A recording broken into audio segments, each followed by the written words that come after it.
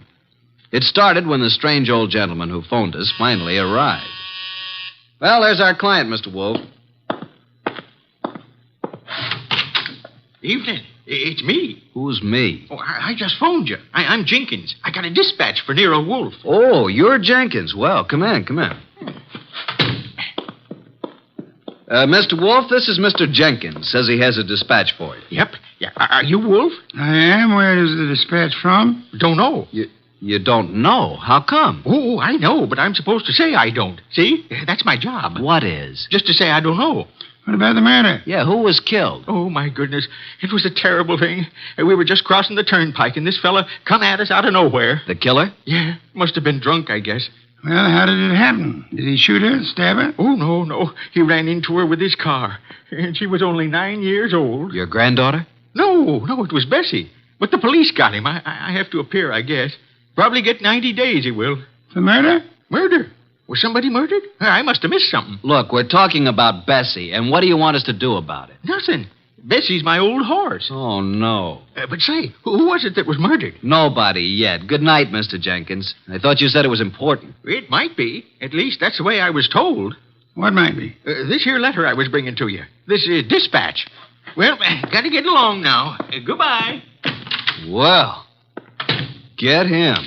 What a pixie. What is in the envelope? Mr. Wolfe, look. 5 $100 bills. And the note says, Mr. Wolfe, your services are desperately needed. Come up this weekend as my guest. Signed Impolite. Edward Malotte, the wealthy manufacturer. Well, looks as though you're going out this weekend. Well, Archie, pay my respects to Mr. Malotte, and I hope you enjoy the weekend. Good night.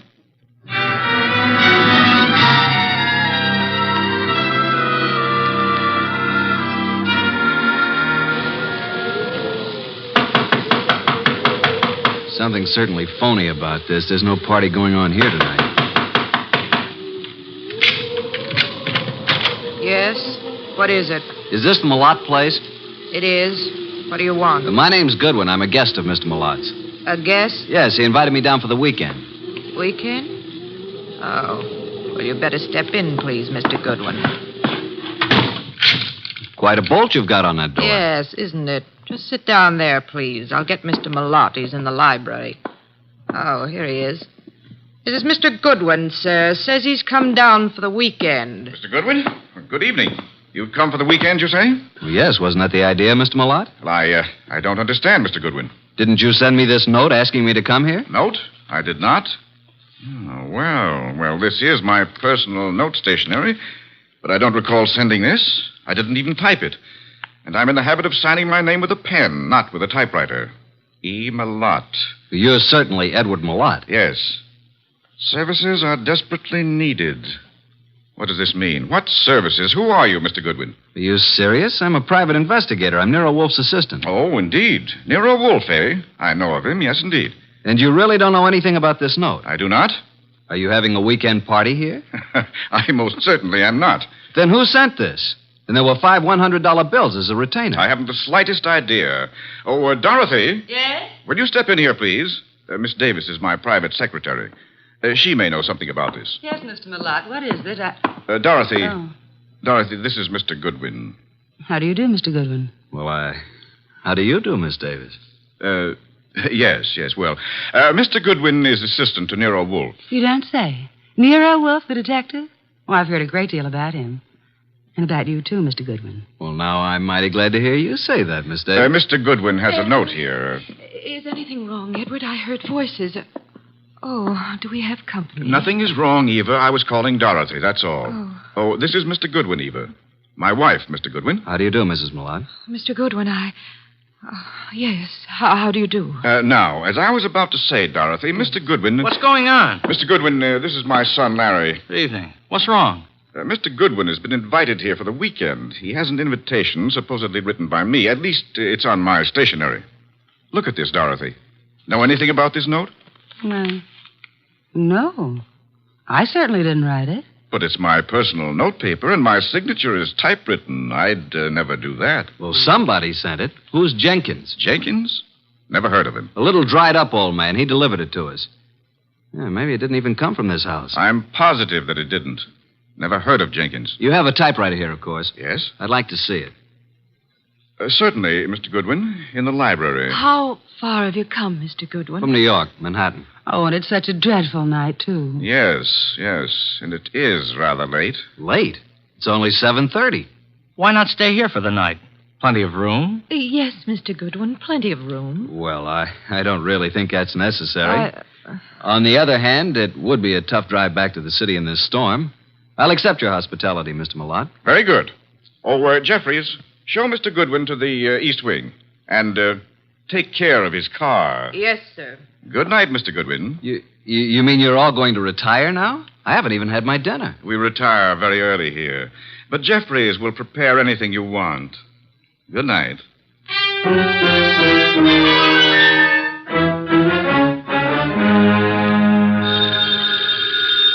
Oh, dear, who moved that phone? Hello, Wolfe speaking. Archie, boss. Well, I'm here at Malotte's place, but there ain't no party. What happened? Are you in the right house? I'm afraid I am. They've all gone to bed. Weird bunch. His wife, who looks very sickly and I think wants to say something to me alone, and Larry the son, and Malotte's secretary, Dorothy Davis. She has me bothered a bit. How unusual, especially if she's pretty. A beauty. But she seems to know all about me. You'd better come home, Archie. I can see you're in no condition to handle this case properly. Give them the money back. Oh, I forgot to tell you. They don't want me here. Malotte didn't send the note. No one here knows anything about it, so we can keep the dough. Interesting indeed. The circumstances would indicate that you should stay there and wait for it to happen. For what to happen? For whatever it is the fates have conspired to have happen there while your shining little ego is in the midst of it. Bye.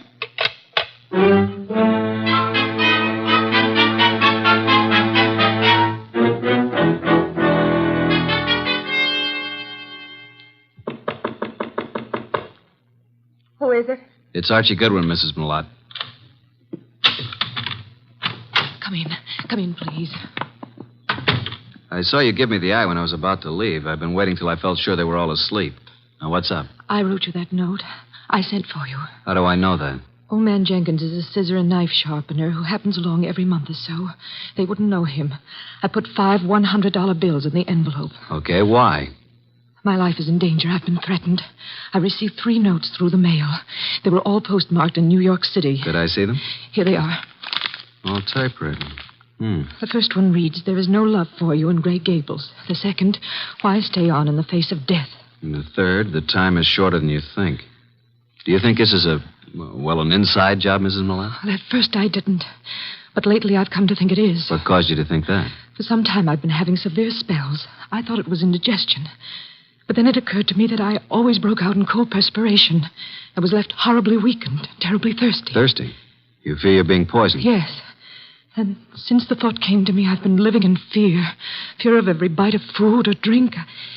It's so shattered my nerves that I have to take these yellow sleeping capsules to even close my eyes. Well, here's your husband and his secretary and your son, Larry. Larry is my stepson. Which one do you suspect? The secretary, Dorothy, or my husband, or both. What's the motive? Well, they're in love. She's been here over 2 years, and they've spent most of their time together. The idea never occurred to me till last week. And when I watched them, it was quite obvious. Anybody else know about these 3 notes? Oh, no. Then I'll keep them for a while. Good night, Mrs. Malotte. And don't worry.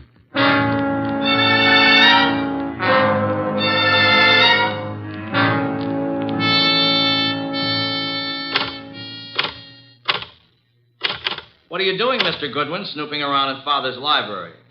Well, Larry, I was just trying to find out if this Remington was the machine you used to type those notes. What? What notes? The notes you sent your stepmother. Why, I don't know anything about any notes. Then why were you so startled? I'm not startled. Why would I threaten her? So you do know about them. I didn't mention the contents of the notes. I just happened to see them on the table in her sitting room. You don't care too much about your stepmother, do you? Oh, she's all right. You don't care too much about Dorothy either, do you? I certainly don't. Why not? Well, I don't like her tactics, making a fool out of my father. If anybody here sent those notes, she did. You think Dorothy would have a motive? I certainly do. Of course you wouldn't have a motive, would you? No. Well, I'm inclined to think you would. Well, just what motive would I have? You don't seem to like any woman who's too close to your father. Maybe because you'd resent anyone sharing in the estate if your father died. If I were you, Mr. Goodwin, I'd leave. Tonight. And the sooner the better. Good night.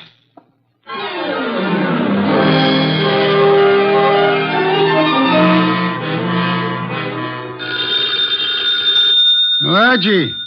Archie. Oh, confounded boy. Yes, Archie? You have the wrong number. This is Sherlock Holmes speaking. Why don't you go to bed like the others? You don't have to push it. It'll happen. Eva Malotte thinks she's being slowly poisoned. Suspects her husband and his secretary. She could be right. What are the symptoms she suffers? Gastric disturbances, weakness, thirst. Indeed. What about the son? Have any ideas? He doesn't like his stepmother and is decidedly against his father's secretary, Dorothy. He knew all about the notes Mrs. Malotte had received, saw them on her dressing table. He believes Dorothy's the culprit. Then I should say that Dorothy should be the next on your list. You can say that again. Be careful, Archie. Use your head this time. Incidentally, Larry advised me to leave the place tonight. Bit of a threat it was, too. What shall I do, Mr. Anthony? Do nothing. The trouble will come to you. Bye.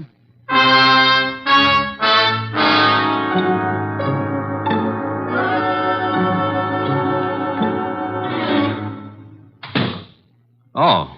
Hello there, Mr. Malotte. I thought you'd turned in for the night. It's quite obvious you thought so, Mr. Goodwin. What are you doing in the library? Why, just looking for something to read. You'll find the books all around the walls, not on my desk. Well, I was looking for a particular kind of book. I'm very much interested in poisons. Poisons? Yeah, a hobby of mine. You happen to have any books on toxicology? I do not. And what's that book on the fourth shelf right beside you? Why, Where did that come from? Never saw it before. Perhaps it was in that assorted collection I bought a couple of weeks ago. I hadn't noticed it. Larry probably put them on the shelf. Mr. Malotte, how long have you known Dorothy, your secretary? A little over 2 years. Did it ever occur to you that she might be, well, infatuated, in love with you? What? Well, of all the... Now, see here. I don't know what you're up to, and I don't know how you got hold of my stationery to write that fake note. It isn't a fake note, Malotte. I'm only trying to find out what's back of it. Mr. Goodwin, there is nothing going on here that requires the services of a detective, and Dorothy is not in love with me. I didn't say she was. I asked you if you thought she might be. Well, since this conversation seems to concern me, I suppose I am at liberty to come in. Oh, you're still up too, Miss Davis. Did you hear what this man said, Dorothy? Yes, I did, Mr. Malotte. And I'd like to have a few words alone with Mr. Goodwin, if you don't mind. Mr. Goodwin, would you mind coming with me for a few minutes? No, not at all. And... well, it's rather late, Mr. Malotte. Don't you think you should retire? It's a heavy day tomorrow. Well, yes. Yes, I suppose I should. And please, don't let this upset you. Mr. Goodwin has been misinformed. I'll straighten him out. Come on, Mr. Goodwin. The bar is right across the hall. I'll fix you a nice, soothing drink. That'll be nice. Well, now, what would you like, Mr. Goodwin? In the way of drinks? Oh, well, some 7-Up. Really? Just sit down over there. Okay, what do you want to talk about? Well, where did you get the idea that I was in love with Mr. Malotte? First, suppose you tell me if you are in love with him. Yes, I am. But until a few minutes ago, he wasn't even aware of it. I worship him and his work. I never wanted him to know because he's married. It would have caused trouble, and I'd have had to leave here. But now he knows it's true. Well, now that he knows, what will happen? I'm going to leave tonight. Now. I see. And since I don't own a car, Mr. Goodwin, I'm going to ask you to do me a very great favor. Would you run me into New York? I want to leave without a word. If I wait till morning, I'll have to explain to Mr. Malotte, and... well, that would be most embarrassing, Archie. Oh, now it's Archie. You don't really mind, do you? No, I guess I don't. I should, maybe, but... Don't you like your drink? What'd you put in this drink? What do you mean? What'd you dope it with? Archie, why would I do that? Might be several reasons. There's nothing in that drink. No? Then suppose you drink it. Why? Give it to me. I'll throw it out. If you want another drink, fix it yourself. I'll have my things ready in 5 minutes. Are you going to take me? Sure. Certainly I'm going to take you. But are you sure you have to go tonight? I must go tonight. Now. Wish I knew why. Mr. Wolfe's always so right. What? Just talking to myself. Dorothy! Larry! Jeffries! Come upstairs. What's happened? Call Dr. Hauser. Something terrible has happened to Eva.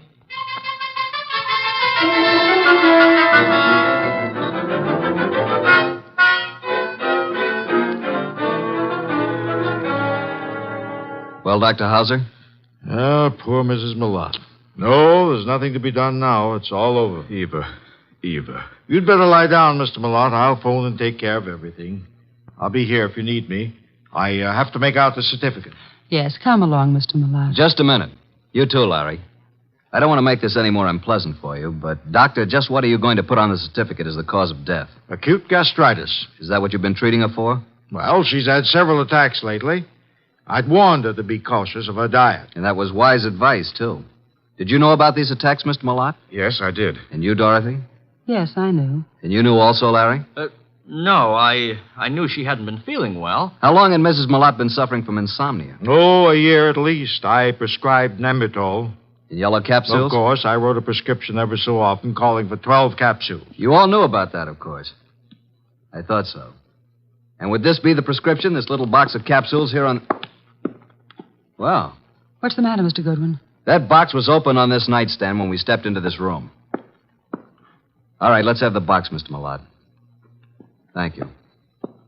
Why'd you pick it up? Because I didn't want the stigma of suicide on Eva's name, nor mine. Suicide? Yes. Eva had this prescription filled yesterday morning.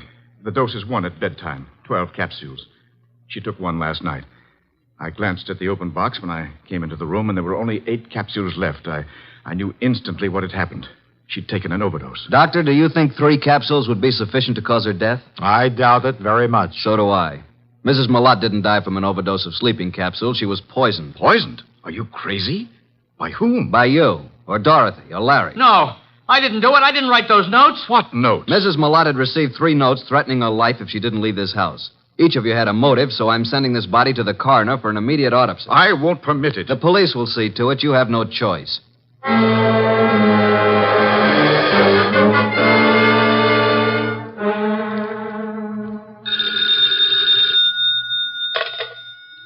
Yes, Archie.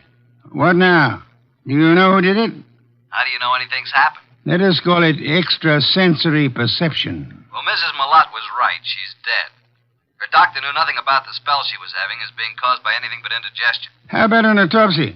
It's all in the works. Looks like a metallic poison, all the symptoms. Oh? Did you search the house carefully for such a poison? I did. And I'll check the drugstores in the morning. Somebody in that house will purchase some poison. Let me know when the autopsy report is in. Right. Let's see now. We have Mr. Malotte, Dorothy Davis, and Larry the son. He's Mr. Malotte's son, but not the child of Eva Malotte, remember?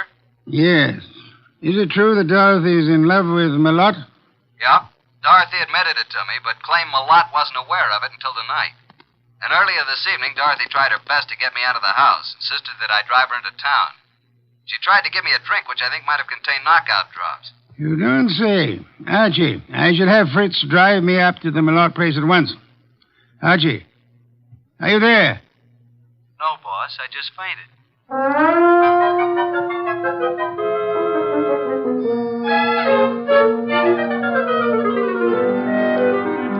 And that, Mr. Wolfe, is most of the story up to now. Very interesting. Yes, indeed. But it isn't true. I did not put anything in Mr. Goodwin's drink. Then did you ask him to take you into town? Yes. And I might have been found in a ditch. Oh, it's ridiculous. Why did you try to get Mr. Goodwin to take you to town? Because I felt it would be too embarrassing to remain until morning. Maybe you'd already given Mother the big dose of poison and wanted Goodwin out before it was discovered. Why, you Wait a minute. Now, Mr. Malotte, you claim that you knew nothing about Dorothy being in love with you. Should we believe that? You can believe it or not. Dorothy had a motive to get rid of Mrs. Malotte. It seems that Mr. Malotte had one, too. And so did Larry. What? You admitted to me that you didn't like your stepmother. And that you disliked Dorothy even more. I didn't say that. You said Dorothy was making a fool of your father. You resented the possibility of any woman sharing in the estate. You knew about the sleeping capsules, and you could have put poison in some of them. You could have written those threat notes. And by getting rid of your stepmother and placing the blame on Dorothy, you'd be getting rid of them both. But I didn't. I did not write those notes. You were the only one who knew about them. I was not the only one. I saw Dorothy coming out of Mother's room. It was this afternoon. Mother was out taking a sunbath. Dorothy did it. She's the one. I think you're the one. No, Dorothy wrote those notes. That's a lie. No, she probably slipped into Mother's room and wrote those notes on Mother's portable. What? Hey, just a minute. Archie, come here. I never heard of such No, I lies. didn't do it. You can't send me to jail. I'll kill you first. Larry, drop that gun. Don't come near me, any of you. You're such a fool, Larry. Give me that gun. I'll shoot. I'll shoot. Come on. There. Now, you better quiet down, kid. Or Inspector Kramer will take care of you when he arrives.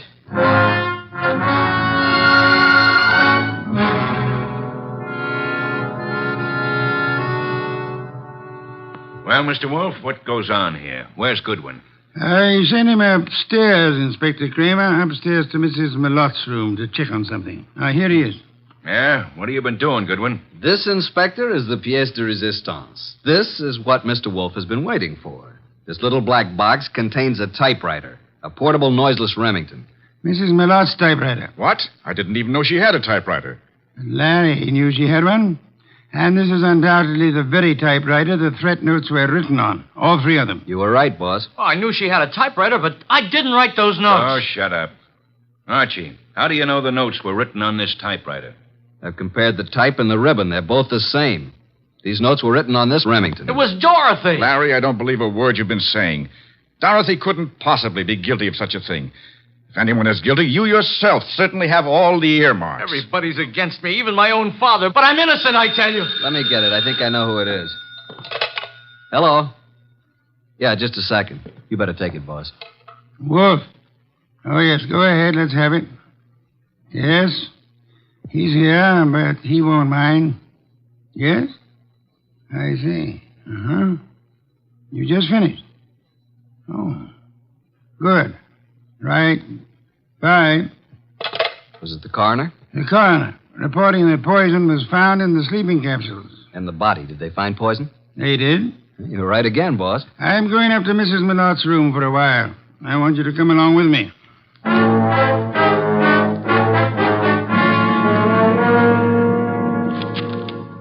Find anything yet, Archie? No, mostly bills and invitations to bridge parties and so on. Ah. You find something, boss? Yes and no. This pocketbook detective story. What about it?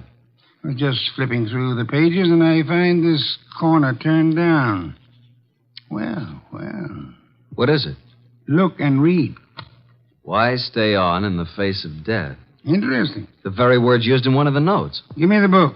Of course, this doesn't prove a thing either, but it does confirm what I was... Oh. What now? This cinches it. Get them all up here, Archie. Tell Kramer to bring them all to the bedroom.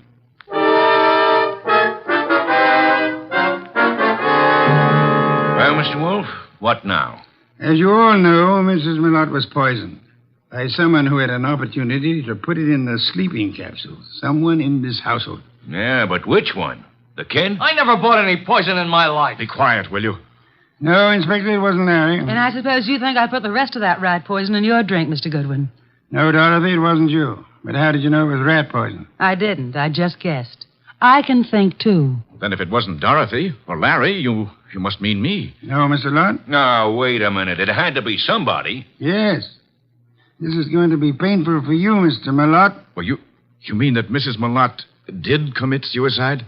It was more than suicide. It was suicide with an attempt to have both you and Dorothy convicted of murder. She planted things? She did? I can't believe it. Show him the pocketbook, mystery. Here's the proof. Some of the threat notes were lifted bodily from this novel.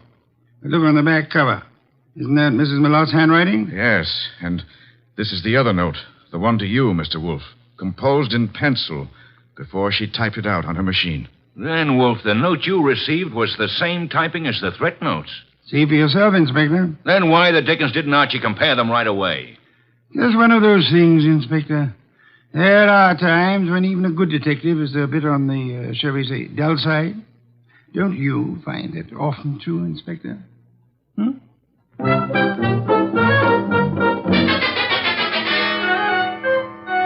Nice of you to go all the way out there, boss. I was a bit stuck.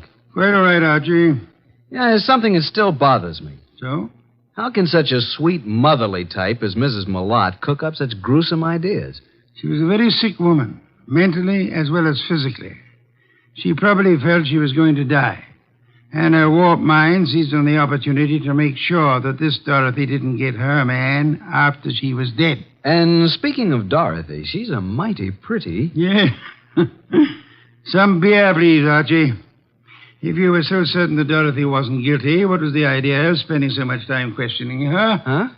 Why, I... Never mind. The raised eyebrow department. Answer the question. Well, there are certain rules a good detective always follows.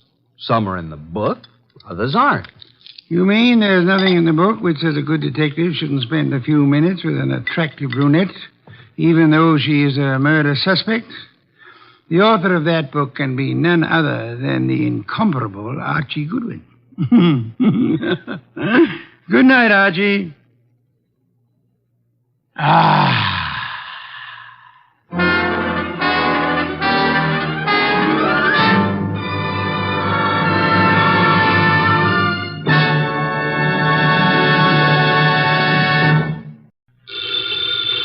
Ladies and gentlemen, the ringing of that phone bell brings you mystery, adventure. Nero Wolfe's office, Archie Goodwin speaking. What? Oh, Fritz. Yeah, I thought it was the outside line. Yeah? Yes, thanks. I'll be right down, Fritz. Boss, Mr. Wolfe, will you please hurry? You're well aware that it will avail you nothing to hurry me.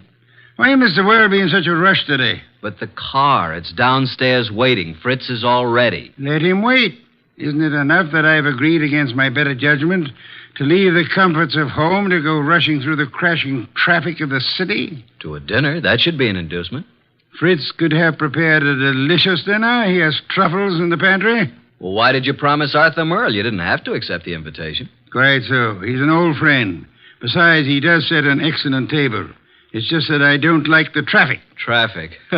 I know why. It's that awful oxygen in the atmosphere outside. It's not the traffic. Archie, you're talking much too much. I know, boss. I'm impatient. Would you mind giving me some slight indication that you intend to move from that chair? Just as soon as I finish this beer. Sure you wouldn't care for half a dozen sandwiches before we go to dinner? If we were going anywhere other than to Arthur Merle's, I'd agree with you. He's the only person in the world I know of, except myself, of course, who has a proper appreciation and respect for the art of preparing good food.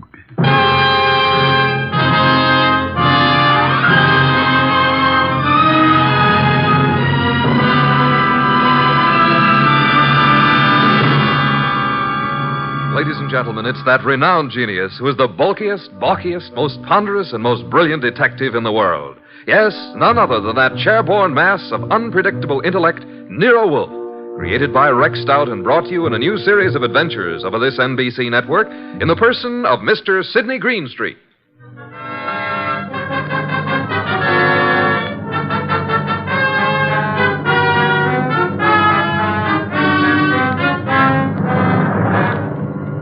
We usually refer to this story as the case of the final page.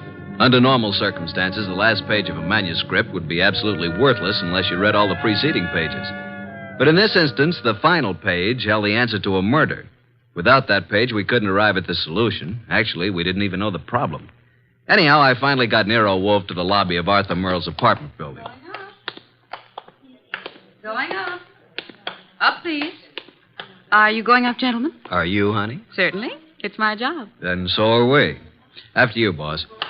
When did they install women elevator operators in this building? I've been here for 2 years. Floor, please. Arthur Merle's apartment, I believe it's 814. That's right. Are you Mr. Wolfe?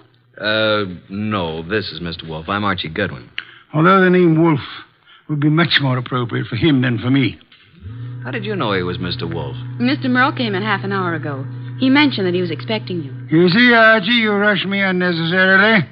We practically preceded him here, and we'll probably have to wait interminably for dinner. I just hate to be late.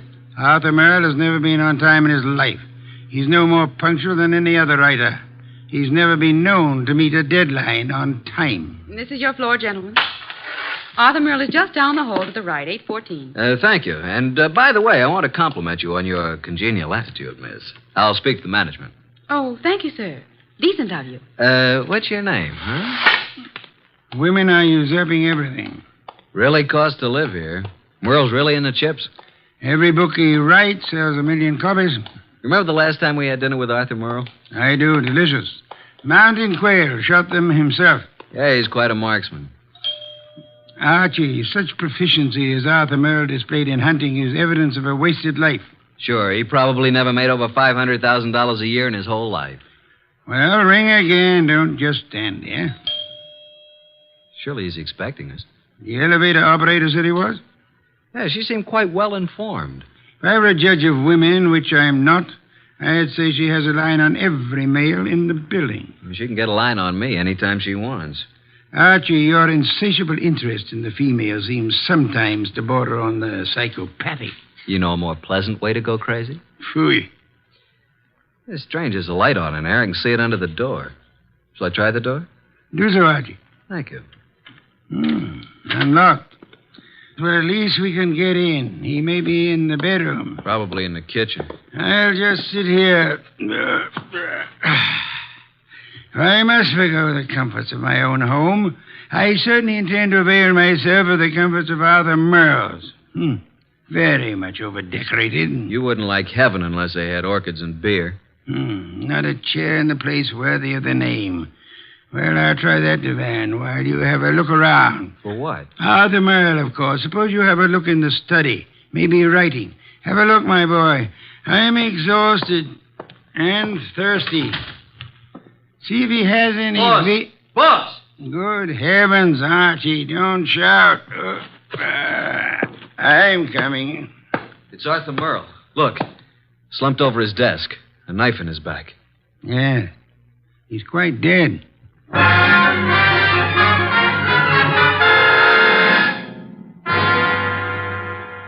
You haven't touched anything? Certainly not. I've been around long enough to know that.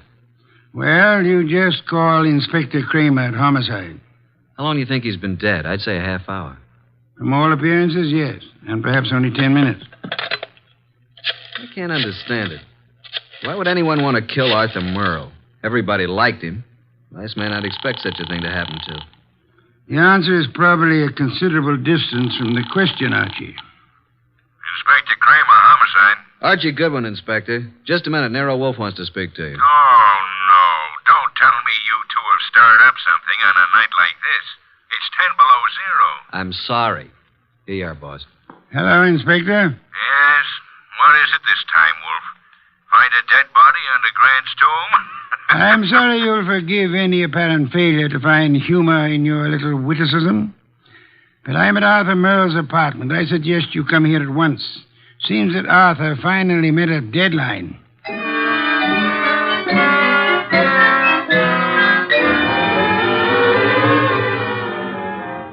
So you just walked in here and found Merle dead, huh? We were invited here for dinner. Anyone else around when you got here? No. You see anyone, Goodwin? Only the elevator operator who brought us up. Well, Mr. Wolfe, since you were in on the ground floor, maybe you've got some ideas. Sorry, Inspector. Had I been able to solve the crime so soon, I would have advised you, Inspector. Yeah. Well, it's obviously murder. Obviously. You knew him well? Quite well. Ever know of his being in any trouble? No. Everybody liked him. Arthur Merle, I felt, didn't have an enemy in the world. Is that so? I don't think anybody pulled this as a little friendly gesture. Don't jump to conclusions, Inspector, that this murder was committed necessarily by an enemy of Merle's. Meaning? It could have been an absolute stranger. A woman? Or a burglar, or a madman, or a crank, or... As far as we know, it could have been anybody in the city, Inspector. Arthur's been dead nearly an hour. And an hour ago, I was in my own home, sitting comfortably in my own big, easy chair, drinking a delectable glass of beer. Someone at the door, Archie. Yeah, just a minute. I'll answer that. Mr. Merle? No. Well, is Mr. Merle here? Yes, he's here.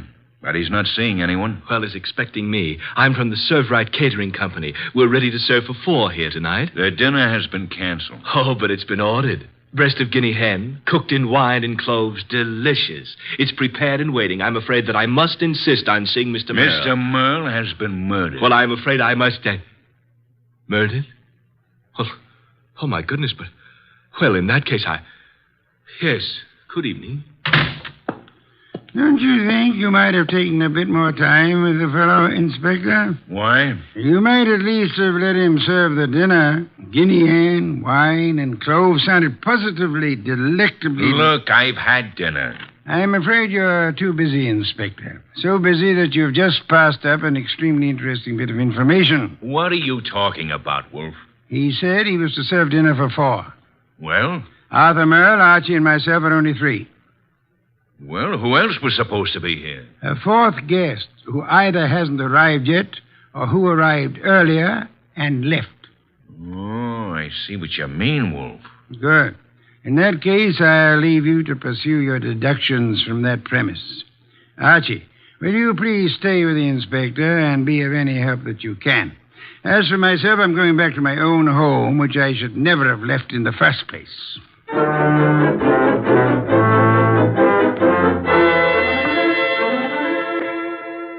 Okay, that finishes the apartment search, Goodwin. And what have we? Nothing.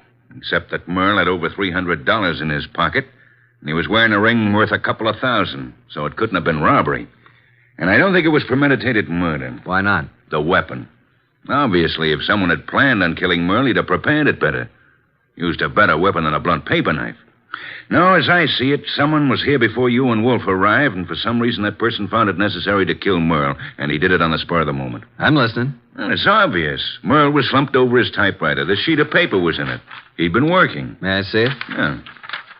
Starbreaker. Strange title. Page 189. He was getting well along with his latest mystery. Apparently. Gregory Thorne slipped the paper into his pocket. It was just an ordinary piece of paper, but Gregory knew its value. Used properly, as Greg knew how to use it, it would be worth $100,000. He walked away briskly, and as he... That's all. Yeah, that's all. Must have been writing. I'd like to read the rest of it. We didn't find any more of it. Any other ideas? No, at the moment we seem to be right where the murderer himself left off. Oh, what is this, open house? Sorry to be so... Oh. Oh, what? I expected to see Mr. Merle. Is he here? Well, who are you? Cynthia Roberts. He expecting you? Well, no. That is... Come on in, Miss Roberts. Thank you. Maybe the young lady is trying to say that he didn't have to expect her. Maybe she felt free to call without advance notice, Inspector. Inspector? What did you want to see Mr. Merle about? I'm his fiancée. Oh. Had dinner yet, Miss Roberts? Why, yes, I had dinner earlier. When were you last here, Miss Roberts? Last night after the theater. Arthur and I were... What's the matter? Is something wrong? I'm sorry to have to tell you this, Miss Roberts, but Arthur Merle was murdered.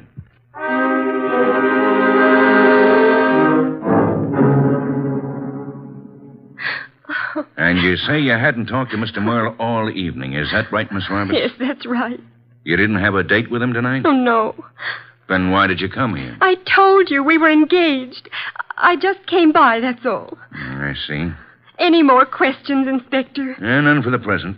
How about you, Goodwin? Nope.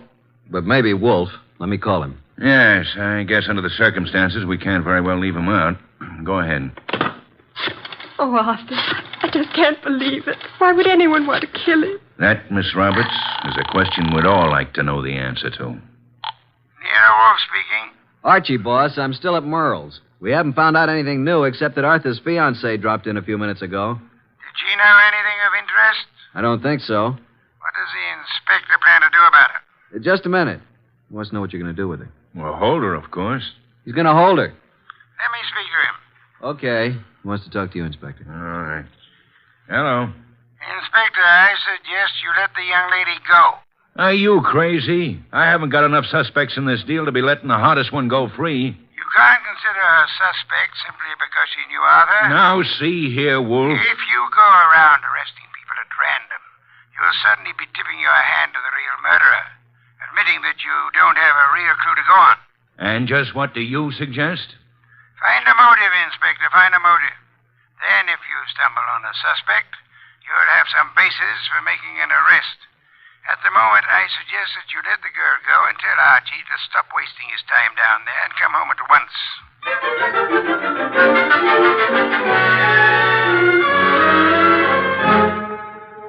So that's the story, boss. We went over that place with a fine-tooth comb. Nothing. There's not a single suspect. The last person to see Arthur alive was the elevator girl. Correction, Archie. The last person to see Arthur Merle alive was the person who ended his life. Well, I just can't imagine that pretty little elevator gal. You don't solve crimes by imagination, Archie. Then there's Cynthia Roberts, his fiancée. You suspect her? Not exactly, but just suppose she did have a motive. Maybe he threw her over. Wouldn't it have been very clever of her to come back to Arthur's apartment after the police arrived, allegedly looking for him? I thought you were the admirer of the fairer sex, Archie. So far, the best you can do is practically accuse the elevator girl and Arthur's fiancé of murder. Well, who else is there? Certainly the fellow who came with the food doesn't count. I repeat, who else is there? The entire population of the city, Archie. Thanks. Well, that's all, I guess. Oh, there was something else. What? This. Page 189 of what appears to be Arthur's latest novel. It was in his typewriter. As you can see, he just started the page. Starbreaker. Very interesting. What's the rest of it? That's all we found. What? And there was something missing. Archie. Yes, boss? First thing tomorrow morning, get the address of Mr. Morton, who publishes Arthur's books. Then get over to see him right away.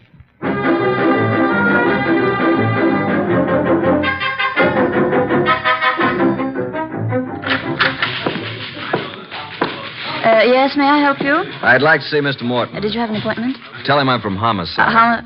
Oh, yes, sir. Yes? Mr. Morton, I know you have someone with you, but there's a gentleman here from the Homicide Bureau. He wants to see you. Tell him I work for Nero Wolfe. My name's Goodwin. His name is Goodwin. Send him in. Yes, thank you. You may go right in, sir. The large door to your right. Thanks. Come in, Mr. Goodwin. Come in. I understand you're from Homicide. Not exactly. I'm Nero Wolfe's assistant. We're working with Inspector Kramer. And what can I do for you? You've heard about Arthur Merle. Yes, I received the word when I came in this morning. It was a great shock. Oh, excuse me, Mr. Goodwin. This gentleman is Henry Childs. How do you do, Mr. Childs? Glad to meet you, Mr. Goodwin. You're with Nero Wolfe? I'm his assistant, man Friday. Mr. Childs is a publicity agent. He handled all publicity for Arthur Merle. I've not only lost an excellent client, but a very good friend. Did you know Mr. Merle? Yes, I'd met him a number of times with Mr. Wolfe. Yes, indeed. Arthur Merle was a great writer and a fine citizen. He'll be missed by millions. Mr. Goodwin, when was the murder discovered? Last night, shortly before dinner. Well, what do the police, what do you think the motive was? Don't know as yet, Mr. Childs. A little early for that. Well, it's certainly a shame. I wanted to ask you a few questions, Mr. Morton, privately. I hope you don't mind, Mr. Childs. Oh, no, not at all. I was about to leave. I'll run along now, Mr. Morton. See you again soon, Mr. Childs. Good morning, gentlemen. Well, Mr. Goodwin? You did a lot of business with Mr. Merle, Mr. Morton? I published every one of his novels for the past 8 years. And you intended to publish his new one, the one he was working on? Yes, we had a contract. The usual agreement between you. Naturally. Although I didn't know the story, I was always sure that if Arthur wrote it, it was good. Mr. Merle's name on a novel was a guarantee that it would sell 1 million copies. You don't know what this last one was about? Haven't the faintest idea. We relied completely on Arthur's judgment. Not even any carbon copies, huh? Not that I know of. Why? When Mr. Merle was killed, the only thing missing from his apartment was the novel. The novel? The first 188 pages. All we found of it were a few lines of page 189 in his typewriter. He must have been working on it when the murderer stabbed him. The rest of it's gone. You mean, Goodwin, the novel's gone? Oh, this will cost me $1 million. Well, it cost Arthur Merle his life. Arthur Merle dead and his novel gone. I can hardly believe it. Well, thank you, Mr. Morton. Oh, I hope I've been of some help, although I'm don't sorry quite... you haven't. But we may call on you again. Before it's over, you may be a great help.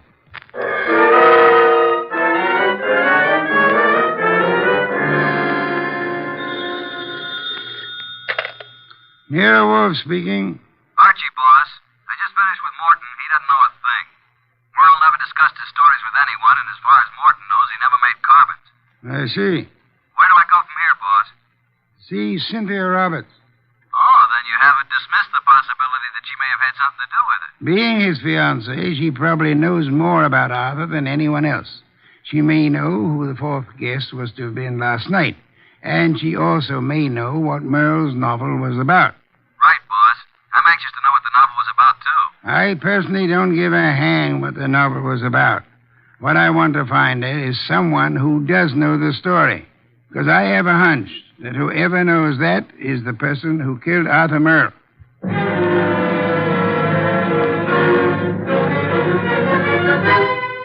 Miss Roberts, I know you want to help us find out who killed Arthur. Oh, yes, of course. I'll do anything. Nero Wolfe and I were invited to have dinner with Arthur Merle last night. Well, I knew he was having friends in for dinner, but I didn't know who they were. Oh, I'm sorry. I hoped you'd know whom he invited. No, he didn't tell me.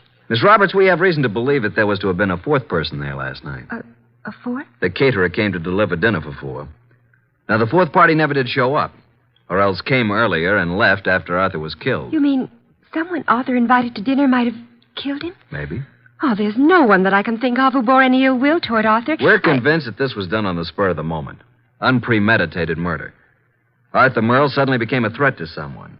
Now we've got to find out what the threat was and who was threatened. We'd hoped you could help. I'm sorry. Did he ever discuss his new novel with you? Oh, no, he never talked about his stories until he'd finished them. So his latest mystery contains the answer to an even greater mystery. Unless we find the first, they'll both go unanswered.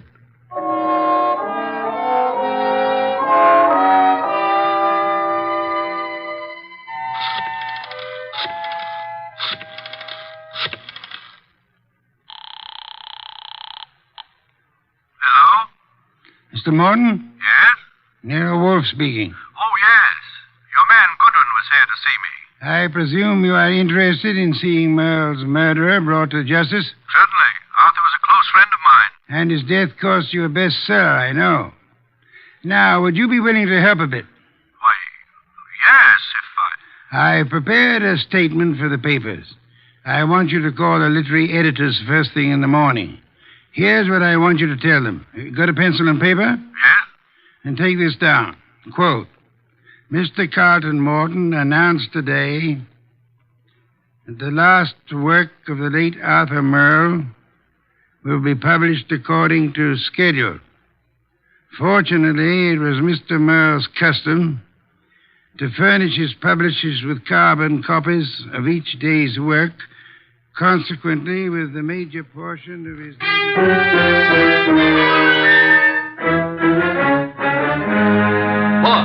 Boss! Good heaven, Archie. Please don't be so loud. Look here. In this morning's paper, why, that rat, he lied to me, that... What on earth are you talking about? That publisher, Morton, he said he didn't have copies of Merle's manuscript, that he didn't know what it was about. And listen to this. Mr. Carlton Morton announced today that the last work of the late Arthur Merle will be published according to schedule. Fortunately, it was Mr. Merle's custom to furnish his publisher with carbon copies of each day's work. Consequently, with a major portion of his latest work, Starbreaker, in the hands of his publisher, together with a complete synopsis, including the denouement, it will be possible for a ghostwriter to complete the novel. It will be published posthumously and proceeds with... Boss, did you hear that? I did, and it couldn't have been more to my liking if I'd written it myself. Now, excuse me. I want to make a telephone call. Who? Publisher Morton. Yeah, I'm beginning to see. He lied about the whole thing. I still don't see why he'd kill Merle, but on... Hello, Mr. Morton. This is Nero Wolfe. Yes, perfect. Now I'll call Kramer, and he and Archie will be waiting for you. Remember now, if anything comes of it, you are to say the manuscript is in the safe in your home, and you steer the party here. Say you've recently rented this place. I hope we'll be seeing you. Yes. Goodbye. Oh, and be careful. Remember what happened to Arthur. The manuscript is in my desk in the middle drawer. What the... You mean... Archie, look out of that window. Huh? Yeah? Out there is a city of some 5 million people. In that 5 million, there is one who murdered Arthur Merle. Now, we don't know who it is, so we can't go out and put a finger on him. But, Archie, since we can't go to him, we have only one other choice: make him come to us.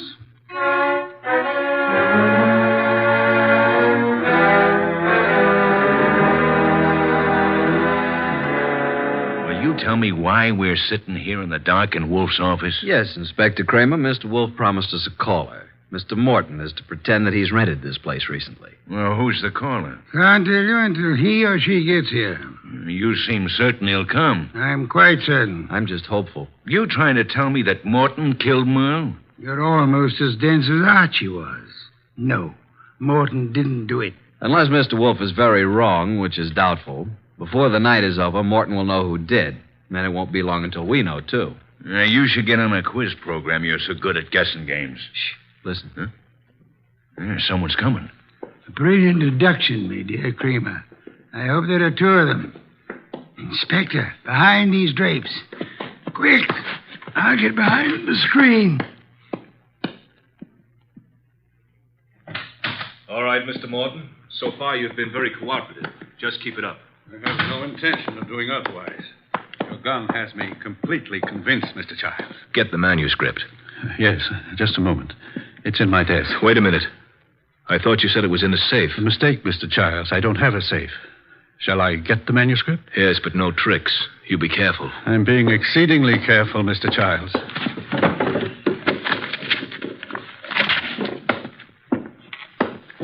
There you are.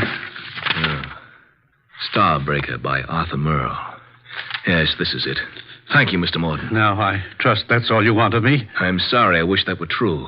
Unfortunately, you see, it's not the actual novel that I want. Oh? My interest in this copy is the same as it was in the original. And that is? That no one should ever learn the content. I take it you know what it's about, then. Yes. You see, Mr. Merle made the mistake of telling me when I called a bit early at his apartment for dinner last evening. I was forced to deprive him of his life once I learned the storyline of this novel. This story must be kept secret. Why? Most of you people in the publishing business know me as a public relations and publicity agent for several prominent writers. Yes?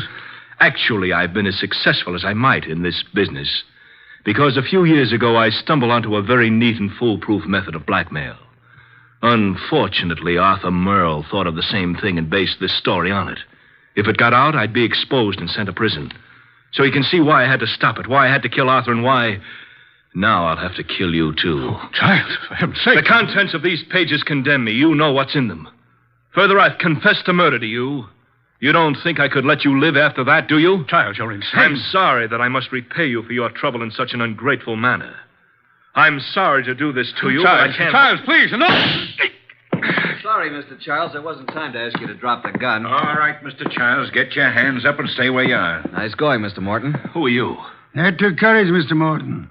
Sorry we had to wait so long, but we had to make Mr. Childs here convict himself. Convict? What do you mean? We've been waiting here for you, behind the drapes all the time. We heard every word. Mr. Childs, you're under arrest. Police? Yes, Mr. Childs. Only one person could have been so anxious over a copy of that novel. That's the person who killed Arthur Merle for the original. And we heard you confess to that. And that's all we need to convict you. We didn't have any proof until we set it up for you to make a second try to cover up for the first. Fortunately, the setup worked. Setup? Take a look at the rest of the manuscript, Mr. Childs. What? Oh, the front page is there, all right, but look at the rest. Why, they're blank. They're just blank pages. You didn't have a copy at all. No, but we certainly got a murderer. Eh, Inspector? Childs! Childs! Stop, Childs! Stop! Well, that's one way to avoid standing trial.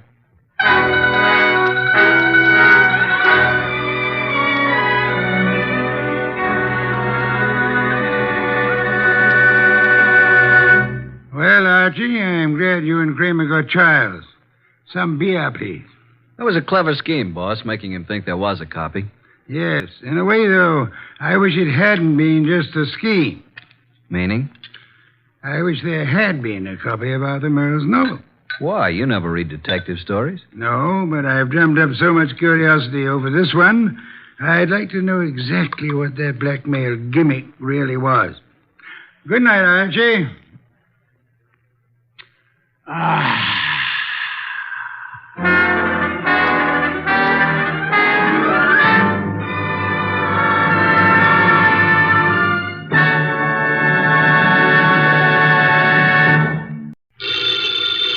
Ladies and gentlemen, the ringing of that phone bell brings you mystery, adventure.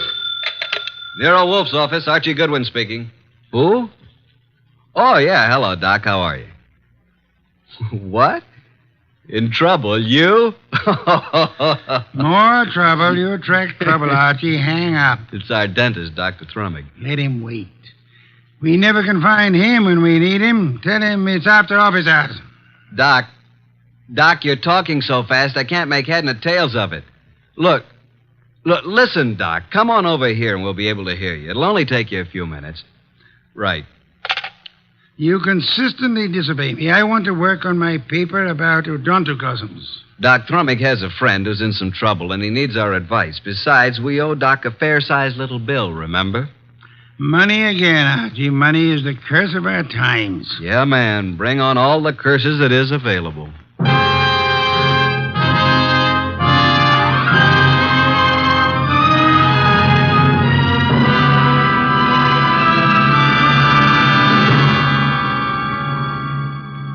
Ladies and gentlemen, it's that renowned genius who is the bulkiest, balkiest, most ponderous, and most brilliant detective in the world. Yes, none other than that chairborne mass of unpredictable intellect, Nero Wolfe, created by Rex Stout and brought to you in a new series of adventures over this NBC network in the person of Mr. Sidney Greenstreet.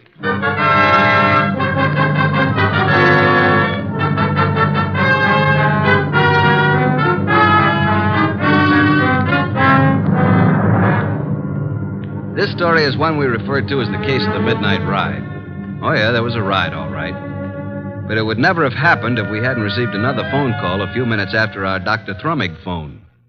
It was late in the evening, and Nero Wolfe was studying his paper on orchids while I was absorbed in playing some phonograph records. Archie, not so loud. I can't possibly think when you play that infernal thing at such volume. What was that you said, boss? I said I can't understand why you can't get music from a phonograph without vibrating the top of the instrument. That's right. I can't understand why the neighbors haven't called the police. Do you hear that? Archie! All right, I'll answer. You're fired. Naturally. Hello? Hello. Is this Archie Goodwin? I know, Mr. Wolfe's... What? Me? Archie.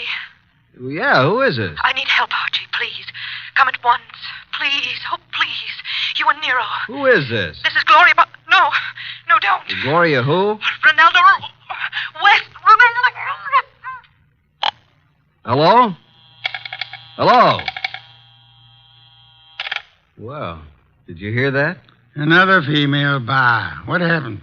Boss, who do you know named Gloria? Gloria?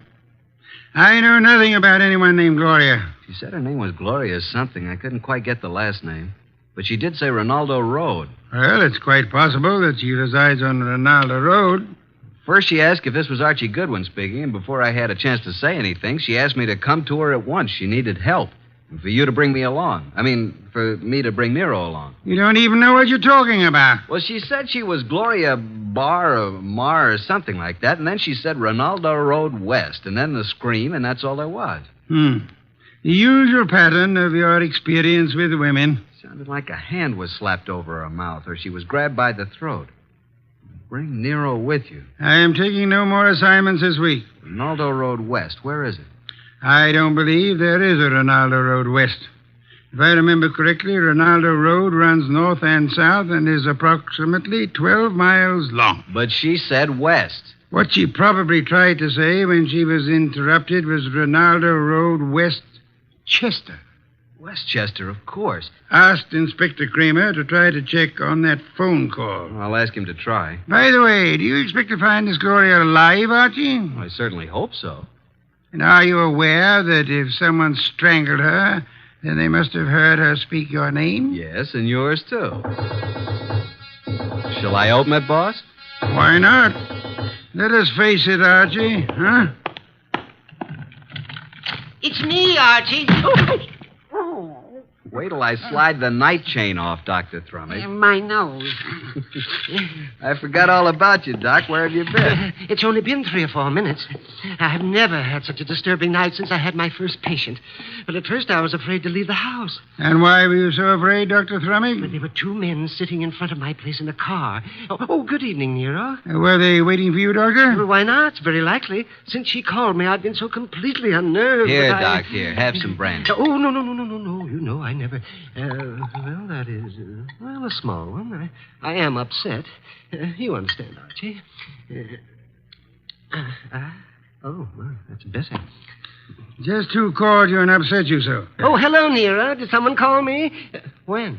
You phoned me frantically that a woman called you. I couldn't understand you on the phone. Oh, yes, poor Gloria. She was cut off. Oh, Gloria. Did you say Gloria? Well, didn't I? I thought I did. Oh, dear. What did you say? I said Gloria. Oh, my, isn't that strange? I thought that's what I said. No more, please. We just had a call from Gloria. Who is Gloria? Well, you remember. We all went to school together. That is... Oh, you do too remember. Gloria, you know, she was...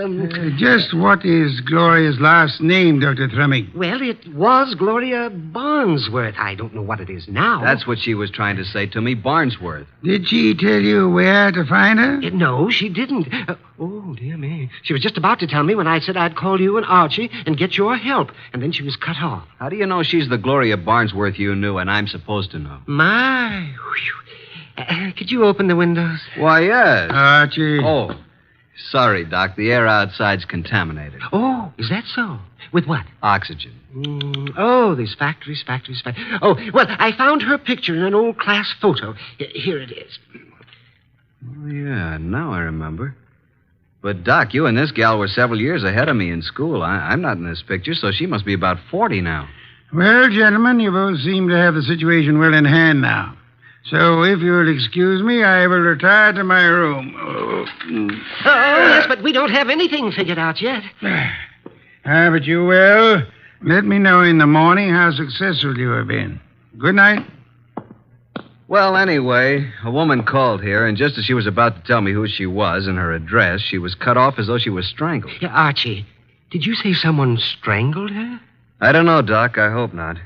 Well, let's start our search along Ronaldo Road. Archie, don't answer it. They're after me. The men in the car, they saw me come in here. After you, nonsense. They found out Gloria phoned me. Don't let them in. Now, how could you know all that? Oh, dear me. Do you mind? A short one? I'm so weak tonight. Please, Archie, don't open it. I warn you. Now, just relax, Doc. I'll handle this. Good evening. Evening. Are you Archie Goodwin? No, he is. Yes. No, I'm not. He is. Put up your hands. Unhook the night chain. Now just turn off this light. Oh, I told you. Where's Wolfe? Oh, he's been in bed for hours. And who is this little man? Why, I'm... Don't you know? This is my brother Cuthbert. Yes, he's quite right. I'm a bit older than he is. Shut up, Cuthbert. All right, get your coats and hats off that rack. What for? We're all going for a little ride along the river, and it's a bit chilly. Oh, dear me. I feel faint. I'm getting dizzy. Get your hat. Yes. And put that bottle down. Yes, but it's so cold out Get tonight. along.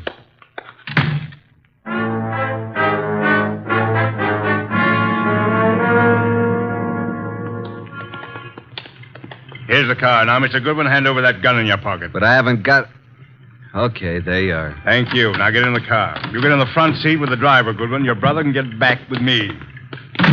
Okay, you know where we're going, driver. Yeah, but what?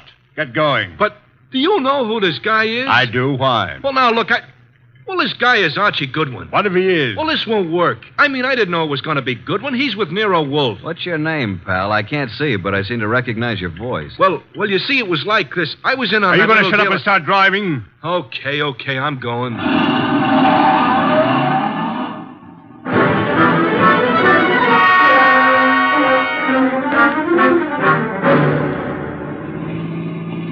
Now, see here, it's getting very late. I don't like this. Where are you taking us? Keep calm, Doc. Yeah, don't get excited. Just take it easy. Listen, Goodwin, I got a record Shut for up, you. you two. What's the idea back of all this, friend? Pull off the road here, driver. Yes, but we're way out in the country. Now, we'll all get out here. Now, wait a minute. I said get out. You too, driver. Oh, now, wait a second. What's the big idea? Now, all of you start walking over to that clump of trees. Go on. What's he going to do? What do you think? Okay, that's good. Just stand there. Now get out your gun, driver. Oh, now, wait a minute. This isn't Get the out way your you gun, and don't turn around, driver. Now let him have it. Go on, or I'll kill you. I don't go in for this kind of stuff. Besides, shoot and empty your gun into them. Go on. Now just drop your gun on the ground. There. Now, I will take Goodwin's gun, and after I finish with it, I'll just toss it over beside his body. You what? Hey, now, wait a minute. You'll notice I have gloves on.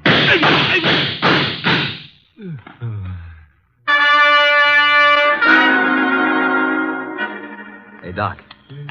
Dr. Thrumming. You all right, Doc? Oh, Archie, I'm sorry. I'm sorry I got you into this. I can't last long. Where are you hit? Tell Nero I make him a present of his new bridge work I put in. Let me have a look at you. I wanted to die in my bed with my friends around You're me. not bleeding. I wanted the choir to sing. What? I'm not bleeding? No. Are you? No. The driver was a bad shot. He missed both of them. Then what am I doing down here on the ground? You fainted at the first shot. I dropped purposely on the second shot. He missed every time. Come on, get up from there. We're very lucky people. What became of them? Hand me my gun. Oh, is this your gun? Wrap it in his handkerchief. Come over here. Yep. Here he is, the driver. And he's dead. This is dreadful, Archie. What do we do now? You got a lighter? Here's my pocket flash. Well, here's his gun beside him. Don't touch it. Have a look through his pockets. Wish I knew what he meant when he said he had a record for me someplace. A picture of a girl. Says, to Mike from Violet. Mike.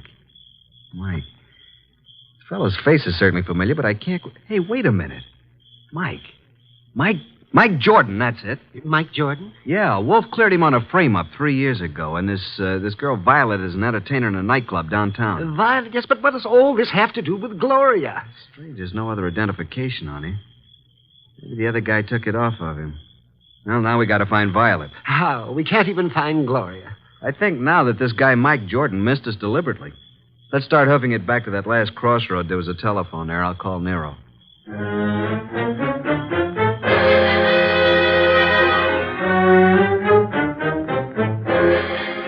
So that's the story so far, Mr. Wolfe. Sorry to wake you up, but we wanted you to know. Yes, we did. Oh, such a night. What was your reason for telling the man that Dr. Thrumming was your brother? Well, I didn't want him to know that it was Doc because Gloria had called Doc, and he must have known about it. And the driver turned out to be Mike Jordan. And what did Mike say to you in the car? Well, he didn't finish, but he said, I got a record for you, Goodwin. And then the man shot him up. And when you located Violet at her place, she was cataloging recordings, Bring her in here now, Archie. Sit down, Dr. Thrumming. Yes, I am a bit weary. Come in, Violet. Violet, this is... Hey, wait a minute. You're Nero Wolfe. Sit down, Miss Violet. Oh, what's the idea, Mr. Goodwin? Why'd you bring me here? Will you look at this photo? It says to Mike from Violet.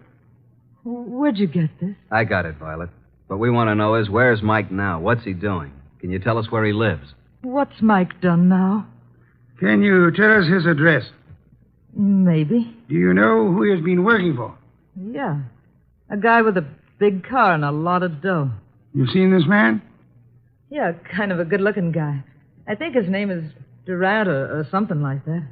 I understand you've been occupying yourself with cataloging some phonograph recordings. Yeah, that's what I was doing when Mr. Goodwin came in.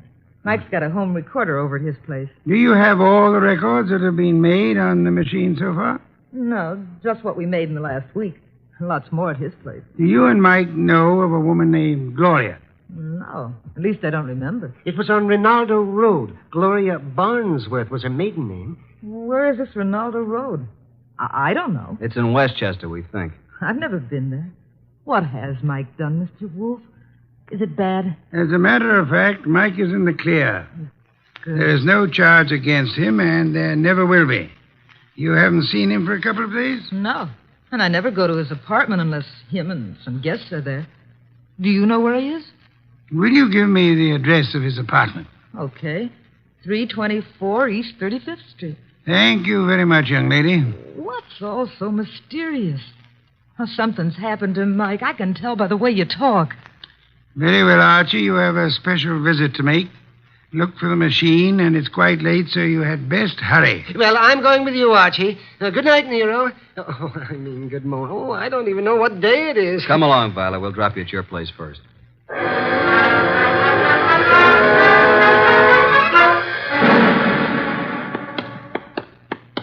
Well, here we are, Doc.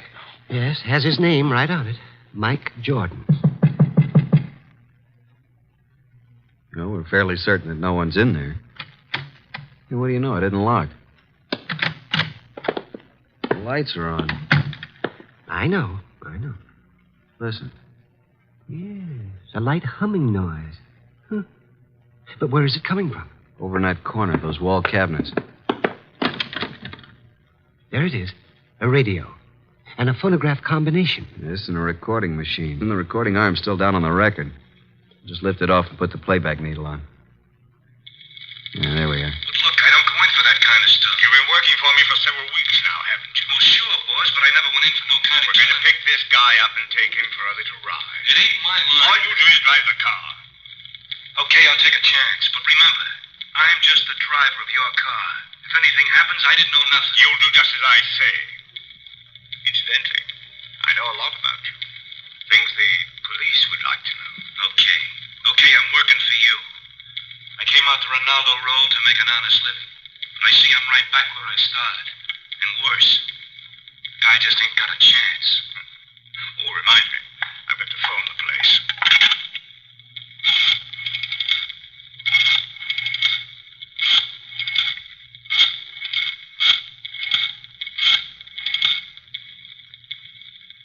Hello? How is it? I see. Yes, tonight. Yes, tonight, just as planned. Oh, yes, he's all right. No, don't worry. Goodbye. Have you got a gun? Sure, but I never used it. You won't need it. But I want you to bring it along just in case I do. Now, you've got nothing to worry about. I'll take care of everything. And nothing will be traced to either of us. You got your money? Let's go, Mike. It's getting late. Well, Doc? He did say Ronaldo Road. That's where our Gloria called from, so they're all tied in together. Come along, Doc. We're going back to Mr. Wolfe again, and we'll just take this record with us.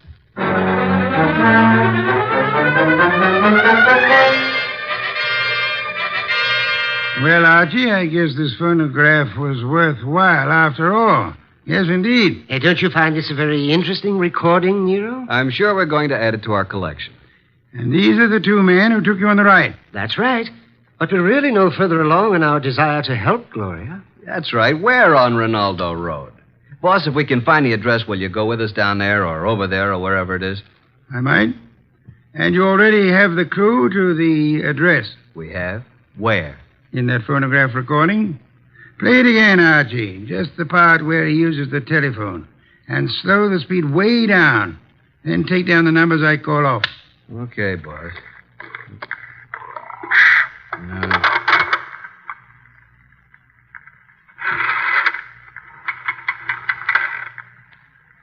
Six,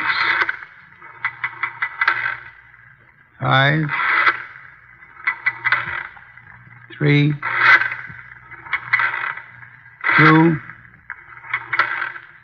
2, 3. That's enough. By slowing down the record, we were able to count the clicks of each number he used on the dial. Now, there's the number the man called. We hope it is on Ronaldo Road. Have Inspector Kramer get the address of that number combination, and we are ready to make our assault. I'll call Kramer, and then I'll get the car out. It hadn't been out for weeks. Maybe it won't start. No such luck, Archie, I assure you. No such luck.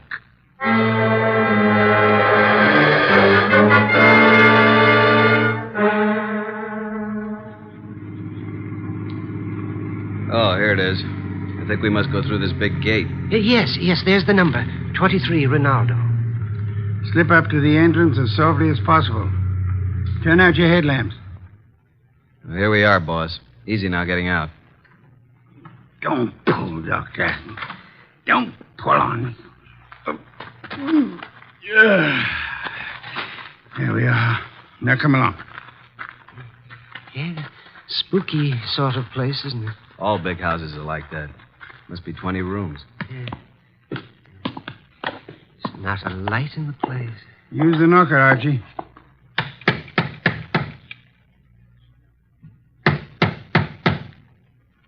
Uh-oh, stand back. Here comes somebody.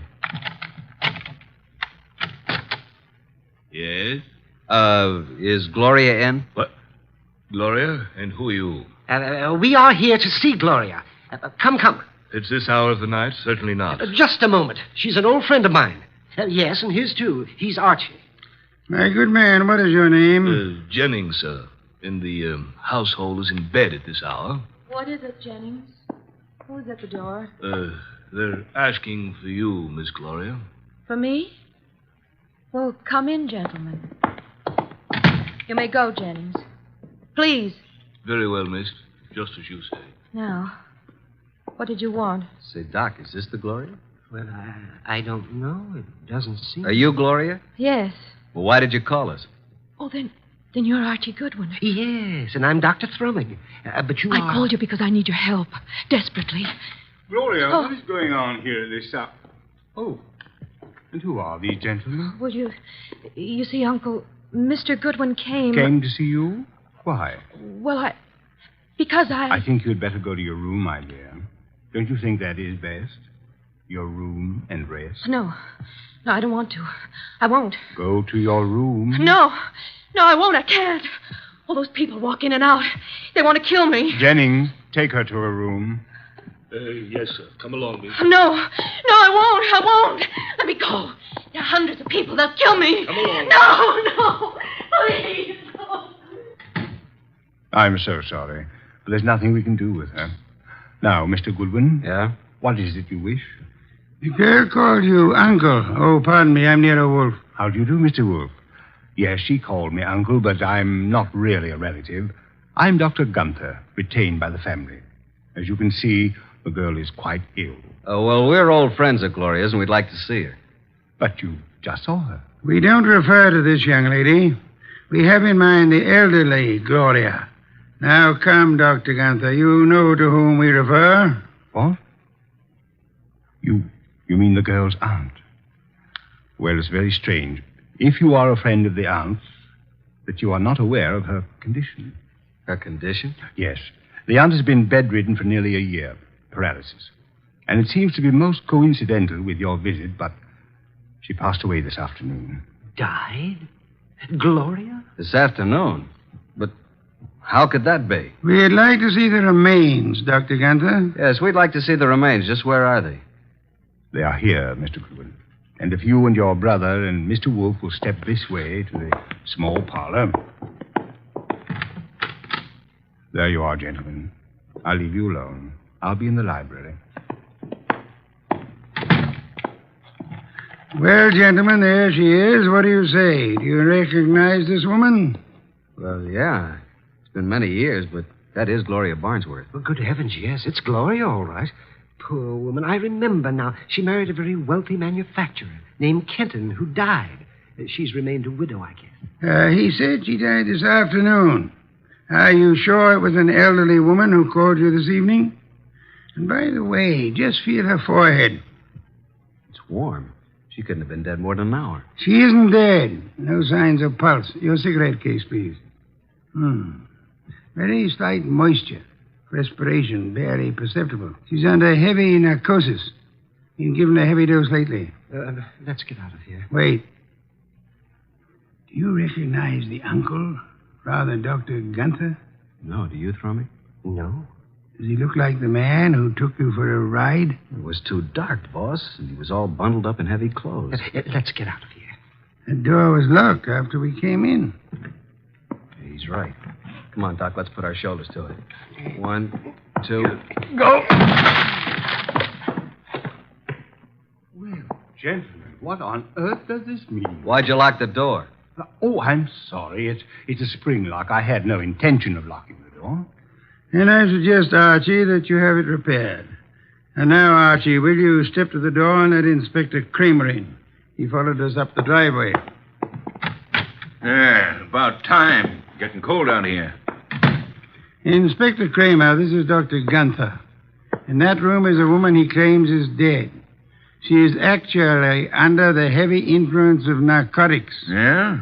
Well, who is she? Mrs. Gloria Kenton, widow of the wealthy shoe manufacturer. And this attractive young lady coming down the stairs is supposed to be mentally ill, which I do not believe. Her name is Gloria, too. A niece of the elder Gloria. But Archie and I both knew Gloria Barnsworth. Kenton. Yeah, I get it. And I suggest that this man is not a doctor, but is young Gloria's husband, And they're attempting to force the Aunt Gloria to change her will in their favor. This is utterly ridiculous. The aunt was able to phone Doc Thrummig and me tonight, but she was apparently caught in the act.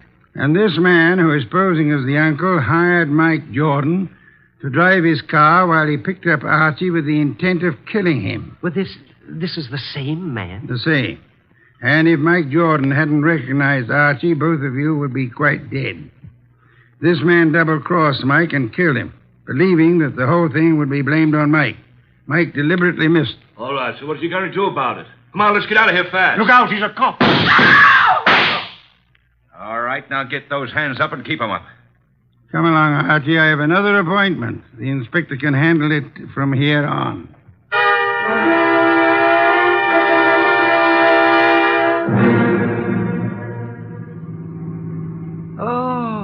Oh, dear me. What happened? Am I all right? Yeah, you just fainted again when the shooting started. Really quite fortunate that Mike Jordan recorded that conversation. Fortunate indeed. How did you know this uncle was the same guy who took us for a ride? First, by his speech pattern, he is undoubtedly a Canadian. But you must have missed the most important slip-up. What was that? When he escorted us to see the body, he said to you, Archie, if you and your brother and Mr. Wolfe will step this way... Now, how would he believe that Dr. Thrummig was your brother? No one mentioned it. Of course, the clue I planted and then missed myself. Quite right, Archie, quite right. What time is it? 8 a.m. I certainly appreciate your coming out for me on this deal. Oh, but I didn't do it just for you. There is an orchid-lovers convention this morning at 9 o'clock. What? And you mean... Yes. I'm sure you'll enjoy it tremendously. Both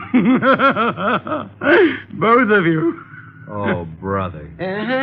What's that? Nothing, Doc. Nothing at all.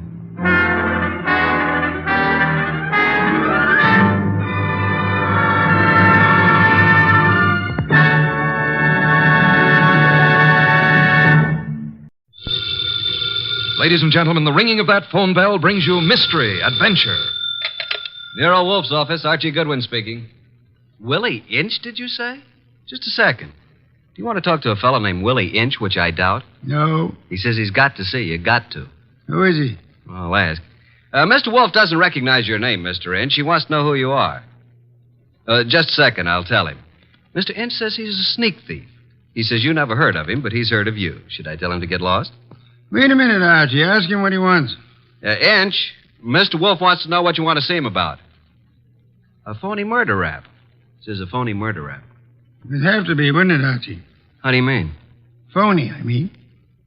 Did you ever hear of a sneak thief committing murder if it could possibly be avoided? Yes, Archie. Tell Mr. Inch. I'll listen to his story.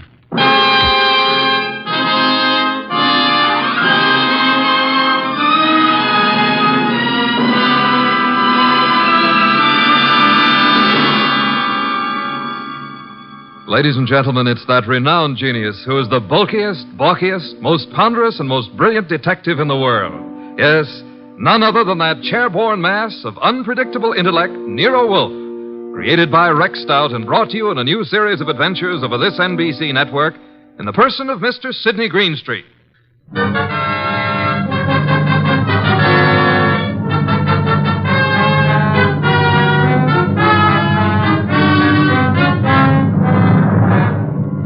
When Mr. Wolfe and I talk about this little difficulty, he calls it the case of Archie Goodwin and how he got hooked.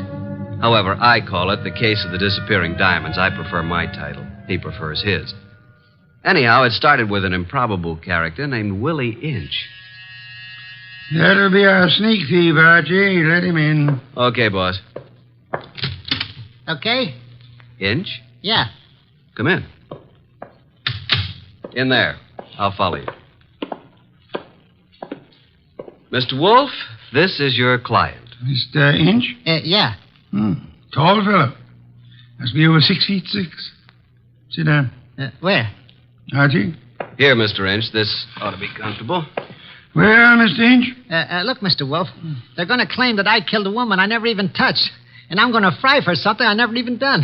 All right, Mr. Inch. How did you kill her? I didn't. I never killed nobody in my life.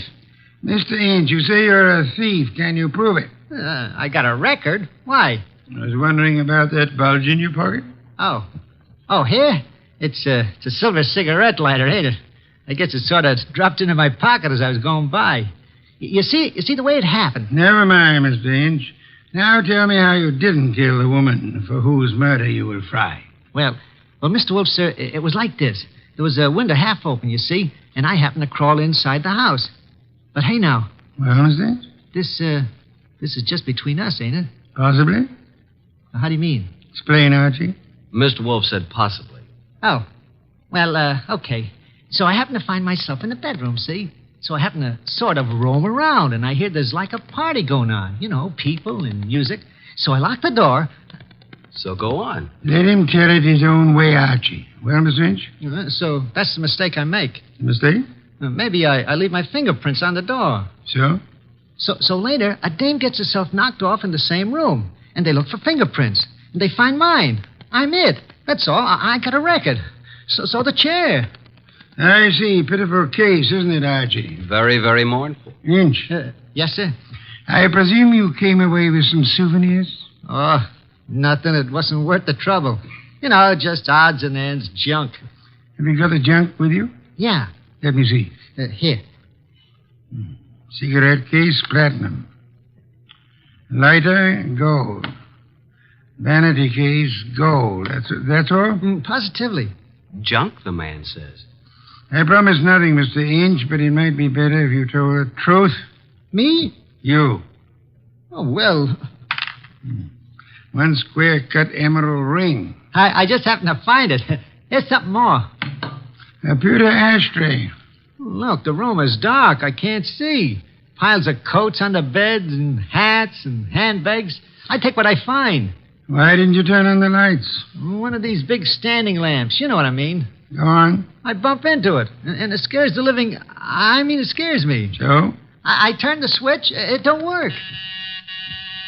Archie. That sounds like the law, boss. The law. Stay right where you are, Willie. May I suggest that there is a way to find out, Archie? Okay. We don't want any. Good morning, Goodwin. You remember me, your old friend, Inspector Kramer? Two gentlemen with me are also with the department, Pearlie and Ostrakovich. May we come in? What do you want? We want a murderer, and we want some rocks worth $250,000. Does that answer your question? What makes you think you'll find all those goodies here? Come in, men. We know Willie Inch is here. Where is he? Now, just a second. We're coming with you, Goodwin. Okay, Inspector, come along. Well, Archie? The law. That's Willie Inch. Frisk him. No weapons? Okay, just put the cuffs on him. Inspector Kramer. Oh, yes. Hello, Wolf. I want to tell you something about this man whom you and your men have so bravely captured in my office. You don't need to tell me about him, Wolf. We know about him. Do you indeed? Yes. We know he killed Mrs. Florence Avery March and stripped $250,000 worth of diamonds off her. That's all we need to know. I didn't do no such a thing. Where's the ice, Willie? I never even seen none, honest. Take him away, boys. I'll make the charge when I get back to my office. Wait. Mr. Wolfe, sir. Take him. Look, I ain't done nothing, I tell you. Inspector Kramer. Yeah. We're going to have a little talk now, aren't we? If necessary. How do you mean? Explain, Archie. Mr. Wolfe means you're going to have a little talk, if necessary. Very funny. I will now draw up a chair and show you why it's necessary. In the first place, $250,000 worth of diamonds makes it necessary. Archie, if you please, a bottle of beer. Okay. Will the inspector name his poison? You know I never drink on duty. And just for me, Archie, please. On my way.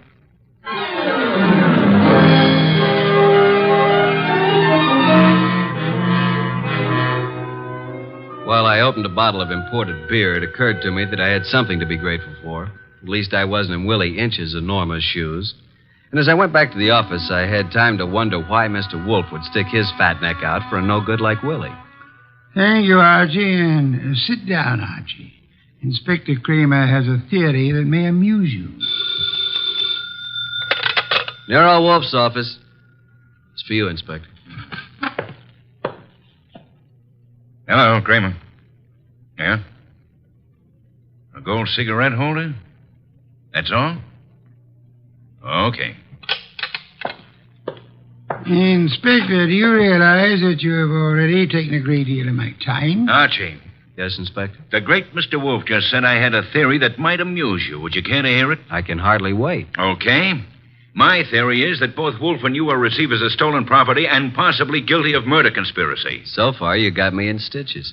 Willie Inch, with a record as long as your arm, robs the home of Mrs. Florence Avery Marsh. He strangles her with a silk scarf, takes the diamond she's wearing, grabs everything else that's lying around, and then what? Is it a question? I'll tell you what. He will, too. Archie, listen. Then Inch brings the stuff here, the stuff that's piled on Wolfe's desk, and the diamonds. You want me to tell you where the diamonds are? They're in that safe right there. Inspector Kramer, I know nothing about the diamonds. They are not in the safe, and they are not in the house. Now, you can take my word for it, or you can get a search warrant and make a fool of yourself. I'm going to have lunch.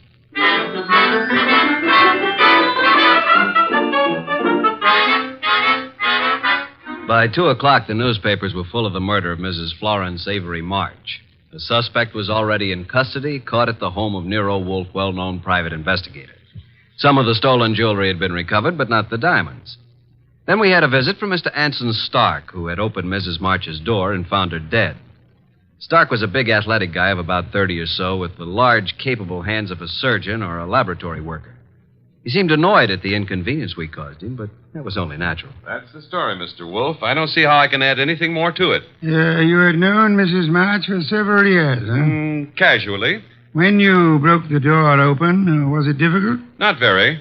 You were the first into the room? There were 3 or 4 of us. We pushed in together.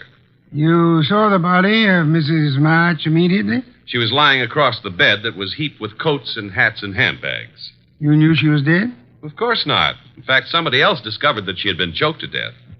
And who discovered that the diamonds were gone? I don't know. I didn't. Were there many diamonds, Mr. Stark? No, just a few, but big ones. She wore them on a pendant around her neck. Mr. Stark, I want to thank you again for having been so patient. I have been patient, Mr. Wolfe. I have my own business to attend to. Which is? Oh, I have a small but hopeful enterprise. Electronics, tubes for radio and television, mostly experimental. Well, that reminds me, Mr. Stark. When you entered the bedroom, was the light on or off? Let me see. Of course, it was on. It must have been on. Why? Just curiosity, Mr. Stark. Oh? Anything more? That's all, except thank you for coming here. Archie, will you take Mr. Stark to the door?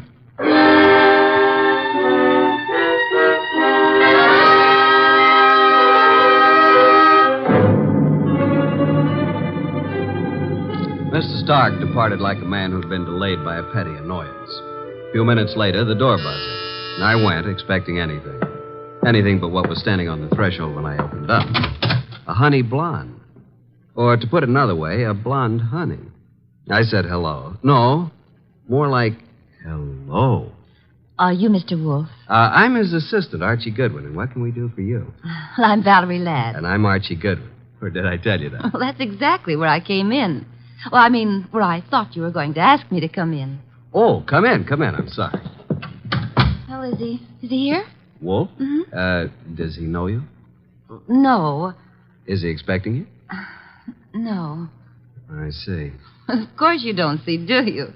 Well, this is it, Mr. Goodwin. I'm a writer.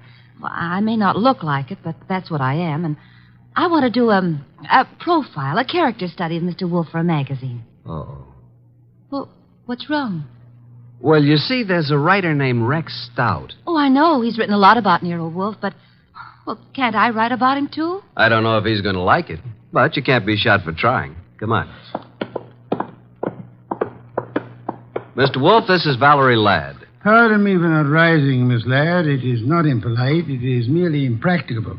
Miss Ladd wants to write about you for a magazine. Please, Mr. Wolfe. Nonsense. Mr. Wolfe, if I could just spend a few hours with you, that would be enough. Would it indeed? Oh, yes. Have you written much, Miss Ladd? Oh, reams. You know, the habits of writers interest me. The habits? Yeah, the writing habits. For instance, do you use a pen or a pencil? Do you dictate, or like most writers, do you do your own typing? Mr. Wolfe, if you knew the hours and days and years that I've pounded a typewriter. Of course. Archie. Yes, sir? Why don't you take Miss Ladd up and show her the orchids?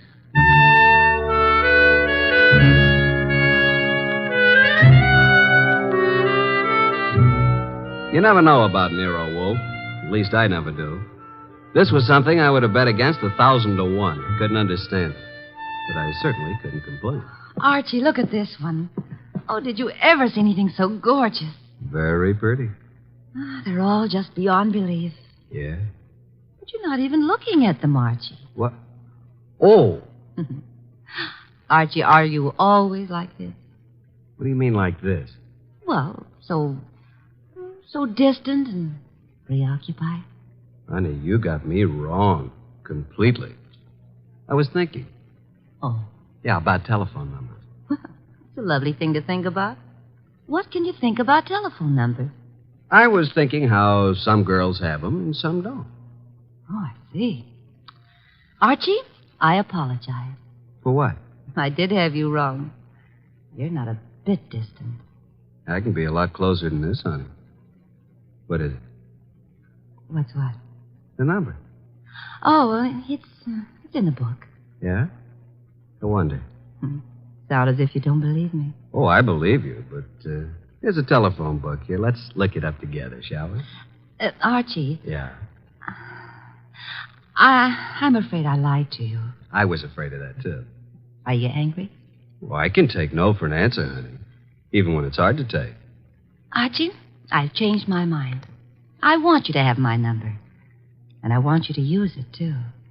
You know, honey, I'm beginning to take an interest in this dialogue. Let's have it. Okay. Olympia 93659. And a very, very pretty number it is. Valerie Ladd, 2 D's. Olympia 93659. Honey blonde, gorgeous. Spelled gorgeous. There. What are we doing tonight, Olympia 9? And I said that you were distant and preoccupied. We were talking about tonight. All right, Archie. Yes, I'd love it. Oh, these orchids, they're really beyond belief. And you won't even look at them. True. I'm too busy looking at you. Well, how do I look, Archie? Beyond belief, honey. Beyond belief. Well, there goes the Goodwin luck again. It's a house phone, partner. Yes, sir. Okay. He wants us to come down. Archie? Yes, dear. Even if he says no, we still have a date? Honey, though the heavens fall.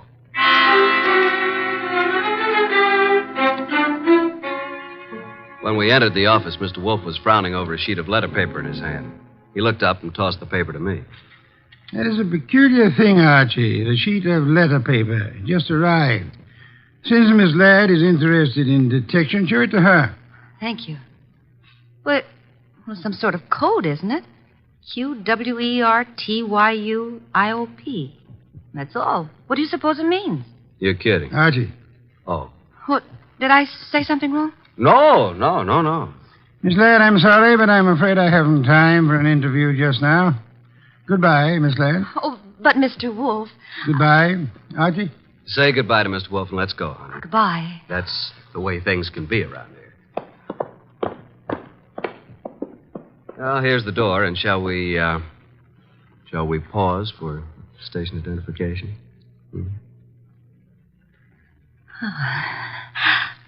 I'll wipe it off, Archie. There. Thanks. Well, what happened, Archie? Yes, indeed. Yeah, Mr. Wolfe, I mean. Oh. Why did he suddenly want me to go? Well, I'll tell you, though I don't know whether I should. That code message he showed you? Yes. QWERTY up. You remember? Yeah, sure. Because I use a typewriter. From left to right, it's the first bank of letters on any typewriter. I see. It was a test. Ah. And you flunked it, baby. You're no writer. Archie, I can explain it. Sure. Tonight. Tonight, Archie.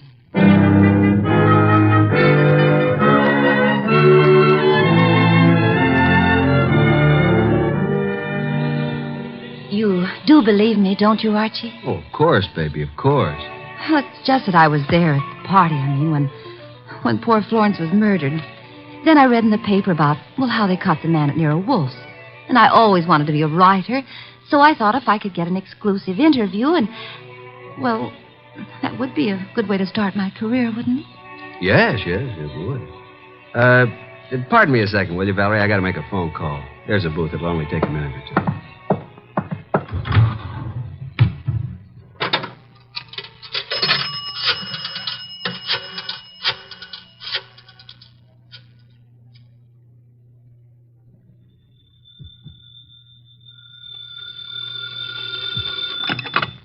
Nero Wolfe speaking. Archie, I'm at the Riviera with Valerie Ladd. I'm happy for you, Archie. I will remind you that I have not seen you since Valerie left the house. I was otherwise occupied, Archie. With orchids. With orchids? What do you want, Archie? Now, look, with that typewriter gag, you practically told me she was a phony, didn't you? Of course. Just for the record, how did you know? Have you looked at her fingernails? She never touched a typewriter in her life. I wanted to be sure. Okay, now do you want me to tell you something? You mean that your charming companion Valerie was at the party when Mrs. March was murdered? How did you know that? Simple, Archie. I got a list of the guests from Inspector Kramer. Among them was the name of Valerie Ladway. Simple? Ladway. Ladd. Yeah, sure. Okay, what am I supposed to do about it? Just hang on, Archie. Just hang on.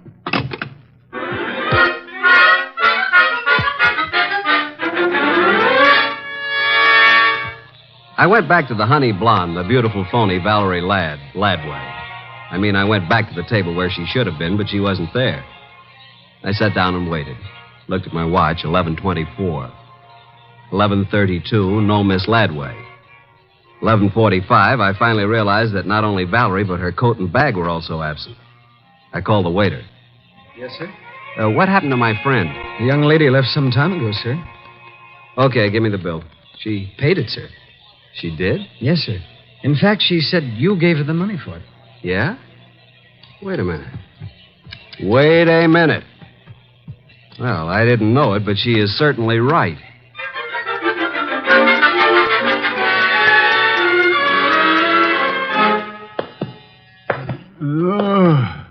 Oh, my. Well, Archie, this is most thoughtless of you. Sorry, I lost my keys. My money, too. Your keys, Archie? Yeah. Glad you were still up. You lost Miss Ladway, too? Definitely. I'm going to bed. Good night, Archie. You think it's funny, don't you? Yes, Archie. Yes, I do. Good night, Mr. Wolfe. Archie. Yeah? Before you retire, one thing. What? Open the safe, will you? And leave it open. Why? Because there's nothing in it of importance. And it's a valuable safe, and I don't want it damaged. Good night, Archie.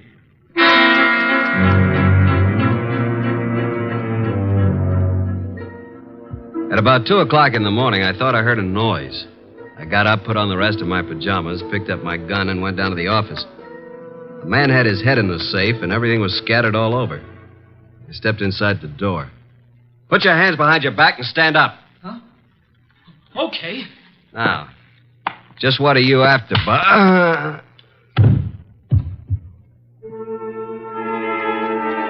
When I woke up, I was alone on the office floor. I did not feel good. The place looked as if a hurricane had struck it. Every file drawer had been empty. I felt a draft from somewhere. Got to my feet, trying not to joggle my head too much. There was the front door standing open. I closed it gently. Then, very, very gently, I groped my way to the kitchen for ice, water, and towels. Archie. What? Oh, didn't you hear me scream? No. Is it bad? It's better. You're angry, aren't you? Nuts. What, Archie? I said nuts, Mr. Wolfe. Nuts. I'm sorry about what happened. Yeah, you expected it. But I didn't expect you to be caught by somebody behind you. You must have known there would have been two of them. Now, how would I know that? How? Think of Mr. Ladway's delicate hands. Do you believe she intended to open the safe herself? You think she stole my keys and so on. Well, let me tell you... Hey, wait. That guy was digging in the safe that... Then who hit me in the head? Archie, someday you'll be the death of me. In the morning, will you tell Inspector Kramer I'd like to see him here?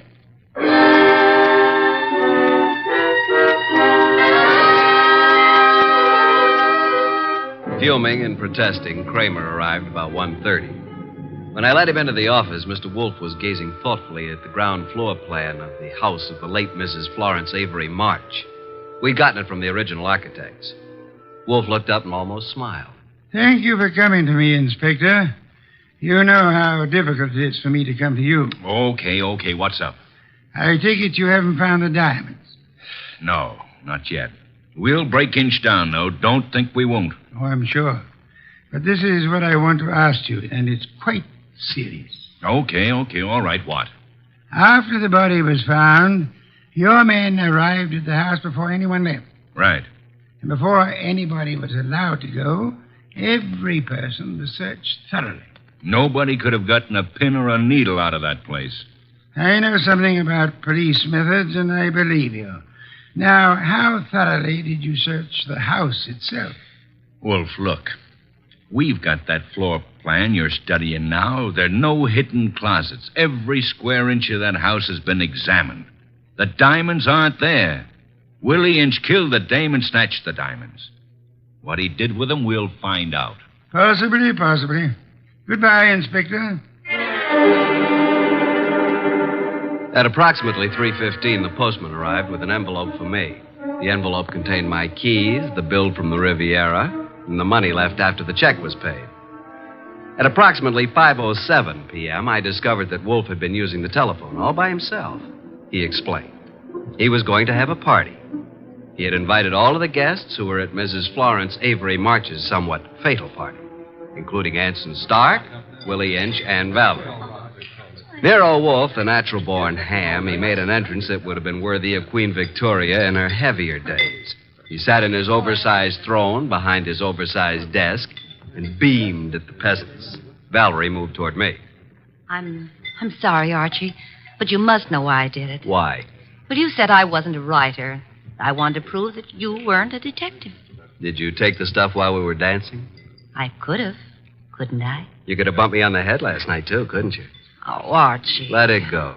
It was humiliating, though. Ladies and gentlemen, I'm sure you realize the purpose of this party. We want to know who killed Mrs. March and what became of her diamonds. Mr. Inch. Yeah? When you visited the room where the body was found, the room was dark? The bulb was burned out. I tried to turn it on. If there had been a body on the bed, would you have seen it? Maybe. With all those coats, maybe not. So, Mr. Stark? Yes, I said the light was on. Perhaps I was wrong. What of it? You're engaged in the manufacture of tubes for radio and television, huh? I told you that. Inspector Kramer. Yeah, what? A light bulb was found in the wastebasket in the room where Mrs. March died. Yeah. Like you said, we tried the bulb in the socket and it worked. So what? One more question. Does anybody remember whether Mr. Stark was carrying a bundle or a package under his arm when he arrived at Mrs. March's party? Oh, I do, Mr. Wolfe. I think he had a box of flowers. That's true. I did bring flowers. No, Mr. Stark. That box contained 2 parts of a light bulb and some adhesive. During the party, you strangled Mrs. March, put the diamonds into the light bulb, assembled the thing, and screwed it into the lamp socket. Archie, stop him.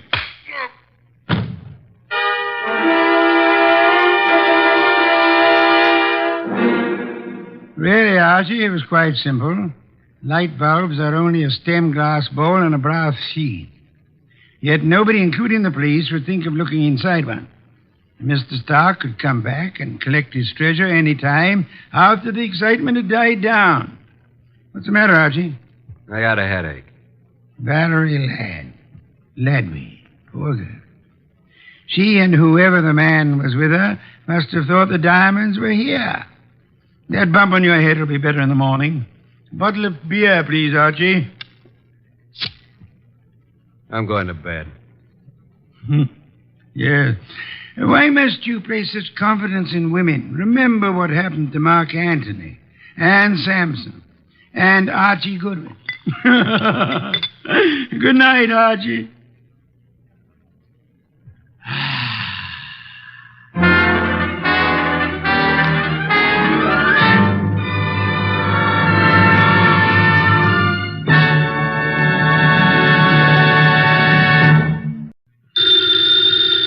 Ladies and gentlemen, the ringing of that phone bell brings you mystery, adventure.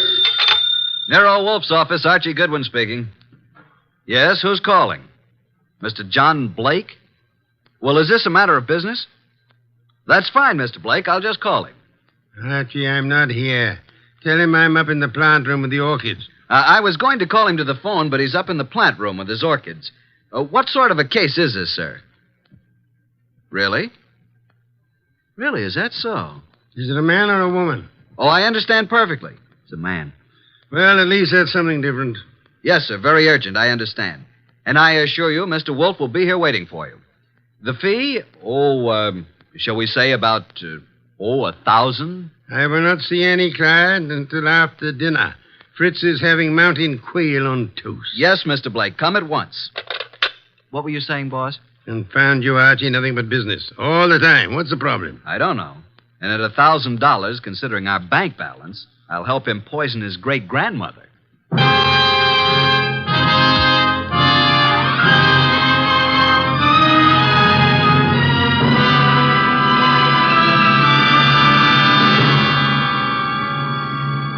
Ladies and gentlemen, it's that renowned genius who is the bulkiest, balkiest, most ponderous, and most brilliant detective in the world. Yes, none other than that chair-borne mass of unpredictable intellect, Nero Wolfe, created by Rex Stout and brought to you in a new series of adventures over this NBC network in the person of Mr. Sidney Greenstreet.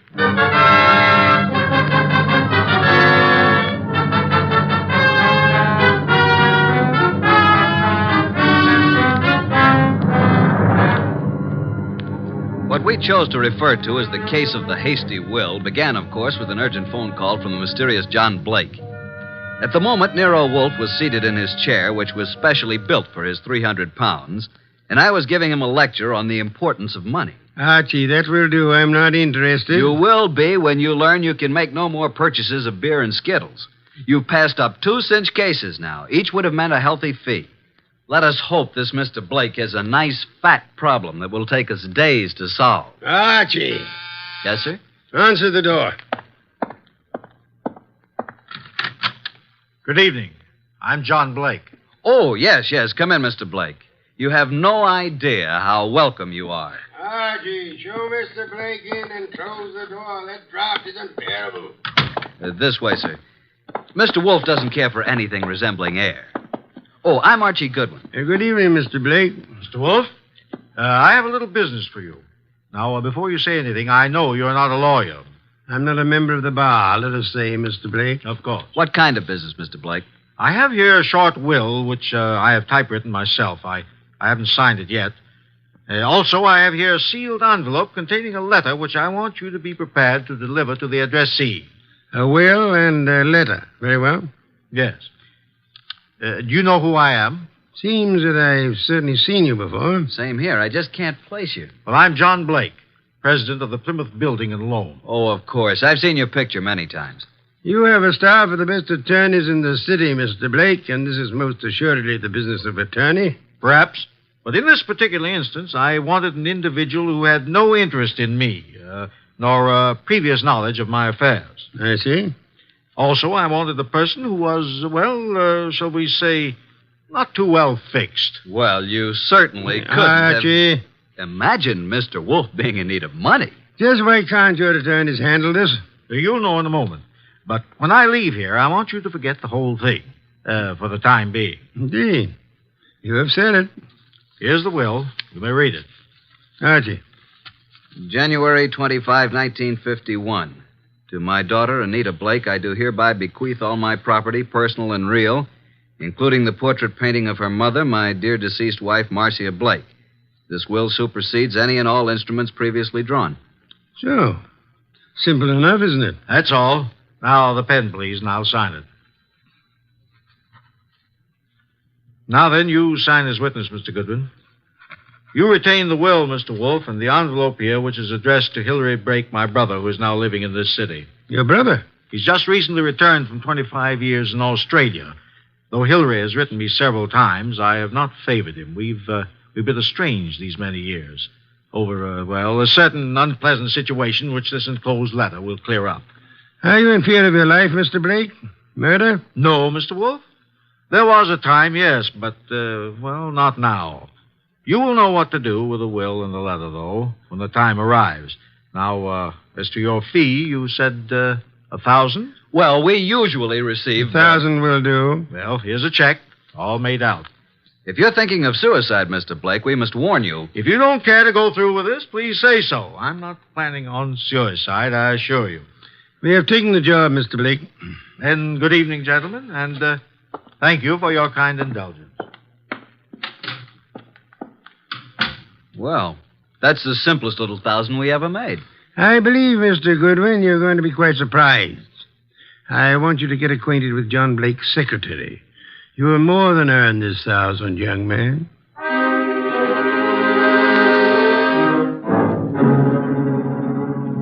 Archie. Archie, is that you? Yes, boss. What time is it? It is 6 p.m. The clock is right in front of your eyes. I'm thinking, Archie, it's very interesting. Very. An entire day has passed since the visit from John Blake. Did you learn anything from Blake's secretary? I did. He left his office late yesterday, she said. His daughter Anita is quite upset because he didn't come home. Check his club? Yup. I didn't talk to the daughter, but I learned that she's engaged to a young fellow named Wilbur Martin. She told the secretary that her father had been acting strangely of late, a bit morose. And what does the daughter feel has happened? Anita's afraid he's been kidnapped. You haven't met nor talked to any other than the secretary? Not yet. And so far, no one's called the police. Good. We must, for the time being, prevent that. What did you learn of Blake's brother from Australia? He's been here only a year. They've met only once or twice since his return. The secretary thinks the breakup was because of their love for the same woman. Hillary became very wealthy in Australia. Very well, Archie. It is time for you to visit Miss Anita Blake at her home. I'd love to, boss. She's a mighty purty gal. Phooey. Archie, you can do me a great service. Anything. Be sure to close it tightly as you leave. Close what? The coal chute, of course.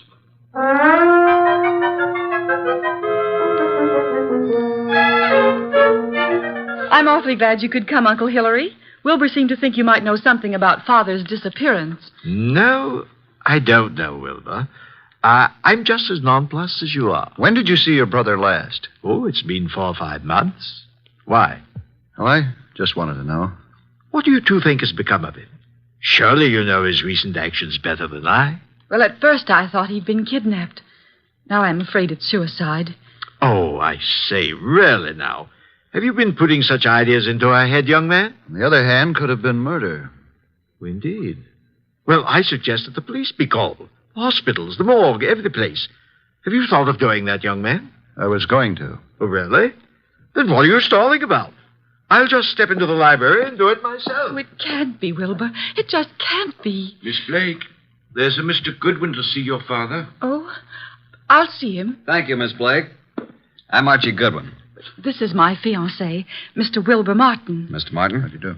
What is it you want, Mr. Goodwin? Is your father here, Miss Blake? Why, no. No, he isn't. What is your business, Mr. Goodwin? Why do you want to see Mr. Blake? As a matter of fact, I don't really want to see Mr. Blake because I don't think he's here. I came to see Miss Blake. Just who are you? I'm a detective. Police? Private investigator with Nero Wolfe. John Blake has disappeared.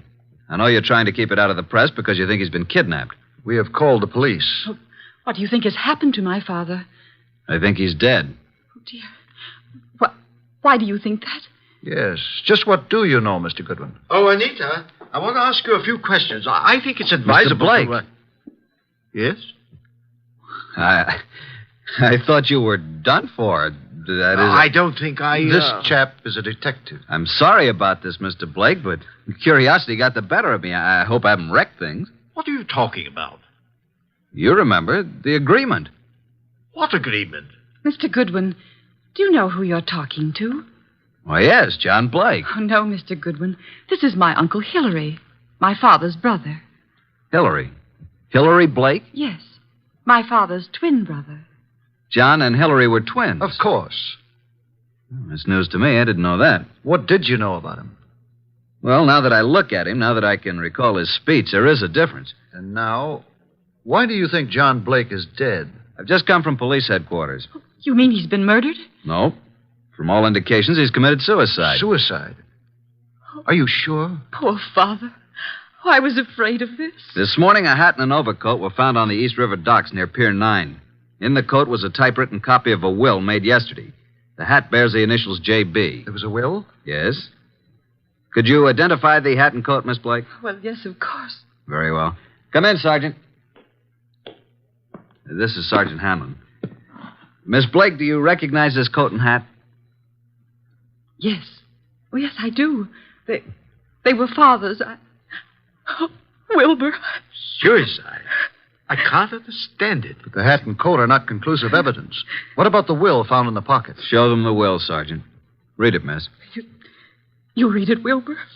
To my daughter, Anita Blake, I do hereby bequeath all my property, personal and real, including the portrait painting of her mother, my dear deceased wife, Marcia Blake.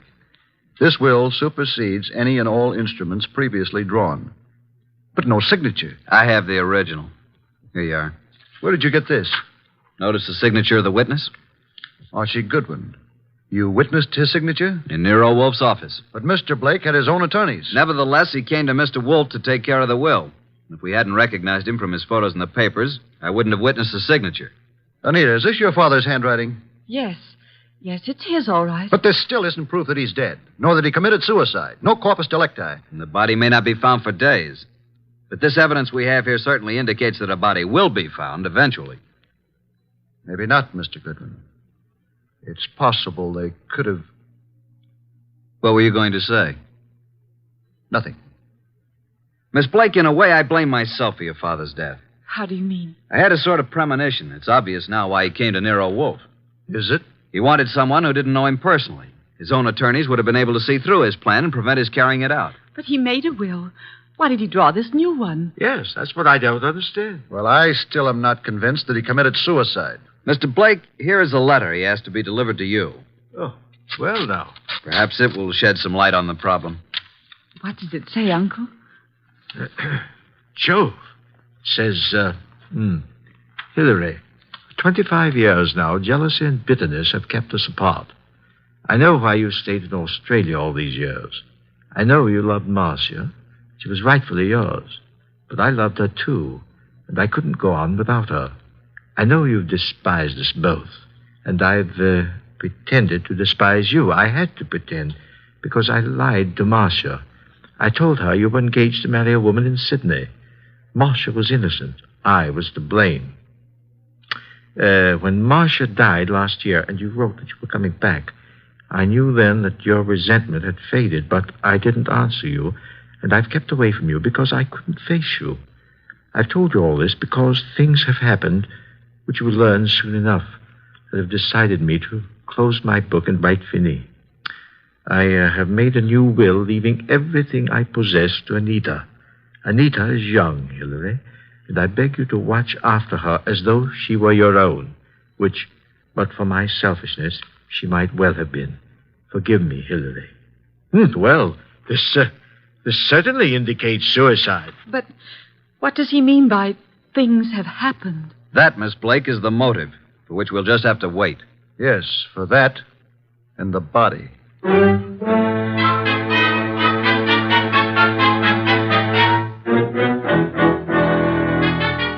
Well, boss, up here in the conservatory a bit early, aren't you? How are the orchids? Oh, it's a nice sunny morning. Even though it is around 0 outside, the sun is fine for them. And behold, Archie. Huh? What is it? The Dendrobium sclerostel. Yes, indeed. What about it? Showing 2 buds. Most encouraging. Indeed so. Boss, I can't take the steam heat here. Tell me, this painting of Marcia Blake, is it large? It hangs over the Blake mantel, about 3 by 4 feet. I find it most intriguing that John Blake should mention the painting in so short a will.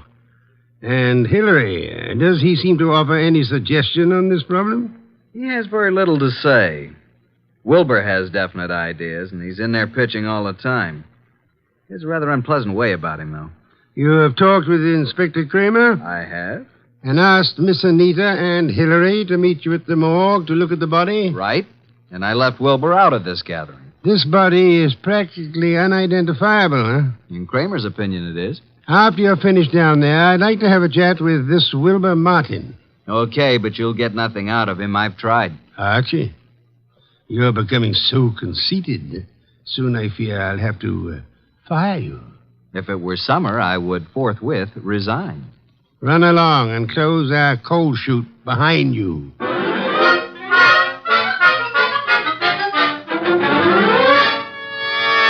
Morning, Inspector Kramer. Up early. Yeah, Goodwin.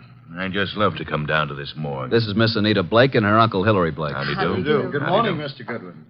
I hope you don't object too much to my joining the proceedings. Oh, I know, Wilbur. I suppose it's all right. Please, Mr. Goodwin, what's happened? There's a body here. Rather badly bruised and cut and in a bad condition, but I think you should look at it. Oh, I'm sorry, Miss Blake, but I'm afraid it's necessary. very well. I'll be all right. Now, I'd like to come along. Oh, yes, Wilbur, you must. Well, come on. This way.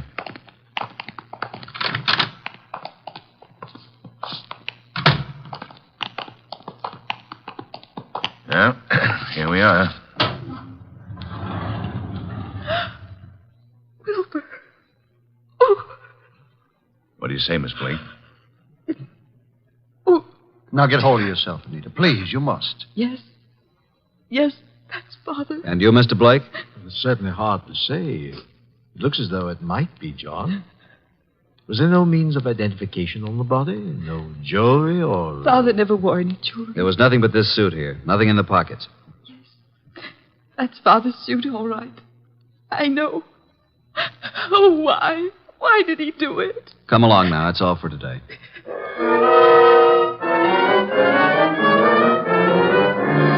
Mr. Wolfe, this is Mr. Wilbur Martin. Ah, yes. How do you do, Mr. Martin? Sit down. Thank you, sir. No. Take the red leather chair. That's right. So glad you could come. Archie, beer first. Tell me, Mr. Martin, you saw the body? I did. Whether it was John Blake or not, I'm not sure. But Anita feels positive enough. You are skeptical about the suicide theory, huh? Well, yes, I am. Are you trying to cast suspicion on someone else? No. He thinks he was murdered. I do. But not by you, of course. Certainly not. But who would know that John came here, signed the will, and gave us the letter to his brother? He must have contemplated suicide, don't you think? Are you positive it was John Blake who signed the will? How interesting. You think it was his brother Hilary who came here, posing as John, huh? It could have been. But the man was quite gray and had no Australian accent. Hilary could have dropped the accent for a short while and grayed his hair, and they were twins. So enlightening, Mr. Martin. Do go on. After he left you here, he could have killed John and thrown him in the river, and left his overcoat and hat on the wharf. And why would Hilary kill John? Well, there may have been several reasons. Maybe because of Marcia. Several reasons. Tell me, did John Blake object to your engagement to Anita? No, why should he? I don't know. I merely asked. Anita Blake identified her father's handwriting. She identified the body. You still believe it's murder? Maybe she only thought it was his handwriting. You had best be careful, Wilbur. In trying to make a murder out of this, you might place yourself in a most unhappy position. I checked the letter and the will with papers at John's office, and the handwriting is identical, in my opinion. Maybe Hilary is clever at forgery. Maybe. Did you have the experts check the writing? Not yet. Then how can you tell unless you had a bona fide sample of Hilary's writing? I take it that you found a sample of Hilary's writing? Some letters from Hilary to John? Yes. I found a package of them in John's desk at his home. That, Wilbur, is most encouraging. Here they are. Several of them tied together. Some written in 1928 and a couple in 1948. Now, we'll tell you something. We never thought John committed suicide either. You didn't? No. And before you go, Wilbur, write your name here on this pad. Very well. Thank you so much. I hope we shall see you tomorrow.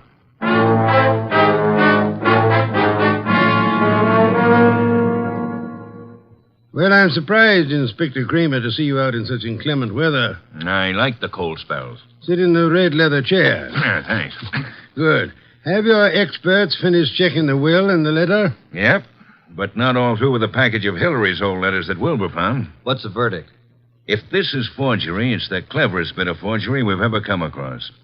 My men say the will and the letter you received appear identical with the specimens from John's office. Indeed, the will and the letter then do seem to have been written by John Blake. Yes.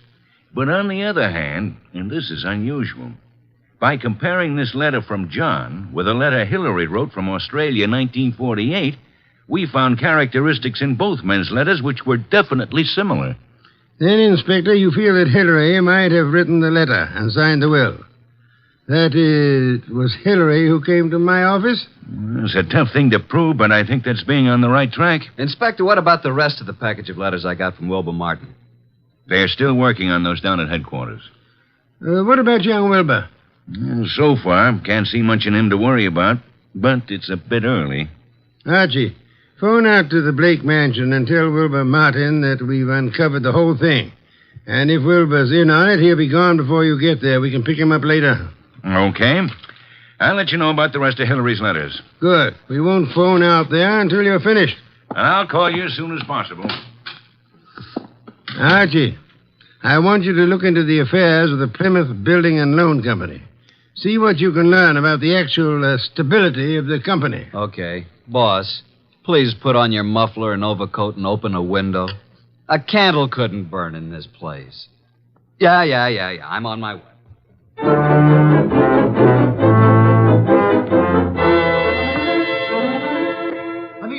Anita. What is it, Wilbur? What's happened? I came out as soon as I heard. Well, what's happened? Speak up, man. You haven't heard? You don't know? No, what? Look at these headlines.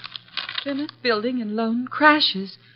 Wilbur, what does this mean? It means your father embezzled the funds of the company and he has gone to the wall. What? Yes, close the doors. Oh, no, Wilbur, no, I can't believe such a I'm thing. sorry, Anita, but there it is in black and white. Then this is the motive for John's suicide. Why? Why? Because he knew he was caught. What else? He could have put the money back, couldn't he? Yes, but maybe he lost it by trying to make more to cover up the shortage. I don't think he lost it. You don't? No. Oh, nonsense. He must have. Else why would he kill himself? Maybe he didn't kill himself. Oh, this is awful. Oh, please, Anita, you mustn't worry.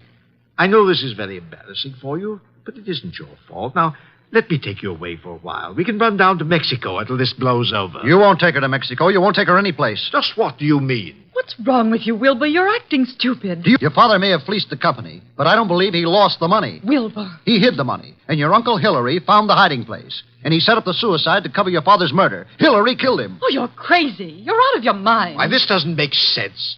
I have all the money I need. Yes, you have now. Pack your things, Anita. I'll phone the airport for reservations. You can't leave at a time like this. You won't leave this room. Do you know what can be done to you for threatening people with firearms? I'll call the police. You don't need to call the police. I've just talked to that detective, Mr. Goodwin. He's on his way here. The police have uncovered everything. I know you killed John, and you have the money. Wilbur, you're out of your mind. I know what I'm talking about. Get out of here. Get out. I won't leave. No one will leave till Goodwin comes.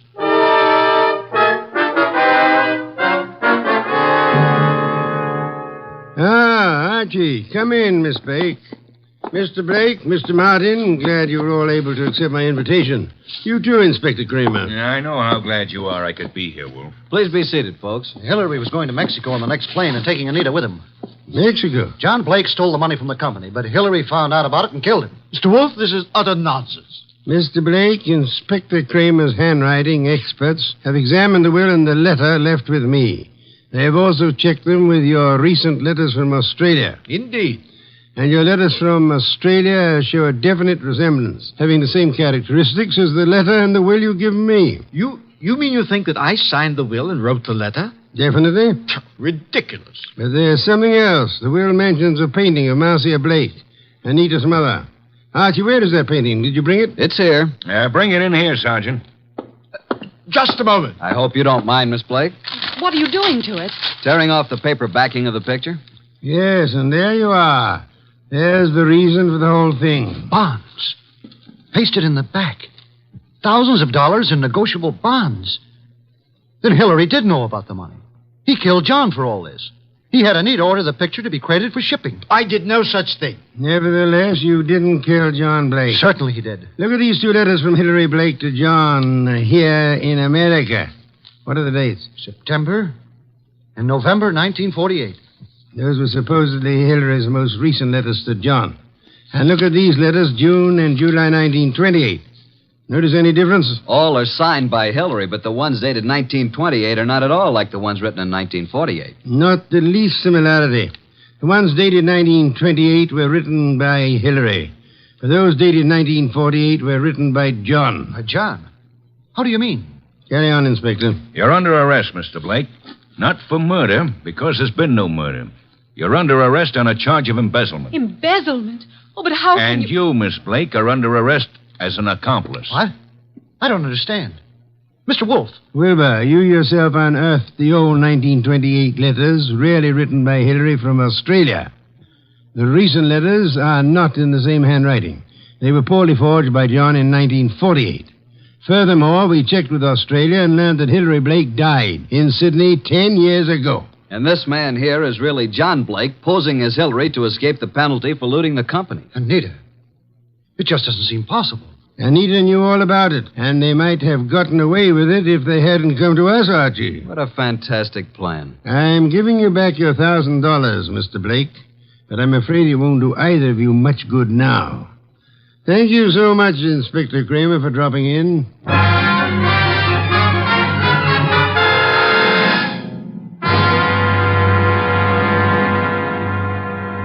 Well, boss, that was a clever bit of deduction. You really think so, Archie? It was quite a blunder for so clever a man as John Blake. Why did he make the mistake of coming to us? There are many holes in the plans of the criminal mind. He must have forgotten about the 1928 letters, or he would have destroyed them. And he underestimated Wilbur's intelligence. And I thought he was a dope, too. But he was half right. He really slipped up on the body in the morgue. Inspector Kramer was most kind to cooperate with us in that little act. Anita was too eager to identify the first body she saw. And the painting. You sensed there was more importance attached to it than the fact that it was a work of art. True. Some beer, please, Archie. Coming up, boss? Now, that brings me to an unpleasant subject. What's that? You were talking about resigning. Are you still in that frame of mind? Resigning? When did I say anything like that? Then you're going to be content with conditions as they are? Why, of course. What are you saying? And you don't mind it a bit as long as this dreadful weather continues? Well, not at all. Don't mind what? Going in and out of the house through the coal chute.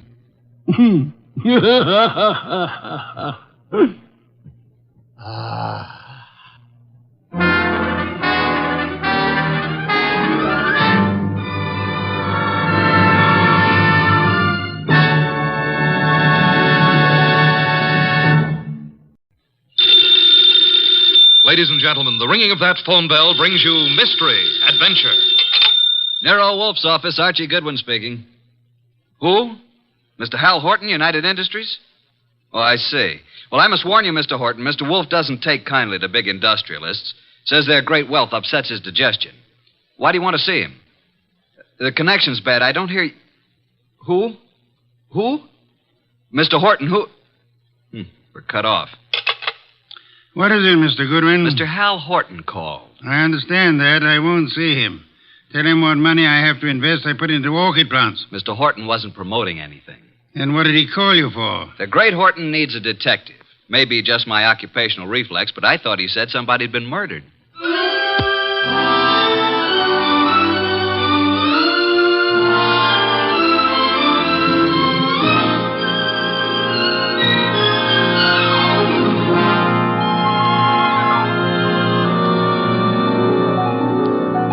Ladies and gentlemen, it's that genius who is the bulkiest, balkiest, most ponderous, and most brilliant detective in the world. Yes, none other than that chairborne mass of unpredictable intellect, Nero Wolfe, created by Rex Stout and brought to you in a new series of adventures over this NBC network in the person of Mr. Sidney Greenstreet.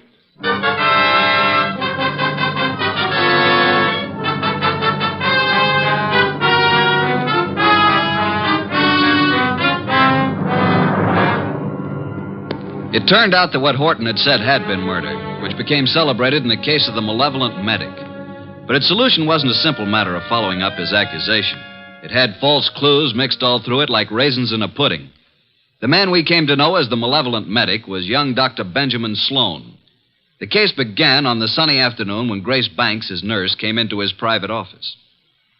Waiting room's finally empty, I take it? Well, there's one more patient, darling. I'm sorry, Doctor. Mrs. Horton's here for another of the thiamine chloride shots you ordered for. I said you could give her those, Grace. She doesn't have to wait to see me. Oh, she's hung up her mink coat, parked her orchid and her alligator bag, and filled up all the ashtrays with lipstick cigarette stubs. Mrs. Horton prefers to wait for you. She seems very upset. I hoped she'd get hold of herself. Mrs. Hal Horton with all that money. Whatever gives her such jitters? Darling, if I ever get in that condition after we're married, please shoot me. I've advised her to go to a specialist. Hers isn't a true medical case. Well, I'll do what I can. Get a needle ready, will you, Grace, and show Mrs. Horton in. Yes, darling. I mean, Doctor. Mrs. Horton, will you step in now?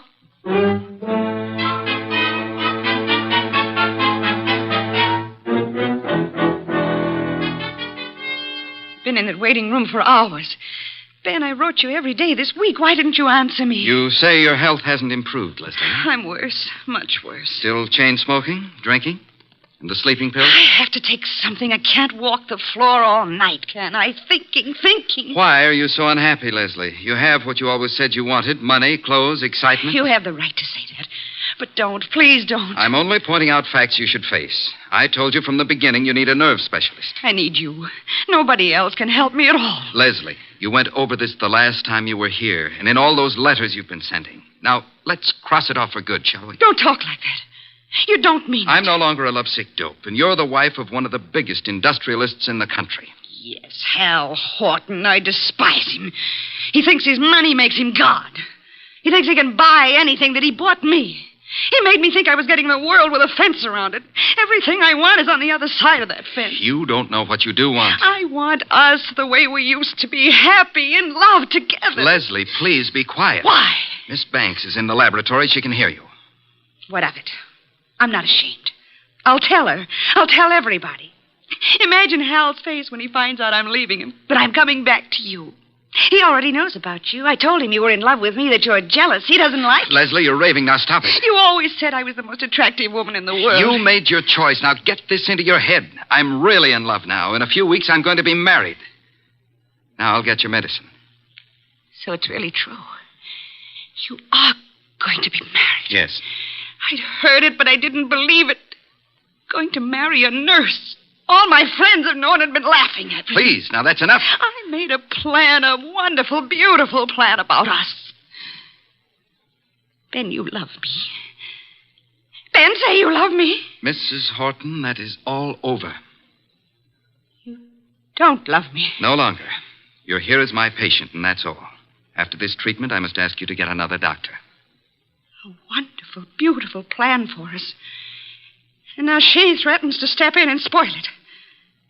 Well, maybe I'll spoil a few plans. How would you like that? Threats will accomplish nothing. I can ruin things for you, Ben. All those fancy ideas of yours about having a fine practice, being a great doctor. Do you want to give those up? I can arrange it so that maybe there won't be any wonderful future for you. Are you prepared to face that possibility? Because I'm prepared to make it a reality. And I mean it. You'll regret this day as long as you live. I'll get your medicine, Mrs. Horton. Hand me my bag. Thank you.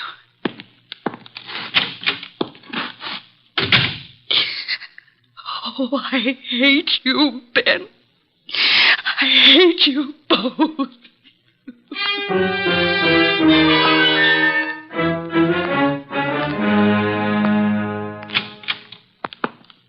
Sorry to have kept you waiting, Mrs. Horton. Miss Banks had to do a repair job before she could use the sterilizer. Alcohol, Miss Banks? Yes, Dr. Sloan. Now, Mrs. Horton, may I help? Thanks. So nice of you. There. Right side for the hypo this time, isn't it? Just touch with this cotton. Ready now, Doctor. Oh, what's the matter, Mrs. Horton? I'm just cold.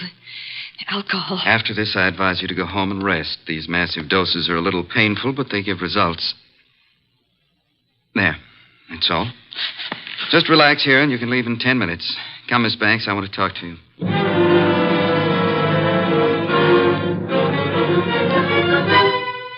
Doctor!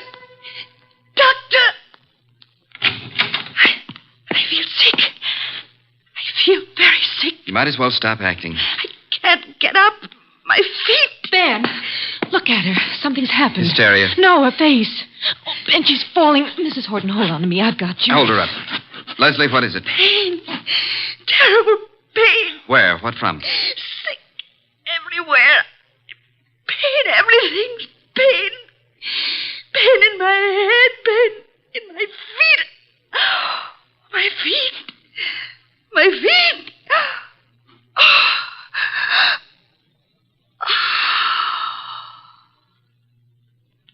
Doctor, she's dead. Yes, Grace. Get a card from the files. I want to study it. From the first day Mrs. Horton came here. What was it, Ben? What happened to her? Symptoms are of a heart condition from which it seems the patient has just expired. Then you must call her husband. Grace, did you hear me? Yes, Dr. Sloan.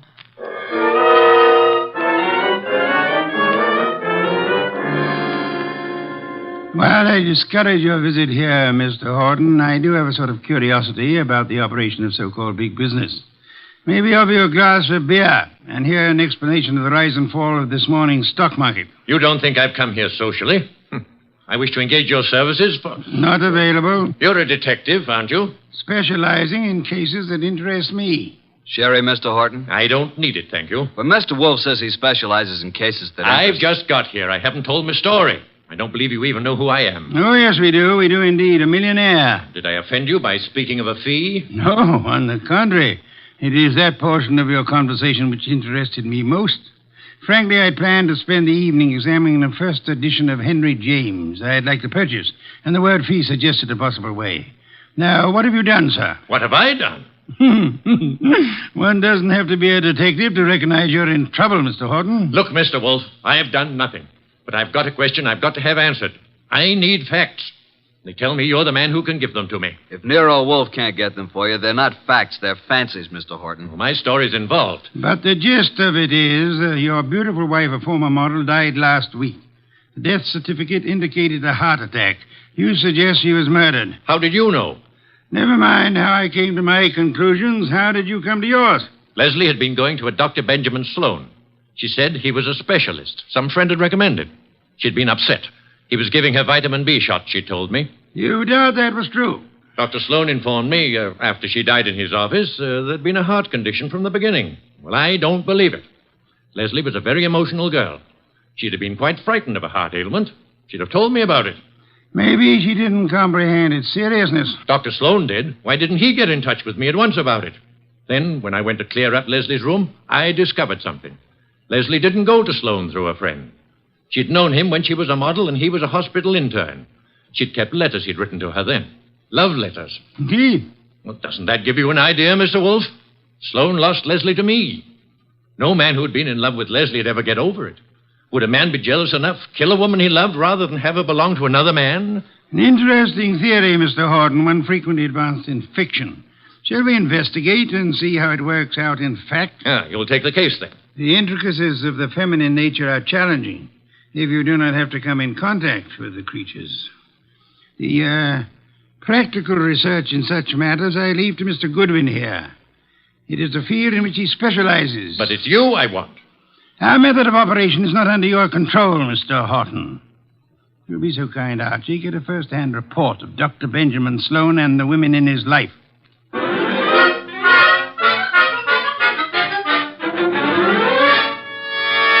Just came to ask a few routine questions, Dr. Sloan. I don't understand your interest in the Horton case, Mr. Goodwin, is it? That's right.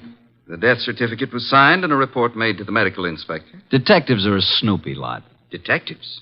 Are you from the police department? No, I'm employed to note some details before we close up the Leslie Horton estate. Sudden deaths have to be double-checked. I'm afraid I can't add a thing to what I've already reported. Well, thanks for seeing me anyhow. Been a pleasant visit. Ever have a patient die in your office before, Dr. Sloan? No, but I've seen similar cases in the hospital, of course. Was Mrs. Horton warned about her heart condition, Dr. Sloan? I discussed her case with her fully and frankly. And her husband, wasn't Mr. Horton alarmed? He didn't know. Mrs. Horton's ailment was, well, not to bore a layman with medical details, was not a fatal one necessarily. She might have gone on for years. Just played in bad luck, huh? The worst. Mm-hmm. When'd you first meet her? several weeks ago. And you saw her how many times? It's all on the record. She was nervous. I prescribed thiamine chloride. Her medical report card shows that. You read it for yourself. Well, I guess that's all, Dr. Sloan. Won't bother you further. Miss Banks will show you out. Yes, Dr. Sloan? Sort of a modern Aladdin arrangement, isn't it? Wish I could press a buzzer and have a beautiful girl like you appear. Mr. Goodwin is leaving. Oh, this way, Mr. Goodwin. You can use the side door. The waiting room's full of patients. So long, Doctor. This way through the lab. There's a door from it into the corridor. Cozy place, all those bottles. I suppose there's enough stuff in here to kill an army. To cure one. Miss Banks, may I say that you're the kind of a nurse that patients dream about? Make it a pleasure to go to a hospital. Blonde hair, blue eyes, winkers an inch long. Are they real? If you'll excuse me. What do I have to come down with to persuade you to take care of me, huh? I don't take cases. I'm a technician. Good day, Mr. So you work just for Dr. Sloan? That's too bad the way he's involved in this Horton case. It looks serious. Mrs. Horton simply died of a heart attack in Dr. Sloan's office. If you wanted to help your boss, Miss Banks, you'd stop rushing around and answer a few questions. I'm sure Dr. Sloan gave you the necessary information. Guess he doesn't realize the trouble he's in. If you can supply any details that'll change the picture, you'll be doing him a great favor. He's a nice guy. I want to help. What is there to say? The report... Let's get it in your own words. Just what really happened here that day. Well, Dr. Sloan gave Mrs. Horton the vitamin B shot. That was routine. Mm-hmm. But she didn't get up afterward. She said she was sick. And then she fell and I caught her. And Dr. Sloan administered emergency treatment. What did that consist of, Miss Banks? All that is in the office record. What would bring on such an attack? It could have been several things. Could it have been something she ate? Acute indigestion affects the heart. Maybe Mrs. Horton would be here now if the doctor thought to use a stomach pump. He did use one. He did everything there was time to do. She certainly went in a hurry. Suffer a lot? She said she was in pain. Where? Her stomach? No, not her stomach. Where then? She seemed to be in pain all over. Reflex, maybe? When it was over, what did you do, Miss Banks? Called Mr. Horton. Must have been a blow to the great man. I understand she was younger than he is and quite a sultry gal. I've talked to you professionally because you said it was necessary to help Dr. Sloan. Is that all, Mr. Goodwin? I guess it is for now. Unless you'll have dinner with me. Thank you, no. I'm handsome, hardworking, and harmless. I'll bring you references from my employer. What do you say? The express elevator's the one on the right. Must be there's another man. Wouldn't be the doctor, would it? Well, you'll fit better in a Pullman kitchen than here among the test tubes at that. My reluctant congratulations.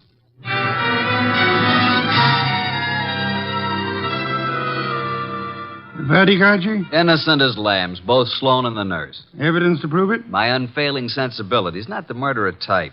Nice couple, doctor and the nurse. I suspect they're engaged. She's so much in love with him, I could have been you, and she wouldn't have known the difference. Very flattering. Records? The usual medical record, Mrs. Horton's first visits, symptoms, subsequent visits. Here are the notes on it. Vitamin B shots. No chance they brought this on, huh? Dr. Sloan says absolutely not. I checked that with other doctors.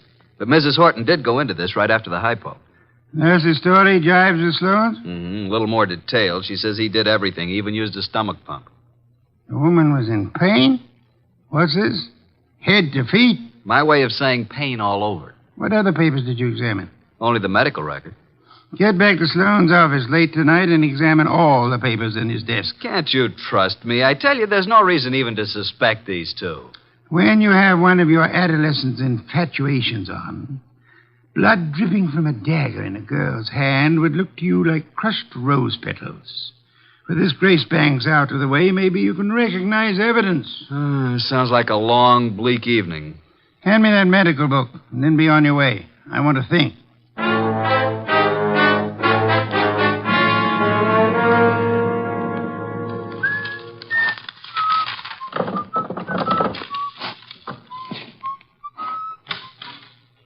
Well, good evening, Mr. Goodwin. Oh, good evening, Dr. Sloan.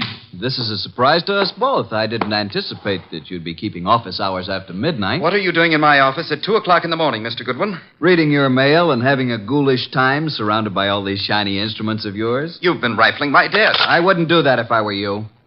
I've put things back very neatly, even the letters from this little secret compartment, which isn't secret at all to anybody who knows about desks. I've kept only Give one. me that Easy. It's the "My darling, mine first, shan't ever give you up one way or another" one. You remember it? I'll bet that nice little nurse you're engaged to never wrote that, did she? What do you intend to do with it? Mark it Exhibit A in the Horton murder case. Maybe you'd like to come with me and explain it to Nero Wolfe. Very moving, very flattering, very interesting if you like women, but also very incriminating, Dr. Sloan. What does it prove? A silly woman with a nervous breakdown imagined she was infatuated with me. A woman who is now dead, you must remember, under, shall we say, unusual circumstances. You signed a death certificate which stated Mrs. Horton died of a heart attack.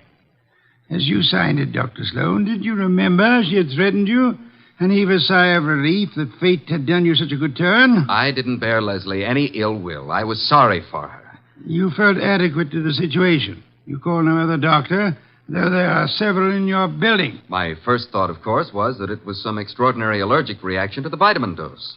It was not until an hour or two after she was dead you decided she expired from a heart attack. Yes. How did you explain the pain? I reported no pain. Miss Banks said Mrs. Horton had pain from her head to her feet. Grace said that? Well, not in those words, but that was the general Dr. Sloan, why did you use a stomach pump on a heart case? Why, I told you I tried everything. Sometimes an acute digestive disturbance. I suggest you did it because to you, as to any qualified physician, the pain in the feet suggested poisoning, a particular kind of poison, an inorganic poison. There wasn't any in her stomach. You maintain that? Archie, get the medical examiner on the phone. Tell him the body of Miss Hal Horton must be examined for any evidence of poisoning. I know you think Mrs. Horton was murdered, but it's impossible. There'd been no one near her. Miss Banks? Miss Banks couldn't have done it. She was working with me constantly. That's what I thought you'd say, Dr. Sloan.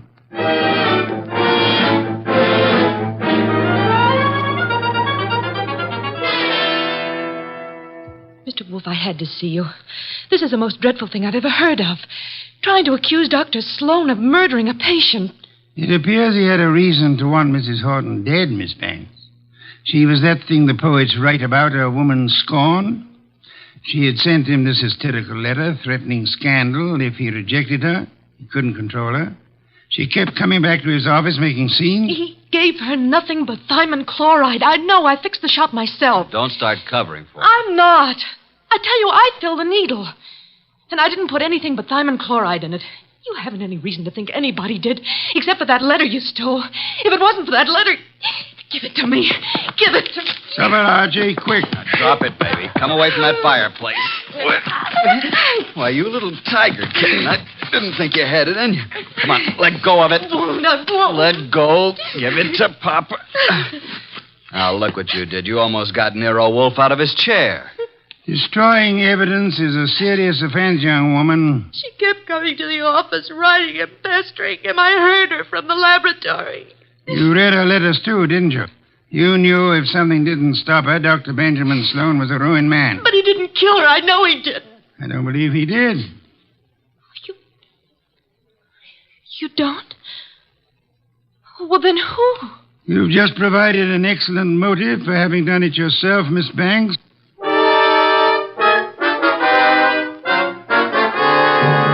Pears and white wine. Cold, luscious, exotic.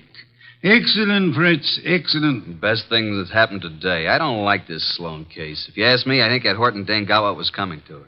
Those are not the words of abstract justice, nor the phrases of a gentleman of culture. A good detective never plays favorites. Good night's rest, and you will find your attitude more normal by morning. You expect to have this case solved by morning? It's solved now. Thanks to the expedition I sent you on this afternoon. The arrest can wait. No one will escape. I feel like a murderer myself. If I hadn't wormed it out of Grace about the Horton woman complaining of pain, and if you hadn't jumped at the word feet... That, Archie, my dear fellow, is the purpose for which you exist, to discover pertinent facts. Have we quite finished? Coffee in the study, then. Here's the door. I'll go. Mr. Wolfe in? He isn't seeing anyone this evening, Mr. Horton. Well, he's seeing me. Archie, if that's Mr. Horton, I'll see him. You'd better.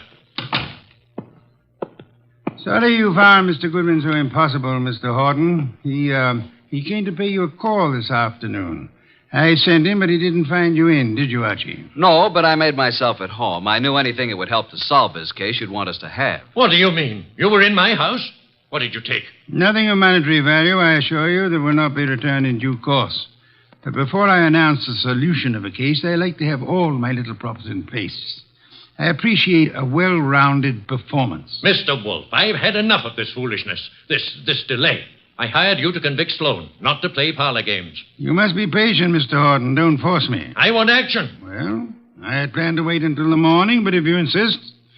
These papers here may interest you, Mr. Horton. Mr. Goodwin here collects them, your wife's letters. Leslie's? You recognize the script? These are addressed to Dr. Sloan. Do they prove anything against him? The lady's correspondence should be kept private. This other letter, however, was sent to you. To me? Leslie's? What? Give it to me. Easy, Horton, easy. Don't grab. Oh, but that letter's mine. You stole it from my desk.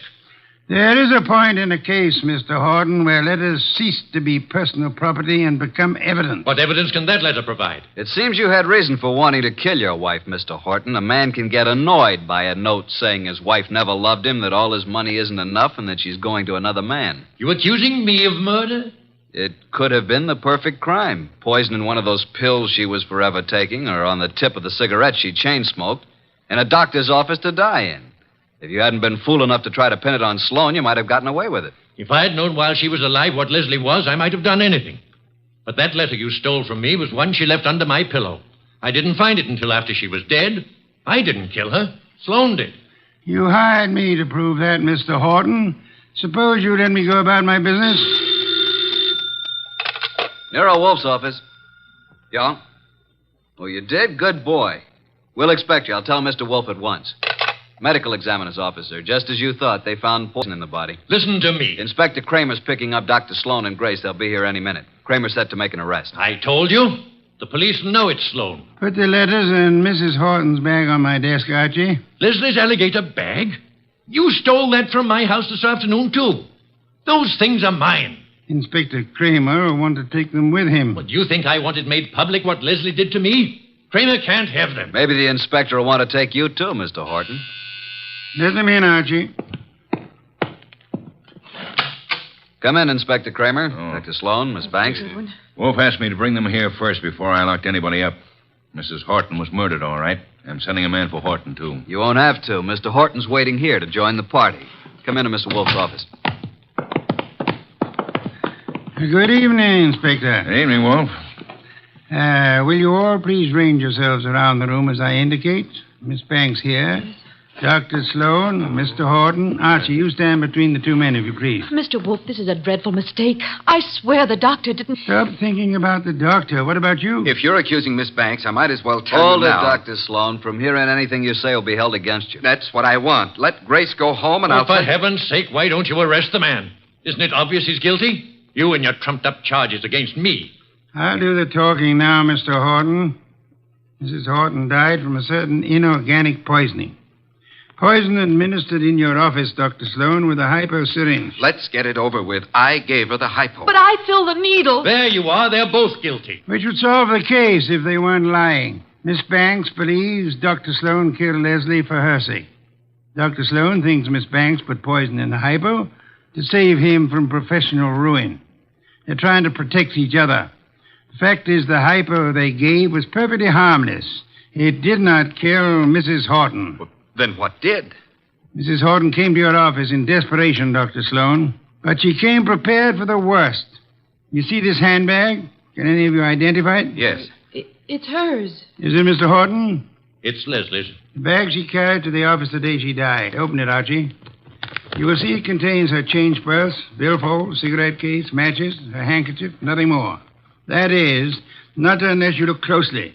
Then you will observe this lining has a double fold. A secret compartment. Exactly. We open it this way, and there we find it. A hypodermic needle with which the unhappy woman committed suicide.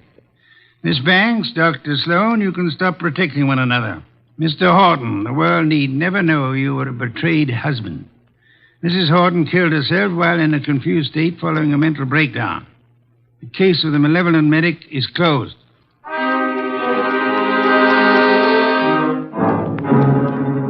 How did you ever get the hunch about the handbag, Mr. Wolfe? I know nothing about women, but on my occasional trips abroad, I have been forced to observe their handbags. Monstrosities. They hold anything and everything. Now that our guests have gone, Fritz is bringing coffee to the study. Would you like some beer? I believe I would. Somehow I feel I've earned it.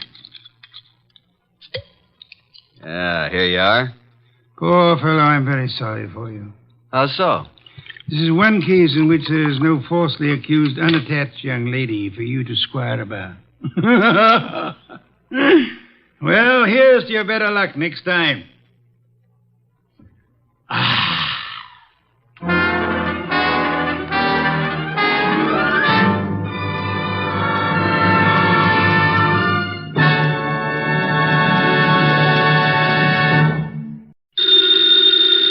Ladies and gentlemen, the ringing of that phone bell brings you mystery, adventure. Nero Wolfe's office, Archie Goodwin speaking. No, I'm sorry. Mr. Wolfe is busy planning a menu. I'll see if he can talk to you. What's the name again? You want to talk to a dame named Mrs. Collins? Hang up, Archie. Do we know a Mrs. Collins? No. I don't suppose you care, but I think her voice is very charming. Doubtless. Every female has a charming voice to you. Hang up. Okay. I'm sorry, Mrs. Collins, but at the moment, Mr. Wolfe is too involved with his digestive system to be interrupted. However, if I may introduce myself, Archie Goodwin, Mr. Wolfe's assistant, if I can be of any help. Archie. Yes, Mrs. Collins, I'll ask you. Cocktail party. Hang up, Archie. Mrs. Collins, I'm afraid it would be better if you didn't expect Mr. Wolfe. Goodbye. Cocktails. Phooey.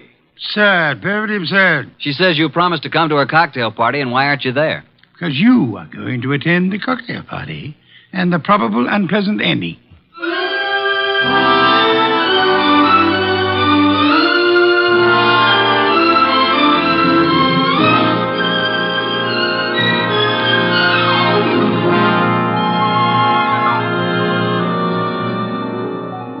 Ladies and gentlemen, it's that genius who is the bulkiest, balkiest, the most ponderous, and most brilliant detective in the world.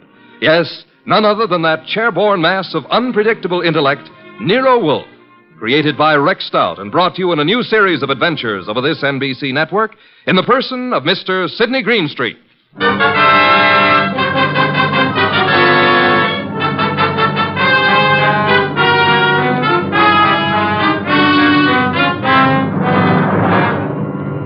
Mr. Wolfe and I refer to this as the case of the party for death. Nero Wolfe really should have gone to the party since he'd accepted, but I was delegated. I can't complain now, since it was there that I met Georgia, the most beautiful redhead. Well, that's my weakness, redheads. Yeah, blondes and brunettes. Well, anyway, Mr. Wolfe was adamant about going to the party. I've never been to a cocktail party in my life. You know, I drink nothing but beer. You could take your beer with you, couldn't you? I could not. Do we know a Mrs. Collins whose cocktail party you said you'd go to? The phone rang and I picked it up. Where was I? Exactly. Okay. So a Mrs. Collins with a beautiful, seductive voice conned you into accepting an invitation to a cocktail party that you knew you weren't going to. Archie. Yes, master. Just a little less sarcasm, perhaps. Sarcasm? Call it impertinence, then. Impertinence, master? Exactly. Less of that. Much less. Okay. Continue now. Where was I? You were reading the duck recipe. Oh, yes, the duck. Oh, here we are. Dodine de canard. The dodine is one of the oldest dishes in the repertory of French cooking, being mentioned in books of the 14th century. Le Grand Cuisinier de toute Cuisine. Hooey, what time is it, Archie? Almost 6:30. Oh, in that case... You going to get up? Here on this card are your instructions, Archie. If you are still alive tomorrow, you may make your report. I helped the huge bulk that was Nero Wolfe out of his specially built desk chair and walked with him to the elevator that would take him upstairs to his orchids. I stepped back to the desk and found the card which bore my instructions. In his small, perfect handwriting, I read, Mrs. Albert Collins, Empire Towers. Arrive at 7, say I sent you. After the murder, telephone me before the police arrive. At exactly 7, I rang Mrs. Collins' doorbell.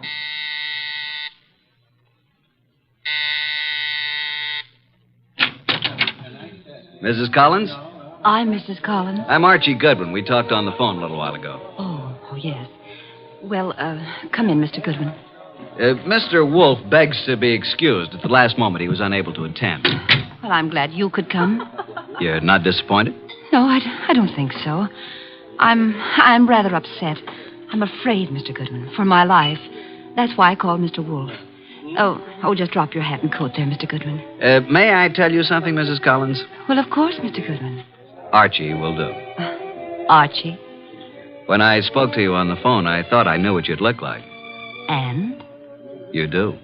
Well, is that good? It's not bad, Mrs. Collins. Janie will do.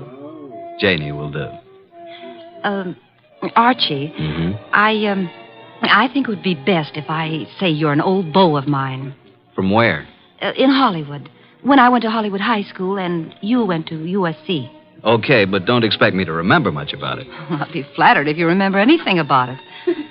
I want you to keep your eyes and ears open. Observe everything tonight. Well, now shall we join the party? Oh, Albert, this is Archie Goodwin. Archie, this is my husband, Albert. How do you do? Hello. And this is Joe Boyce, my husband's partner. How do you do? Boys? I've told you about Archie, Albert, but well, I guess you probably don't remember, do you? No, I don't. When I was in high school and he went to USC. Oh, yeah, sure. What'll you have, Goodwin? I'd like a plain lime and soda. Oh, now, really? A teetotaler now?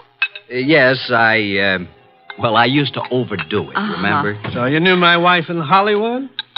Quite a while ago, though. Uh-huh. Been here long? Oh, a while. Did you and my wife run into each other again just lately? Yeah.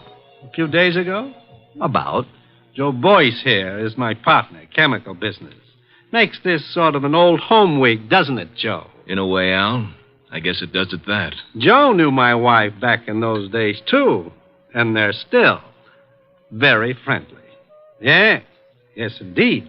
You two have got something in common to talk about, haven't you, Goodwin? Mrs. Collins, you mean? We never knew each other very well. No? Okay, Goodwin, let it go. Why, look. Look what I found. A new man. Just what I need.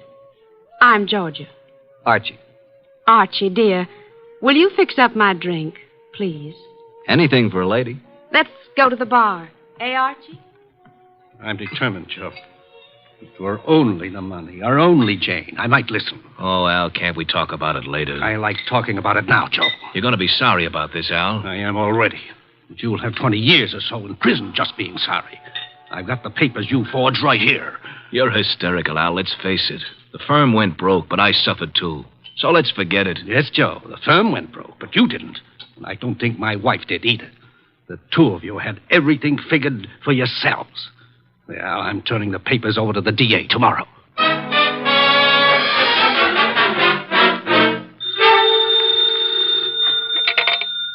Nero Wolfe speaking. Archie, what do you know about this expected murder, if anything?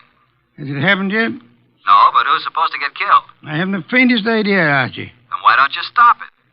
That is impossible. I don't even know who's there. You want me to tell you? Not in the least. How am I supposed to prevent it if I don't know what I'm looking for? You're not supposed to prevent it, Archie. I don't think you could. I don't think anybody could. You want to hear what I found out already? No? I'll tell you anyway. Collins thinks his wife and his partner Boyce have been stealing his dough, and he's threatening to send Boyce to the clink. Archie. Yeah? You're wasting our time. Go back to the party. There is nothing you can do to prevent the murder. But I want you to be there when it happens.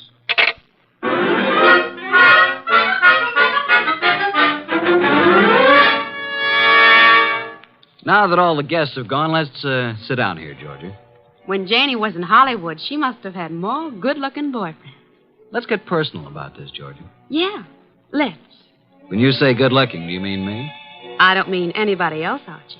You know, I think you're pretty, too. You'd better not let Jane hear you say that. You think she'd care? I thought you knew Jane. Only slightly. You don't like Jane too well, do you? Why? Why? Why what? Why don't you tell the truth about it? No man as attractive as you ever knew Jane slightly. Either they knew her or they didn't know her. Maybe you think I'm getting a little tipsy. The idea never occurred to me. No? Well, it has to me. Refill your glass? I'll come with you to the bar.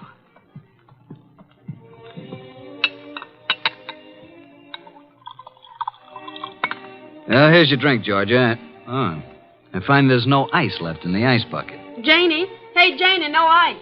Oh, well, I'll get some. Here, give me the bucket. Mrs. Collins, Janie, I mean. Yes, Archie. May I use the phone in the bedroom again? Oh, of course. Will you excuse me for a minute, Georgia? I'm coming with you. Why don't you just stay here until Jane brings the ice? Well, why don't you go talk to Joe Boyce? I don't want to talk to Joe Boyce. I don't want to talk to Joe Boyce ever. Now, look, Georgia. I'm coming with you, Archie. Is that clear? Okay, come on. Here's where the phone is. I could have found it myself. You don't want me with you, do you? Just sit down here on the edge of the bed and listen, if that's what you want to do. Nero Wolfe speaking. Archie, boss. Well, Archie, what? Just a bit of a report. Go on. At this moment, I am sitting on the edge of one of two twin beds in the apartment of Mr. and Mrs. Albert Collins. Sitting next to me is a gorgeous redhead named Georgia. Georgia what, dear? Boyce. You mean you're the wife of Joe Boyce? Of course. Didn't you know? I am sitting next to the gorgeous redheaded wife of Albert Collins' partner, Joe Boyce. Archie, you annoy me. From what I just learned, I can see there's another friction going on. You mean Georgia and Jane? Yep, fireworks between them. This one no like other one. Have you anything more to say? When I called, I was going to ask if there's any reason why I shouldn't come home now. I wrote your instructions for you, Archie. After the murder, call you. Yeah, that's perfectly clear, isn't it? But what if there isn't any? Don't call me. Simple, isn't it? Hello. He hung up. Archie. What? That was a strange conversation. Do you want me to explain it to you, honey? What was that business about murder? Shall we join the party? Murder. Archie, wouldn't you be surprised if there was one? Yeah? Who's going to do what and to whom? I don't know. Maybe I will. Elucidate, honey. Do you intend to figure as the killer or the corpse? I don't intend to figure as anything. But you never know.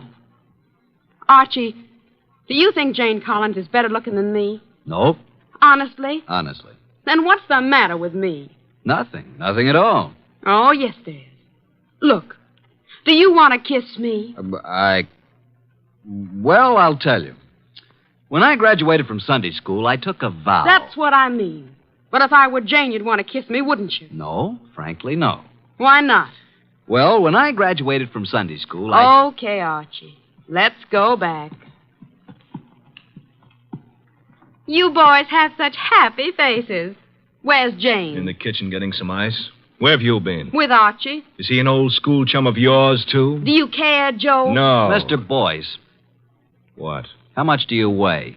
187. Why? Then I'll be giving you 5 pounds. Shall we step outside? This I have got to see. Shut up. Mr. Goodwin, you seem angry. Just terribly, terribly hurt. Would it do any good if I apologized? Today I'm a little upset. If I said anything to offend you, I do apologize. Now, if you still want me to give you a boxing lesson, I'm at your service. Let's forget it. I'm sorry, too. Jane Collins came in from the kitchen with a bucket of ice cubes, a tray of fresh glasses, and the strapless gown she'd been wearing. There. I never thought I'd make it. Now I'm going to mix my own drink, and you can take care of yourselves. Ice first. Huh? Whiskey. And soda. It's a simple recipe, isn't it, Archie? All it needs is the ingredients. I drink to the ingredients. Nice. Janie, darling. What, dear? Would you mind very much if I took Archie away from you? Haven't you done that already, dear? To listen to those girls, you'd think, wouldn't you, Goodwin? Me, I never think. What do you do, Archie? I concentrate. On what? On not thinking.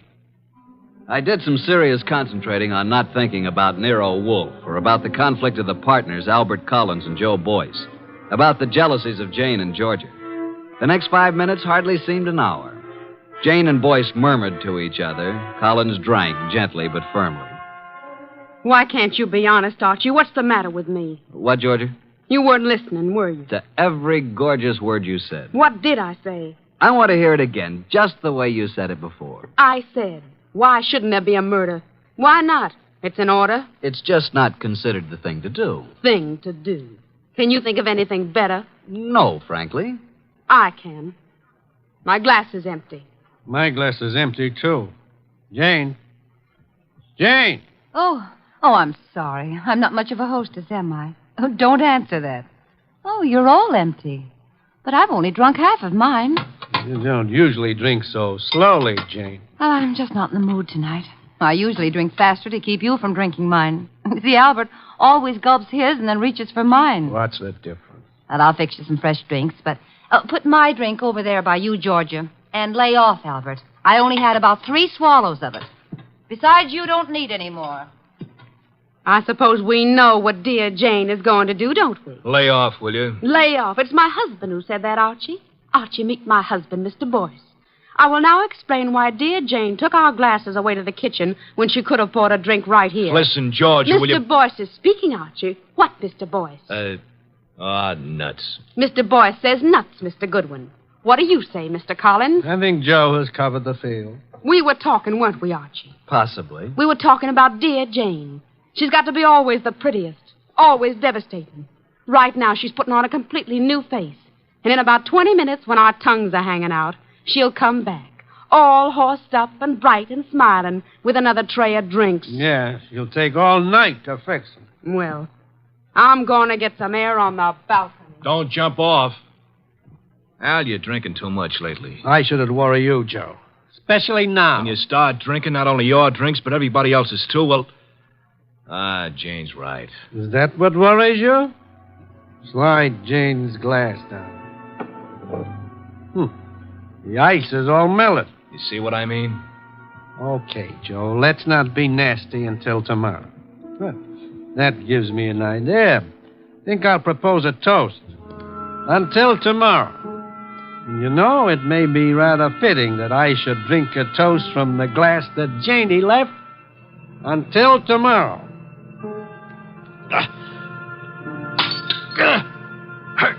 Go! Al. Al? Jane? Janie! Albert! Oh, Albert.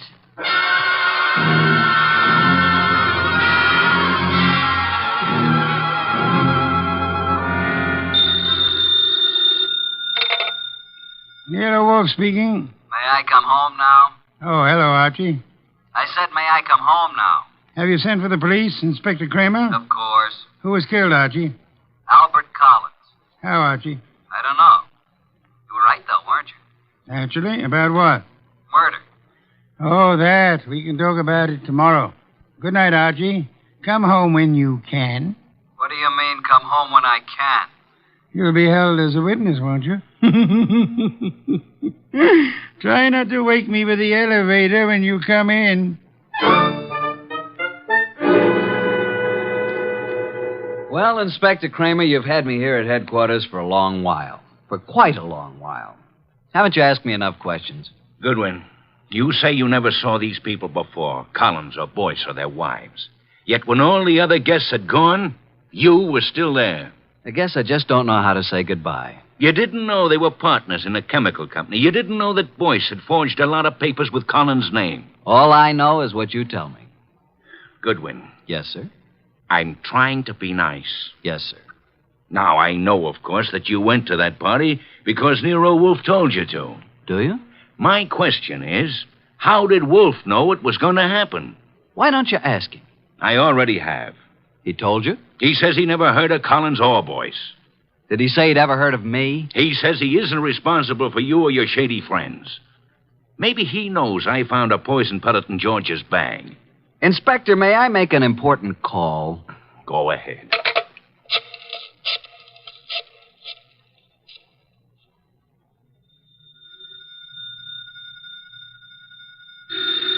Archie. Confounded light. Hello? What time is it, Master? Confounded, Archie. I'll tell you what time it is. It's a little after 4 a.m. I'm at Central Headquarters, and Inspector Kramer has been chatting with me about my shady friends. Kramer is a jackass. Just a second. Pick up the other phone, will you, Inspector? Sorry, Mr. Wolfe. What was that you were saying about Inspector Kramer? I said Kramer is a jackass. Thank you. Wait a minute. Wolf, Oh? Eavesdropping, Inspector. I was just talking about bringing you down here for a little questioning, Wolf. Phooey. What's that? Phooey. It can be spelled in several ways. I spell it P-F-U-I. Phooey. You think I won't bring you down here as a material witness? Yes, I think you won't. I think you'd be making a great mistake if you did. A great mistake. Why? Because I might not tell you who killed Collins. Then you wouldn't know which one of these people to prefer charges against. Now send Archie home. Even he needs an occasional night's sleep.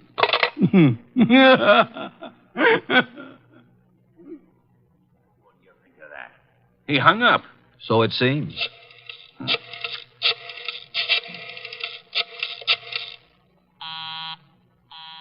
Busy? He's probably left the phone off the hook, Inspector. By now, he's probably asleep again. You know I can go out there, don't you? Sure you can. More important men than you have tried it. And where are they now? Goodwin? Yes, sir. I'm going to let you go. I'm sure Mr. Wolfe and I are very grateful, Inspector. You want to know why I'm letting you go? I know why. Why? Because if you're nice and cooperative and don't make too much trouble, Mr. Wolfe will solve this case for you and tell you whom to prefer charges against. Goodwin. Sir? Get out. Thank you, Inspector.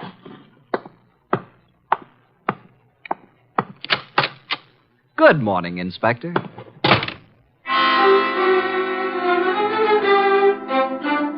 At 3 o'clock the next afternoon, I was rearranging the furniture in Nero Wolfe's office while the great man sat behind his desk watching me perspire. Are you finished now, Archie? Yeah, I guess so. And tell me where they sat. There were 2 couches, like this, in front of a fireplace.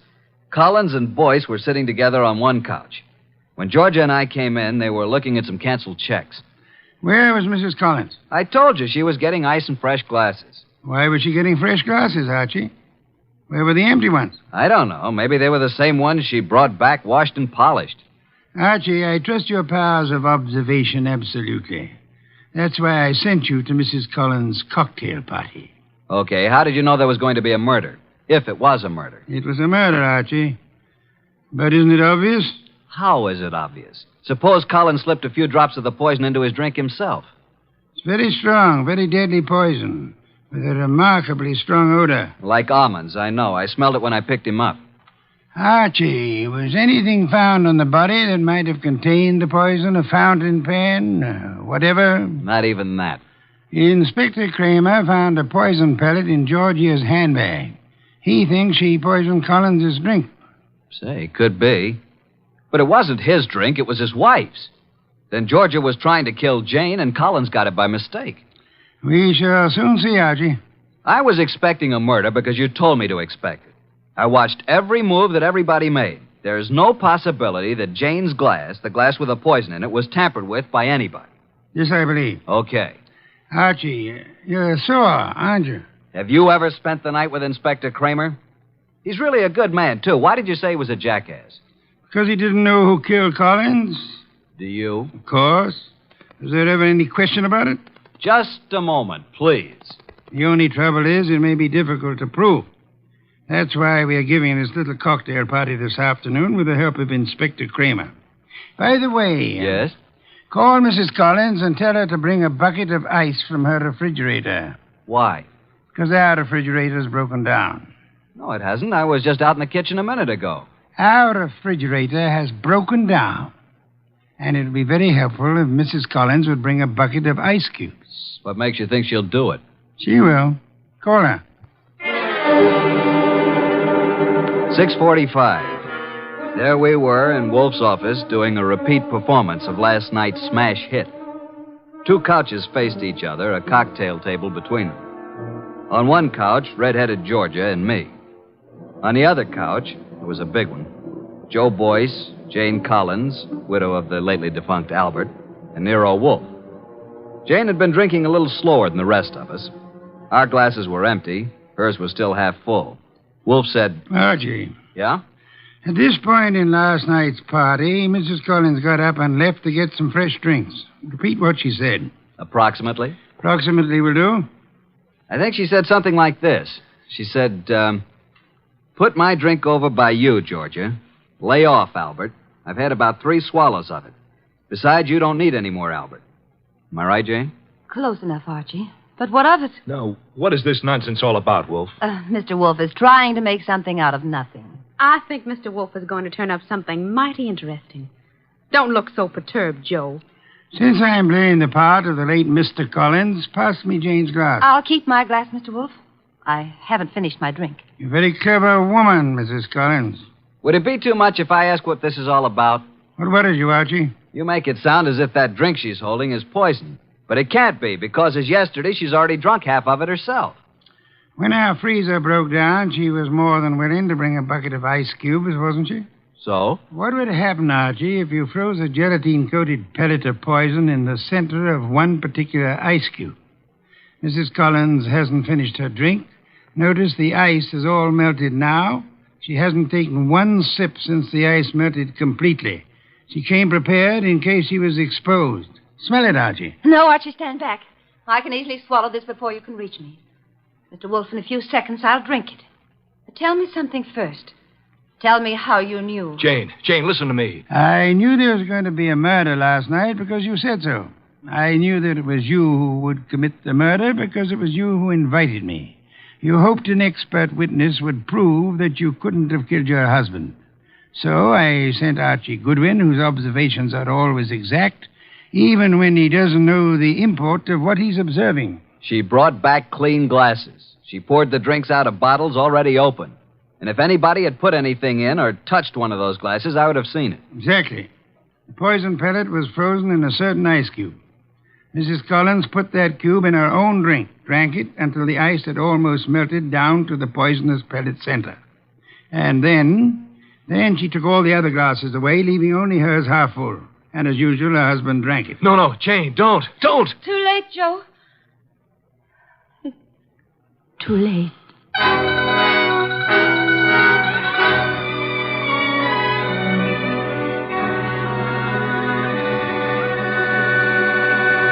Well, boss, Jane didn't get away with the suicide try. That was clever thinking you did. I prepared a cube of ice in which I had frozen a gelatine capsule containing nothing more than a vitamin compound. I substituted for the cube in which Jane had placed the poison for herself. Wonder why Jane Collins wanted to have Joe. He'd stolen practically all the money in the company. He was just a crook. Birds of a feather, Archie. I don't believe Joe Boyce had any idea that Jane was planning a murder. And he still had all the money. Well, the forgeries will put him away for a long time. And poor Georgia could have had it pinned on her if it hadn't been for me. Yes. You knew all along, didn't you, that Jane had planned to have Georgie accused by planting another pellet of the poison in Georgie's handbag. Jane would have gotten rid of her husband and Joe's wife in one stroke. You knew all that, didn't you? Well, how about a bottle of beer, boss? Could you spare the time? Georgia. Beautiful redhead. Wonder where she is tonight. I'm sure I haven't the slightest idea, but in case you do... well, just be quiet with the elevator door when you come in.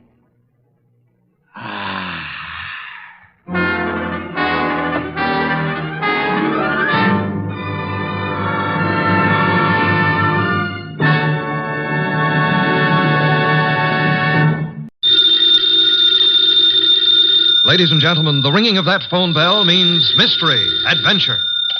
Nero Wolfe's office, Archie Goodwin speaking. Mr. Wolfe? No, he isn't. Huh? Oh, well. For you, maybe he is. I'm not here. Oh, yes. He's always here. I've gone out. No. He seldom ever goes out. I won't start on anything tonight. Well, sure, he'd love to start on a case tonight. What's your name? Oh, that's a beautiful name. Address? Archie, it's another woman hang-up. No, honest. I'm not Mr. Wolfe, but I'm his agent. Yeah, I'll be right over, miss. Goodbye. What's her trouble? Where are you going? Well, she said she's received some threatening notes and she's afraid to leave her hotel. So long, boss.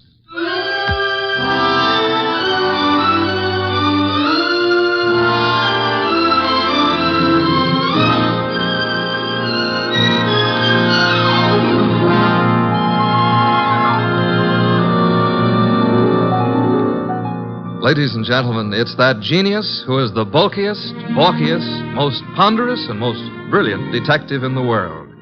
Yes, none other than that chair-borne mass of unpredictable intellect, Nero Wolfe. Created by Rex Stout and brought to you in a new series of adventures over this NBC network in the person of Mr. Sidney Greenstreet.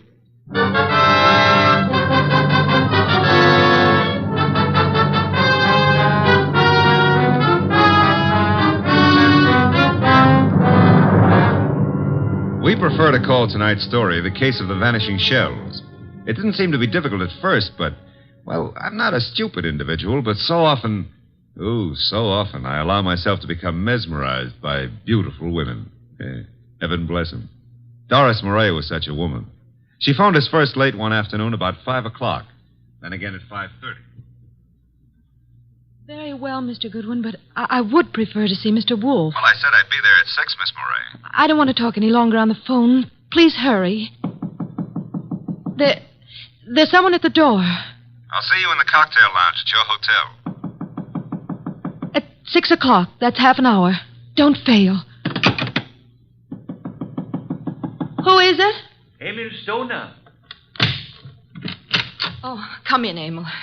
You got my call, darling. Here, let me take your briefcase. I'll just put it here on the piano, Doris. I'm terribly upset about those threatening notes, darling. I know it's upset you, too, but I'm determined to find out who it is.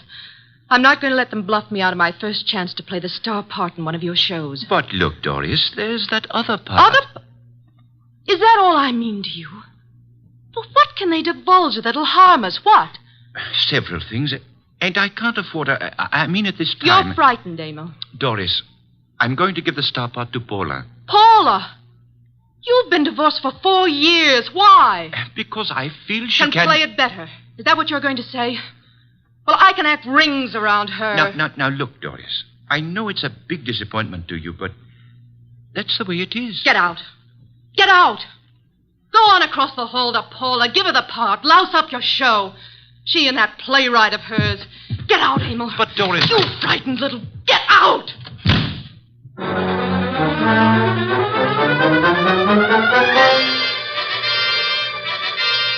I believe, Mr. Wolfe, you're making a great mistake in not coming along. Indeed.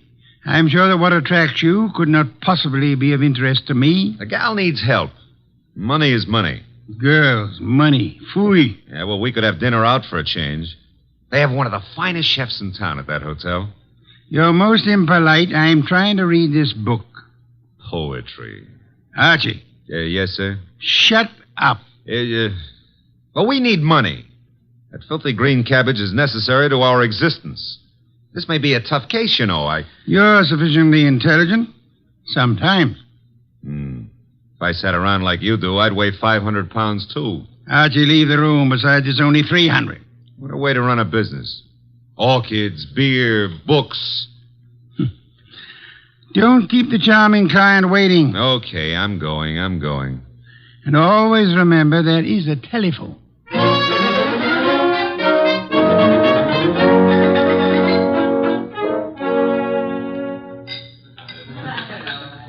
Thank you, waiter. Oh, good evening, Miss Moray. I'm Archie Goodwin. Well, I didn't expect...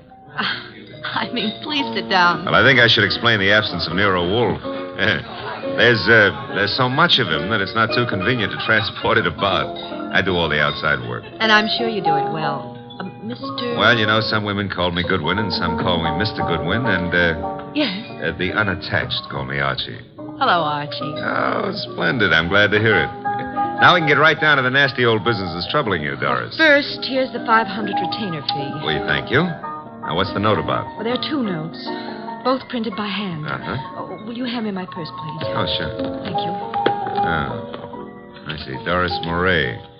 If you fail to withdraw from the cast of Stoner's next production by start of rehearsals Monday, both you and Stoner will have a blasted reputation and perhaps other injuries from which you will be unable to recover. The other one is like it, only more vehement. Someone or a group of someones are intent on keeping you out of Stoner's shows, huh? It's too bad. His next one is said to be a sure smash hit and a star-making part for the leading woman. Yes, Emil Stoner wants me to play it. He's been planning on it ever since David Banning wrote the play. What does David Banning think of you playing the part? Well, I don't think he's too enthused about it. You see, Mr. Stoner and Paula Kenyon have been divorced for 4 years, but she has continued to be his top leading woman. Now she's engaged to David Banning, who wrote this play. Oh. Makes things a bit difficult. Well, of course, Rick Hunter, Stoner's director, is... Hunter's somewhat in favor of your playing the part. Well, Rick Hunter is very fond of my work. And very fond of you as well, huh? Yes, unfortunately. I like Rick Hunter tremendously, but Emil Stoner has been of greater interest to me. In fact, we're more or less engaged, Mr. Goodwin. Oh, well, had any words lately with the ex-Mrs. Stoner? Paula Kenyon, is that her name? Paul and I were great friends when I first joined the Stoner Productions, but I don't know, I don't think she appreciated the fact that Mr. Stoner and Rick Hunter, the director, took such an interest in me. Tell me, did you ever think you were in love with Rick Hunter? Yes, at first I was thrilled by his artistic imagination. And then as time went on, I realized that he was subject to melancholia. Mr. Stoner was more stable, and I needed someone older to advise me. Well, what's wrong with your reputation of Mr. Stoner's? Well, there's nothing I fear, but I'm afraid Mr. Stoner is somewhat disturbed by these threats. He feels there's something in his past of sufficient import to really harm him. I think it's nonsense. Well, then what we have to do is uncover this person or persons before you end up with ruined careers on Broadway. Where does the ex-Mrs. Stoner live? Well, as a matter of fact, she lives just down the hall from me. Lived here for years. Oh, well, I think it's advisable, honey, that you stay close to your room until we solve this thing. Oh, but I'm not afraid for my life, Archie. No? Well, I am. I'll see you into your room, Doris. Oh, now, please, Mr. Goodwin, if you... Oh, you don't trust the boy, huh? Oh, well, Such beautiful eyes. Oh, Lovely red hair. Yeah. You could have the lead in my new play. I never wrote one, but for you, I'll try anything. Come along. Here's your bag. Well, hello, Doris. Oh, hello, Rick. Mr. Goodwin, this is Rick Hunter. Hiya, Hunter. Nice shows you've been putting on. I've just been admiring your work, Goodwin. Yeah, oh, well, that's nice. I'm glad. Nothing like encouragement for a beginner, Mr. Hunter. You're ready for the big time from what I saw. Heard from Emil Stoner today, Doris? I talked to him once this morning. Have you been sitting in the cocktail lounge all afternoon? Yeah. That I have, honey. I want to see you play that lead, baby. And I think I just about got it all settled. Dreaming about it won't settle it. Liquor never accomplished anything in itself, Rick. Come on, Mr. Goodwin. He's a very jealous man, Doris. In fact, right now, I can feel his thoughts piercing me between the shoulder blades. Oh, excuse me. Here's a phone book.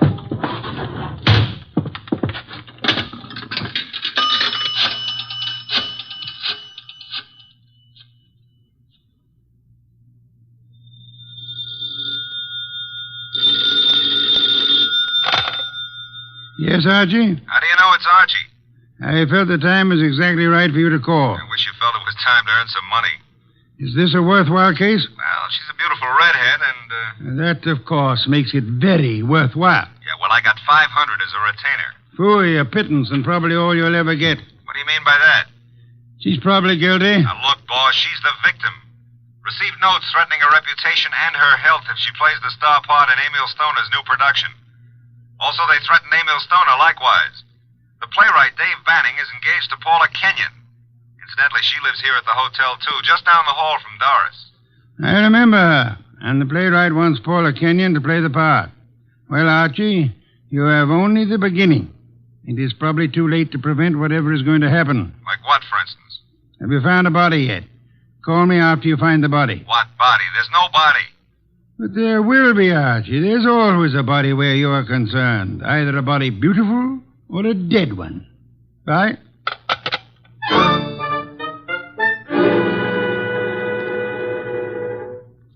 Thanks for seeing me to my room, Archie. Oh, I'm not stopping here, Doris. I'll take a look inside. But I'm not... Oh, I insist. Part of my job, you know. If I fail to take every precaution, Mr. Wolfe would never... Well, look in that chair. Emil. Emil? Emil Stoner? Oh, 3 red dots on his shirt front. Doris, hold on. I'm all right. Yes, I'm all right. All right, sit down. That's it. Now, let's see. The body's still warm. What's this crumpled in his left hand? A horoscope. Between the fingers of his right hand, an unlit cigarette. Monogram PK. Paula Kenyon. This horoscope is for March. Something he picked up from your desk here? I don't believe in astrology. Where'd he get this cigarette with Paula Kenyon's monogram? Emil. Poor Emil. I didn't believe anyone would really harm us. Why was I so stubborn? When did you see him last? Please, shouldn't we do something? Call the police? No, not yet. When did you see him? Why, I saw him this morning. I'm so shocked I can hardly think clearly. Doris, Yes? there's a briefcase here on the piano with a newspaper on top of it. What? Oh, it is. Yes, it's Emil's. He must have left it here this morning. That's strange. Emil Stoner was bald, but... But what? Well, I'm sure he's a man who always wore a hat, but I see no hat. He must have come up the elevator as I went down to meet you. Who would know he'd come up here? Your director, Rick Hunter, he said he'd been in the bar all afternoon. What else was it he said? Thought he had everything just about settled. Oh, no, Rick couldn't. He just... Oh, Mr. Goodwin, I couldn't believe that. I can believe anything about anybody. I learned that the hard way. In my book, everybody's guilty until proved otherwise. Even you, baby. What? Even you. Yeah. A Herald Tribune newspaper. Are you sure you haven't seen him since this morning, Doris? What are you doing? Absolutely nothing. Someone came in here and shot him. Call the police. I insist. Maybe What? I did leave my door unlocked. Why did I do that? Well, they couldn't have opened the door otherwise, could he? No. Give me the check room, please. Oh, hello. Do you know Mr. Emil Stoner, the producer? You do? Well, tell me, did he check his hat with you this afternoon or this evening? He didn't, huh? All right, thanks. He must have carried it up here to this floor. Doris, do you have a gun? I own a gun. A small .25 automatic. But it's not here. Where is it? I had the handle repaired, and it's been in my dressing room for a week or two. I hate to do this, Doris, but I'm going to move the body away from the back of that chair. There. Yeah, 3 wounds. One bullet went through the upper part of the chest, out the middle of the back. I'd say right through the heart. By the angle of the wound, he was shot while sitting down. Please, Mr. Goodwin, must we stay here? I want to give this room a thorough going over. We'll go down to the lobby. I want to use that phone booth again. And, Doris, I hope... I know what you're going to say. You hope that gun of mine... is still in your dressing room at the theater.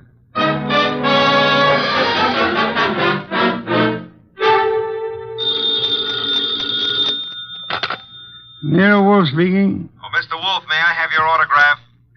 I'm taking a correspondence course on how to be a detective, and I think you're a wizard. It's so kind of you to say so. I would be just thrilled to have your autograph on the bottom of a paycheck. Why are you calling from a phone booth? What? Who said I was? It's obvious. There's no room tone reverberation. Well, you shouldn't have to ask. You know everything before it happens. You found the body then. Happened just before you got there. Oh, now, look, I took the girl up to her room to be sure it was safe for her to go in, and... Okay. And there, sitting in a big leather chair, was Emil Stoner. Shot 3 times with a small caliber gun, dead about an hour. One shot went through the body from the upper part of the chest to the middle of back. Therefore, he was shot while sitting down. The killer was standing, huh? I'm listening. Oh. Well, his left hand was clutching a horoscope folder, and between the index and second finger of the right hand was an unlit cigarette with a monogram on it, PK. Emil Stoner is bald, but there was no hat in the room. However, on the piano was his briefcase, and on top of it, a 4 o'clock afternoon edition of the Herald Tribune. Better look in the briefcase, Archie. No weapon? No weapon. But Doris Murray says she owns a .25 caliber automatic, and it's in her dressing room at the theater. Also, she claims she hadn't seen Stoner since this morning. You found no empty shells about the floor? None. What did you do with the bullet? What bullet? The one which passed through his chest and lodged in the back of the leather chair. Are you there? Boss, I'm a very stupid fella. Stop bragging. The bullet. Boss, there ain't no hole in the back of that chair. I just realized it. Maybe he was standing up. Then the killer must have been on stilts. Archie, let us pretend, only pretend, that you're very observant. Now proceed to Paula Kenyon's apartment, just down the hall, you said, and see what she knows without divulging the fact that Stoner is dead, and look sharp. My gears must be slipping. Archie, do you know what great event will be celebrated tomorrow? Yeah, my birthday. What'd you get me? Cuthbert's correspondence detective course in 4 easy lessons. Bye.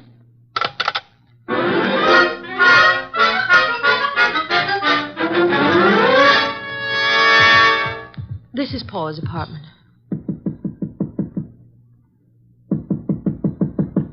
No answer. Let's see if it's open. Oh, there's no one in sight. Come on in. Now, look, if anyone walks in on us, we found the door open and we just came in to wait, huh? Which is the truth, isn't it? Yeah, that's right. Oh. Here on the desk we have a stack of horoscopes, Doris. And a box of Paula's monogrammed cigarettes. Mr. Goodwin. Huh? This is Emil's gray fedora hat. Then he was in this apartment this afternoon. What are you staring at? Oh, small pearl-handled automatic. Yes. 25 caliber. Yeah, it's been fired very recently. We won't touch it now. Does it look like yours? Archie, it is mine. Your initials? I found old Jenkins, the stage doorman at the theater, to look in my dressing room, and... well, my gun isn't there. Did you leave the gun out in plain view in the dressing room? Yes, for several days anyway. Then I put it behind the mirror. I suppose many people have seen it, then. I'm sure. I hope, Doris, that your fingerprints are not the only ones on that gun. If they use my gun to shoot him in my apartment, why would they bring the gun back here and leave it in plain Well, sight? maybe they didn't do it just that way. No? His hat's here, the gun is here, and yet he's dead in your apartment. How can you answer that? Well, maybe he was sitting here waiting for Paula, and someone called him out and over to your place and shot him. That's no good. Doesn't make sense. Now, if he was sitting in this chair here and someone entered that door, Hey. What is it? Look in the chair back. Little round hole. Start looking for some empty shells around here. Find something? No, I want to make a call. He was shot with this automatic. 3 shells were ejected. They certainly vanished. Nero Wolfe speaking. Archie, I'm at Paula Kenyon's. She's not here. Found his hat, a stack of horoscopes on the desk, box of monogrammed cigarettes, a .25 automatic which belongs to Miss Moray, recently fired, but not an empty shell in sight. No blood, but a single small hole in the back of the chair near the desk. Doris Moray is with me. I will call Inspector Kramer now about the body and have ballistics check the bullets with the gun. The bullet in the chair back? Did you find anything of particular importance in Emil Stoner's briefcase? Yes, I found... Never mind. Bring the girl here at once. Okay, boss. Say, don't you think I better wait for Paula Kenyon? Uh-oh, here she is. Bye. Bring her along, too, if you can. Goodbye. Hello, Paula. Well, Doris, what are you doing here? I wasn't aware that I left the door unlocked. Seems to be contagious this evening. I left mine unlocked, too. Hello, Dave. Miss Kenyon, Mr. Goodwin. Hello, Doris. Hello. Archie, this is Dave Banning, the playwright. How are you, Mr. Banning? How do you do? I've heard all about your new play, and I wanted to meet you. Doris thought you might be over here, and the door was ajar, so we, well... I just walked in. I hope you don't mind, Paula. Certainly not. I'm used to people just walking in. We were here a while ago and went down to the cocktail lounge for a while. When does the play open, or have you cast it yet? Mr. Stoner handles that part of it. Are you a prospective investor, Goodwin? Oh, I've had a number of flings in the business. Matter of fact, I expect to see Mr. Stoner tonight. You do? Tonight? Here? I don't understand. What's this fencing all about? Doris, you're not just visiting me. We've hardly spoken for... Oh. Is that your gun, Miss Kenyon? It's yours, Doris. Yes, that's right, Paula. It was in my dressing room. When did you see Mr. Stoner last? But I haven't seen him today. I had lunch with him. Why? What hat did he wear at lunchtime, Mr. Banning? Why, the gray fedora. How did it get here? That's Emil's. What is this? What are you two doing here? Where is Emil? Come on, cut out the melodramatics. Mr. Stoner is dead. He's what? Paula. And without any further explanation, I shall have to ask you to accompany me downtown. Police? If you will, please.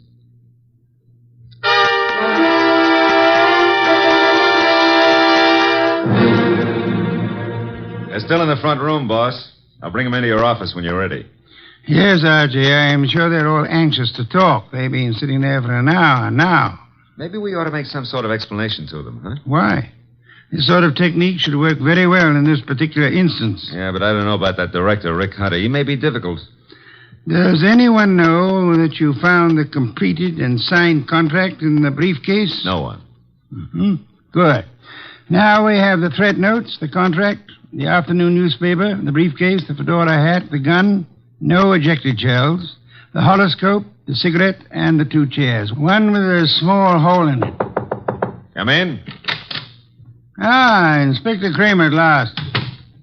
What have you? Well, we covered every inch of that place and didn't find a single empty shell. There were 2 bullets in the body and the one that passed through him into the chair back in Paula Kenyon's place. They were all 3 fired from Doris Murray's little automatic. Any fingerprints on the gun? None but Doris Murray's. Not unexpected, to say the least. The bullet that was lodged in the chair in Paula's place went through his heart. Now, he was apparently shot in her room, but... But how did he get into Doris Murray's place? I'll be able to explain that when we locate those 3 empty shells, Inspector. Bring our guest in, Archie. Come in, please. Ladies and gentlemen, Mr. Nero Wolfe. Miss Paula Kenyon. Hello. Miss Doris Murray. Hello. Rick Hunter, the director. How do you do? David Banning, the playwright. How do you do? Won't you be seated, please? May I present Inspector Kramer of Homicide? How do you do, Inspector? Mr. Wolfe has asked you here to give such details as you recall, which might be of assistance to him in the solution of the murder of Emil Stoner. Mr. Hunter, as the director, whom did you favor as the star of your next production? Why, Doris Murray. You have been deeply interested in Miss Murray, Hasn't done me much good. but you do love her. I do. And you are deeply interested in the progress of her career. I am, most assuredly. Did you know that Mr. Stoner had made out and signed a contract for a certain woman to play the lead in the new show? No. You knew that Doris Murray had a gun in her dressing room. Yes? You were in the hotel cocktail lounge all afternoon until you met Doris and Mr. Goodwin. Yes, And you could have seen Emil Stoner into the lobby and go to the elevator. I could. Could you prove that you never left the cocktail lounge until you met Doris and Archie? Maybe not. Did you see Mr. Stoner go into the elevator? I did. Mr. Banning, you wrote the new play. Were you in favor of Miss Murray playing the part? Why, no, I felt Paula Kenyon was better suited for it. You and Miss Kenyon are engaged to be married. Yes. Anything happened to Mr. Stoner, you as next in line could assign the role as you saw fit. That's correct. Did you know that Mr. Stoner had made a final decision on the part? I did not. He didn't tell you anything about it at lunch today? No, I made a strong plea for Paula. You know about the gun in Miss Murray's dressing room? Everyone did, apparently. Very well. Miss Kenyon, did Emil Stoner visit your apartment often? Not often. We were not on too friendly terms. Did you phone him to visit you this afternoon? No, who said I did? No one? I merely asked. Were you, by any chance, still in love with Emil Stoner? Now, see here, I don't appreciate that kind of Just talk. relax, Mr. Banning. I was not in love with Mr. Stoner. That was over. You and Doris Murray were at one time very friendly. Yes. Well, I found out how two-faced she was. Emil was a fool to fall for her, but you couldn't tell him anything. All she's interested in is a career. You're not interested in your career, Miss Kenyon. Well, yes, in a way. You wanted the star part. You phoned Stoner this morning. Yes, but he said he was going to give it to her. You knew about Doris's gun? No, I You didn't. recognized it immediately, boss. Well, yes, I knew. What if I did? Then you wrote these threatening notes to Miss Murray. I did not. I did not. You didn't know the contract had already been signed? No. Then you still had a motive to kill him. I wrote those notes. She had nothing to do with it. You can check them on my typewriter. We know, Mr. Banning. We've already done it. I know how it looks, but Paula didn't do it. I knew he was coming to her place. I called him. I knew Paula was out. I did it. If so, what did you do with the ejected shells? I threw them away. How many? 3. Oh, no, David, please don't. I don't believe you, Mr. Banning. Miss Murray, did you know the contract had been made out and signed? No, You're lying, Miss Murray. You said you didn't see Stoner this afternoon. I didn't. You called him and asked him to visit you. You did get the threat notes and they frightened you. But you didn't know they would frighten Stoner. I did not phone him, nor did I see him. Yes, you did. His briefcase was on the piano. And he was there in the late afternoon because he brought with him a 4 o'clock edition of the Herald Tribune. What if he was there? I didn't kill him. He told you then about his decision. He left Holiday, forgot the briefcase, and went to Paula's apartment to wait for her. That's not true. That's not true. Filled with rage, you got your gun, which you said had disappeared from your dressing room, then calmly put it into your bag, walked across the hall, and shot him as he sat reading a horoscope. No. Archie, a handbag. Thank you. Notice, I run my finger through a hole in the corner. She fired through the bag. And see, 3 empty shells. No. And here's the contract made out to Paula Kenyon. Too bad, Miss Murray.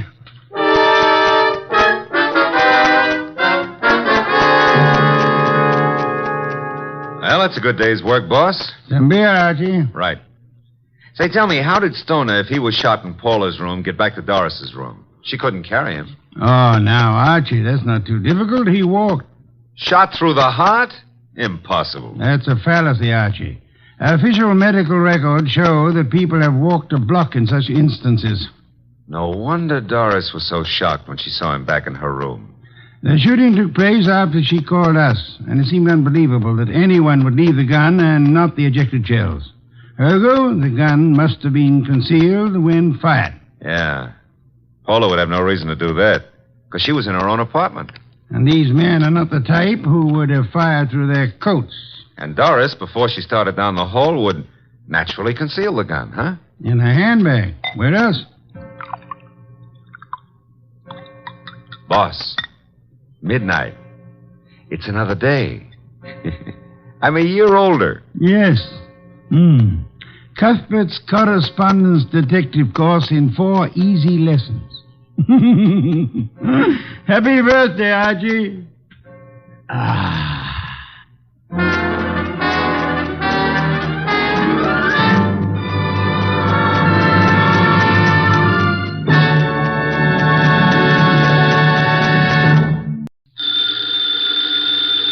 Ladies and gentlemen, the ringing of that phone bell means mystery, adventure. Nero Wolfe's office, Archie Goodwin speaking. What? You're expecting Mr. Wolfe at your place in 3 hours? Your place is where? Yes. Well, I'm expecting Hedy Lamar in 15 minutes. Yeah, but, mister, we're both out of luck. Archie, what are you babbling about? There's a character on the phone who's laboring under the naive delusion that you're about to make a trip upstate. His name? Finley, he said. In that case, he's quite correct. Yeah, he's quite the, yes, Mr. Finley. Mr. Wolfe will be there. Yeah, goodbye. I shall need some beer, Archie. The bottle opener's in the right-hand drawer. Thank you. What one of us needs is a psychiatrist. You're voluntarily leaving your happy home, exposing yourself to the elements, entrusting your only life to a savage automobile? I am. Oh. Somebody's offered you the United States Treasury, huh? Mr. Finley happens to grow orchids. Among them, he has developed a plant possessing spurred labilli. I have an opportunity to purchase a couple of the plants, therefore... I don't believe it. But, Archie, according to the reports I have received, he has produced a strain of black cypripedium. Oh, well, in that case. But, Mr. Wolfe, while it's true that black may be the color of your true love's hair, it is also true that black is the color of funerals.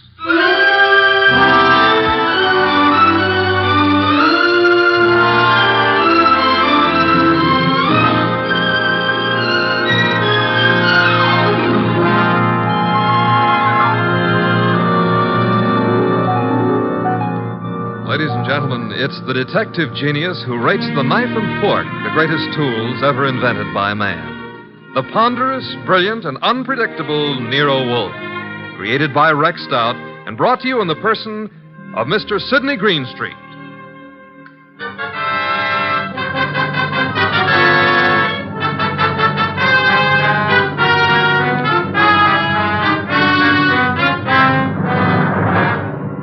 The beginning of the case of the Phantom Fingers actually had nothing to do with black orchids. The first act was played in an old house at the end of an old dirt road. It was short and simple. As short as life. And as simple as murder. Joe, I didn't believe the letters I got. Didn't believe them until now. I've been a lonely man. No wife, children. Joe, it was all coming to you after I died. There was no need for you to steal from me. All you had to do was wait. Joe, that gun. Put it down. No.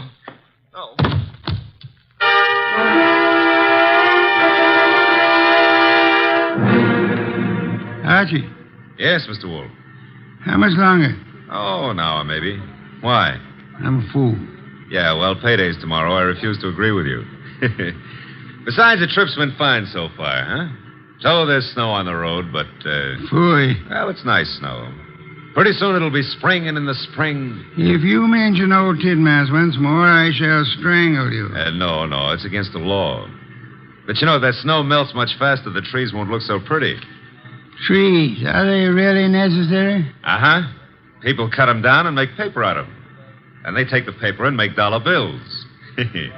Mr. Wolfe, we're surrounded by future thieves. I prefer the finished product. What on earth is that? Sounds like a river. Indeed. Except there aren't any rivers around here. Hey, Yeah? up ahead. What? Huh? It's a river.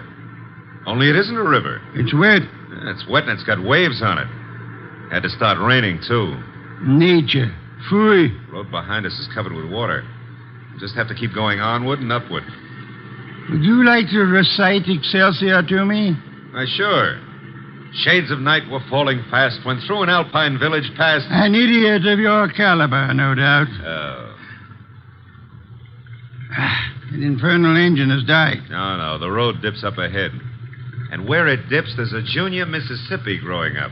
Splendid. Not so splendid. We can't go back and we can't go forward. Why not? They didn't build this model to swim. No foresight. What do we do now? Well, we could abandon the car and, Walk, are you mad? Are you seriously suggesting I indulge in a foot race with the flood? Yeah, well, not seriously, but, Oh, you've decided to give the car a swimming lesson? No. There's what looks like a cow path leading off the highway. To your right. Maybe it's a road. We progress. We now follow the footstep of the cow. Ah, it is a road. An old dirt road. Not only that, it goes up. Is that good? Theoretically. We might get above the water that way. And if the theory fails? Mr. Wolfe, how are you on the Australian crawl? Hey, there's been another car on this road before us. You can see the tire tracks in the mud. Interesting. An indication that there are other maniacs about. I myself would not have chosen this particular spot to picnic in. Well, it's not that. There's somebody lying on the road. People have peculiar habits. Ignore him and drive on. Hold on a moment.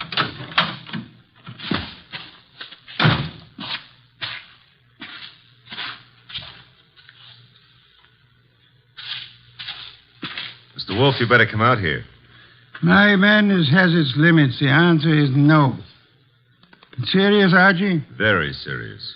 Oh, very well.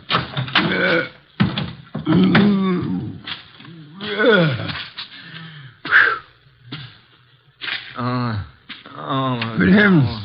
Yeah, still alive, but... The man's been shot. He's mumbling. Joe.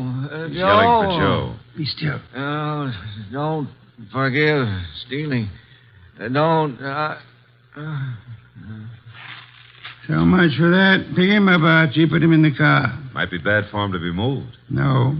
There is nothing that can be bad for him. He's dead.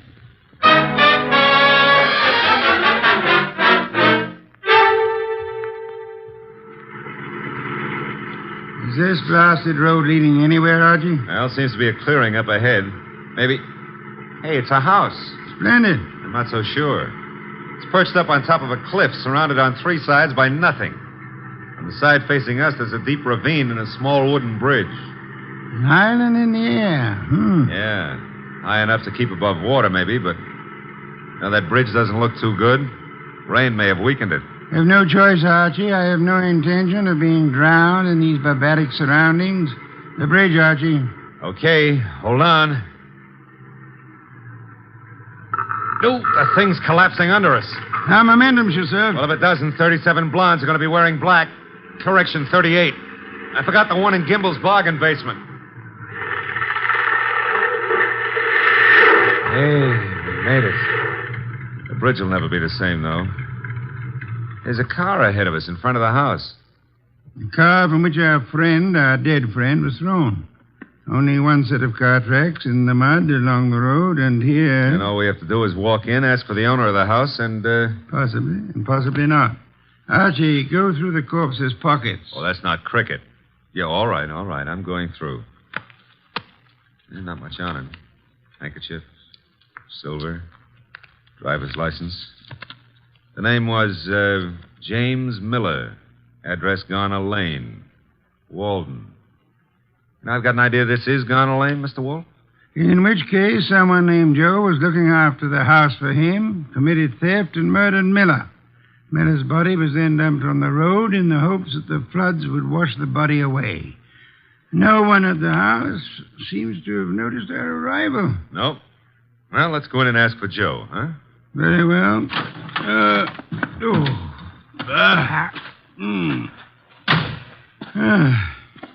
Hard.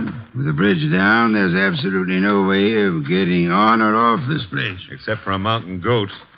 I don't know any mountain goats. I used to know a plain goat once, though. Indeed. He ran at the 5th at Jamaica. Stop maundering. I never maunder. Also, I never win bets on horse races. That's why I continue to work for you. That is also why you had better ring the doorbell. Okay. Nobody's going to break a leg rushing to open the door. I suppose you try it. I have had more than enough of the weather. Is that polite? Besides, the killer may have some more bullets in that gun. Are you afraid? Sure. Fooey, the door, Archie. But old Dr. Tidmouse would say... Well, never mind. Hey, somebody was careless leaving the door open like that. On the other hand, has a spider ever shut its web? The answer is no. Are we flies? Yes. Out of my way, Archie. There are lights up ahead. Must be the living room. Excuse me. Sure. You're excused. Do you live here, sir? Do we... No, don't you? Of course not. This is very strange. I came out to see the people who live here, or the person. I found the door open and no one about. I've been sitting in this corner now for a long time. Well, it's a pity no one offered you a plum pie. Then you could have stuck in your thumb. You saw no one enter, sir? No one at all. I didn't want to go any further. It would have seemed like prying. Perhaps you had better come along with us. Well, all right. You know, this place, it has an evil atmosphere. Certainly has. What it needs is fresh air. Fooey. This would be the living room door. Ajar a bit. It is. Looks as pretty as a picture. Oh. Hello. Well, just think of it. 5 minutes ago, I didn't know you existed. And you didn't know I existed. And now... Archie, your existence would have a sudden end unless you keep quiet. Excuse us for intruding, Miss... Intruding? Oh, but I really should ask you to excuse me. You do not live here? I wish I did, but... You see, I've been out walking. I live maybe a mile from here, and then when the flood began, I thought I'd come in here and stay for a while. And you found? An empty house. That's not what I found. As old Dr. Tidmouse has often said... Go through the rest of the house, Archie. Go through the rest... Yeah, well, never mind. I'll, Shh. That sound? Somebody's walking. Coming downstairs. I'll go and see. Hey, you! Come on into the living room. Meet your guests in one or several pieces, as you prefer. What? Oh. Hiya, folks. Ah, host at last. That's very funny. I think I'll laugh. May I ask why? Because this here ain't my dump. I was just casing the joint. I was just taking a stroll. Through the house? I'm eccentric. Oh, clever. However, I think you'd better stay. Why? Because you may turn out to be the owner of this house after all. I rather think introductions are in order. Well, I'm Peg Shirley. My name is Wagner. Joseph Wagner? Lewis. How about you, Stroller? Cregan. Sam Cregan. Peg, Louis, Sam. Mr. Cregan, while you were strolling upstairs, did you notice anyone else about? No. There was no one outside when Archie and I entered. The bridge is down, effectively cutting us off from further visitors. We may assume, therefore, that we are the only people in or about this house. Yeah, it's cozy, ain't it? Which further means that one of you three is a murderer. What? What's it you say? The murderer is the person who owns or lives in this house. All three of you denied being that person. Conclusion, one of you is a liar. I hardly expected a full immediate confession. However, we are absolutely isolated here. No one is going to come or leave until we have our killer. You know, you can't really keep us here. The flood can and will. Remember, the bridge is no longer. So you see, just the five of us alone. No one else inside the house, no one outside. Therefore... Correction, Mr. Wolfe. Maybe it's a branch or something tapping against the door. Unlikely. Archie. Okay, I'll go see who or what it is. Hey! Who in the world is that? I got him. Somebody shut the door. Yeah, all right, I get it. A disreputable and unwashed gentleman. Head badly hurt. Is he conscious, Archie? I don't know. He's mumbling something. Legs pushed off. Fell from the ledge. He's passed out. I guess he was trying to say that somebody pushed him out on a ledge. On the side of the cliff, maybe. He must have regained consciousness and crawled to the house. Where'll I put him, Mr. Wolfe? Bedroom, I suppose. We'll need first aid. We can't get a doctor. Cregan, where are the bedrooms? Yeah, one right up at the head of the stairs. And don't ask me how I happen to know. We shan't. Archie. Okay. I'll need somebody to help me carry him up without shaking him too badly. Cregan? Okay. Let's go. As for the rest of you, Mr. Wagner, Miss Shirley, I suggest we return to the living room. But I don't see any reason why we should take orders from you. One of you is a murderer. I include Mr. Cregan, of course. Oh, but that poor man wasn't dead. Not for lack of trying. However, I was not referring to him. You mean someone else has been killed? Precisely. That is why I hope we shall not hear another knocking at the door. It could only be a corpse.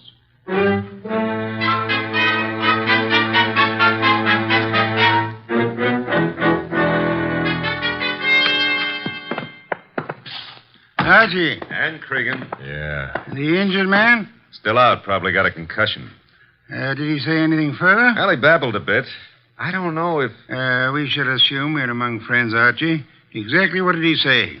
Well, he was pushed over the edge of the cliff because he saw Miller killed. Did he also see who? No. Passed out before he had a chance. He's an old tramp, Mr. Wolfe. He was bumming his way through the country when he saw the murder. He must have decided on a touch of blackmail and receiving a concussion instead, which may last for hours or for days. Somebody's playing with the lights. Some fool. The switch was over this way. Lights are on again. Whose idea was that? I had nothing to do with this. Me neither. Miss Shirley, why did you scream? Well, someone brushed against me in the darkness. You were standing? Near the table, this table. Archie? No, nothing on the table except a bunch of keys on a ring. Something screwy. Why should a guy put the lights out just to deposit a bunch of keys on a table? Obvious. Without doubt, those are the keys of this house. Possession of them would have disclosed which of you lives here and which of you therefore killed Miller. It's late. I shall sleep down here, lacking an elevator to transport me upstairs. The elevator's lacking. Yes, the rest of you should be able to find bedrooms upstairs. Good night. Archie. Yeah? Follow them upstairs. Spend the night awake. Okay. Good heavens, Archie. On my way. I don't know. What's cooking up here? Somebody's playing with the lights up Strike here, a match. You don't have to. I got a flashlight. Oh, here it is. Light switch. You know, this putting out of lights is getting to be somebody's bad habit. Well, all three of you seem to be okay. Stay here. Where are you going? Tramp's room, right here at the head of the stairs. Think of all your good deeds while I'm gone. All right, downstairs again. What, again? Oh, dear. What happened? Well, it was more than a bunch of keys this time. Oh, that knife. There's blood on it. There should be. I just pulled it out of a man's heart. Well, Mr. Wolfe, one of these three babies doused the lights, popped into the tramp's room, deposited the knife in his chest, and popped right out again. The knife you're holding? Yeah. Intelligent of you to wrap a handkerchief around the handle. Well, whoever killed the tramp didn't have time to fool around with gloves, so... There should be prints on the knife handle. Satisfactory, Archie. That's mild enthusiasm. Archie, on that desk, an ink pad. Yeah. Miss Shirley, you carry face powder, of course? Yes, I do. Archie will need it to bring out the prints on the knife. He will then fingerprint each of you. Compare your prints with those on the knife, and we shall have a murderer to hand over to the police. Archie, will you begin, please?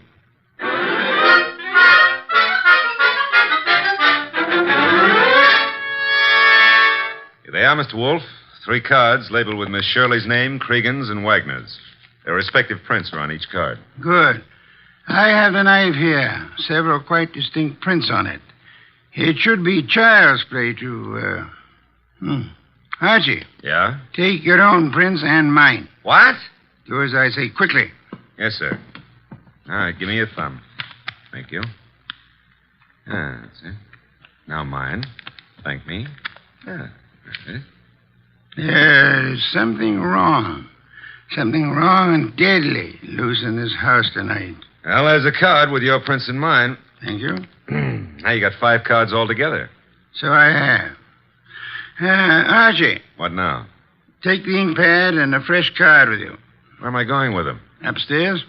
But, Mr. Wolfe, there's nobody upstairs except the corpse. Precisely. It is his prints I want.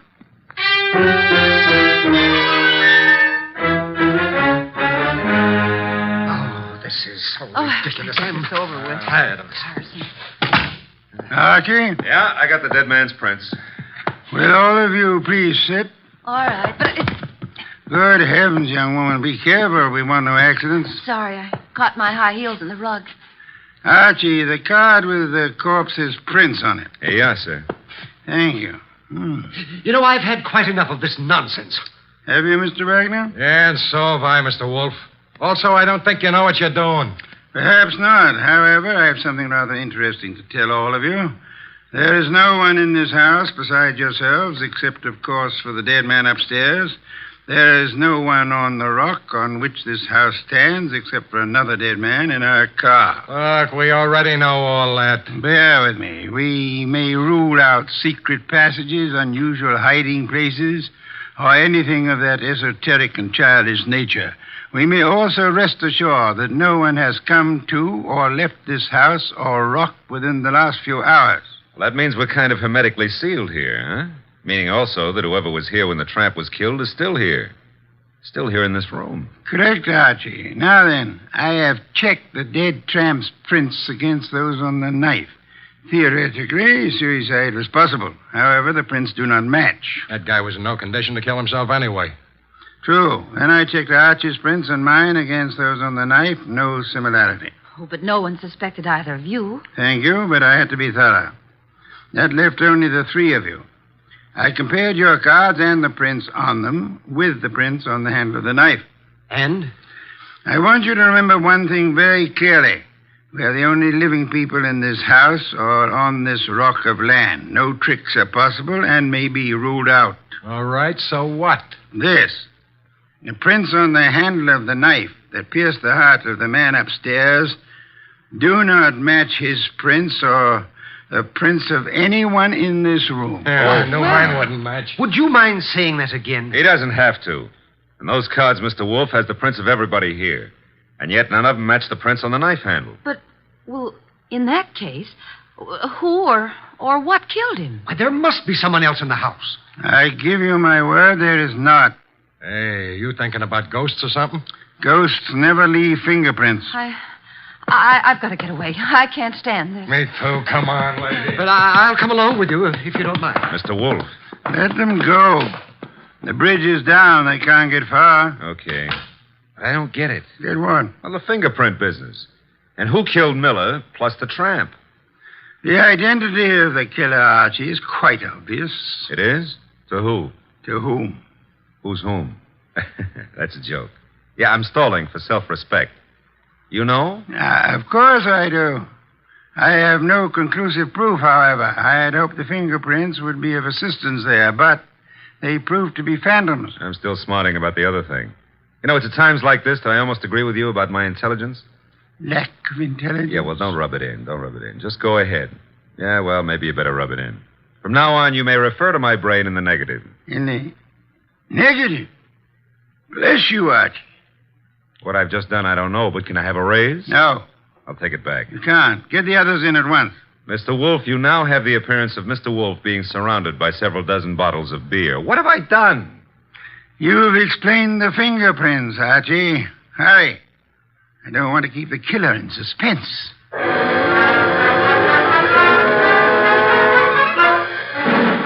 I don't care. No, I'm very nervous. I don't like this. Archie. They're all here. Yes, but they're all making a noise. Stop them. Miss Shirley, Mr. Cregan, Mr. Wagner, will you please shut...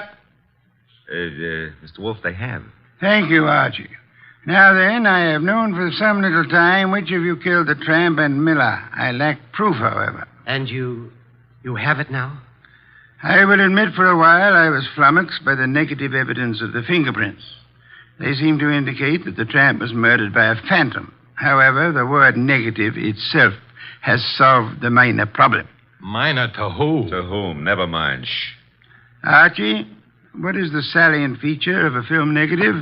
Well, I suppose it's the fact that the darks are light and the lights are dark. Huh? Precisely. A reversal, then, of the actual appearances. Now, are there any similarities between filmed images and fingerprints? Oh, in a way. You could call the whorls and hollows that determine the individual characteristics of a fingerprint the lights and darks, huh? You could. I shall. Miss Shirley, would you help in an experiment? Well, of course. Thank you. Archie, I want you to take Miss Shirley's fingerprints once again. Okay. Pad and card. Here you are, Miss Shirley. All right. Archie, quick. Huh? Grab her arm. I got it. Well, usually I don't have to be coached, but... Let go of me. What are you trying to do? Miss Shirley, you already had pressed your fingers on the ink pad once. Why were you about to do it a second time? Well, I just wanted to make a better impression. Phooey. Archie, wipe some of the ink off her fingers. Oh, but then it won't be any good. It'll be very good, Archie. I've done it. And take the print. No, let go of me. Maybe. I never hurt women if I can help it, but right now I won't be able to help it. Mr. Wolfe wants your prints all over again, so down on the nice white card. No. There, thanks. Will you let me have that card now, Archie? Sure. In the meanwhile, hold on to Miss Shirley. A pleasure. Indeed? Would you continue to think so, Archie, if I told you that Miss Shirley's first name is not Peg, but happens to be Josephine, for which the diminutive is Joe?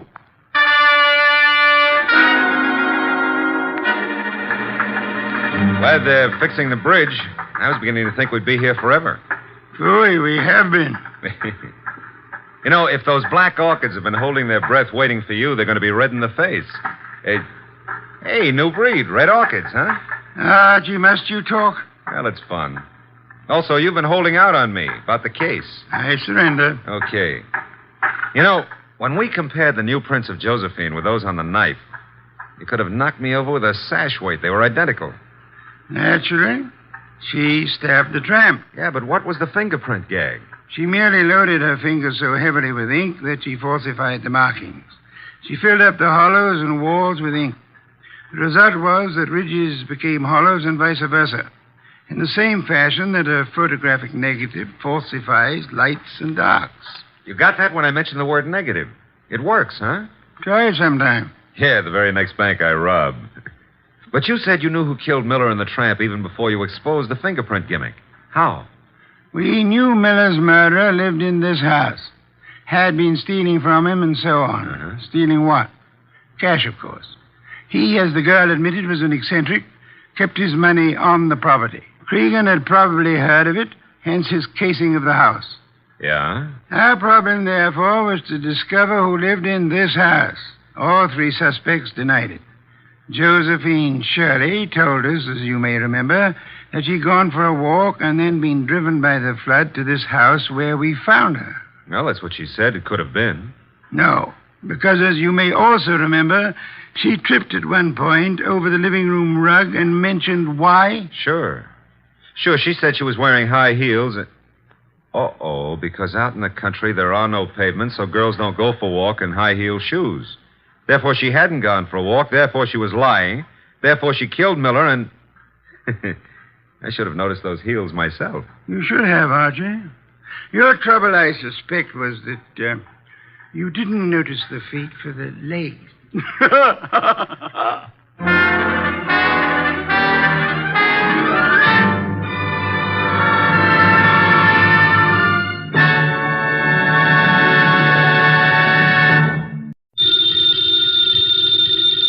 Ladies and gentlemen, the ringing of that phone bell means mystery, adventure. Nero Wolfe's office, Archie Goodwin speaking. Mr. Wolfe? Yeah, he's right here. Who's this? Archie, hang up. Don't ask questions. You have a what? Archie, it's past your bedtime. Well, I'm afraid, Mr. Wolfe, it's past his bedtime. Your bedtime. It's a client, boss. That's what I was afraid of. Foolish. Hello? Hello? Well, why do you look so bewildered? He's coming right over. He says he's got a date. With murder.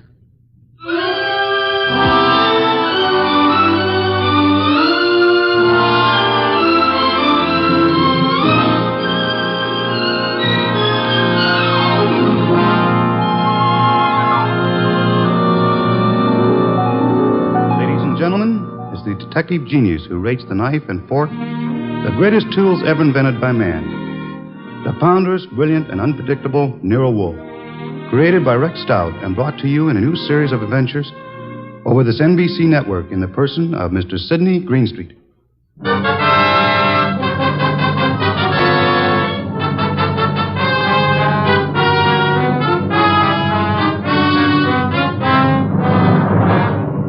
Tonight's story, The Case of the Calculated Risk, was as strange and baffling as any Nero Wolfe had to deal with. It started late one night when a big-shouldered man sporting a reddish beard and billing himself as Dave Caffrey pushed his way in, walked up to Nero Wolfe's desk, and rocked him with this opener. Tomorrow morning, Mr. Wolfe, I'm going to kill a man. I beg your pardon, sir? I'm going to kill a man with these two hands. I've been told strange things across this desk, Mr. Caffrey. This is the first time a murderer has confided his intention to me in advance. This man you speak of. I'm not telling you his name. I'm not telling you where I'm going to meet him. The session tomorrow is going to be private and personal. But if anything happens to me between now and then, I want you to take over. Mr. Caffrey, do you seriously think I could assist you in a matter of private vengeance? That's not what I'm asking. This guy deserves to die. I plan to kill him with these two hands, me, myself. But if I slip up, if he gets me first, I want you to see that justice is done. But I assure you, sir... I told you this guy deserves to die. Let me tell you why. Years ago down south, there were three men in business together, partners. Me and two others. Your notebook, Archie, if Mr. Caffrey doesn't mind. You're wasting your time, Wolf. The names I'll use will be phony. I won't give you anything you can check back on. We'll take our chance, sir. Please proceed. It happened in a town about 40 miles from the place where we had our business. We'd gone there to collect some money, the three of us. Carl, Mitch, and me. Dave Caffrey. But all we collected was bad news. So bad that Carl hadn't even given our right names at the hotel. Said he was scared some of our creditors would come hitting up on us for what we owed. Three of us had some drinks, and we'd been pacing around for nearly an hour. I can still remember the way Mitch stood and looked at me. And then up at Carl, when Carl suddenly pulled to a stop and came out with this idea of his. So, Dave, you got 6,000 cash on hand. You counted it, Mitch. Well, didn't we make it 6240, Carl? Whichever. We've got this 6,000 odd, plus some slow accounts receivable against debts of 38,000. With three of us trying to live from the business, we haven't got a chance. Well, we ain't got much of a one, Carl, but... It's hopeless, Dave. With two partners, though. Two partners? You reckon on pulling out, Carl? I say we cut cards for it, Mitch. Low man drops out. Break up the partnership? After sticking together all these years? years? Wait a minute, Dave. Wait a minute. Maybe Carl's right. Maybe this could work. Carl, you mean the low man drops out clean? Right now? Right now, Mitch. Other two to take over assets and debts and see if they can get this thing back in the black. Okay, Carl. Get the cards out. Dave? Well, that's what you guys want. Okay, then. Here's a new deck. Shuffle them, Mitch. All shuffled. Cut them, Dave. Go ahead, Mitch. You get first pick. Spread them if you like. Here goes. 6. Your turn, Dave. Okay. 9 of clubs. Lucky guy, Dave. That puts you in whatever Carl pulls. I'll pull it fast. There she is. Denise. Sorry, Mitch. That leaves you elected. Well, Mitch, I'm sorry, too. I guess we all had a fair whack at it, but... Hey, wait a minute. Let me see that ace again, Carl. Easy, Mitch.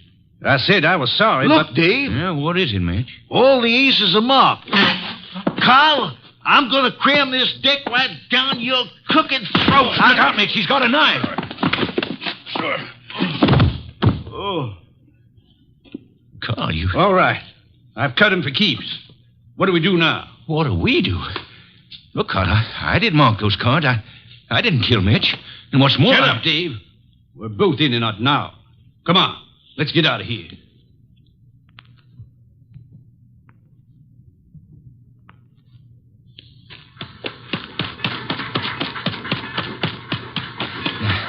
Now what, Carl? Look, Dave, this is where we split up. Two men together, easy to trace. You head one way, I go the other. Yeah, but the dough, I got no money. Here, I'll split up the 6,000. This is your half. Here, stick the envelope in your pocket. Now, grab that freight. Get set. I'll catch the next one going the other way. Get going, Dave.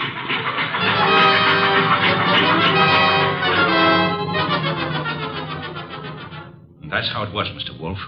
It all happened so fast that I... This man you call Carl, he would seem to be one of the world's choice creatures, Mr. Geoffrey. When I thought to look in that envelope he gave me, I found $40 and a few folds of wrapping paper in it. I was mad enough to... Well, I got off the freight and intended to go back, but... Then I picked up a paper. And read all about the murder of your friend Mitch with the statement that Carl had accused you of the crime and that the police believed him in view of your escape. That's it. Classical, but not at all original. Well, I was young then and stupid. And I'd had those drinks to start with. And you spent the intervening years hunting down the man Carl, am I correct? Yeah. I tramped the country from east to west, from north to south. Tramped it for years, searching for him. And yesterday I located him. He's a big wheel these days up on that 37th floor of his. But tomorrow when I get... Yes, Mr. Caffrey, the 37th floor of... Never mind what building. Now, wait a minute, Caffrey. If you expect Mr. Wolfe to help you... I don't want him to help me. I'll help myself. But if I slip off, I know Wolfe's reputation well enough to know that he'll never rest till this rotten, chiseling murderer is sitting in the chair. That's why I've come here. Just to provide a backstop in case my dear friend of long ago manages to get the best of me. How will we know? You see this envelope? Read what it says. Nero Wolfe, 601 West 35th Street, New York. Delivered to him in case of my death. That's right. And this envelope is $500. Nearly all I've got in the world. Along with it, the full details on that knifing. Real names, dates. The proof you'll need in case I don't finish it up. Go on. Tonight, Mr. Wolfe, I'm going to give this envelope to the manager of the hotel where I'm stopping. I'm calling on, well, Carl. Tomorrow at noon, right after his secretary goes to lunch. If I'm not back in my hotel at 1 o'clock tomorrow afternoon, the hotel manager will deliver this envelope to you. Is that clear? Perfectly. But you don't think I'm going to allow you to go through with this wire plan, do you? You can't stop me. And don't have Goodwin follow me. I'd lose him in 2 blocks. Good night. Shall I try to tail him, boss? It's no use, Archie. Get Inspector Kramer on the phone at once. I want the police to help us head off this murder.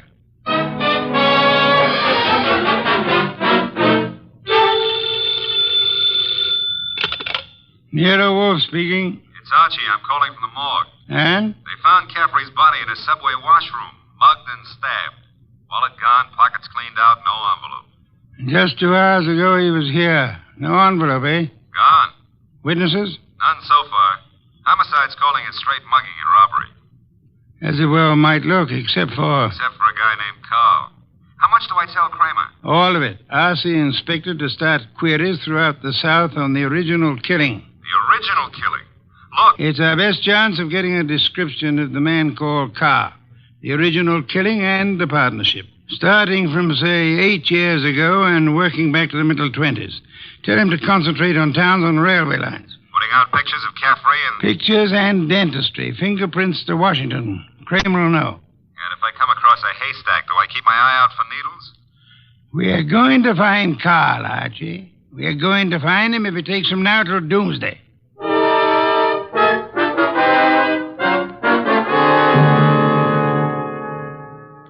Mr. Wolfe, let's face it, we're licked. Licked, Archie? 3 days now. We found Caffrey's hotel here in New York. No traceable phone calls. Not a witness has turned up on that subway washroom party. And Kramer says he's getting nowhere with those answers from the Southland. The original story is bound to come slowly, Archie. We are asking a check on the unsolved killings of a dozen states over a 20-year period. And what now? You start trudging, Archie. Trudging? Through office buildings, through 37th floors of many office buildings. You keep trudging till we find him. Oh, now, wait a minute, Mr. Wolfe. This is a big city, remember? I might have to go through hundreds of buildings. This morning, Archie, the Municipal Reference Library informed me that there are exactly 34 buildings of 37 floors or higher in Manhattan. Now, when you rule out the United Nations building, hotels, Okay. Maybe not so many 37th floors, but lots of offices per floor. Maybe 40 or 50. Call it 30 times 40, and you've still got 1,200 to start with.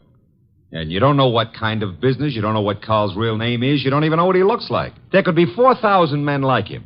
4,000 affluent men, Archie? Yeah, well, all right. Caffrey said he was in the chips, though. You know, for a guy who'd been bumming around, that could mean anything from 10 grand a year up. Say, wait a minute. That cuts your field to 1,000. 1,000 tall men? Tall? I've been over those notes. Caffrey didn't say he was tall. As plainly as you could ask. Caffrey was almost your height, but he said Mitch stood and looked at me. And then he looked up at Carl. Up, Archie. That makes Carl your height or taller. Yeah. Well, maybe Caffrey and Mitch were sitting down, and Carl was, Caffrey told us the three were standing at the time. Check your notes. I've studied them. Okay. Maybe that does cut it down some. Yeah, it's still a lot of citizens that start checking for a southern accent. Don't rely on accent, Archie. Carl has had many years to lose any accent he might have had. Yeah, that's true. And so we narrow it, Archie. A man almost surely tall. A man not using the name he was born with. A man with an unexplained gap in his past. I ought to be able to reach right out and tap him. You go skeptical again, Archie. Well, it's still a pretty big haystack. Let's see if we can't trim it some more. On these building lists I've been going over, I've ruled out for now the members of professions requiring lengthy formal training. Medical men, lawyers, scientists of most kinds. Yeah, that's chopping it down. I'll admit that. I'll have further eliminations as we get into it. And I'm putting Saul Panzer on a second list this afternoon. Some of the credit references I'll handle by phone. So I start trudging, huh? You start trudging. And remember, Archie, since you'll probably be operating through secretaries, you're looking for a murderer named Carl, not for a new set of telephone numbers to brighten your winter.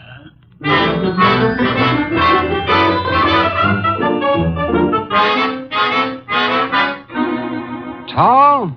Well, I don't know what you're peddling, Goodwin, but if my boss put his elevator shoes on and stood on a box, he'd still be down somewhere around my necktie. If he stood on his money, though, we'd need a helicopter to get up near his shoelaces.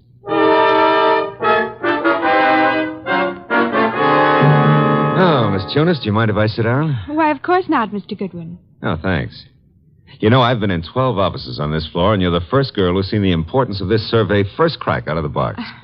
Well, I'm sort of new here, and I try to pay attention. Oh, you're not just beautiful. You've got a head on you. Is Mr. McLean in? Well, he's at lunch right now. Lunch? Oh, that reminds me. Know any good restaurants up this way? Well, I was just going to the downstairs drugstore myself, but I wouldn't say Well, come on. Put your bonnet on and let's skip the drugstore. This meal is on the Executive Resources Survey.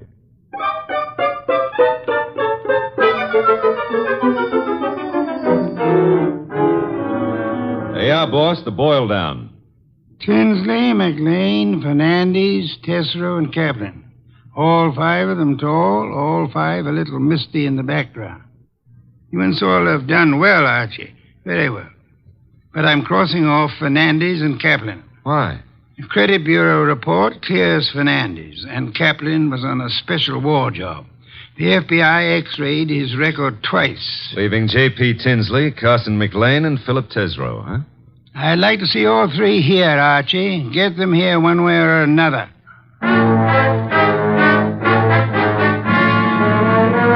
And so you do admit that Tinsley isn't your real name? Mr. Wolfe, are you a blackmailer or what? I'm a licensed private investigator, sir. Any disclosure you make will be kept in confidence, provided it doesn't touch on the case I'm engaged on. You haven't said what the case is. I don't intend to. If you prefer to explain this mysterious gap in your background at the district attorney's office... Well, I'm using the name Tinsley because I've got an undivorced first wife out on the coast. We broke up 20 years ago, but she said she'd see to it that I never married again. And she knew where I was today. Well, I don't say I'm a saint, but she's a vindictive woman. I see. May I have names, dates, and places starting 1924?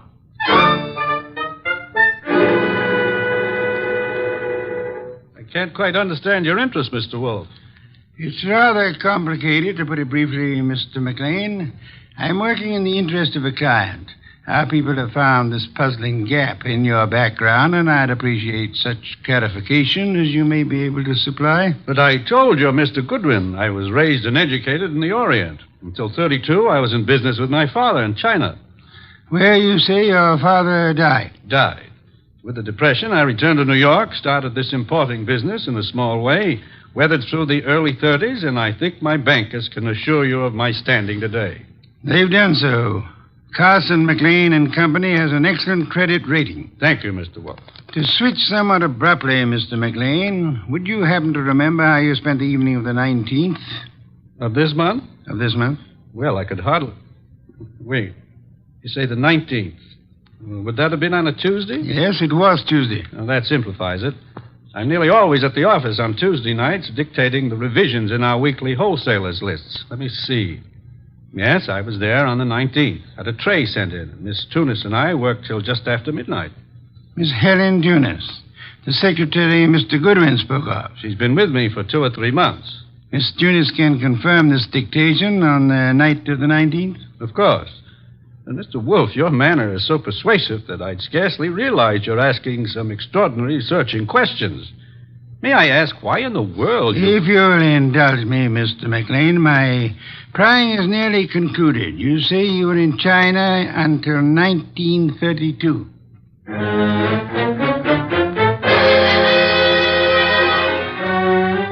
Mr. Tesreau, I'll be brutally frank.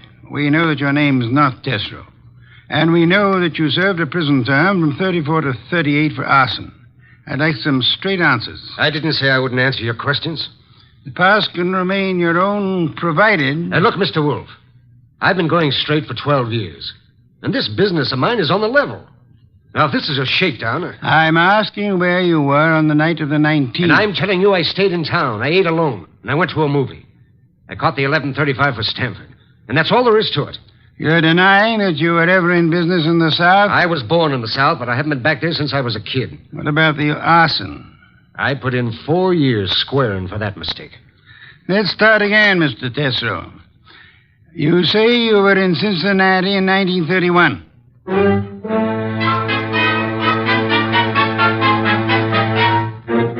Okay, Mr. Wolfe, 3 candidates, and we're still on the 1-yard line. Our 1-yard line.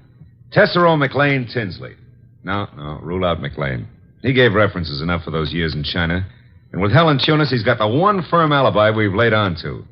Caffrey was killed before midnight. With conditions as they are in the Far East, Archie, it'll be weeks before cables came back on McLean's claims. Claims? You figure the whole Chinese background's a fake? I want you to see Miss Tunis again, Archie. Taking all precautions for her safety. And this is one time I give you permission to ply her with all the attentions you can contrive. Are we far enough to pull tails on any of these 3? I've got Saul Pans on Tesreau. And Saul promised to have men on Tinsley and McLean. Pictures of the 3 have gone to Kramer for circulation in the South. Oh. No answer yet from the coast on Tinsley, huh? Not yet. For the moment, Archie, you'll concentrate on Helen Tunis.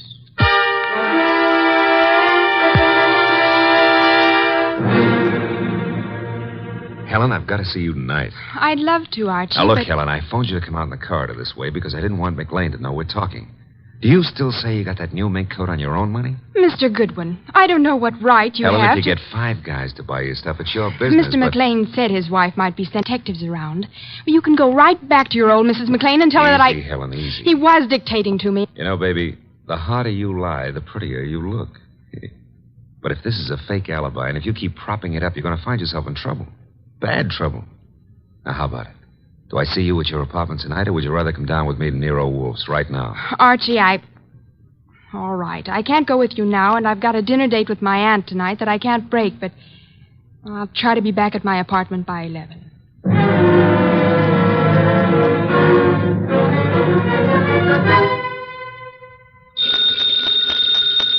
Archie! Nero Wolfe speaking. This is Archie, Mr. Wolfe. I'm at Helen Tunis' apartment. Well? I could cut my throat for not making her come with me this afternoon. Trouble? Not for her anymore, poor kid. I got here 3 minutes ago and found her strangled. Couldn't have happened more than half an hour ago. McLean. Didn't Saul Panzer say he was getting a tail on him? He was a new man, and he lost him. I should have left you on McLean, Archie. No, we were both wrong. What do you want me to do? Phone the police immediately. Well, This is 32nd Street. I'm only 3 blocks in a job from the office. What if I come back and call from there? Come back then. I'll phone Kramer myself. Mr. Wolfe, I'm still kicking myself for that. Look out, Archie. Too late, Mr. Wolfe. Keep coming right in, Goodwin, with your hands up. No, I wouldn't try that. McLean. And keep your hand out of that desk drawer, Wolfe. This time you're too late, McLean. My hand's in the drawer, and I think I'll leave it there. You don't think I'd shoot? I'm sure you would. But you've got 2 of us to cover now. No, Archie, don't try to draw yet. How'd you get in here, McLean? He surprised me after making his way in through the area way below, and of course it had to be Fritz's night out. I caught your fat friend just 2 seconds before he could get in his call to the police, Goodwin. I overheard his talk with you from the hallway here. My apologies for not crying out sooner, Archie. Get your hand out of that drawer. Pull it out without the gun, Wolfe, or I'll let you have it now. I refuse to, McLean. Seems obvious that you mean to kill us in any case. I'm afraid that's true, Wolfe. But when you called me here and Goodwin started making dates with Helen Tunis... Poor kid, I told her not to talk to you. She didn't, Goodwin. I've been scared of you and Wolfe since I followed Colby here that first night. Colby? You knew him as Caffrey. I caught up with him afterward in that subway washroom. No, keep that hand up. And watch that gun of yours, Wolfe. When I found that envelope on him and read the letter to you contained in it, I knew he hadn't spilled the whole South Carolina story to you. South Carolina? Would the original knifing have been taking place anywhere near Hampton or Jasper counties? Hampton County. But our business is over the line in Georgia. Doesn't matter now. Pity, Archie. We learned this afternoon that we were growing warm on South Carolina. Mr. McLean, may I ask what you hope to achieve by this insane project of disposing of Mr. Goodwin and myself? I'm buying time, Wolfe. I've $90,000 in small bills in that bag there, plus a plane ticket to Buenos Aires. I've got a silencer on this gun. If you 2 aren't found till tomorrow morning, I'll be out of the country before they start looking for me. You don't think the police will put out an alarm for you when they find the body of Helen Tunis? Goodwin left it to you to report that. Remember? Let's remind ourselves to be prompter on reporting deaths, Archie. Starting with our own, Mr. Wolfe? Glad you can take it that way, Goodwin. You actually think you can knock the 2 of us off? I'm about to find out, Goodwin. One moment, McLean. You've never been a real gambler. You know that. With marked cards, of course. But you're not the man to face a sure loss now. A sure loss? The loss of your life. Within seconds after you try to pull that trigger. I told you I had a silencer. You think anyone will hear the shots?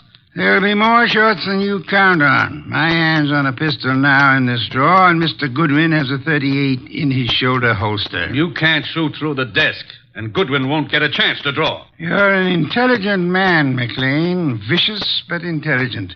May I describe the certainty of your immediate death if you don't throw that pistol on the desk and give yourself up? There are 2 of you, I know that, but... McLean, you must be aware that in the actual fact, exceedingly few men are killed instantly by a single shot, even from a pistol of heavy caliber. The one you hold is a .32. And it's a .45 in that drawer, McLean. I assure you, McLean, that neither of us will surrender the weapons we have. Should you start shooting, we'll both do our best to draw and keep firing till you're dead. You're stalling, Wolfe. What have I got to lose by trying for you both now? Your life? I'll correct that.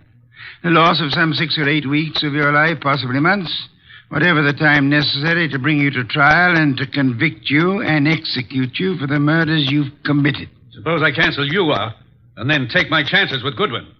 A better choice, but still a dubious one. I'm fat, exceedingly fat. And for perhaps the first time in my life, I'm thoroughly grateful for that. My bulk affects the calculation, McLean. McLean, you could pull off all 7 shots and still not hit Mr. Wolfe where it counts. If you have to start, you better start on me.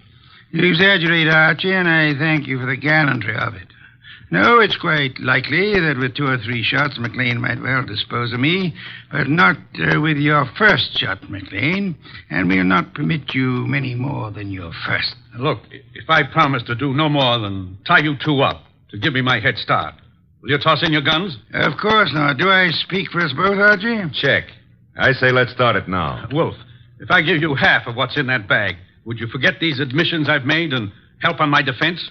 I've told you I refuse to bargain. I think that I shall count 5. If your weapon hasn't been tossed on the desk by then, I'll do my best to get my pistol into action. Are you in accord, Archie? Start counting. Wait a minute, Mr. Wolfe.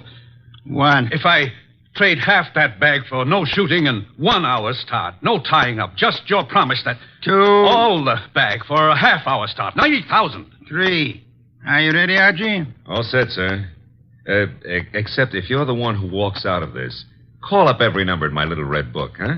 And tell each girl I was thinking of her just before you got the 5. Agreed. I resume 4. Okay. You win. Holy sweet Susan, it worked. A commendable choice, McLean, for us at least. You see, I'm afraid I forgot to mention one slight factor which might have operated in your favor. What's that, boss? I must confess, Archie, that my 45 is in the upstairs den where I took it to oil it last night. Holy cow, you didn't have a gun? Why, you dirty... Take it easy, McLean. I've really got one. Oh, by the way, Mr. Wolfe, signal's off on those women, huh? When my heart gets back down out of my throat, I'll call them myself. I'll trouble you for a beer first, Archie. And then, if you'll be good enough to phone Inspector Kramer, you can bid him pick up his triple murderer, the one-time cutter of cards. Fortunately for us, who's never been a real gambler.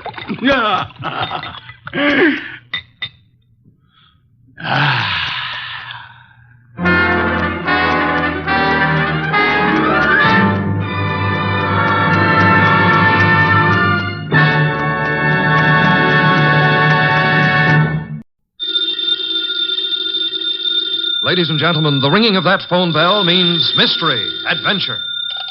Nero Wolfe's office, Archie Goodwin speaking. You want Mr. Wolfe to what? Mr. Wolfe will do nothing of the sort, Archie. Mr. Wolfe is thirsty. Hold on for a moment. The bottle opener's in the left-hand drawer of your desk. Thank you, Archie. Mr. Wolfe, I've got a man named Denby on the phone. He wants you to umpire a card game. Man is insane. He's offering a fee. The answer is no. I know nothing of card games, nor do I wish to learn. Okay. Well, the answer's no, Mr. Denby.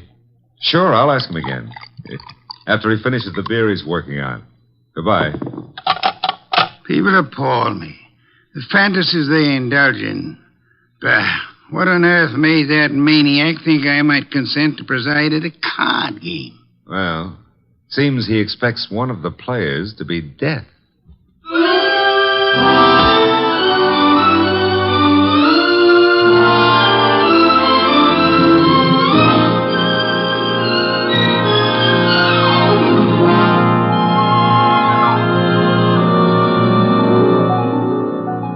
Ladies and gentlemen, it's the bulkiest, balkiest, smartest, and most unpredictable detective in the world.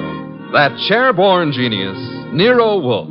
Created by Rex Stout and brought to you in a new series of adventures over this NBC network in the person of Mr. Sidney Greenstreet.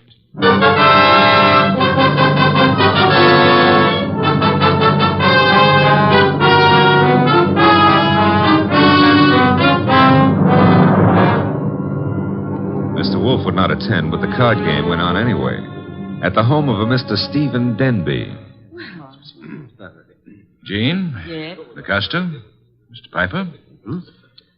I think we're ready to begin, eh? I'm ready. Yes, Jean, you always are. How I like that remark, I'll have to decide later on. Yeah, please do. Augusto? It's all right with me. And Mr. Piper? I brought a deck. No, as host, I shall supply the cards. Before we play, I examine them, yes? Of course. Here you are. Chuck? Yeah, Mr. Denby? You will remain outside the door until called. No one is to enter this room under any circumstances. Got it. Augusta? The cards look all right. Thank you. Now then, shall we make things absolutely clear? You mean, should you make a speech? I don't mind. But make it short, huh? I shall. The four of us seated at this table are joint owners of the Candy Club, a rather successful institution devoted to the sale of food, liquor, entertainment... And the gambling. And games of chance. For some time now, we have all resented sharing the profits. Some of us have attempted to buy out the others. Denby, you needn't babble on. No one wants to sell. We know that. True, Mr. Piper. Which is the reason for this little game of cards. One hand shall be dealt to each of us, a hand at poker. Whoever wins gets the club. The others retire as gracefully as they can. Agreed? That's why yes, we're agreed. Very well. The cards are shuffled. I'll place them in the center of the table. Picasso, would you like to... I cut. Good. If nobody minds, I'll cut them too. After Mr. Lacasto. Nobody minds? Happy now, Mr. Piper? Let's get going, huh? Very well. Unless Jean would care to... Oh, thanks. We're all crooks here, which sort of cancels out any funny business with a card. Very well. We shall all draw a card in turn until 5 cards are drawn by each player. Shall we start, Jean? Sure. Lacasto? Okay. Mr. Piper? Yes, of course. And myself. We just keep going in rotation. This is fun. Fun? No. There's too much money which rides on these cards. That's what makes it fun. Would you mind keeping quiet? I'm nervous. We all are, one way or another. I think we all have our 5 cards now. We all got 'em. Very well, then. In the same order that the cards were dealt. Jean? A pair of 3s. Picasso? Nothing. Mr. Piper? Kings. 2. The light! Piper. Well, what?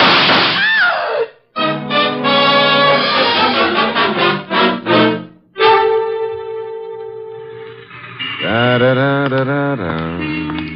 Da-da-da. Hey. Hey, I don't like to seem stuffy, mister, but will you take your elbow out of my back? I'd be delighted to, Mr. Goodwin, but it's not my elbow. I don't care if it's your tibia maximus. Just take it away. Chuck wouldn't like that. Oh, we have company. Mind if I look around? Keep right on walking, pal. That would be Chuck behind me, huh? And you are... My name is Denby. You may remember it. Oh, yeah. You phoned a couple of hours ago about a card game. Now, look, just what is your boy poking in my back? I think it's a 38.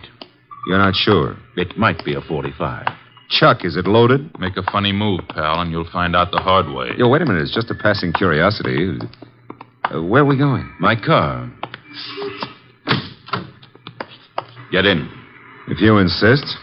I guess you do. Okay. I'll drive, Chuck.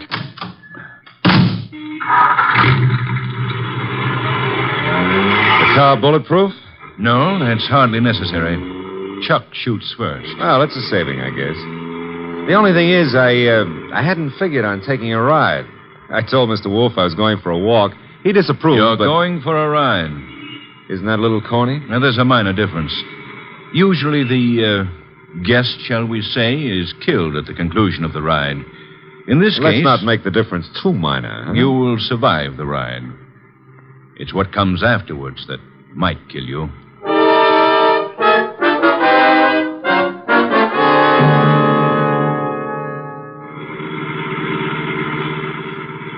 You see, Mr. Goodwin, my friends and I have a little mystery to solve. You want me to solve it? No. We want Mr. Wolfe to solve it. In order to do so, he must leave his house and come to mine. He has to in order to find the solution quickly. Why? Neither my friends nor myself have any desire to improve our acquaintance with the police. Therefore, we want the mystery solved before the police are even called in. Hence our need for Mr. Wolfe. Hence our detaining you. Detaining is a pretty word in the circumstances. Now, this is my home, Mr. Goodwin. Oh, well, I don't like the architecture. I think I'll stay out. Get going, pal. On second thought, Mr. Denby, what makes you think Mr. Wolfe is going to leave his house and come here? You. Unless he does so, he will lose you. Forever. The door, Chuck. Okay.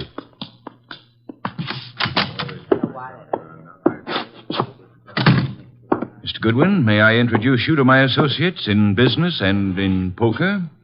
To your right, Mr. Lacasto, a charming but impulsive fellow. Hello. He's only the stooge. Where's the fat fellow? In time, Lacasto.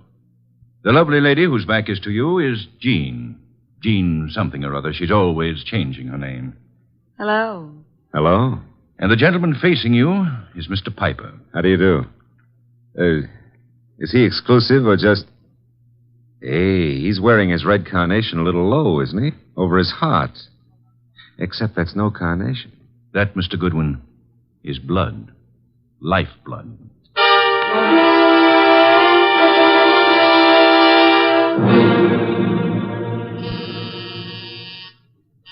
Archie. Oh, Pa, he's always taking walks. Come in. The door's unlocked. Are you... Yeah, you're Wolfe. Having made a magnificent discovery, suppose you remove your hat? Now, come on. I beg your pardon? Mr. Denby wants to see you. Mr. Danby can see me here. Here ain't where he wants to see you. Here, at the risk of minor monotony, is where he'll have to see me. Don't you want your boy Goodwin to keep on living? No one has ever been able to discourage him. Mr. Denby will. Ah, Archie's in custody? No, in Mr. Denby's house under a gun. I don't have to believe that. Take a look at this. A wallet. Archie's wallet. I shall accompany you.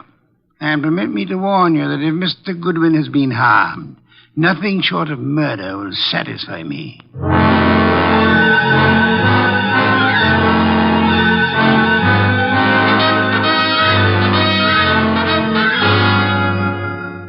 It's getting late. Wolfe isn't here yet. Maybe he doesn't worry about you, Goodwin. Well, he could have been delayed. Maybe an orchid needed a pollen transfusion or something. Besides, only the good die young. Then you must be very, very good, Archie. That remark I didn't care for. We sit here and wait for the fat one, but in the meanwhile, the police... The police will come when we notify them. But they will not like the delay we make to notify them. I say we waste time. I say the fat one will not risk coming. You say entirely too much. Is that so? Maybe I kill you myself. Picasso, put that gun away. Yes, darling Archie should have a chance to live. Not long if Wolfe doesn't come. Stop looking so pleased. Are you afraid to die, Archie? Yeah, well, I'm not looking forward to it. It's so final. Besides, I didn't eat a hearty dinner, and... Oh, the Marines have landed. Who is it? Chuck, with Nero Wolfe. Let him in. Shut the door, Chuck. Stay outside. Archie? Hello, Mr. Wolfe. Oh, am I glad to see you. I regret I cannot say the same thing. Blast you, why couldn't you stay at home instead of taking those confounded walks? I warned you it'd be dangerous. Yeah, but Mr. Wolfe, it wasn't the fresh air that got me. It was Denby. Mr. Wolfe, I knew you wouldn't come here without some sort of pressure. I thought the method I used would be most effective. Would you really have killed Archie if I hadn't come? I would have had no choice. I would have been stuck with a witness to an unsolved murder. Suppose I cannot solve it. I should be forced to apply the same logic to two witnesses. Mm-hmm. Mr. Wolfe, you really came here to save my life, huh? Nonsense. I came here for a fee, Mr. Denby. I have a check for $1,000 already made out.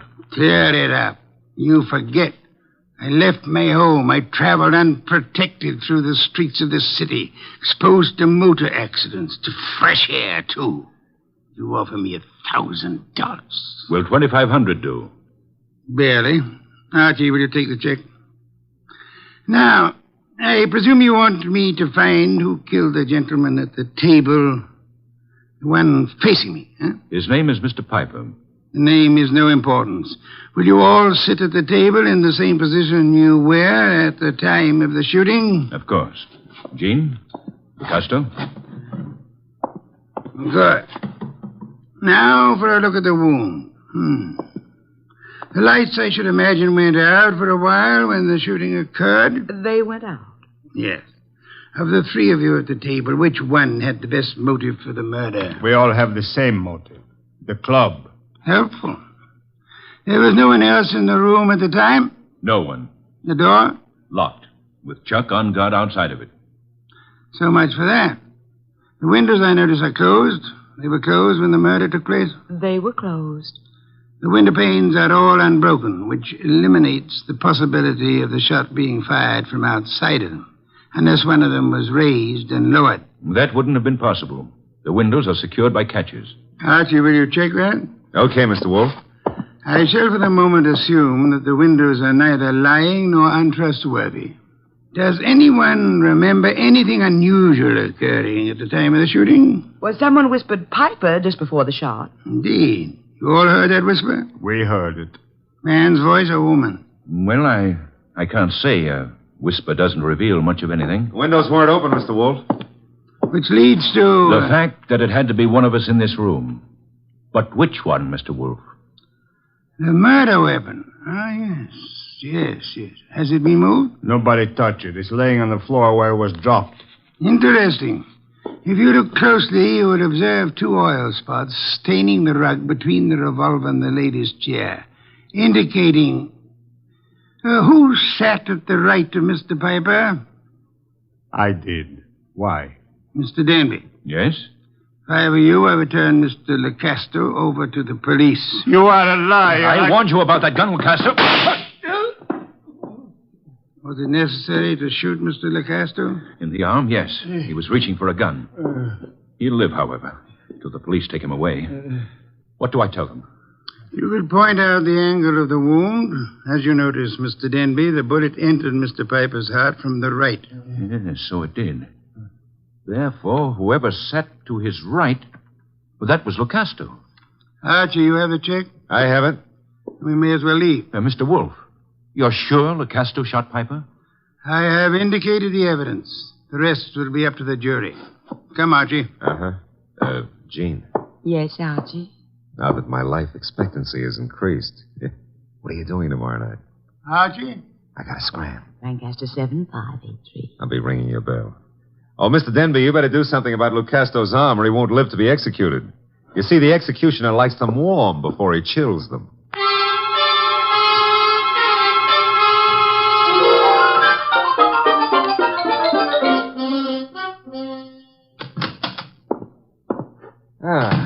The old homestead looks very nice, Mr. Wolfe. Yes, Archie. You should stay in it more often.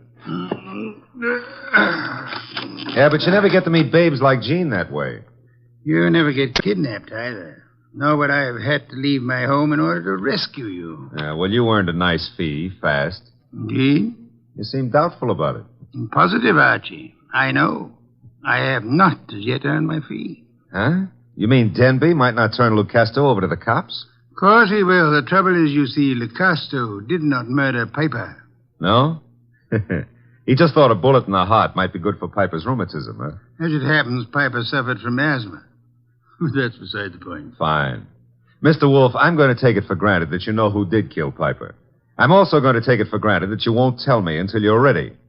But why turn Lucasto over to the police? 2 reasons, Archie.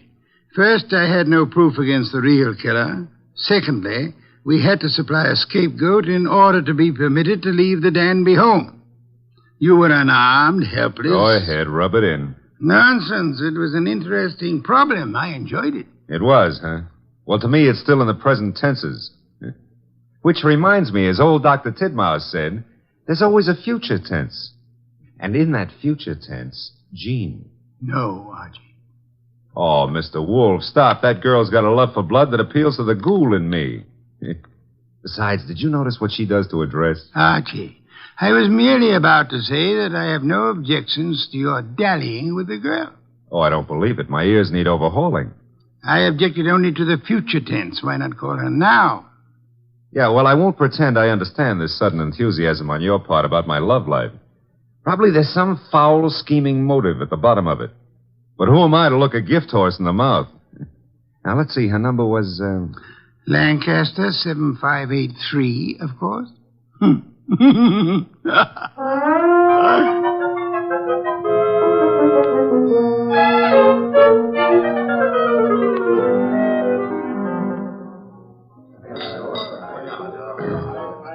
This is the most beautiful bar and grill I've ever seen, Archie.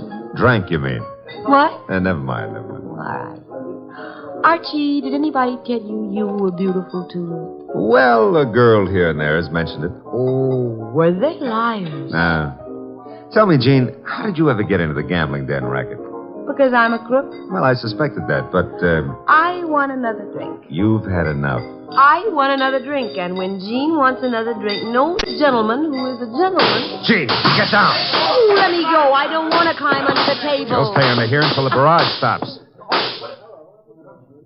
I guess the war's over. All right, Jean, get up. No, now I'm here. I like it. I'm going to stay here for months and months. Jean, do you realize that somebody just tried to kill you? And I thought you had such a nice, honest face. No, not me. Somebody out in the street. I don't know why, but Mr. Wolfe will. Come on, pull yourself together and let's go see him. The nice fat man? All right, I like him. You do? Why? Because he'd make such a big corpse.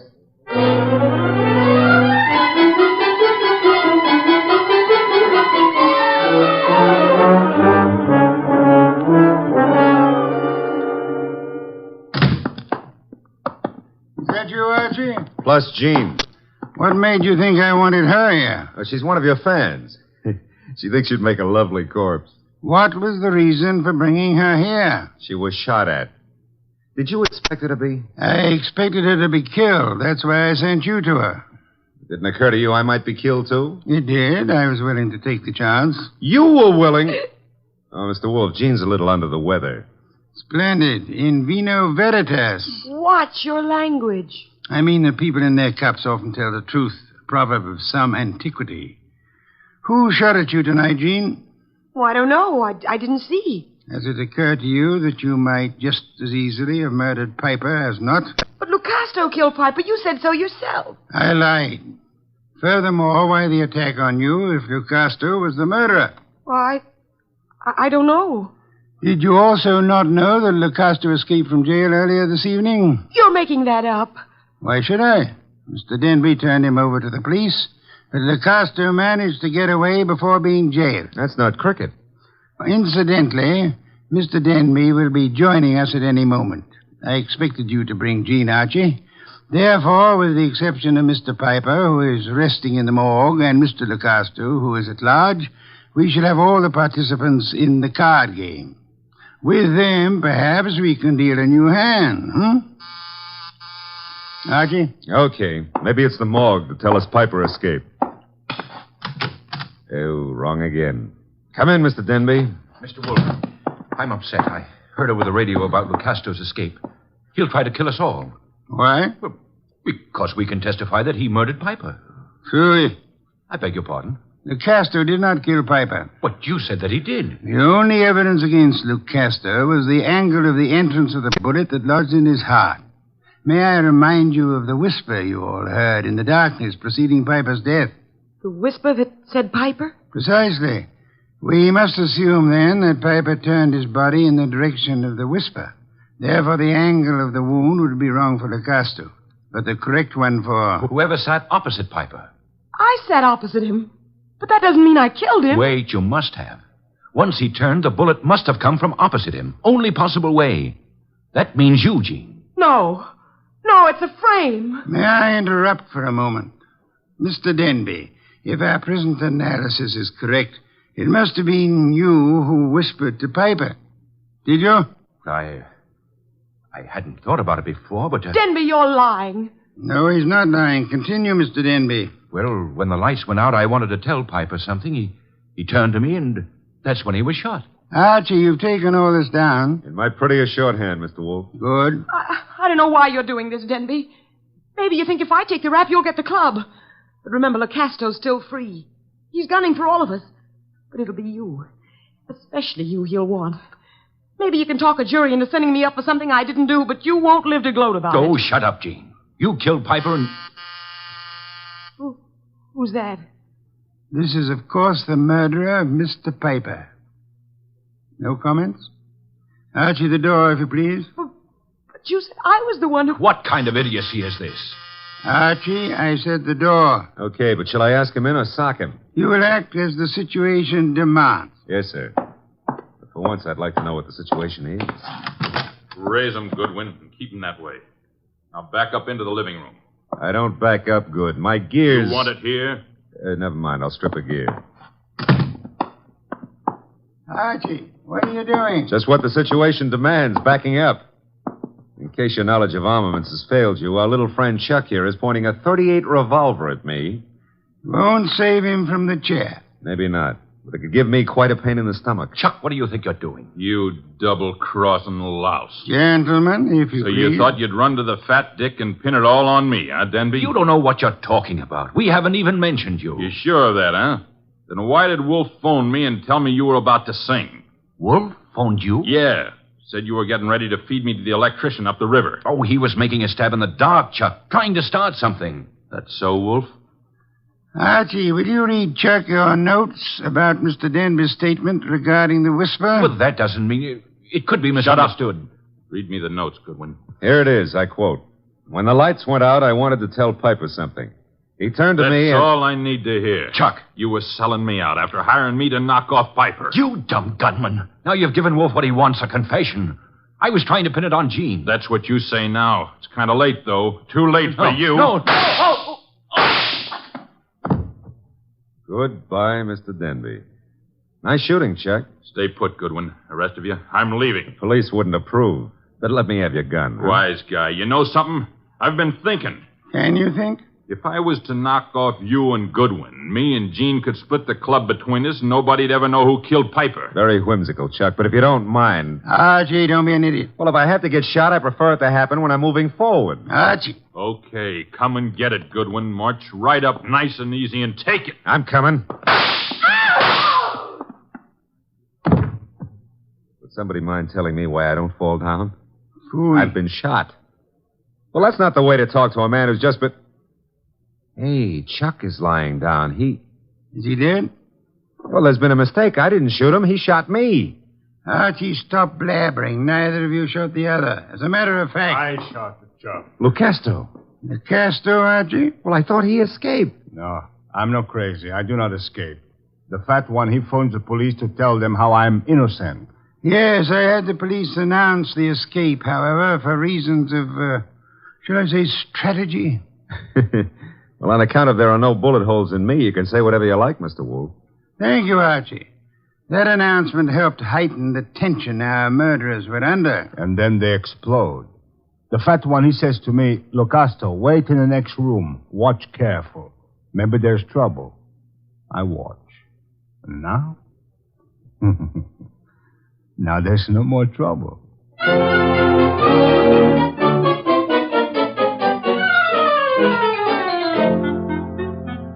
Well, the place looks a lot tidier now with all those bodies removed, huh? Indeed. Archie, I'll get you the bottle of beer. But first, make with an explanation. The case was crystal clear, Archie. Maybe, but I'm no crystal gazer. Sure, I know. Denby had things arranged in advance with Chuck in case anybody held a better hand than his own. Piper did. So Denby whispered to Piper after kicking the light switch and set him up for a shot by Chuck from the doorway. The angle would provide evidence against Lucasto. True. However, we had only Denby's word for it and Chuck's that the door was locked. All right. We know, but you knew before Denby and Chuck blew up. How? The oil spots on the rug, Archie? Well, they only showed the gun had bounced when the murderer threw it away. Spattered oil, very well-kept gun. They showed more than that. Where were those spots in relation to the gun? Think back, Archie. Spots in relation... Oh, sure. They were between the gun and the door. Therefore, the gun must have been thrown from the door. Bounced twice, staining the rug before reaching its final destination. Ah, I get it now. That told you who'd fired the gun. But there wasn't proof enough, so you set up a nice atmosphere of suspicion and had the boys give each other away. All right, Mr. Wolfe, you're a genius, and you may have your beer. Thank you, Archie. As for me, I'm not a genius, but I remember a phone number. So if you'll excuse me, Mr. Wolfe. You're excused, Archie. Thanks. But before you call that number, may I remind you that Jean is a girl of macabre tastes who appeals to the ghoul in you. Sure you may, but why bother? In order to be able to warn you that a ghoul and his money are soon parted.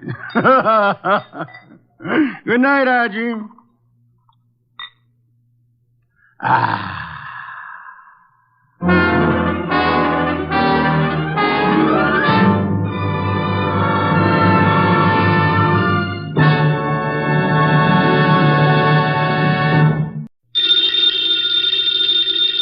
Ladies and gentlemen, the ringing of that phone bell means mystery, adventure.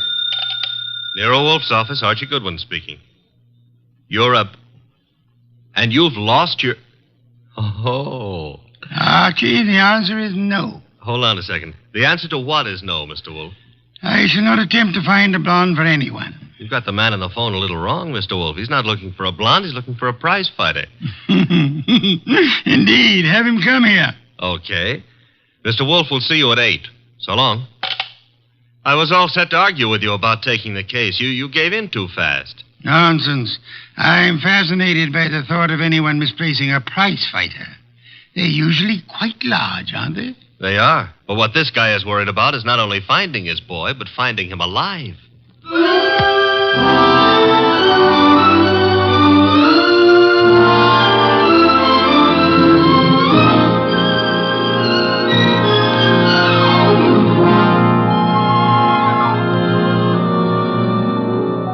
Ladies and gentlemen, it's the bulkiest, balkiest, smartest, and most unpredictable detective in the world. That chair-born genius, Nero Wolfe, created by Rex Stout and brought to you in a new series of adventures over this NBC network in the person of Mr. Sidney Greenstreet.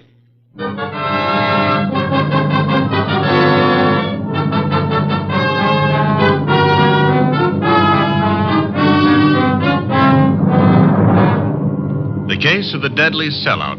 That's what my boss, Nero Wolfe, called it. And it almost meant curtains for the firm of Wolfe and Goodwin. But let me give it to you straight right from the beginning.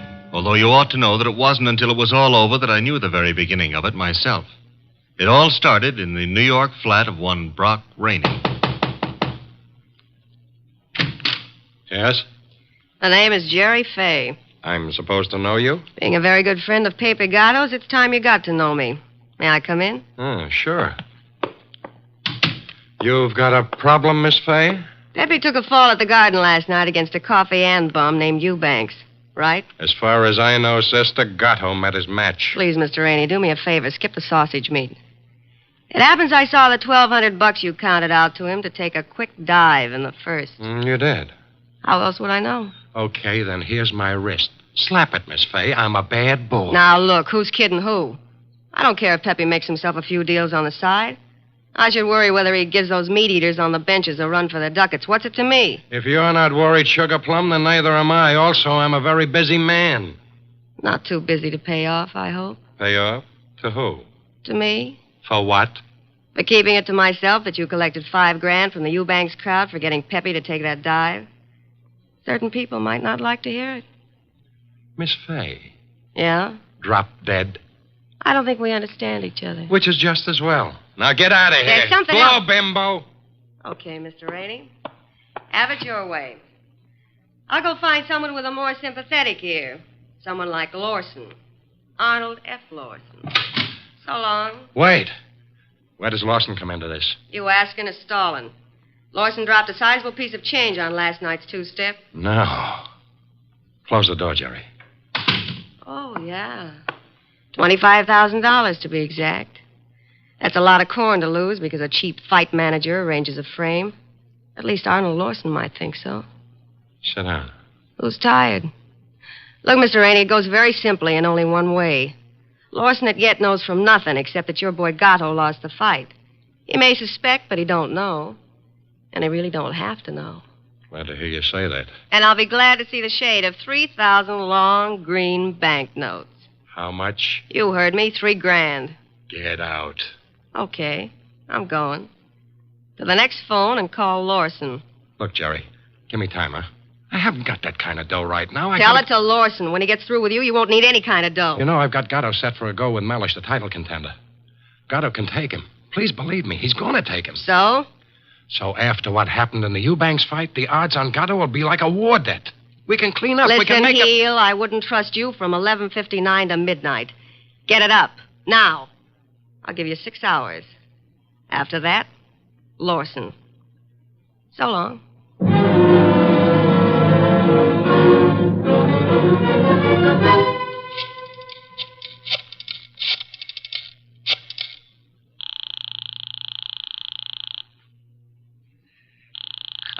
Come on.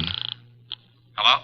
Hello, Rainey, this is Gatto. Hiya, Pepe. Look, the boys dropped in on me at the office at Mindy's. Lawson wants to see me. What? Lost? Look, Bum, I'm the one with the cauliflower ears. You heard me. What do I do? Nothing. But... Don't go near him. Stay home. Let me take care of it. How? What'll you do? I don't know yet, Pepe, but I'll find a way. How did he find out? Your girlfriend. What? She wouldn't do that. She hates the guy. Hate him or love him, she told him. I can't believe it. I suggest you call our little doll Jerry and give her your regards for the double cross. Meanwhile, stay put in your apartment. Don't move. But, Rainey... Hello. Hello.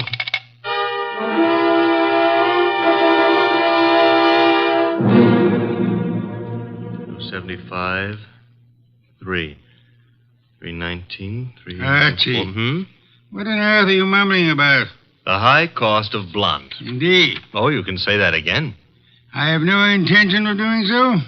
Okay, be smug. But there must have been a time even in your life when knickknacks from Tiffany figured on the budget. Phooey. Not to mention steak dinners and champagne. Or what did you feed your girls? Peppermint lozenges? Nonsense. Nonsense? They preferred lime. Oh, I'm dying, and he laughs. Mr. Wolfe? Yes? I have decided that you are giving me a raise. Archie, this is not a period in which unilateral decisions are wise. So I'll be a dope and get a raise, huh? As for your future mental attainments, you may be right. As for a raise... You want to drive me to gambling? Like betting on fights or going... Okay, it's the doorbell, and I'm answering it. The name's Rainey. You're Goodwin? I'm Goodwin. Come in. Is Wolfe in? Mr. Wolfe is always in. Unlike prize fighters, I guess. Come on. Thank you.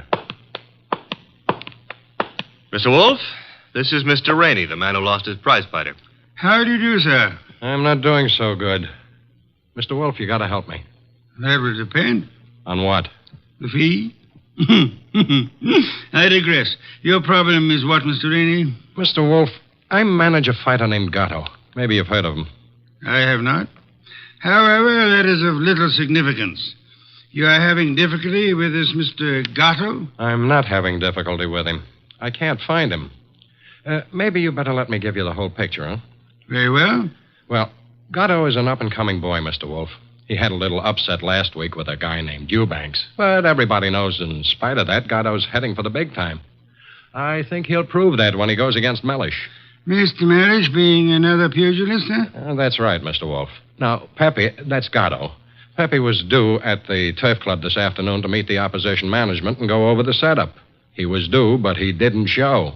I waited all afternoon, and then I started the phone calls and taxis. The results? No results. I combed every joint I ever knew him to buy a beer in, and the score was 0.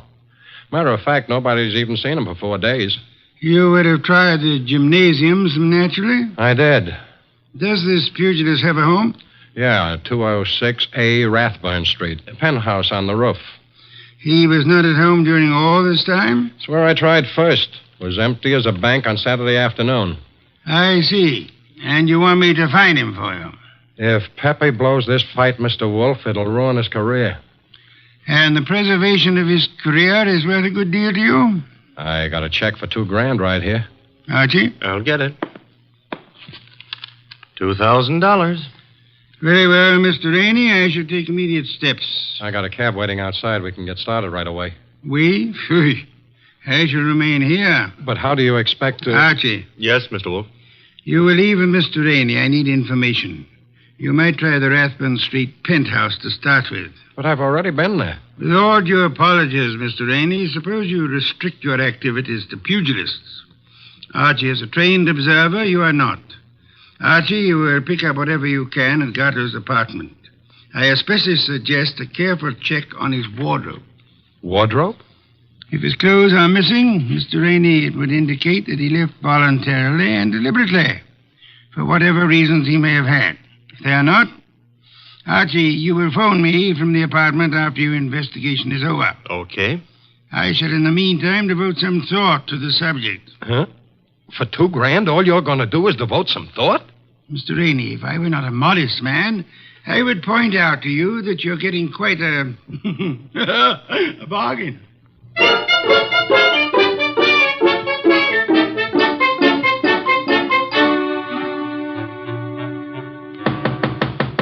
Gatto?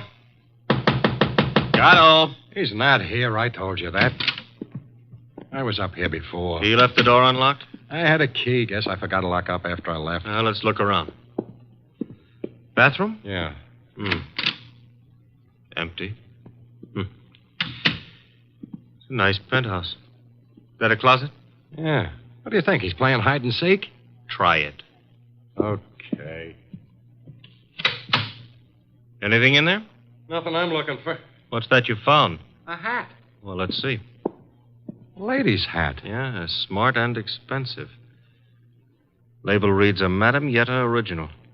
That bunch of lace and feathers cost somebody a fast $50. Yeah, probably one of his girls left it behind. And maybe she'll call for it. Come on, we'll take a gander out on the roof. I took a gander out there.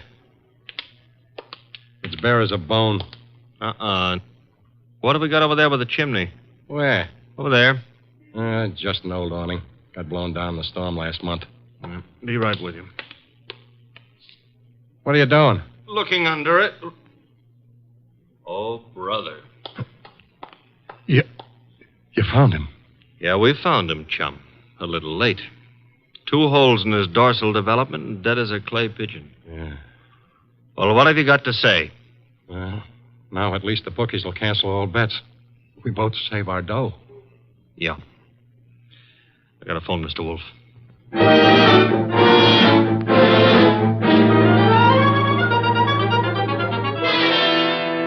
And there he was, Mr. Wolfe, under the old canvas awning. Where's the hat? Oh, this is it. That's it, boss. Snazzy number, no? Where'd you find it? On the floor of the closet.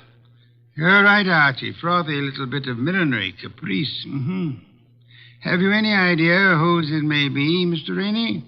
I wish I did. You have to find out. Well, how, boss? The hat is an original. See, the label under the band reads a Madame Yetta original. Tomorrow morning, Archie, you will interview Madame Yetta. Yes, boss. And discover in your inimitable fashion for whom she made this chapeau.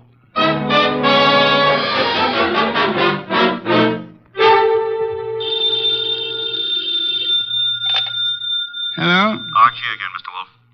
Per your instructions, I have just talked to Madame Yetta. What did you learn? Madame Yetta tells me she made that hat for a Mrs. Lawson. Who is Mrs. Lawson? Wife of an ex-beer hustler who's in the chips and puts on airs. Lives in a penthouse of the Bradford Arms. I was just about to hop a cab and go up there, boss. Good. Keep this up, Archie. And through sheer practice, you may yet develop a full-blown intelligence. Well, I'm trying, Mr. Wolfe. And after the Lawsons, I do what? Return here immediately and hurry. How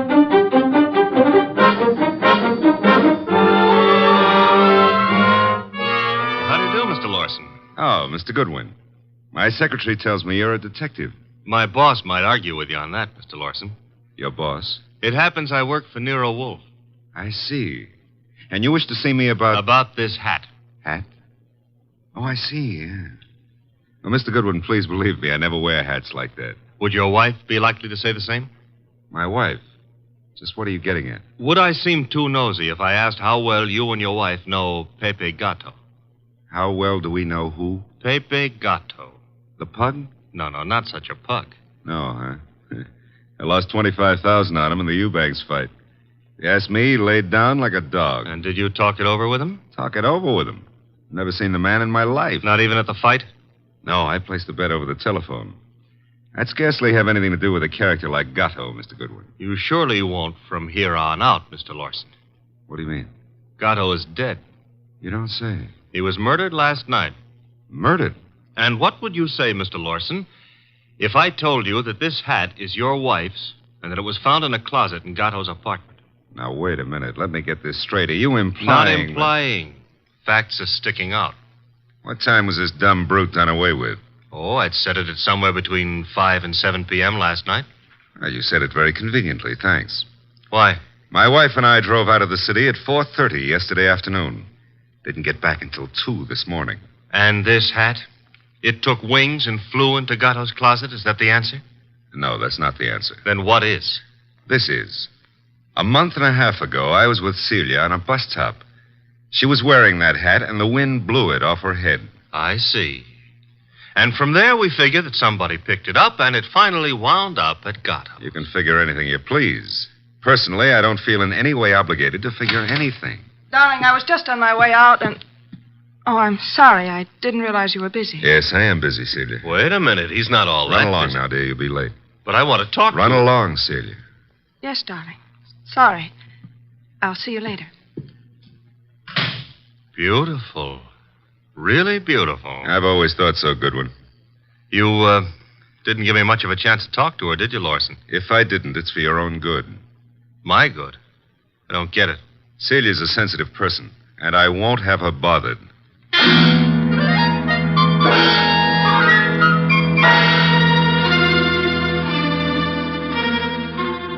And do you mean to tell me you let him scare you? Let him scare me. Say, will you stop being so fearless with my life? The guy said don't bother my wife, so I didn't bother his wife. It was that simple. Apparently his wife was not blonde. Answer the phone, Archie. No, you answer it. Now you've hurt my feelings. Oh, well. Hello? I want to speak to Mr. Nero Wolfe. Mr. Wolfe speaking. Oh? Is it true that you're interested in the Gatto murder? Who are you, and how do you know he's been murdered? The second question is none of your business. And as for the first, call me Jerry. Jerry. How do you do, Jerry? Jerry. Where do you call? Would you like to come to an auction? An auction? You know, going, gone, to the highest bidder. And what are you placing on the auction block, Miss Jerry? A few facts. All in good condition and guaranteed to make it a cinch to snag the Gatto killer. Sounds promising. Only you'll have to bid against real money. May I have the address of the auction room? You'll have no trouble finding it. Your assistant was there last night. Where? The penthouse on top of 206A Rathburn Street. The big item goes on at 4 bells.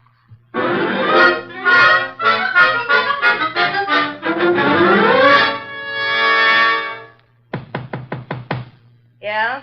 Who is it? Man named Wolf sent me. Just a sec. You're Jerry, huh? I was expecting the man named Wolf. Unfortunately for me, honey, when he's expected, I usually show up. Come on in. You?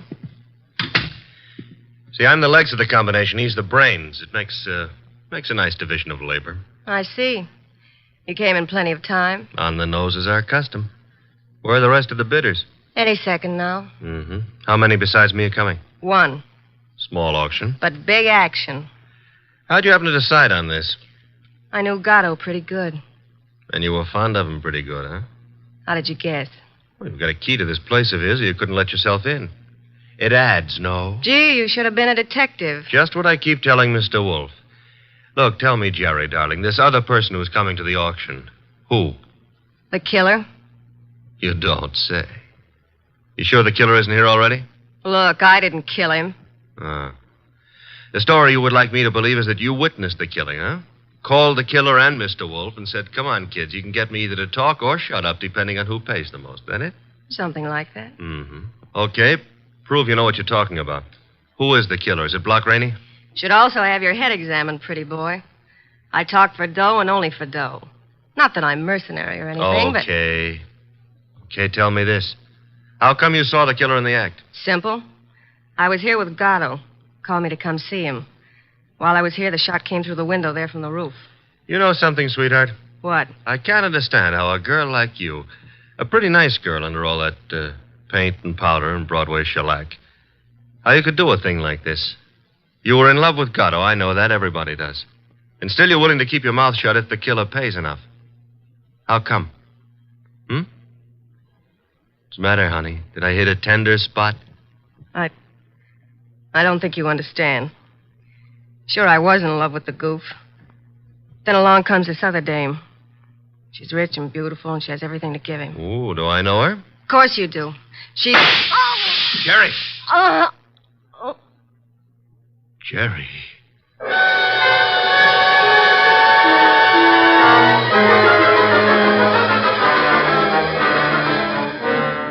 She was just about to tell me, and then the shot came through the window from the roof, boss. It's a flat roof outside.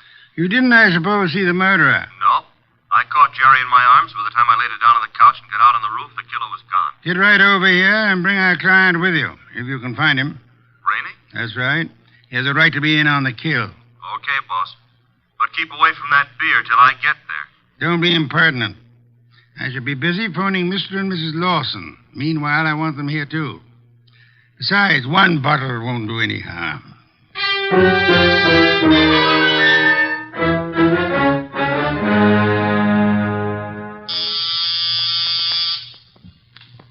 There they are. Let them in, Archie.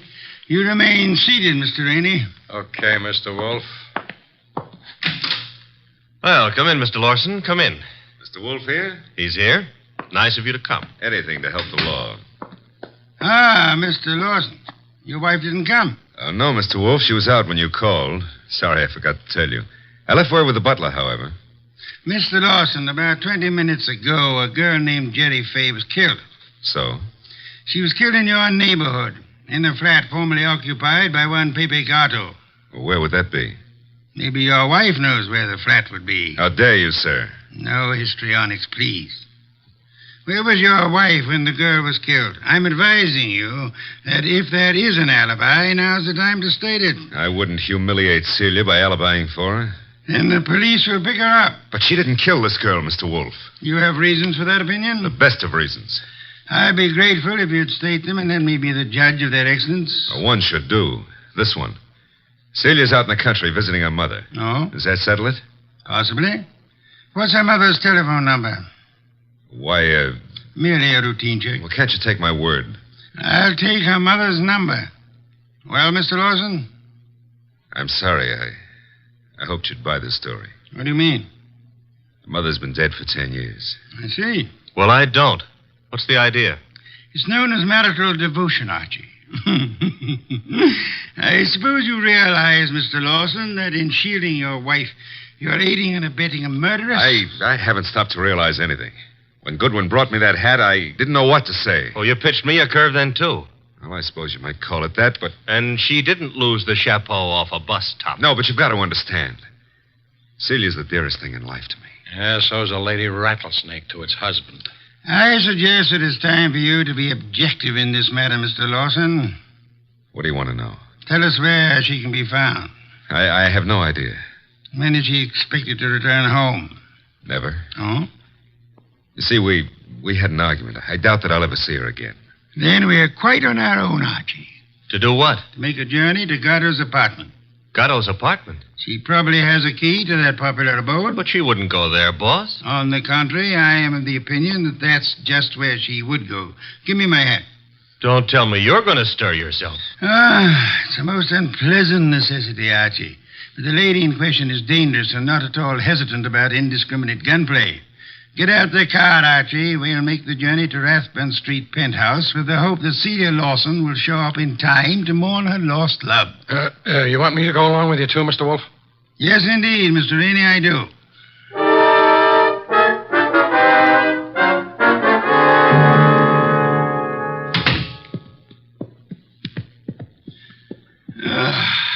I trust this chair will hold me. Should. Biggest chair in the house. Mr. Wolfe. Yes, Mr. Rainey? Mr. Wolfe, am I to understand that the way you have it figured is that Mrs. Lawson killed Gatto, and then to keep the girl from pinning the crime on her, she killed her, too? What's the matter, Mr. Rainey? Don't you think the theory holds water? Well, yes. I mean, of course it does. Thank you. On the other hand, there is room for doubt. I'm glad to hear you say that, Mr. Wolfe. Would you mind explaining? I'll explain, Mr. Lawson. Mr. Goodwin was in this room when Jerry Fay was killed. Right, Archie? Right, boss. He ran as quickly as he could out onto the roof, but your wife was nowhere in evidence. What difference does that make? A good deal, I'd say. Wouldn't you, Archie? Yes, a detail like that would give a jury room for doubt. Oh, don't be a fool. How so, Rainey? Well, I was about to agree with Rainey. I mean on sheer logic. I'm afraid I miss your point, Mr. Lawson. Well, what if Goodwin didn't see her? That proves nothing. She fired the shots, and then she ran down the fire escape. What fire escape? The one a few feet beyond the chimney. Mr. Lawson. Yes? Who told you there was a fire escape there? Why, Yeah, who did? You can't see it from here, Lawson. Well, I just imagined there might be. Sensationally accurate imagination, Mr. Lawson. Allow me to congratulate you. I don't know what you have in mind. You have in mind to see your wife convicted of the murder of Pepe Gatto, and so punish them both for having dared to fall in love. I love Celia. I worship her. Yes, that's what you expected me to believe, hoping, meanwhile, that a hat would convict her. You worshipped her until she became fascinated by a young savage animal known as Pepe Gatto. No. At that point, the worship shifted into reverse, and you went green with hate. Hate that drove you to climb that fire escape that you know so much about and shoot him in the back. You're dreaming. Carrie Fay saw you in the act, and when she was about to divulge your identity to Archie, you killed her too, meaning to hang her murder on your wife along with the other killing. That's a lie. Mr. Lawson, I didn't bring you here to apprehend your wife. There's really no reason why she should come here. I suggested this visit in the belief that you'd betray some guilty knowledge of the place and circumstances, as you have so obligingly just done. You're clever, aren't you? Monumentally. But a little hasty. So, why? This gun in my hand, haven't you noticed? Of course, sir, but yours is not the only gun in the world. What? Sit still, Arnold, and don't turn around. Your wife, Mr. Lawson. Come in, my dear. Celia, what are you doing here? I came to get a hat that I'd left in Pepe's closet. It suddenly was clear to me what was in the wind, and I thought I'd better remove all evidence that you could possibly use against me. Celia, listen, you must understand I it's for you. understand one thing only. Pepe's gone, and you took him away. Listen, please, if you let me explain, you'll understand. Yeah? Please, honey, help me. Sure, I'll help you. Celia! Well, that's all, Mr. Wolfe. What now?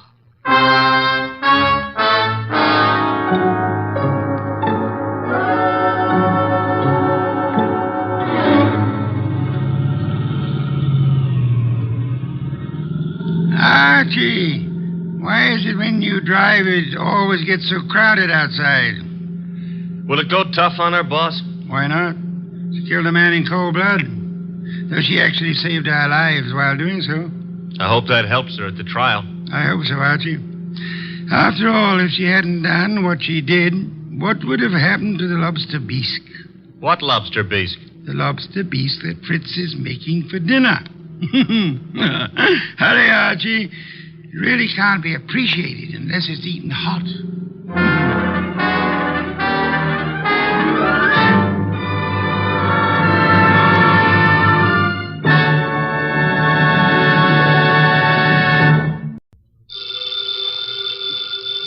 Ladies and gentlemen, the ringing of that phone bell means mystery, adventure. Nero Wolfe's office, Archie Goodwin speaking. Who? Oh, I see. Oh, and you think Mr. Wolfe might be interested in going over and... Hold on a minute. Archie, I'm not interested in going anywhere. Ill-considered movement is the curse of our times. Not to mention the mania for fresh air. Phew. Bottle opener, if you please. Here you are. But that was Zabro's flower shop, Mr. Wolfe. Indeed. Got a new shipment of orchids from upstate. In that case... Mr. Wolfe, remember the curse of our times? Not to mention the mania? I'll be there. He'll be there. After all, a man must risk his life sometimes.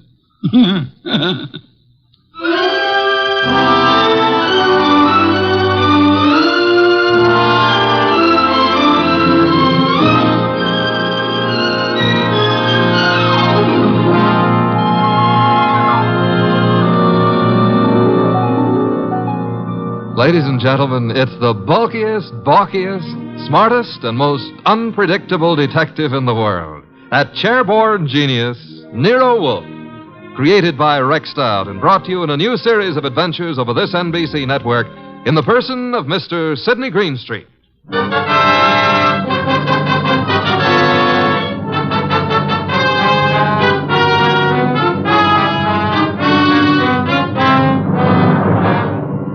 Orchids don't grow up overnight. They have to be carefully planted, tended, watered, and watched. And the same thing goes for murder. Take Zabro's flower shop minutes after we got that phone call. Zabro! Oh, Mr. Hansen, I did not notice you are here. I'm here, and what's more... You like the way I display your orchids, hmm? I don't like the way you've been avoiding meeting your obligation. Please, it is better not to shout. It'd be still better if you paid me what you owe me. Mr. Hansen, business has not been so good. I will pay. You'd better. I intend to... My lawyers aren't going to be satisfied by intentions. Your lawyers? I've no particular desire to own a flower shop, but it looks as if I'm going to, unless you raise some money. Mr. Hansen, I have worked years. I have given of my blood to make a success of this establishment. You cannot take him from me. You are a rich man. I intend to stay rich, too. You've got 24 hours, Abro. A man can accomplish a lot in 24 hours. Yes, Mr. Hansen. Even maybe murder.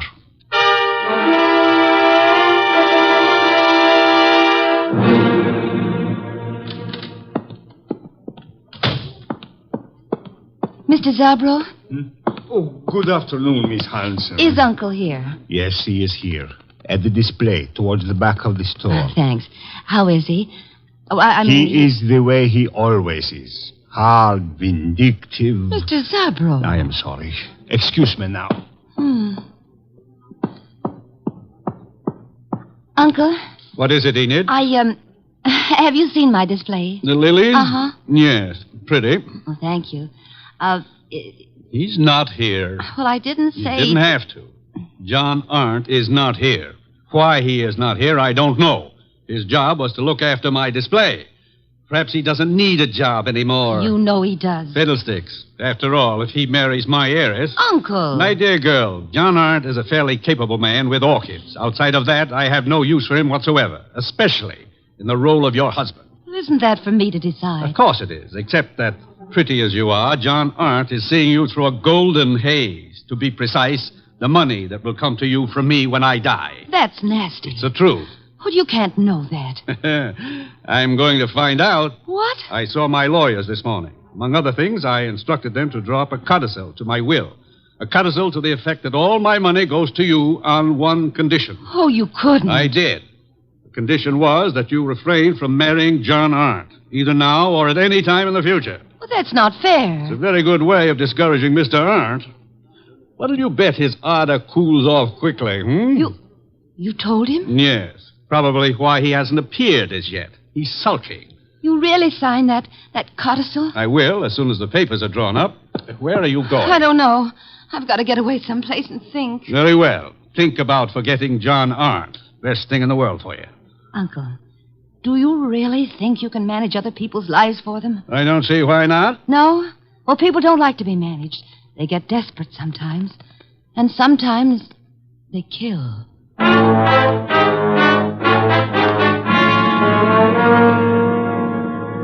Mr. Wolfe, what are you doing?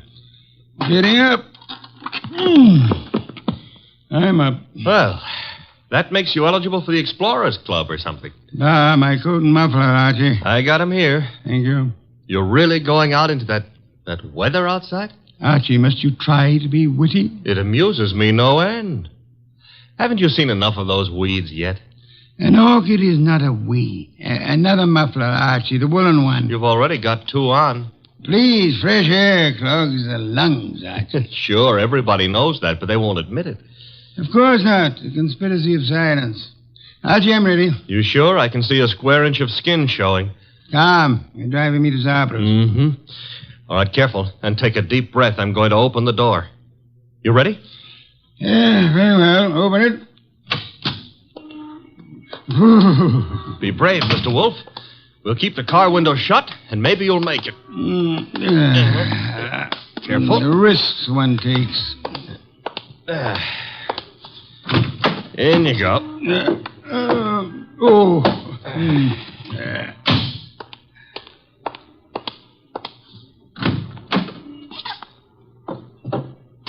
Well, okay, boss. Now, where is Zabro's? 45th Street. Gee, 10 blocks. Grit your teeth, Mr. Wolfe. We're off.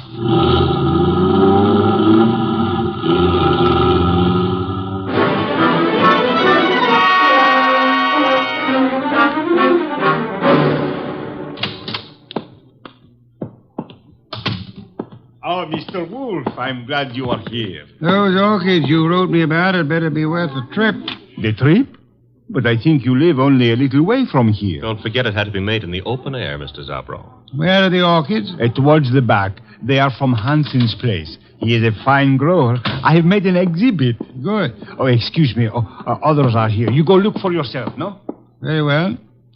Archie. Oh, I was just noticing the... Did a girl just enter the store? A girl, a goddess, tall, graceful, Venus de Milo with arms. Arms that were made... Never mind, let's go look at orchids. Thank you. Very fine. The exhibit is laid out like nature, huh? Reminds me of a spot in Central Park that I spent some of my happiest moments in. Then you do like flowers. I don't go to Central Park to look at flowers. I went there to, forget it. Gladly. Now go away and annoy someone else. Venus? I want to concentrate on these orchids. Goodbye. Okay. I'll leave you alone with your loved ones. Let's see, maybe I can arrange to be left alone with something I could very easily learn to love. Hey,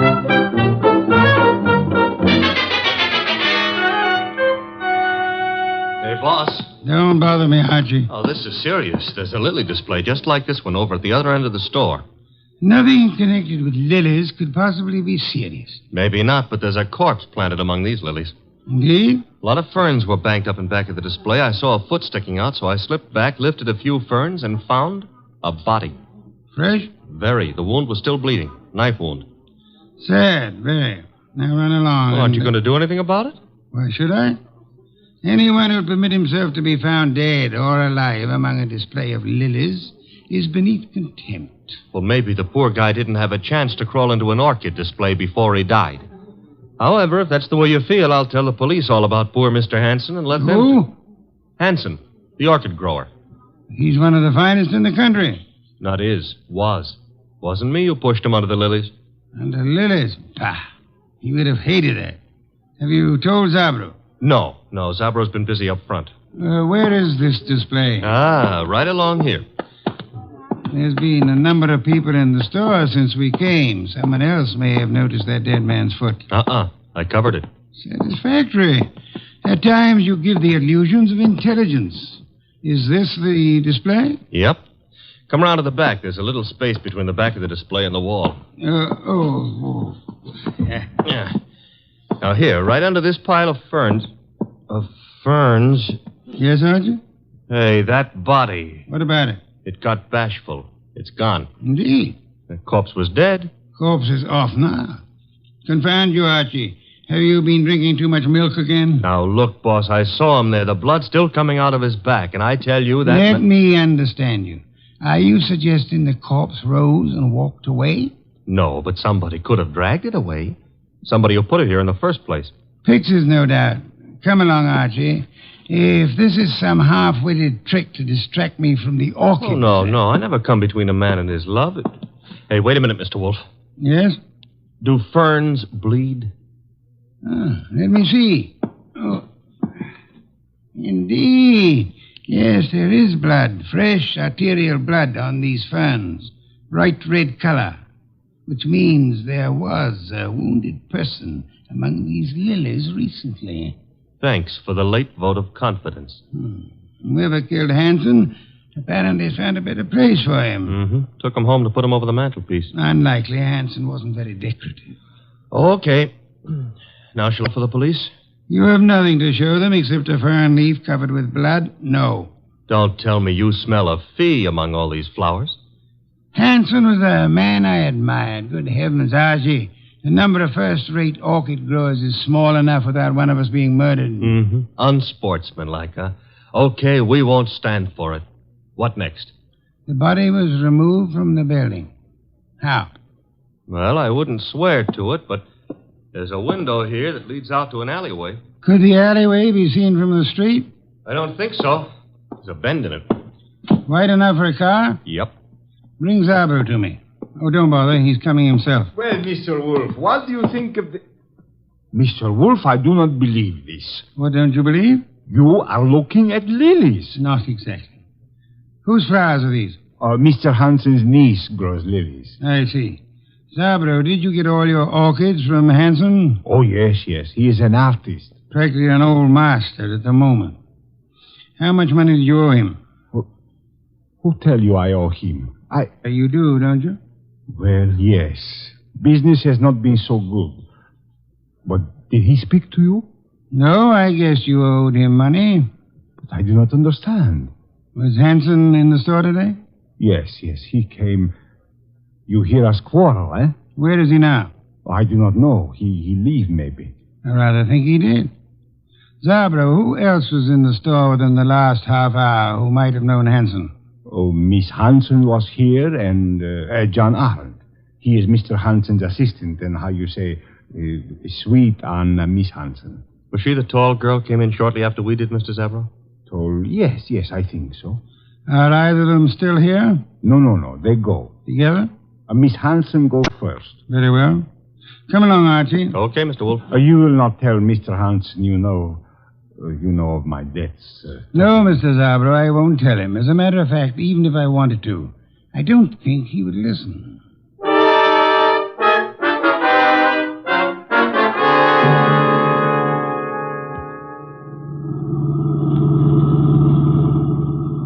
I love these long drives in the country.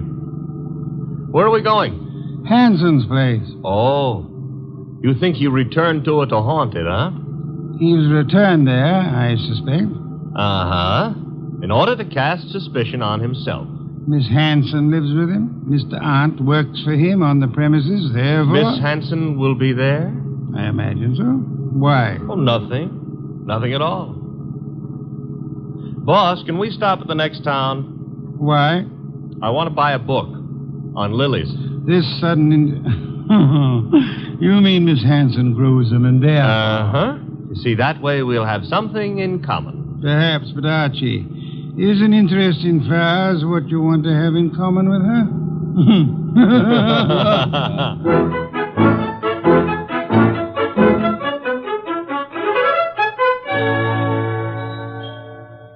So this is the house that Orchid's built, huh? Snazzy. Very handsome country home. The streamlined zombies. Hello. I take that back. Miss Hansen? Yes. I'm Nero Wolfe. The person ogling you is my assistant, Mr. Goodwin. Oh. Well, Uncle's spoken of you, Mr. Wolfe. Oh, come in, please. Thank you.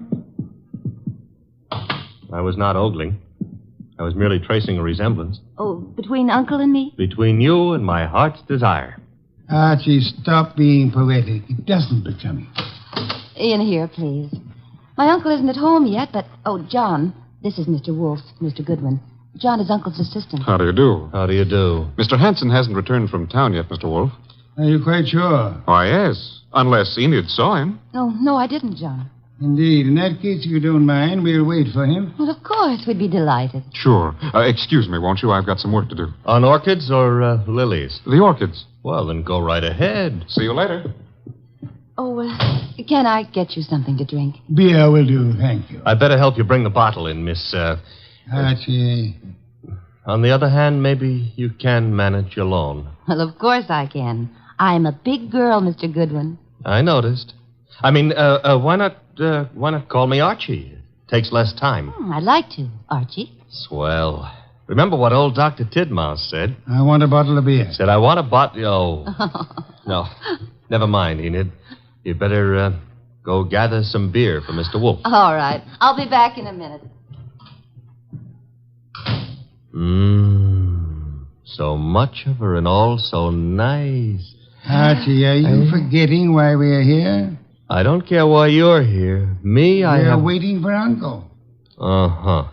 Mr. Wolfe, it's unlikely that Uncle is going to walk in through that front door. True. That is why you're sneaking out the back door to find him. How do you know he'll be around here? This is where he lives, isn't it, Archie? Yes, but if you'll remember, Uncle gave up living earlier this afternoon. You mean he was persuaded to? Nevertheless, I rather think he'll be around, body and all.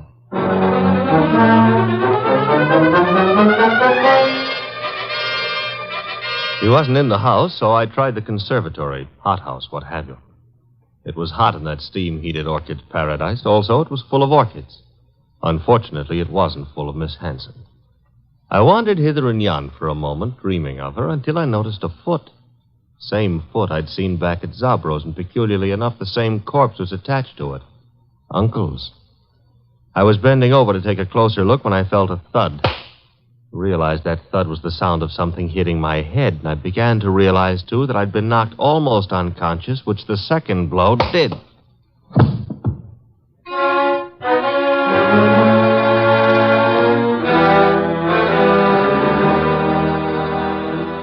I can't understand where my uncle is, Mr. Wolfe. His staying away so late is unusual, then. Of course it is. Which reminds me, Archie's been gone for several hours. Yeah, where did he go, Mr. Wolfe? To look about? Were you in the hothouse, Mr. Hunt? No, I was packing some plants. You, Miss Hanson? Well, after I brought your beer, I went upstairs and rested for a while. Why? Because if either of you harmed Archie, I shall personally murder you. Oh, Mr. Wolfe. Come on, we got to find the boy. Why should either of us want to harm him? Because he probably found your uncle's body. His body? What are you... I don't understand. Mr. Hanson has been murdered. Oh no. Enid. Oh, stop that, Miss Hanson. You're a perfectly healthy young woman. There's no reason for you to swoon. Now, look here, you. Besides, I rather suspect she lost no love for him. Am I right, Miss Hanson? He was my uncle. You're aware of the fact? He opposed your marriage to Miss Aunt here, huh? That's none of your business. Which means he did oppose it. Mr. Aunt, Mr. Hanson was a friend of mine. I intend to find the murderer after I find his body. It shows a lack of proper respect to transport a corpse about the countryside. Come, both of you, we must find Archie.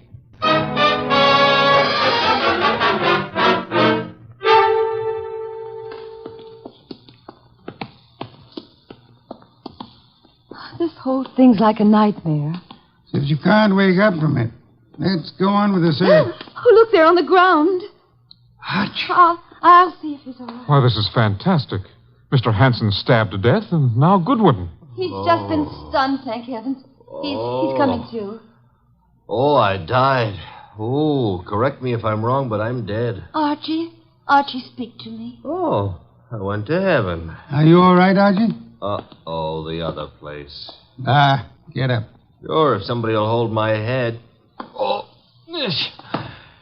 are we having an earthquake? You poor boy. Take my arm here. I'll take both.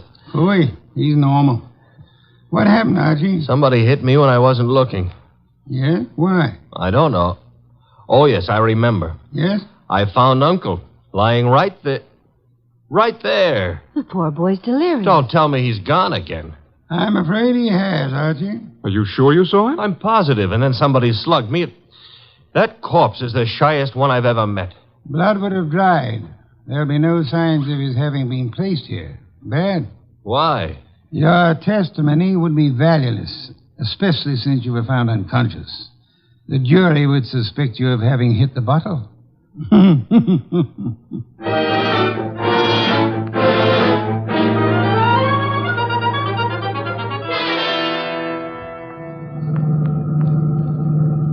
Why didn't we stay the night? I'm a sick man. Enid would have nursed me. You're not sick.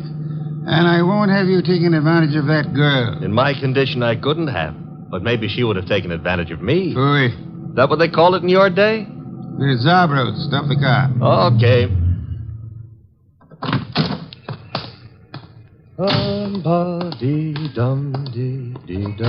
Here we go.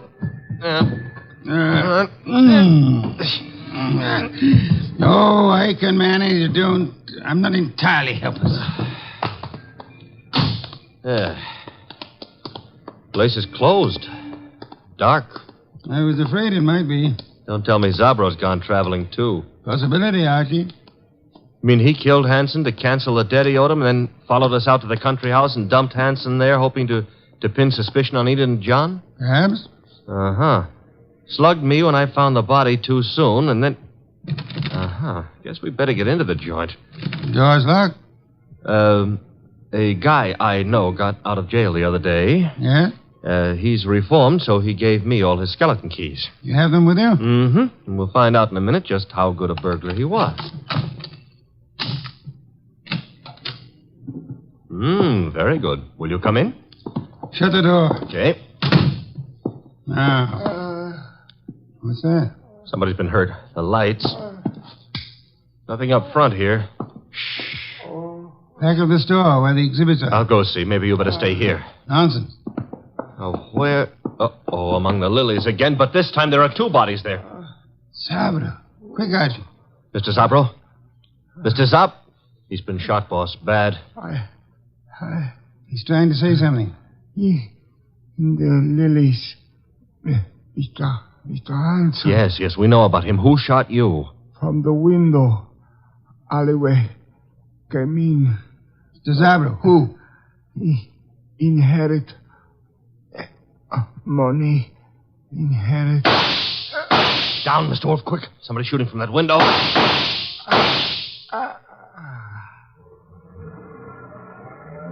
Archie. All in one piece. Are you all right? Yes, that car. It's gone. Brought the body here and... Zabro. He couldn't duck. He's dead. Yes. Police, boss, this time we've got more than a fern leaf smeared with blood to show them. Not yet, Archie. I'd prefer handing the murderer over to them along with the victims. I'm going home. Archie, get Miss Hanson and Mr. Arndt there as soon as you can. Well, suppose they don't want to come. Knock them unconscious and drag them there. Not Enid, boss. Enid's... Hey, what Zabro said about inheriting. Don't anticipate, Archie. When you get them to my office, we'll identify the murderer then.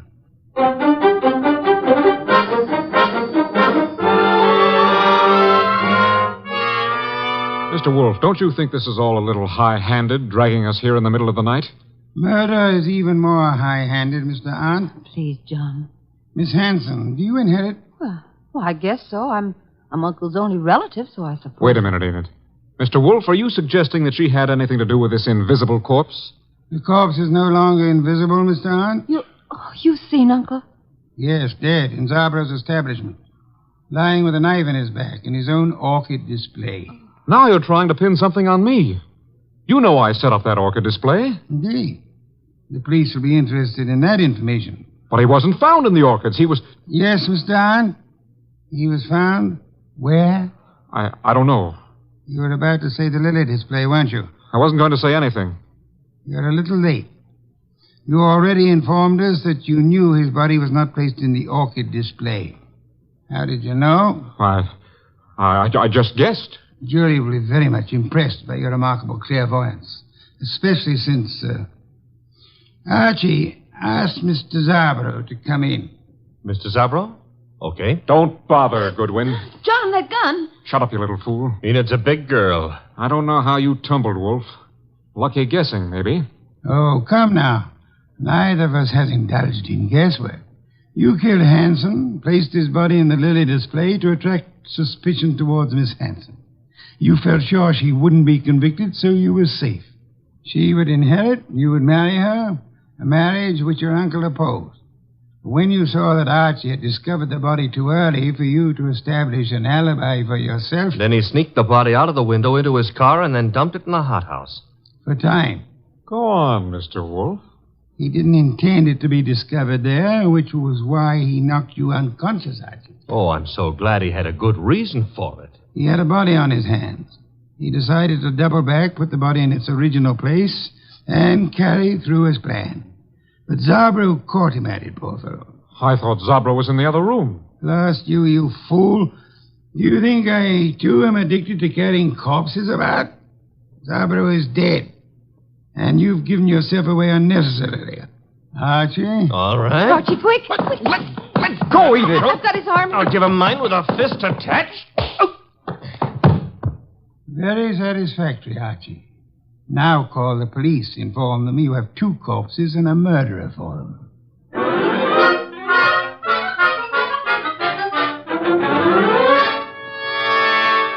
You should have heard Mr. Arndt's language, boss, when the police took him away. Oh, I don't think he loves you. I don't think it matters anymore. It used to me. Growing pains. You'll get over it, Miss Hanson. You trapped him, Mr. Wolfe, but what made you so sure he did it? At the hothouse, when you were unconscious, Archie, Mr. Arndt deplored the fact that Mr. Hanson had been stabbed in the back. And no one had mentioned how he was killed. Therefore... The reason Arndt knew was because he himself had killed Mr. Hanson. Murderers seldom get away with it, no matter how tightly they button their lips. Well, mine, however, are not buttoned up.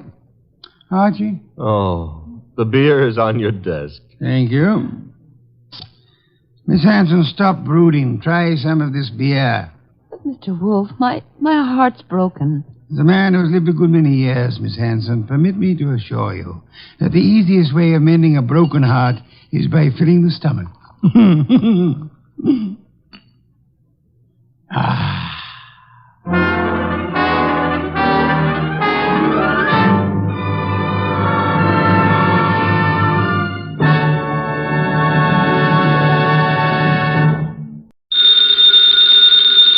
Ladies and gentlemen, the ringing of that phone bell means mystery, adventure. Nero Wolfe's office, Archie Goodwin speaking. Yes? Yes, I know that in 48 hours it's going to be Christmas, but who is this? Who? Look, I'm a big boy now, so... Okay. Tonight at 8. Goodbye. What the devil was that? This may come as a shock to you, Mr. Wolfe, but that was Santa Claus. You've been drinking. Uh-huh, the usual, milk. He's coming to see you at 8. He's got a problem. Indeed. It seems that some low, not to mention murderous character is going around slaughtering Santa Clauses.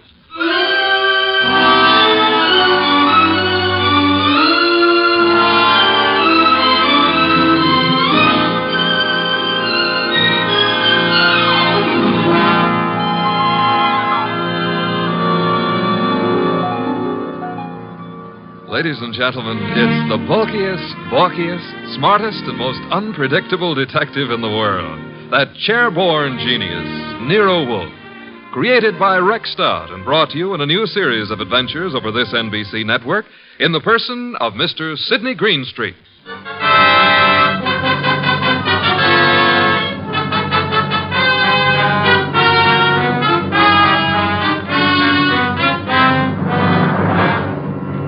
It began earlier than 8, however, the case of the slaughtered Santas. It began, to be precise, on the corner of 34th Street and Carlisle. The hour was close to 6, the weather cold, the sky dark. How you doing, Santa? I'm freezing to death, officer. It's a cold day. You packing up? Yeah, I guess so. Not many people around anymore. Oh, heading for home and dinner. How was the collection? Well, I don't need no armored car, but a few dozen kids are going to have something for their Christmas stockings. Your competition, the guy in the opposite corner, is already screaming. Probably got low blood pressure.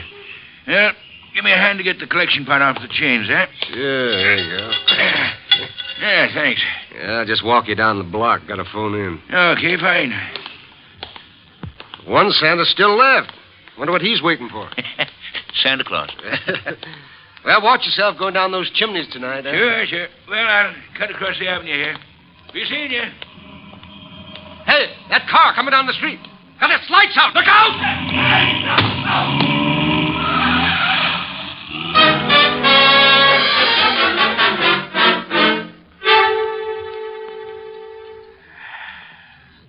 Hey, Peg. Huh? Did I ever tell you I love you? Oh, it's not me you love. It's a hot soup. Now, you're not the only woman who can cook a dish of soup. Huh?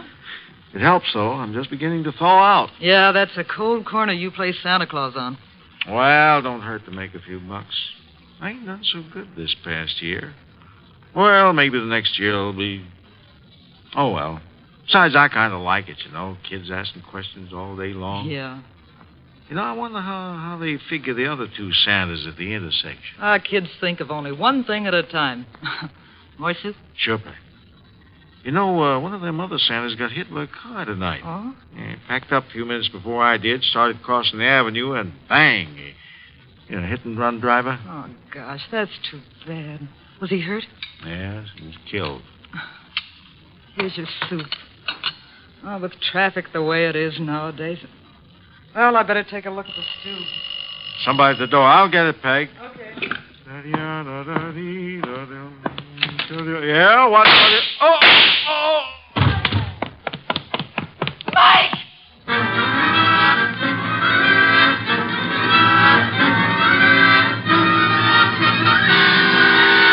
Wolfe? Yes, Archie? I've been thinking. Good heavens.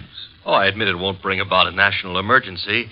But, Mr. Wolfe, Christmas is only a couple of days away. If you're hinting about your present... No. I was just imagining you behind a team of reindeer. Your imagination is morbid. You'd make a wonderful Santa Claus. Phooey. You got the perfect build for it. Of course, as for character... Archie. Yeah? Can you picture me scrambling down a chimney? Well, they might have to build bigger chimneys, but... Bah. There's that, too. However... That is the front door. True. I was thinking... You might see who it is. Well, if nobody's been lying to me on the phone, that'll be Santa Claus.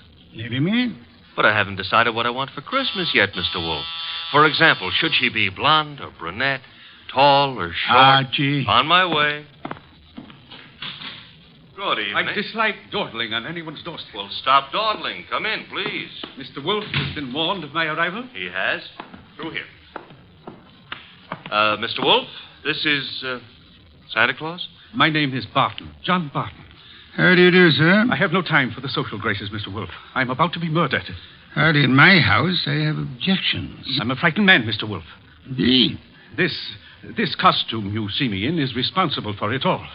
Why are you in it? I had a notion it might be, well, entertaining to play Santa Claus in public. I'm a wealthy man, sir. I can afford to have whims. Therefore, I have assumed this masquerade. However, it apparently is going to be the death of me. Mr. Barton, you have adequately conveyed an atmosphere and an emotion. I suggest you concentrate on facts now. Very well. I have been acting as Santa Claus for the Tuberculosis Fund. My station is the corner of 34th Street and Carlisle Avenue. I might add the northeast corner. Why? Because at that intersection there have been two other Santa Clauses. One on the southeast corner and one on the southwest corner. 3 Santa Clauses, then, on 3 corners. Yes. Now then, earlier tonight, the man on the southwest corner started home. He was crossing the avenue when he was run down and killed by an automobile. A regrettable accident. The car was running without lights. It deliberately ran the fellow down and then vanished. Not an accident, Mr. Wolfe. You saw this yourself? I did. 1 Santa Claus dead. The man on the southeast corner got home all right. According to the radio news flash, that's where he was killed by bullets. Coincidence? Possibly, but I wouldn't want to risk my life on the chance. This is Friday night. In the nature of things, you would have made 2 more appearances. Very well, Mr. Barton. I'll write you a check as a retainer, then hurry along home. I'm late now. No. I beg your pardon. You will neither hurry home nor notify anyone at your home of your whereabouts. But you will remain here until such time as I think it's safe for you to leave. The house is well guarded. I can't do that. In which case, I cannot accept you as a client. I fail to understand. Mr. Barton, it is very easy to murder someone. Avoiding the consequences of such an action is something else again. However, I'm assuming that you're not primarily interested in what happens to your murderer after you're dead. Of course not. Therefore, you will remain here. Archie? Yep. First, the corner of 34th and Carlisle, a complete report. But that's nonsense. The corner will be deserted now. Mr. Barton, you're hiring my intelligence. You will therefore permit me to use it as I see fit. A complete report, Archie? Right, sir. You will then visit Inspector Kramer at headquarters. You will, in whatever manner you find effective, collect all the police information about the 2 already murdered Santas. Fine. The manner, I think, will be applying a blowtorch to the inspector's toes. Your levity is ill-timed. The inspector is likely to throw me out of my ear. Your problem. My ear? And on your way home, you might stop in at Mr. Barton's place. I don't see any purpose in that. Mr. Barton, there is a basic problem to which we must find an answer. Whether those 2 men were murdered because they were Santa Clauses or because their deaths were merely preliminaries to yours. Archie, I suggest haste. Yes, sir. And avoid blondes. Hmm? I would like you to be home in time for Christmas.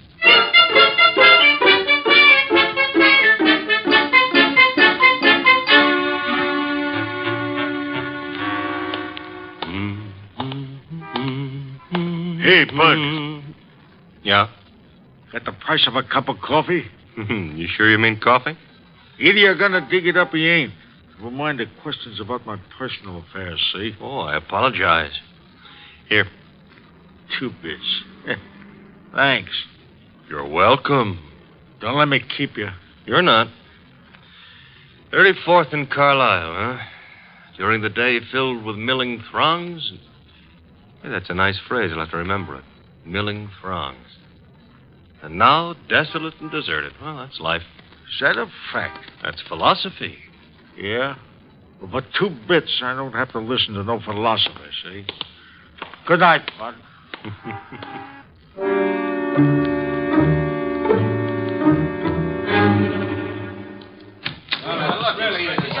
Uh-oh. The inspector's got company. If all you reporters will shut up and ask your questions one by one, I'll answer. Inspector Kramer, it's true a couple of Santa Clauses have been knocked off tonight? It's true that 2 men who have been employed as Santa Claus by charitable organizations have been murdered, yes. Any connection between those 2 guys, or does somebody just hate Santa Claus? Well, so far as we know, there is no connection. That means it could be maybe some kind of maniac who decided he doesn't like Christmas or Santa Claus. Is that right? The department is investigating along those lines. Like how? Well, we're checking all the local asylums for possible escaped lunatics. Yeah, but Inspector, suppose this nut has never been in an asylum. That'll be all, boys. Oh, but listen. I said that'll be all now. Anything new comes in, you'll get it, understand? Goodwin. Hello, Inspector. I spotted you coming in. What happened? You decided to reform and got a job on a paper? Nope. I'm a public-spirited citizen, that's all. Yeah, I could add a few things to that description with practically no strain at all.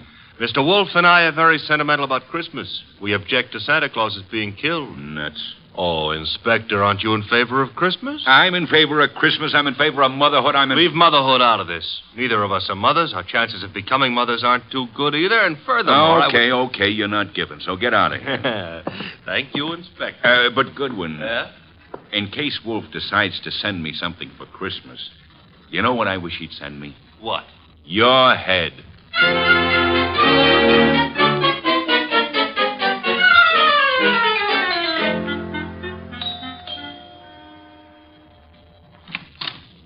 Well, Oh. now I know what I want for Christmas. What did you say? I said my name is Goodwin and it's cold on your doorstep. Oh, I'm sorry. Come in. Mm-hmm. You didn't mention your name. I'm Laura Barton. Mrs. Laura Barton? No, Fine. That is, what relation are you to John Barton? his niece. Why do you ask? Oh, you've got a beautiful voice. All this marble and no butler?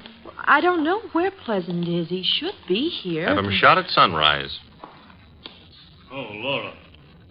Wayne, this is Mr. Goodwin. I never heard of him. What does he want? Well, I don't know. Wayne what? Stevens? Uh-huh. Friend of Mr. Barton? Half-brother, but we seem to be doing all the answering. How about your answering some questions, Goodwin? I'll try. Come into the library.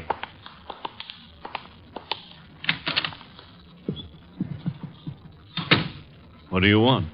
For Christmas? Erase that. I would like to see Mr. Barton. He's not home. Where is he? Don't you know? I wouldn't have come here asking for him if I did, would I?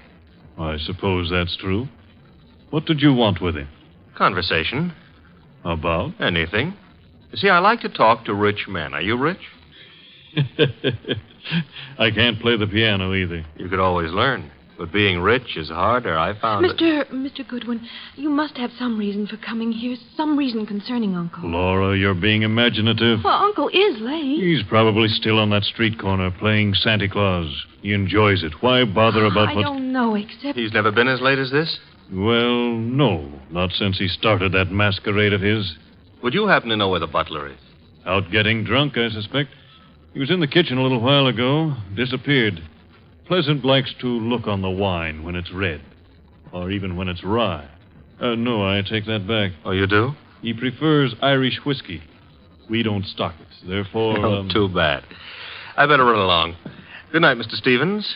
Miss Barton. Good night. I'll see you out.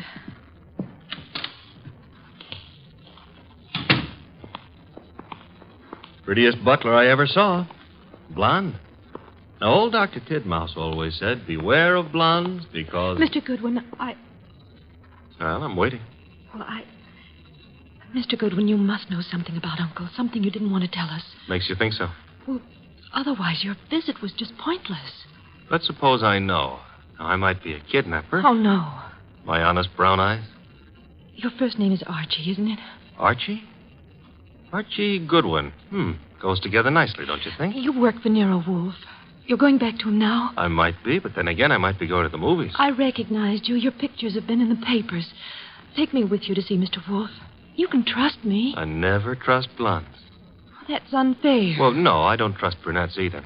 Furthermore, I'm not sure Mr. Wolfe would want to see you, so So? So why don't you, trail me home,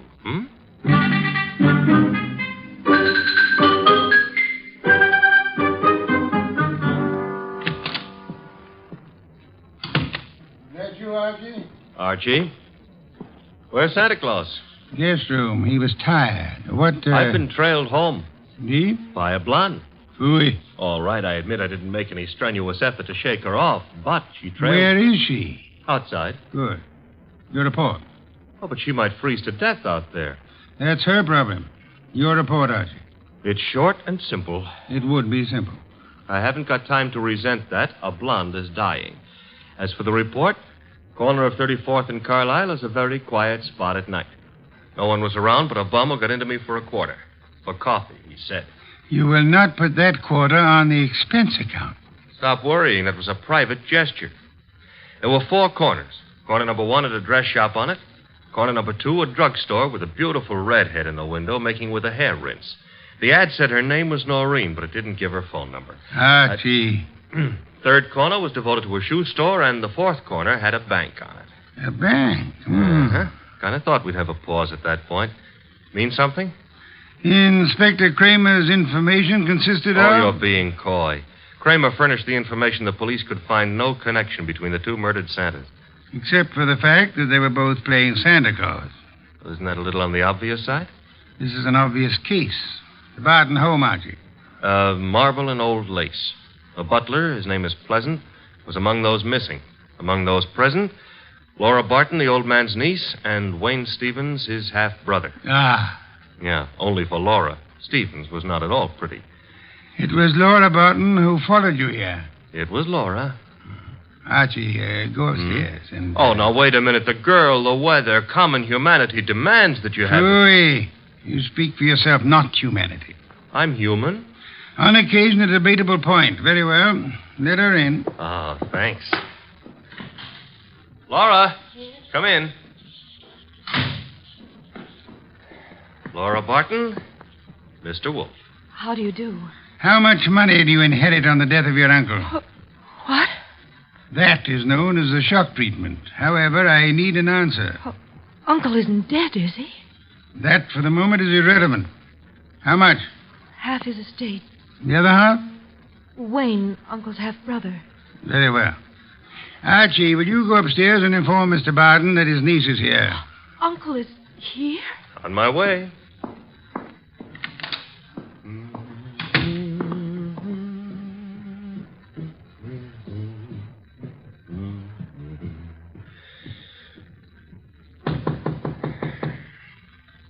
Yes? Archie, Mr. Barton. Come in. Mr. Wolfe would like you to come downstairs. I suppose he has a reason. Mm-hmm. A blonde reason, your niece. My niece? That's right. She did... Hey, where'd you get that? A man of my wealth finds it safer to carry a revolver. Yeah, but it's not safe to point it at people, especially for the people. Turn around, Goodwin. But, Mr. Barton, we're protecting you. By letting that girl into the house? If I had the time, I'd be amused. As it is...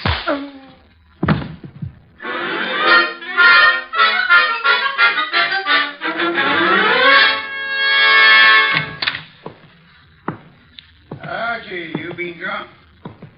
Good heaven. Uh-huh. Santa Claus came early. Your head. Which one are you referring to, my own or the one Santa gave me? You had better sit. No, I had enough trouble getting up a little while ago. I'm staying out of any positions in which I might have to do that again. Mr. Barton is among the missing. Indeed. Mm-hmm. Hit me on the head and used the back exit. I checked with Fritz in the kitchen on the way here. He offered a reason for his peculiar behavior? Laura Barton. So? I don't understand. Uncle wouldn't do... Uncle apparently has. He also, would appear, fancies himself in costume. Well, he used to be very much interested in the stage. He acted for a while a long time ago till the family objected. Archie? Got it. Nero Wolfe's office, Archie Goodwin speaking. You recite very nicely, Goodwin. This is Kramer. Let me have Wolfe, huh? Mr. Wolfe? Inspector Kramer.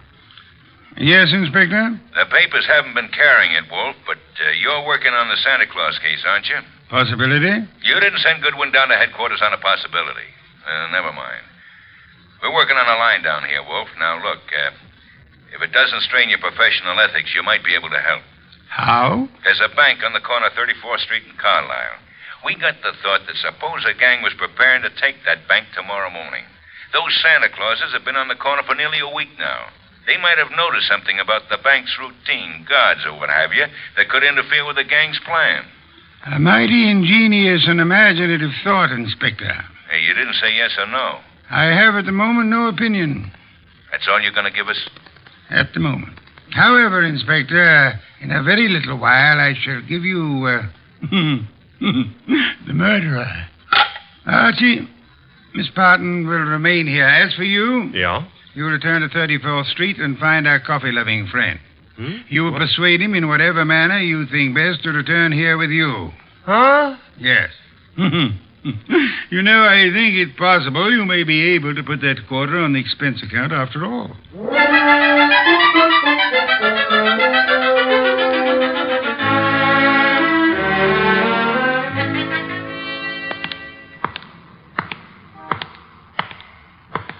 You. What? Oh. Why, I've seen you before. Yeah, I've learned to love the neighborhood. That's why it's going to break my heart. What is? Leaving it with you. With... It's sensitive about having guns pulled on me tonight. Let go of me, will you? Not until I tell you that, McGill. Yeah. Will you? Gun looks in a lot better shape than you do. You're coming with me. Oh, where? Mr. Wolfe would like to see you. Nero Wolfe? Yeah. Well, why? He's trying to salvage a quarter.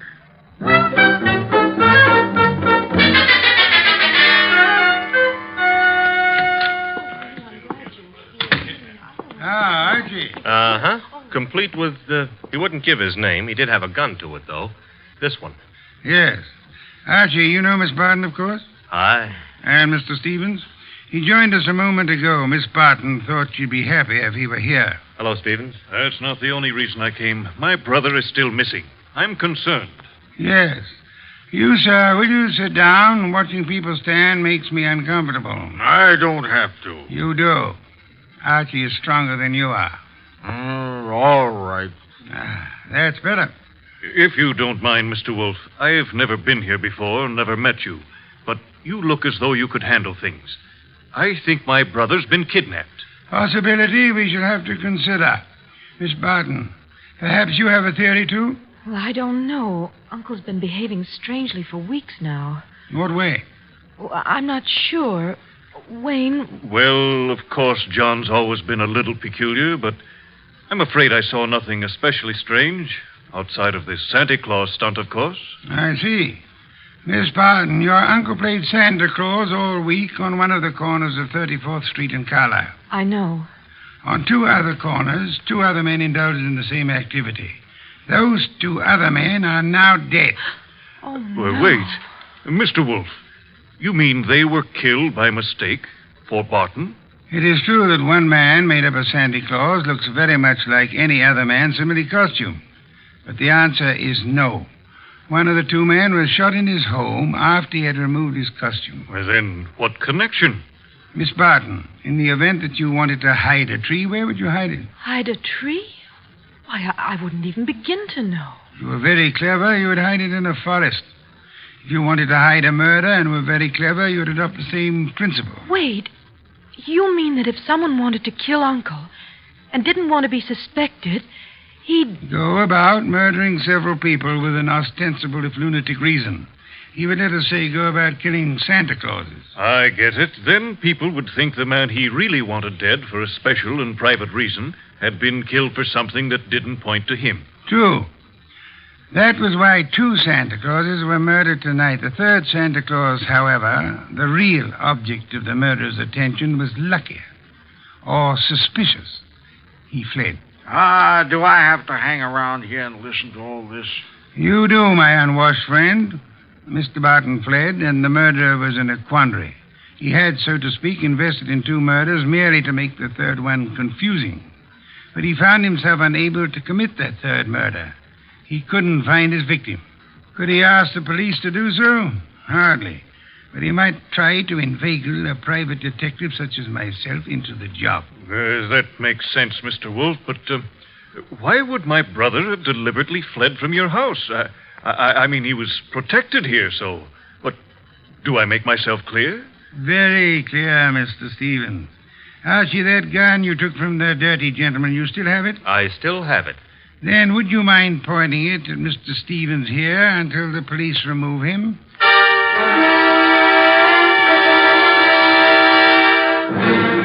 All right, come along, Stevens. Well, that's the end of Mr. Stevens. Inspector Kramer will take good care of him from now on. But now, Mr. Wolfe, Laura and me and the refugee from a washcloth over here would still like to know how and why and who was involved. I knew two people had a motive for John Barton's death. Laura Barton and Wayne Stevens. One of them proceeded to kill Santa Clauses in the hope that the police would assume those killings to be the work of a lunatic. The paper certainly hopped on that assumption. Yes. However, John Barton, aware that his life was in danger, escaped his murderer and hid. In this house? No. A man in Santa Claus costume came here and said he was Barton. However, he was an obvious imposter. He proved that by his flight when his niece came here. You mean he could fool you, but he knew he wouldn't be able to fool me, so... Precisely, therefore, was not Barton. Who was it? Who else had disappeared at the propitious moment? The butler, Pleasant. True. I distrust coincidence. Stevens needed an accomplice, hence he sent Pleasant here. And Pleasant would give you a song and dance about Barton's danger and then scram. You'd start investigating, discover Barton was missing, try to find him, and lead Stevens to his victim, huh? I frustrated that part of the plan by insisting on Pleasant's remaining here, which he did until... That part of it's fine. But how did you choose between Laura and Stevens? It was Stevens who knew, without being told, that Barton had been in this house and had fled from it. Yeah. You yourself mentioned that Stevens had only been here a moment, so you hadn't told him. Obviously, the butler phoned him as soon as he had hit you over the head and escaped. Furthermore, the butler masquerading as Barton had attempted to throw suspicion on Miss Barton. That convinced me of her innocence. Well, you've done it again, Mr. Wolfe, except for one minor detail. You're not very successful at irony, Archie. What minor detail? Where is Barton? In this house. Huh? When did that happen? You arrived home with a gentleman sitting near you. The bum? Wait a minute. This I ought to be able to figure out myself. Laura said Barton used to be an actor. That's item one, huh? Yes, Archie. Also, why is a supposed tramp hanging around a deserted intersection for handouts? The answer is he wasn't. He was keeping an eye out for trouble he knew was after him. Oh, so it turns out I gave a quarter to a millionaire. Uncle, your uncle. Well, that is, I know, my dear. Yes, I'm Uncle. I did rather a decent job, didn't I? No one recognized me. Except, of course, you, Mr. Wolfe. Not recognition, Mr. Barton. Logic. Archie, open some beer for us. Yes, sir. Logic, eh? Well, whatever it was, Mr. Wolfe, I owe you a good deal. How can I ever repay you? Oddly enough, the answer is simplicity itself. Make out a check.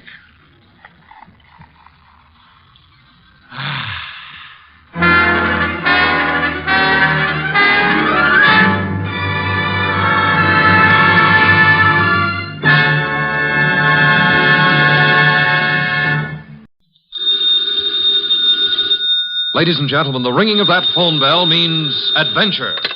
Hello? Hello? The young man answering the phone is Archie Goodwin. Yes, this is Nero Wolfe's office. The mountain of a man in the oversized armchair, staring at Archie with a beady eye, is Nero Wolfe. Mr. Wolfe is in. Mr. Wolfe is always in. Would he stay in until... He would. Archie, what on earth? Boss, she sounds blonde. Phooey. Don't believe I can tell over the phone? Okay. Excuse me, miss, but are you blonde? Oh. Go ahead and laugh. Thank you. Mr. Wolfe, we'll see you. Goodbye. I did not say. No, but you will. Besides, she wasn't blonde. And I want you to see red. Oh, Archie, better think of some new ones. Ridiculous.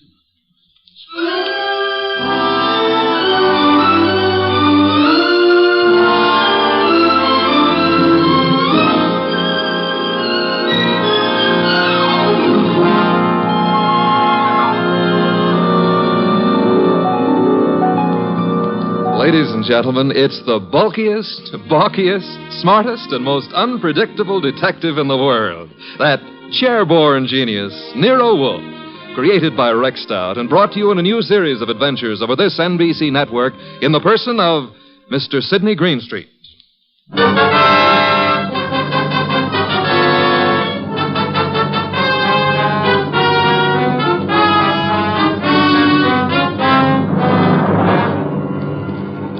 Tonight, it's the case of the girl who cried wolf. In the old brownstone house on 35th Street, my boss, Nero Wolfe, with all his 300 pounds, sits at his desk from which he runs his world. We have been patiently waiting for the lady client. Then there's a knock at the door, and I admit her. A beautiful, frightened, and red-headed girl. Mr. Wolfe? Mr. Nero Wolfe? Not by 160 pounds. I'm Archie Goodwin. Oh, yes. I spoke to you on the phone. I'm Mary Dunning, Mr. Goodwin. I was wondering if... He's in. He's always in. Come on. We'll try getting him to admit it. This is Mr. Wolfe. Miss Mary Dunning.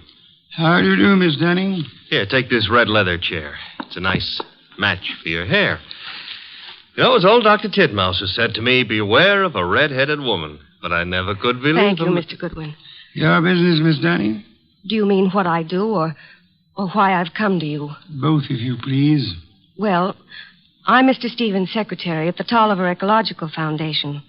Our offices are down on East 12th Street. Ecological? Field research as to factors operating on plant and animal development and survival, Archie. Animal development, huh?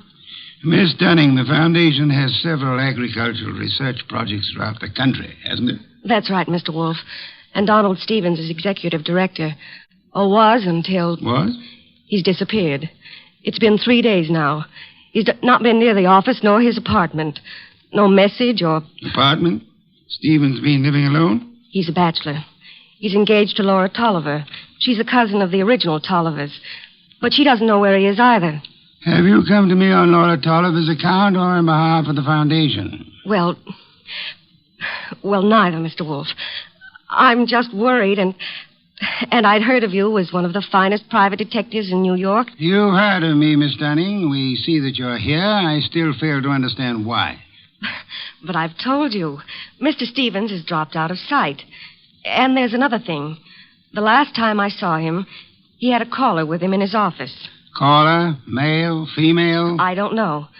We're in a converted old brownstone house, and, well, the way the offices are laid out, I don't see all the people who come in unless they make a point of coming to my desk. Mm-hmm. I see. All I know is that Mr. Stevens stepped out for a moment, looking either scared or angry, I couldn't be sure which, and asked me to see if there was a policeman at the corner. Which corner?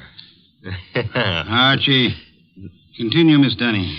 Well, I started to go, and there were low voices arguing from the inner office. And then Mr. Stevens called me not to bother. Then what? He said I could go ahead and take my lunch hour then. So I did.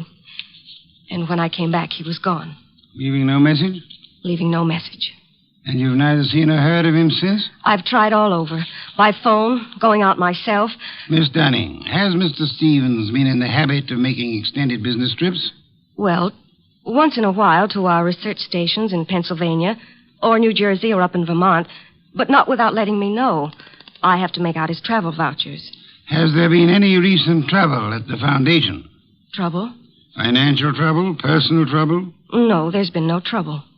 Miss Dunning, you're wasting my time and yours. This is a problem for the police, if there is a problem.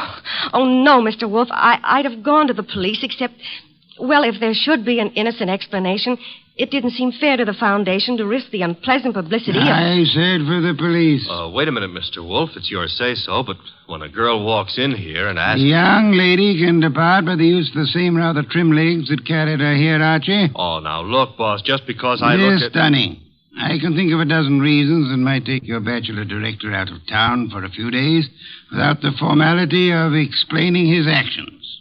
Then you won't look into this? Despite Mr. Goodwin's frowns, no.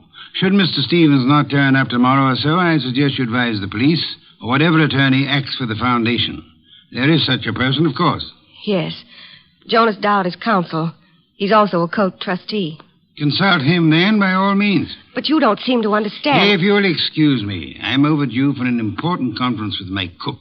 We have just received a shipment of truffles from France. Well, of course, if Mr. Wolfe, if you ask me... Precisely what I've refrained from doing, Archie. Would you be good enough to escort Miss Dunning to the door? To the door, Archie. Good night, Miss Dunning. Good night. Good night. And thanks, just the same. Look, Mr. Wolfe, it's your shop, and you can get as surly as you please. But can you give me one excuse for that high-handed brush? One thin shred of an excuse? Miss Dunning was sitting in this chair. The girl was lying, Archie. Lying? How can you say that? At least twice. And possibly from the moment she opened that undeniably pretty mouth. Now, if you would excuse me, Archie, I have an appointment with a truffle.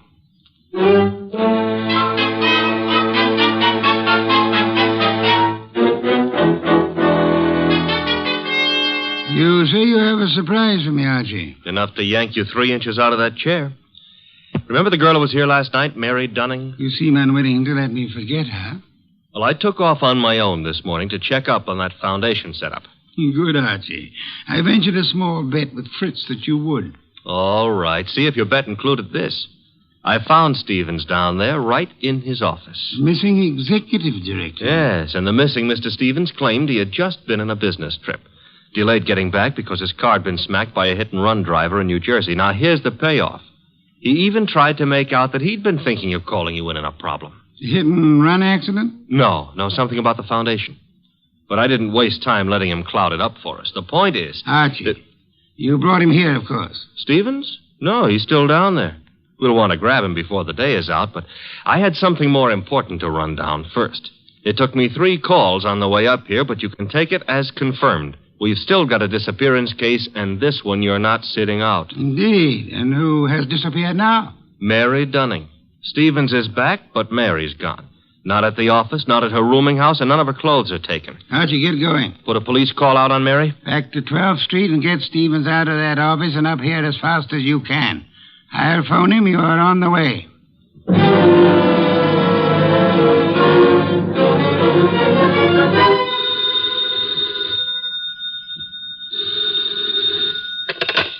Hello? This Donald Stevens? Yes, this is Donald Stevens. This is Nero Wolfe. I understand you've been thinking of consulting me. Well, as a matter of fact, I have, Mr. Wolfe. I started to explain to Mr. Goodwin, but... Are you alone there at the office? Why, well, yes. As it happens... Be careful. I don't think your car smash up was an accident. I've just sent Mr. Goodwin to ask you to come here. Meanwhile, I'd suggest... Oh, excuse me, Mr. Wolfe. There seems to be someone coming in now. Wait, Mr. Stevens. There hasn't been time for Archie to get there yet. Excuse me, Mr. Wolfe. Don't. Just hold the wire a moment. Wait, Mr. Stevens. Come on in. I haven't had a chance yet. Oh, what? No! No!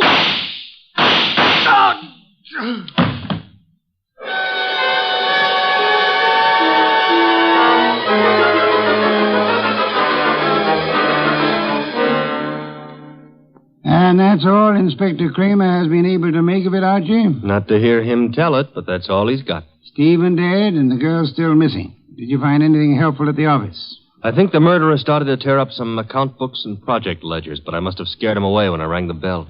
Couldn't have been more than 3 or 4 minutes after the shooting when I got there. But you saw no one? The murderer can cover a lot of ground in 3 or 4 minutes. You, naturally, by accident, since it is mildly illegal, you had a good look at the dead man? A very good look. Not to mention his pockets. Anything particular? Well, there was a half-eaten package of lifesavers in the left-hand trouser pocket. What's particular about that? The flavor was lime. I hate lime. Phooey. Archie, I called Jonas Dowd last night. The foundation lawyer? Yes, he set up the original charter under which Donald Stevens operated, with an annual fund of $90,000. Ecology has its attractions. 90,000 attractions, to be precise. It indicates a possible reason for Stevens' murder. He was in sole charge of that money. Somebody donated 338 caliber bullets to him. Hardly a token of appreciation. Perhaps not. However, the shooting followed the attempt to stage an automobile accident. Archie, I've sent Saul Panzer on an errand for me. Saul, huh? He's expensive. True, he's the best man in the shadow job there is, but... You've got something, huh? Possibility. An angle I can't handle? Apart from your natural preference for curves, you've more than work enough here in New York. Finding Mary Dunning, for a starter. Or, her body? Or her body, as it may be. Is that what Saul's on, picking up a line on Mary? Among other chores, Saul is buying me some special groceries at the city market. You frown, Archie. I glower. But okay, play it cozy. You can send Saul off to Stockholm for smorgasbord for all I care. I'm still asking, what about Stevens and what about Mary? Where do we start? I'm expecting Laura Tolliver, the heiress, and the son of Jonas Dowd here within a few minutes. Jonas Dowd himself proved as difficult to pry from the office as... As you generally are from this one. Oh, good for old Jonas. Wait a minute, though. You said a son was coming. Would that be Peter Dowd? It would be. Could I trouble you to pass that second bottle of beer? It's your third. Stop auditing me, Archie. You reacted to the name of Peter Dowd. May I ask why?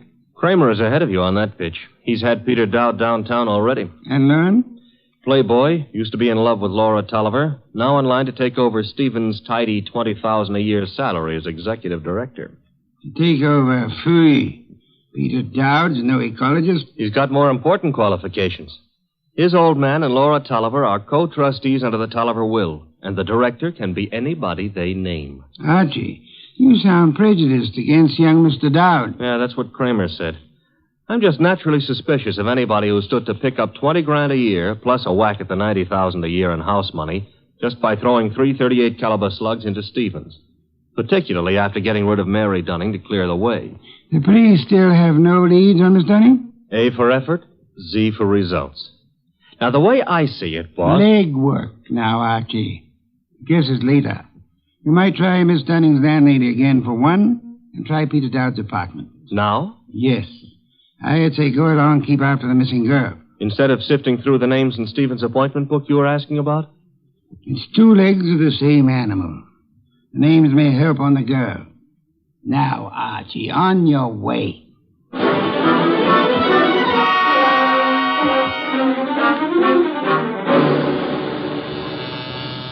Come in. Mr. Wolfe? Yes, come in, Miss Tolliver, Mr. Dowd. Sit down. It's good of you both to come. Miss Tolliver, I'm profoundly sorry of your loss. You were to marry Mr. Stevens, as I understand it. Yes, 3 weeks from today. I was trying to warn poor Stevens just as the murderer came in. But he evidently knew his caller well enough to feel no alarm. The police told us that, Mr. Wolfe. We've just come from Inspector Kramer's office. I know, Mr. Dowd. Did you gather the inspector meant to see you again? Why should he? How could anyone think that Peter could have anything to do with this horrible business? I see that you have no doubts about Mr. Dowd here, Miss Tolliver. Easy, Laura. Yes, Mr. Wolfe, I gathered that Kramer was interested in me. He's got a man outside here watching us now. You're alert, Mr. Dowd, or... Oh, what? Or aware that Inspector Kramer may have grounds for keeping you under surveillance. Look, Mr. Wolfe, I didn't come here to be put through the jumps again. First Kramer and now you. I'm acting for the Tolliver Foundation, Mr. Dowd. I have been since your father retained me last night. Well, why jump on me, then? Young man at my age and weight, the chances of my jumping on anyone are about as likely as, as unlikely as to expect that you're not still in love with Miss Laura Tolliver here. Mr. Wolfe, we haven't admitted that we... Miss Tolliver, your concern a moment ago at the possibility that this young man might be charged with Stevens' murder. Now, wait a minute, Mr. Wolfe. Climb back on me if you want, but let Laura alone. If you're trying to I'm no longer trying, Mr. Dowd. You both confirmed the point for me. All right. I am still in love with Laura. And I think Laura's known ever since she accepted Stevens' ring that their engagement was a mistake. What are you going to make of that? Did Stevens know you hadn't given up on Laura? I told him twice. I even went down to the foundation just... Just when, Mr. Dowd? This morning while I was telephoning Stevens, for example? I haven't been near the foundation office for days. I've been out of town. Mr. Wolfe, you've no right to twist and turn everything Peter says. I do love him, but I... Laura. Well, that's the first time you've come right out with it since... I'm sorry, Peter. I've wanted to tell you 1,000 times. But, you kept going away on all those trips, and I never knew whether it was for some other girl or... Mr. Dowd, Miss Tolliver, could this tender exchange be postponed till you two find yourselves alone? Go ahead, Mr. Wolfe. Ask anything you want, as long as I know it's all right with Laura here. Roundly spoken, Mr. Dowd. May I ask about Mary? What's Mary Dunning got to do with this? I'm glad you're aware of the Mary I meant. Well, I've met her at the foundation, of course. We've all heard she's missing. You couldn't suggest where she might be. How would Peter know? Let's return to Mr. Stevens. Can either of you explain his 3 days' absence from the city? I've been out of town myself. Miss Tolliver? He could have been inspecting any one of the research plants. He didn't tell me, if that's what you mean. Stephen said this morning he had been wanting to consult me. You can't suggest why? Well, no, I can't. About foundation business or personal business? .338 caliber bullets kept Mr. Stevens from making that clear, Miss Tolliver. Mr. Dowd's father is sending me over some material, but as yet it's not in my hands. Are you familiar with the personnel at the research stations? There aren't any more than 4 or 5 project managers. Halsey in Vermont, Schwartz down in Pennsylvania. Excuse me.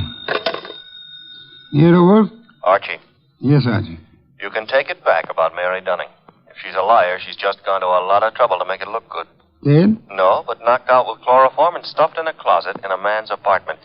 And guess whose apartment? Spare me your charades, Archie. Peter Dowd's. That's where I'm calling from. Is he still with you? As it happens, yes. You better hang on to him. There's been another development. Inspector Kramer's got hold of a man named Schwartz. The Pennsylvania project manager. Right. Schwartz was at the Foundation office this morning, and he says Peter Dowd was going in as he came out. When? Within minutes of your call to Stevens. Kramer's on his way to your place now to pick up young Dowd. Any instructions? I'd like more company. Well, the ball game is all wrapped up, isn't it? I'd still like more company. Right. Mary and Schwartz? If you can get them here. And Archie. Yes? Get them here.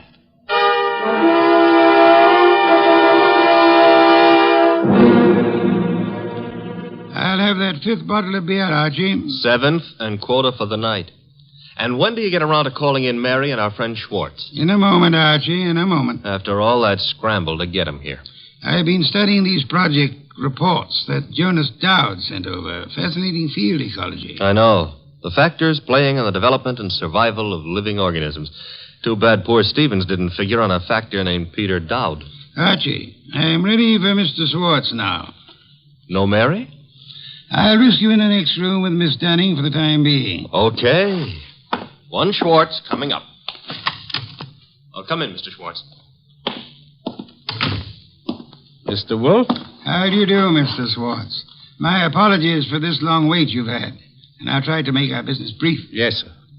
Mr. Schwartz, you managed the Tolliver Agricultural Research Station in Pennsylvania for some time. 2 years. I am not sure I didn't once enjoy a shipment of mushrooms that came from your place. You've experimented with Maya arenaria. Maya arenaria? Yes, of course. Yes, we've done some work with mushrooms. They were excellent. By the way, I understand you saw Mr. Stevens just before he was shot down. If I'd stayed 10 minutes longer, he might still be alive.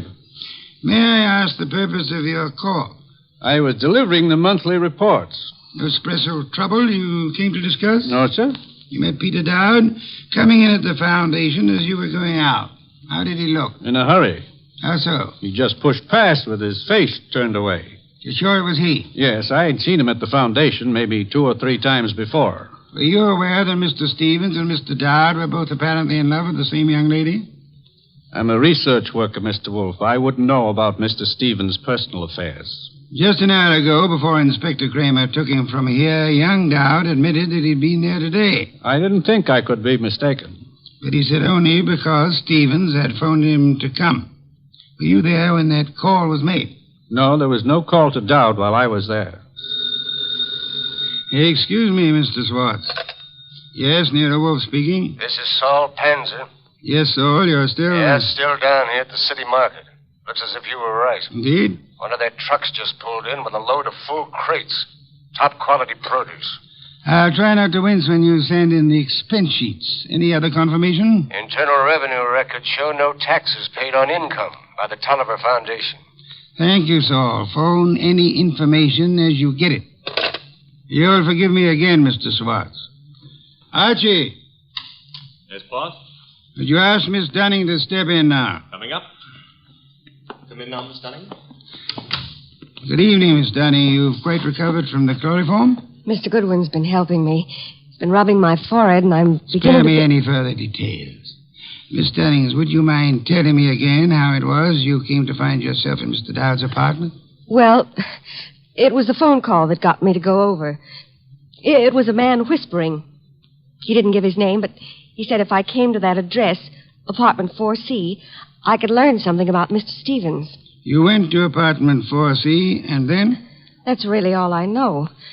Just after the door opened, before I could see him, This coat was thrown over my head, and then he must have given me the chloroform.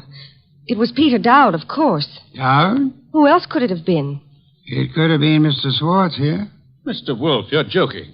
Am I, Swartz? Joking or drunk? Why should I... For the ancient reason, Swartz. Money. For the racket you had and wanted to keep. Racket? Mr. Schwartz was in... Swartz is no more of an ecologist than Mr. Goodwin here. A moment ago, he accepted Mara arenaria as a mushroom. It happens to be a common clam, common on nearly any beach, rare in inland Pennsylvania. Stevens knew I didn't go in for all that Latin stuff. I could understand that you might be useful without it, Swartz. But to get away from your station operations, you faked the scientific knowledge you never had. All right. Suppose I am more of a farmer than a fancy scientist. Our job at the research station's to raise vegetable crops, isn't it? As you worked it, Swartz, of course. You turned the agricultural research project into a commercial farm. All expenses met from tax-free funds, and not a cent of return shown for the produce sold. So that's why Saul Panzer drew the rutabagus run. Stephen had the innocence of a specialist interested in his own field only. But even Stevens finally began to get onto those doctored reports of yours, Swartz. And when was it the Internal Revenue men began asking questions? Look, Goodwin, is this fat guy out of his mind? You had to get rid of Stevens after the last inspection trip. Were you even counting on taking over his job after Peter Dowd was put away for Stevens' murder? Merely, if you'll just explain to this lunatic... Watch it, Archie, watch it. I've got his gun. Adroitly done, Archie. Wait a minute. This is a 32, and it was a 38 that did the murder.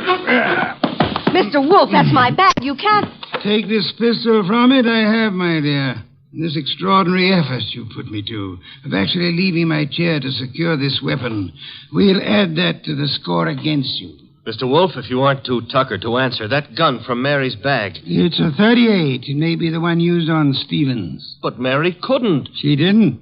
If ballistics tells us that this is the weapon, then Swartz must have passed it to her for safekeeping, till it could be planted in young Dowd's apartment or car or whatever. I didn't have anything to do with it. Miss Dunning, you had to do it more than you know. Do you realize that if Mr. Goodwin hadn't found you at the Dowd apartment when he did, that you might not be alive at this moment? You were the one person who knew Swartz's crime. Mary, don't listen to him. She's listening, Swartz. Miss Dunning, you thought the chloroform scheme was directed solely against Peter Dowd, and so you let Swartz talk you into it. Mr. Goodwin tells me the door of that closet was sealed with Scotch tape. I didn't know that. Schwartz actually tried... Your chloroform sleep was meant to turn into a permanent one, Miss Dunning. And I was trying to cover for him. All right, here it is. Schwartz planned it all. He did try the hit and run, and he did shoot Stevens. He's a liar. Mary, you've been juggling those books since... Say the details for Inspector Kramer, Swartz. There's guilt enough to be divided between you and guilt enough to burn you both.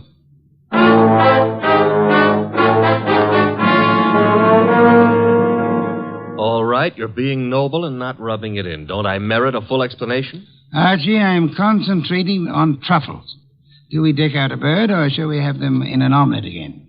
Mr. Wolfe, look, I've got a white flag up, and I'm asking. All right, Mary and Schwartz wanted Stevens out of the way. And all right, they tried to hang it on Peter Dowd. But why'd Mary come here and try to get you into it in the first place? As far as she knew that night, Archie, Stevens wasn't to get back to New York alive. Swartz hit and run ambush in New Jersey was supposed to take care of Stevens on his way back from Pennsylvania. By luck, Stevens survived the accident, and Swartz had to follow him here to finish him off. Yes, but I still don't see why. Mary came here to establish her innocence by pretending to seek our help. Oh. And she thought to keep suspicion from Swartz by creating the imaginary figure of a threatening caller at the office several days before. She knew Stevens meant to consult me about Swartz, and she could guess Jonas Dowd would call me in eventually. Well, Stevens said he wanted to consult you that morning when That morning when you couldn't hear Stevens out because you were seeing him as Mary Dunning wanted us to see him. Oh, a trick operated with two vanishing acts to explain. Stevens's and Mary's. You have it, Archie. And both fake. A straight business trip branded a run out or a snatch only by Mary's account, and then the chloroform act at Dowd's apartment. You have it in full. Mm-hmm. Except how you knew she was lying to start with. Point one, the girl offered no fee, no prospect of a fee. Mm-hmm. Stay at that. Could anyone claim knowledge of my reputation, Archie, and still seriously expect that I would take an arduous labor for the love of it? Oh, I'm ashamed of myself. Point two, she told us of a caller coming to see Stevens. Of Stevens asking her to fetch a policeman, then changing his mind. When asked to call a policeman, what woman's curiosity would be satisfied by being told not to bother? How utterly brilliant you are. Yes. Archie, a bottle of beer. All right. And now back to a serious problem, you know. I think I see a compromise on these troubles. Between bird and omelet? Archie, why not both? Ah.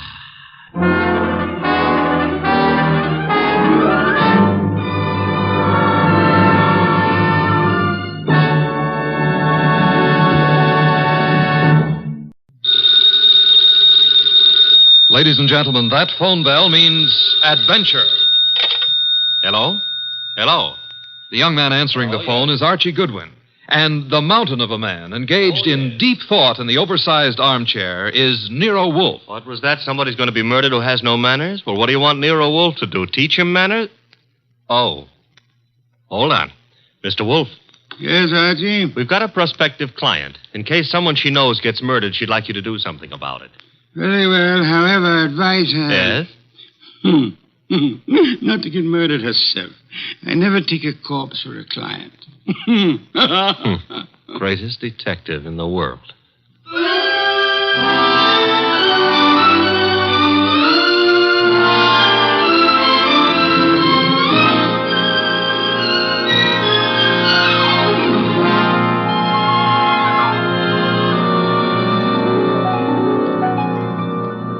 Yes, Archie is so right. He is the greatest detective in the world, and the fattest, and the least energetic. He's Nero Wolfe, created by Rex Stout, and brought to you over this NBC network in a new series of adventures by Mr. Sidney Greenstreet.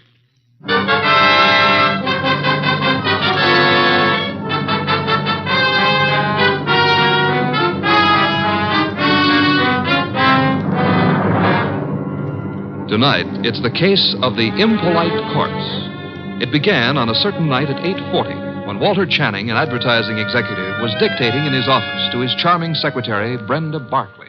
Brenda, take a memo. Yes, Mr. Channing. This is to be mimeographed and sent to the entire staff. The entire staff, yes, sir. Notice, effective at once, 1 hour lunch periods will be strictly enforced. Employees will post time of departure and time of return. Yes, what is it? Mr. Channing. Bennett, I'm busy. But I've got to see you, Mr. Channing. About this afternoon. This afternoon was unfortunate, Bennett, but it happened. I lost my temper. I'm sorry. So am I. Mr. Channing, I've been with the firm 14 years, and because a man blows up once in 14 years... Mr. Channing's office. Oh, you've got to reconsider. That's all, Mr. Channing. I never reconsider, Bennett. It's your wife. But, Mr. Channing... That will be all, Bennett. It won't be all. You can't wipe out 14 years of a man's life. Even you can't do that, Channing. It's Mrs. Channing on the phone. Oh. Hello? You're where? That's in this building. Since when has Dr. Ellis kept evening office hours? I told you there's nothing wrong with you. No, I can't. I don't know when I'll be through. And I don't want you hanging around up here. Well, take a cab or walk. I don't care what you do. What? I can't understand you. What? Goodbye, Doris. Where was I? Walter. Yes? You are going to reconsider about Tom Bennett, aren't you? Bennett was insolent this afternoon. I won't tolerate insolence. Yes? Shine, Mr. Channing? Shine? No. What's he doing down here this time of night? Half the staff's working overtime. Kelly's an enterprising shoeshine boy. Might have missed someone on his rounds this afternoon. Walter, about Tom Bennett. Forget Bennett. Oh, look, you upset the inkwell. Oh. Quick, blot the stuff. Yes, of course. Did any spill on you? Spot at my trouser cuff. Lucky you didn't get on the carpet. Walter, about Tom Bennett. I told you to forget Bennett. All right, Walter, all right. Though maybe you shouldn't. Maybe you'd be better off to use him as a model. A model? If he knows he's not wanted around here, he'll have the self-respect to get out. Meaning? Well, you've known for a long time you're not wanted. And you're still here. How you'd like to fire me. Denying that would be silly. I've been with this firm 15 years in January. Employees get a bonus of stock shares after 15 years' service. That's what I'm waiting for, and you know it. Suppose we get back to that memorandum. You'd like to get me out before I collect those shares, wouldn't you? I said let's get on with the memo. You'd be petty enough to do it, too, if you knew how. There may be a way. There isn't, and you know it. I'm too careful. You can't fire me without cause, and I've given you no cause, Walter. Nothing you can possibly dictate one of your vicious little memorandums about. Don't try my patience too far, Brenda. Walter, what? This can't be us talking like this, you and me hating each other. I find it remarkable there ever was anything between us except hate. Walter. I mean it. Look at you. You were flashy when I met you. You're getting flashier. That means cheaper, Brenda. Stop it. Too much lipstick? Too much rouge? Hair too bright? Dress too tight? You're trying too hard, Brenda. You're labeling yourself like a sound wagon. I wonder what it is that stops me from killing you. Cowardice, of course. Now, when you've stopped sniveling, we'll get on with a memorandum. You ready? Yes, I'm ready. Notice. In the interest of economy and efficiency, junior executives will confer in the conference room, not in private offices. Mid-afternoon coffee and personal phone calls and daily shoe shines will be eliminated.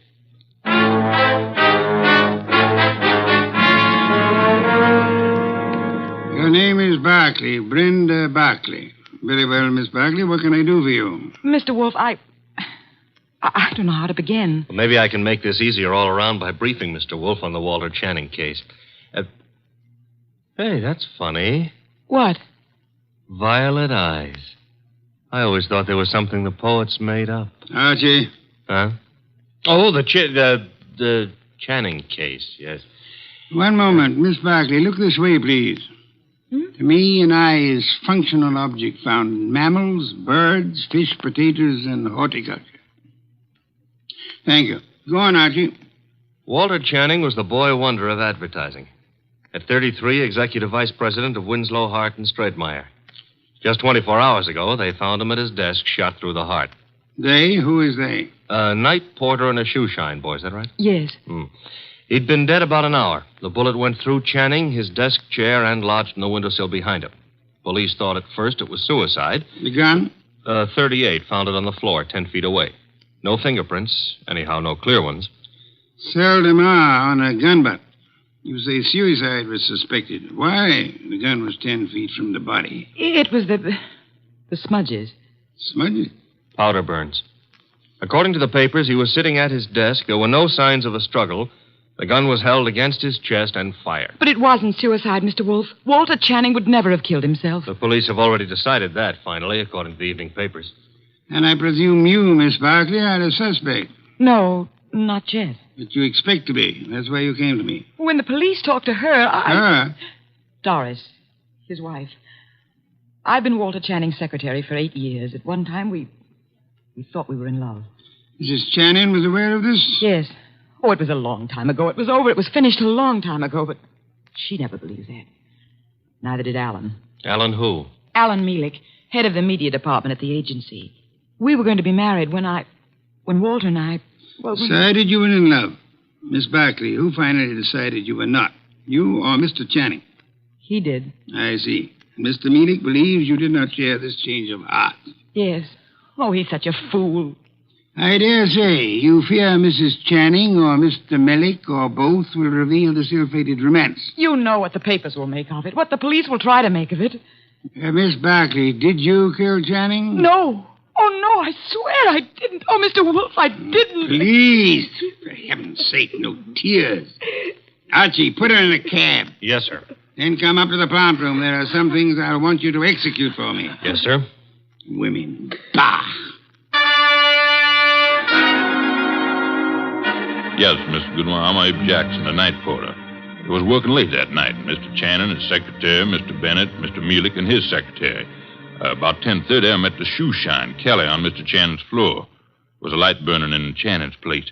We went in to turn it off, Kelly and me, and there he was, sitting at his desk, a hole this big in his chest. Tell me, Mr. Bennett, did Channing have any enemies in the agency? Channing was a slave driver, Mr. Goodwin. The girls hated him, and the men were afraid of him. He'd send out memos like this one around. Here, take a look at it. It's typical. No coffee, no shoe shines, no office conferences. If you want my opinion as one employee out of 150, whoever killed Walter Channing did the rest of us a favor. You're Amy Long, secretary to Alan Mealick. Now, what can you I can tell you plenty. How she jilted Mr. Mealick, took up with Mr. Channing, got thrown over by him. I wouldn't go so far as to say Brenda Barkley would murder anyone. But if she did, Walter Channing would be 1A. Channing get his shoes shined by you? I called the agency man, sir. You know, it was Jackson and me found him. Everyone else had gone and left himself, poor soul, sitting at his desk, dead.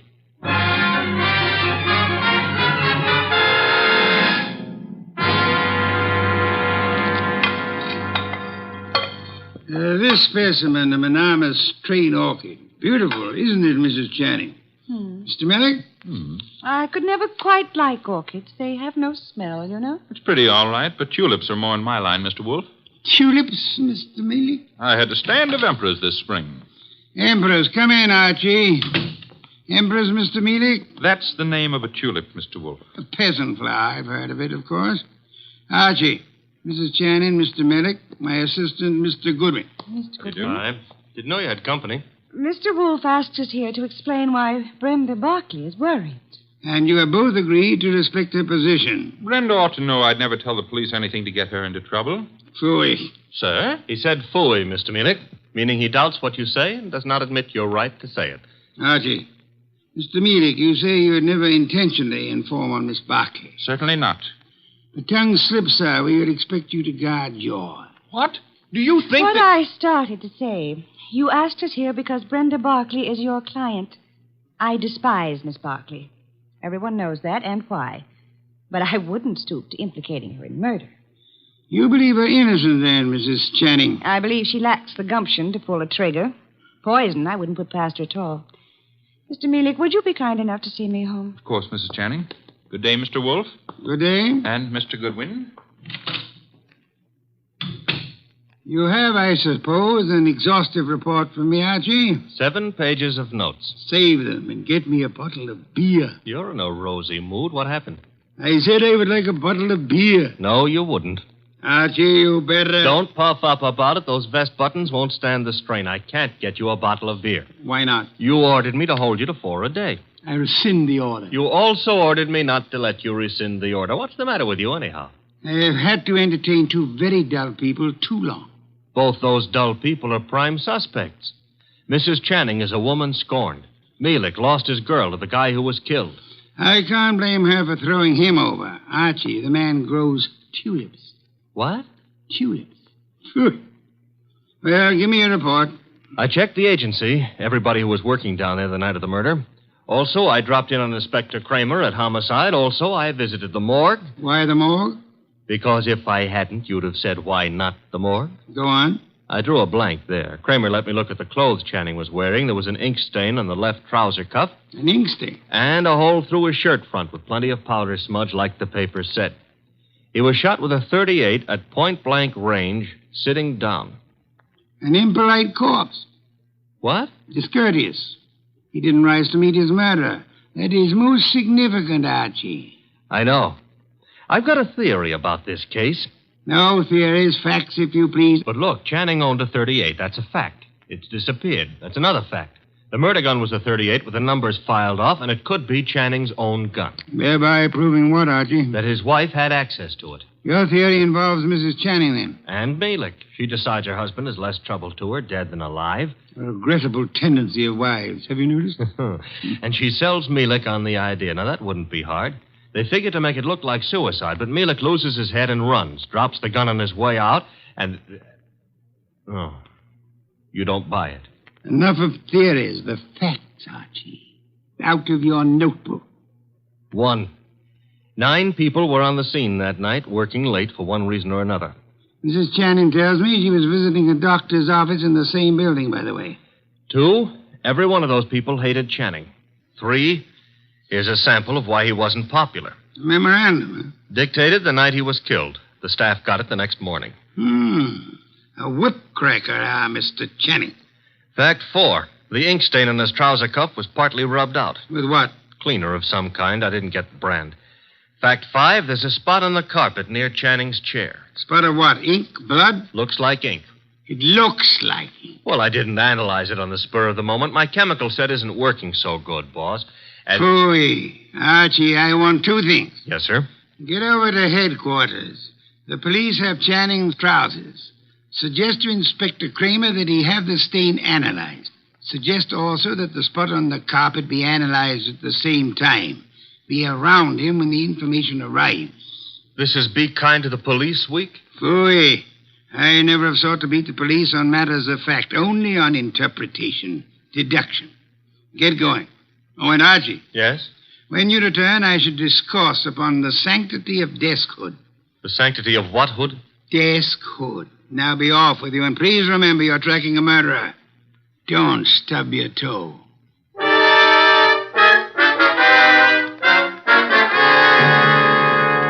Goodwin, the thing on the carpet was a dye of some kind. Dye, huh? Mm-hmm. How long will it take the lab to give you the analysis on it, Inspector? Oh, not very long. I've got the report on what was used on the trouser cuff right now, though. And? They found traces of carbon tetrachloride. Wait a minute. This goes in the notebook.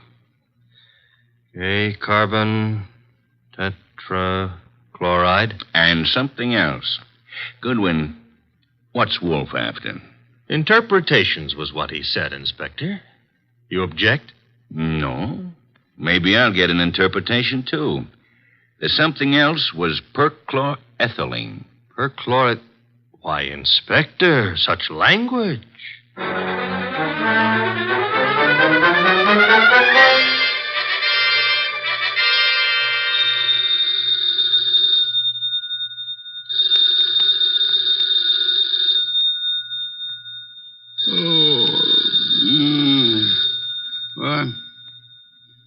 What?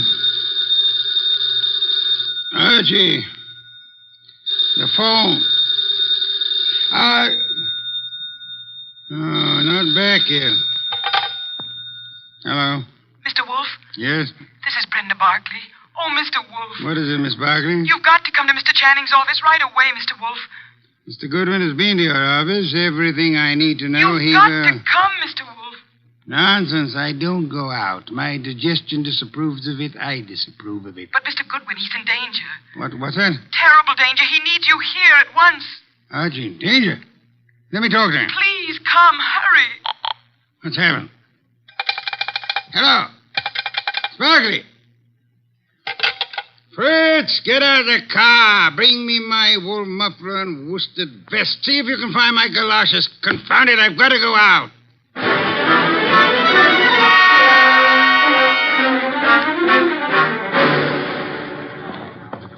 Going up. Step to the rear of the car, please. Mister, will you please step back? I'm back as far as I can go. You are?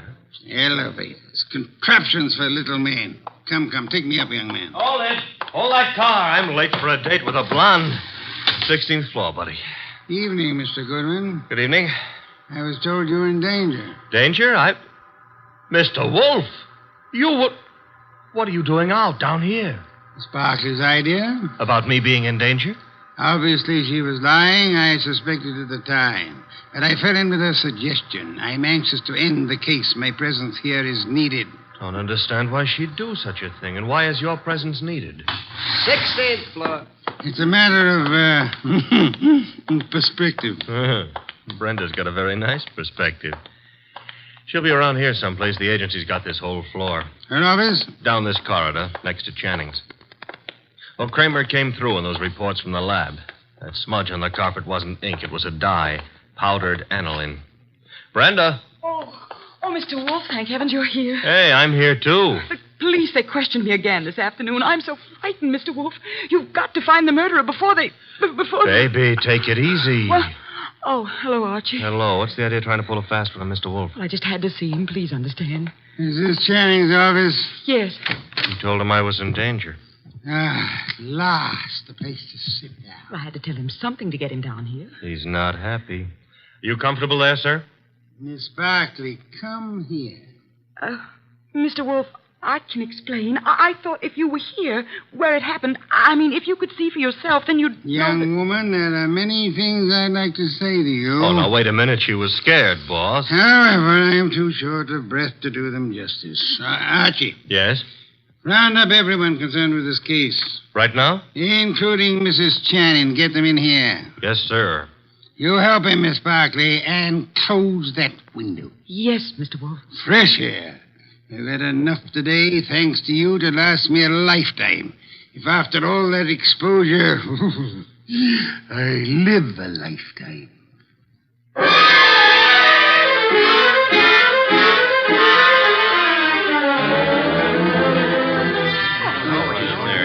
What's going on here, anyhow? A tea party. Find yourself seats. Keep your knees steady. All right, Mr. Wolfe, everybody's here. Mr. Shoeshine Kelly? Here, sir, here. It was you who found the body.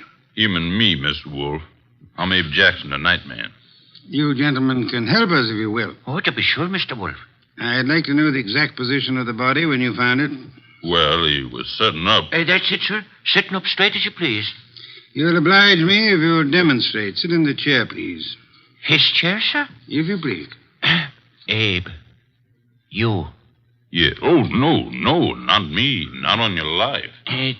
There's no easy thing you ask, Mr. Wolfe. But I'll oblige you.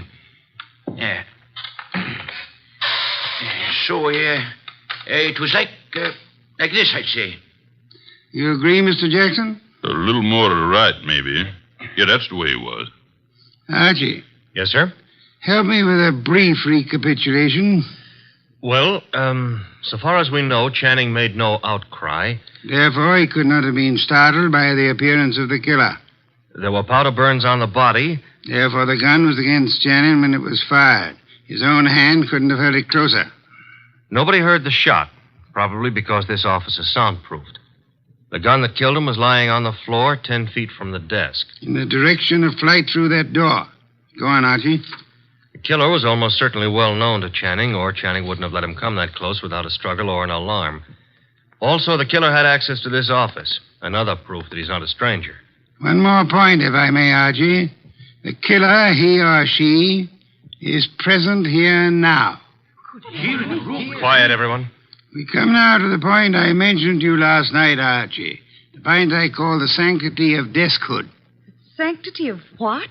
Deskhood, Mrs. Channing. Explain, Archie. Still figure it's so important? Absolutely essential. Well, I wrote it here somewhere. Oh. Deskhood refers to that area behind a desk where a man earns his livelihood, makes his career, builds his reputation. You mean here? Where I'm sitting? So long as a man sits at his desk, he enjoys a curious area of privacy. He is remarkably safe from intrusion. That's it, Mr. Wolfe. The sanctity of deskhood. Think about it a moment. You'll see what I mean. Nonsense. I've gone around that desk hundreds of times. I'm sure she has. Many more hundreds. If you mean what I think you mean, Mrs. Channing, you... Please, ladies. Mrs. Channing, when you approached your husband at his desk, what did he do? What did he... Why, he stood up and... He stood up. Sparkley, you agree? Well, yes, he'd have to stand up. At least he always did. But for his murderer, he did not. Archie, resume from your notes, please. Well, whoever killed Walter Channing went around the desk without Channing rising, held a gun to his chest, and pulled the trigger. Excuse me. If you will go behind the desk and stand facing Mr. Kelly, Archie. Here. This the way you mean? You know the angle of the body wound to the hole in the chair? There wasn't any angle. One was in a straight line with the other. From where you stand now in front of Mr. Kelly, if you wish to inflict an identical wound upon him, could you do it? Not from where I stand. I'd have to kneel. You'd have to kneel. Do so.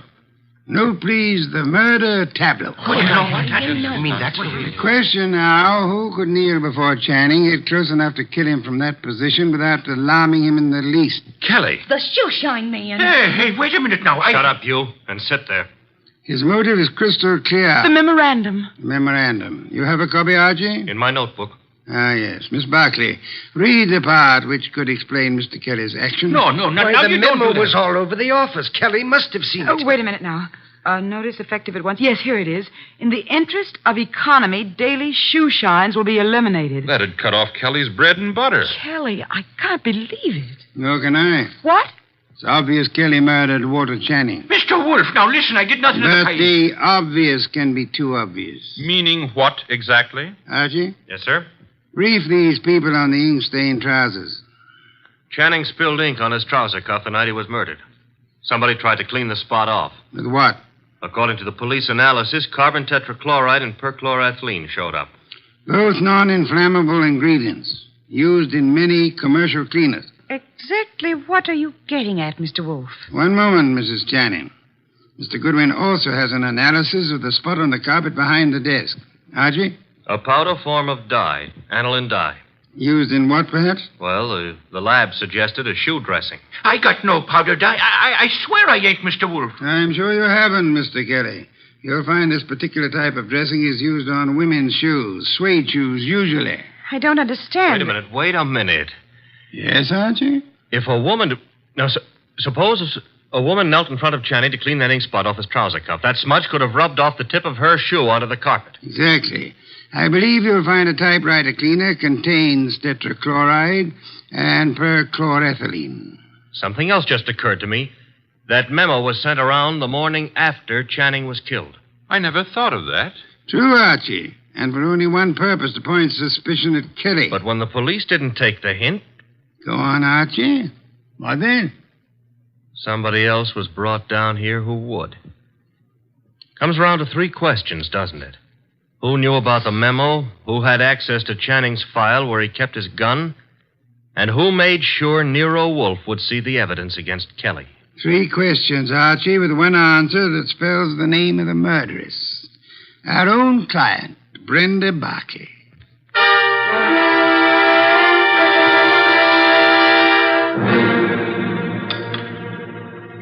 Steak, Archie, marinated. You like it? I'm not hungry. Indeed, I suggest a tonic. That reminds me. I had a call. You had? Doris Channing. She had some idea about my explaining things to her. She found my explanation insufficient? No, but she felt it lacked the personal touch. Phooey. Hand me a can of beer. However, you do have the evening off. Yes, sir. Keep out of trouble. Doris Channing is a blonde. That is trying to keep out of trouble. In the company of a blonde who wants to. Good night, sir. Good night, Archie. Good night.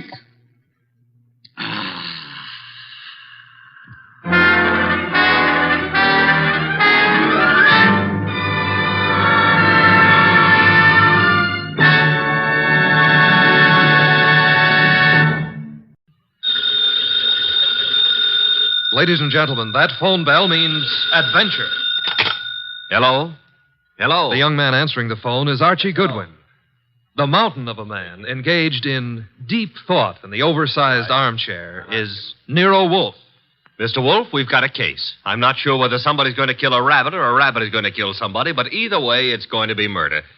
Please, Mr. Wolfe, even orchids have to eat. Phooey.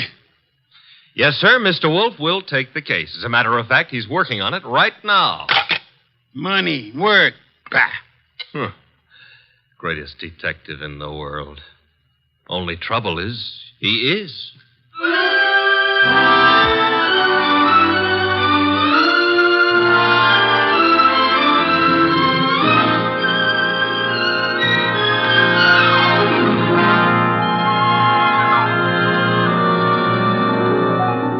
Yes, ladies and gentlemen, Archie is right. Nero Wolfe is the greatest detective in the world, and the fattest, and the least energetic.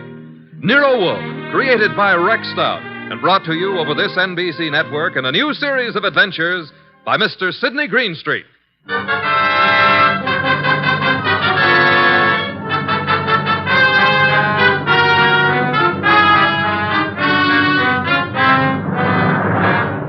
Tonight, it's the case Nero Wolfe likes to remember as the case of the friendly rabbit. He sometimes prefers his proverb scramble. It began in lots of places. Let's take a look at a few of them. In particular, the richly appointed library of a man named Veek. Mr. Veek, what's happening? Relax, Haynes. Your blood pressure. I thought it was a gag, but you really are shutting the club down. I'm shutting it down. Why? I got the joint rolling. The suckers are pouring in. And next week, the governor's committee. Huh? It's moving out of Baylor County. Our joint enterprise is in Baylor County. I think the club needs a rest. Crime committees so rarely admire gambling. Oh, that's different. So it is. The club needs a rest. You need a vacation. Florida, perhaps? I don't like Florida. Pick any place you like, just so long as you get out of reach of a subpoena. The heat's on, huh, boss? You've just coined a phrase that may very well catch on. Get out and stay out of the state until I send for you. Okay, Mr. Veek. Sure, Mr. Veek. Marshal? Yeah? That about covers us in Baylor, am I right? You're right. The dear governor's dear committee will be sorely disappointed. However, I doubt it'll give up quite so soon. I wouldn't think so. Therefore, have the truck driver deliver another shipment of carrots to the rabbit farm. Eh, Marshal? Okay, boss.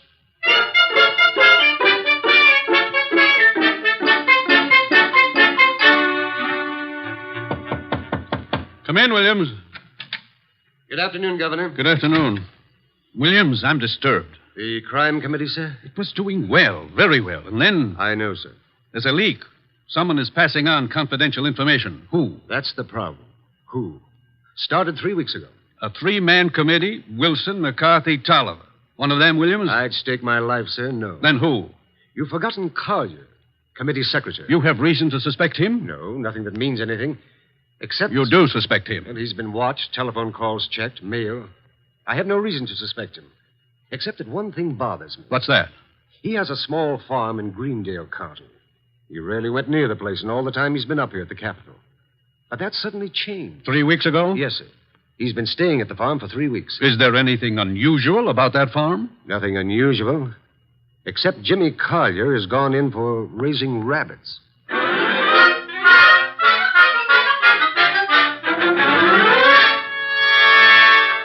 Jimmy, Who is it? Oh, hello, Claire. you've been hiding from me. I've been out here with the rabbits. Jimmy, what's wrong? With what? You. There's nothing. You're lying. We grew up together, remember? We live next to each other, Jimmy. We were going to be married. Hey, wait a minute. We still are, last I heard. You haven't heard recently enough. What does that mean? It means we're not getting married. But, Claire, You've been avoiding me, and you've been getting money, lots of money from someplace. And in a shady way, I feel. All right, you know. So what? I've been concerned about your sudden devotion to these rabbits and the kind of men you've been seeing. What do you mean? Like the one up at the house now, waiting for you. Oh, there's somebody waiting? That's why I came down here after you. I'd better get up there. He's a crook, Jimmy. Look, all right. I sort of got myself in a mess. I needed money, but it's over, Claire. No more. Are you sure? Of course I'm sure. I wish I could believe you. For your own sake. But I feel I can't. Not anymore.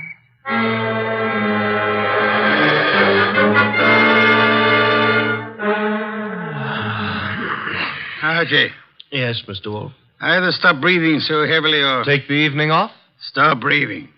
Old Dr. Tidmouse wouldn't approve of that. Who in blue and assorted blazes is old Dr. Tidmouse? My family doctor. Mavis keeps your puny mind, but you don't have a family. Answer the phone. Oh, but it might be a case. It might be very important. It might mean work, Mr. Wolfe. Archie. W-O-R-K. You've got millions in the bank. Why worry? Confound you. Do you want me to answer that phone myself? Now you've got me. No, Mr. Wolfe. Couldn't let you knock yourself out lifting a telephone receiver. Nero Wolfe's office, Archie Goodwin speaking. What? Wait, Mr. Wolfe is to go up to Greendale at... Oh, now, look, friend. Mr. Wolfe does not go anywhere, and that includes Greendale. He wouldn't stir out of the house for anybody short of the... What? I see. Yes, sir, in an hour. Goodbye. Mr. Wolfe, brace yourself. You've got an appointment with a Mr. Williams at the Starlight Hotel in Greendale for 1 hour from now. You're insane. No, I'll admit I've been tempted. Sure.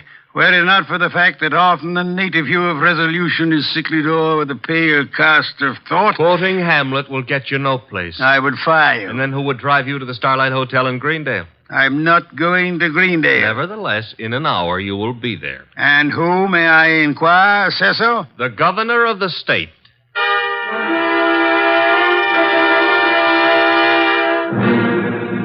Is that all, Mr. Williams? That, Mr. Wolfe, is all anyone knows about the situation. Except the guilty man, of course. An admirably clear summary, Mr. Williams. Obviously, our meeting here at the hotel was necessary. I couldn't be seen entering your house, nor would it have been advisable for you to visit the governor. I can appreciate that. You're quite sure I need pay no attention to anyone on the committee except James Collier? Quite sure. Police surveillance of Collier is deemed unwise. He has suddenly taken interest in rabbits, but although keeping them may perhaps be considered suspicious, it is hardly in itself of value. You have no other evidence against Collier? I know we're clutching at straws, Mr. Wolfe, but there is a leak and work is being nullified. Something must be done. Hence the governor's call for you. Very well, sir. I shall attempt to be more than a man clutching at a straw. I said attempt. Archie, unpack. We shall stay at Greendale near Collier and his rabbits.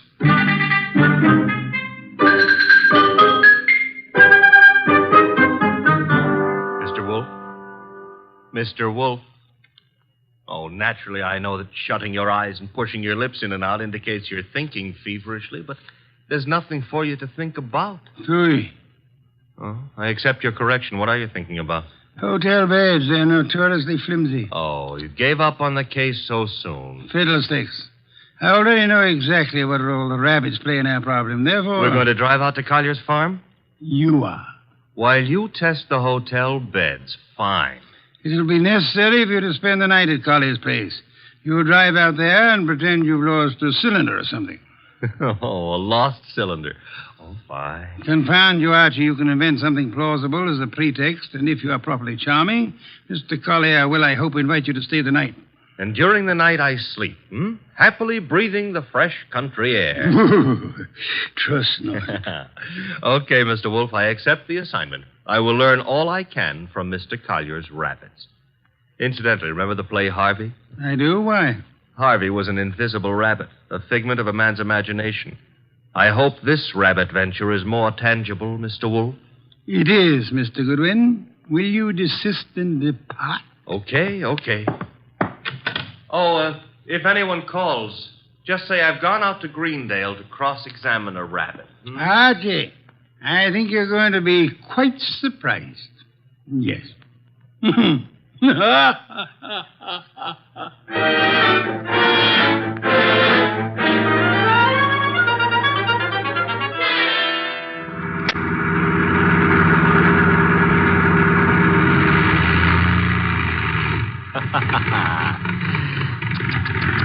Running out of gas, and me such a big boy.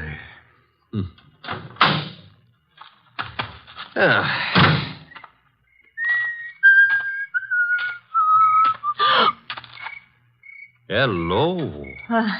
Hello? A tree a friend of yours? The tree? Yeah, the one you're clutching. Oh, I was leaning against it. It's an idea, but not a good one. Trees are notoriously skittish. The instant you really need one, they're out sowing wild oaks or something. You sound as if you know a lot about trees. Oh, I do. I was brought up in one. Look, now, if you really have to lean, I can recommend... No, thanks. Huh? I tried. Nice moonlight we're having. My name is Goodwin, and blondes call me Archie. I'm not blonde. Brunettes call me Archie, too. And what do redheads call you? Oh, we'll just skip that, huh? And your name is... Claire. Claire. I approve. Now, you may not believe this, but I have just run out of gas. You think I might wangle some up at your house? My house? You mean Jimmy's house? All right, I mean Jimmy's house. Well, I don't know. He might have some. Now, why don't we go up to the house and ask him? Well, all right. Mm-hmm. Jimmy who? Collier. Uh-huh. I like to be formal when I'm borrowing gas. Would you mind waving your left hand in front of my nose?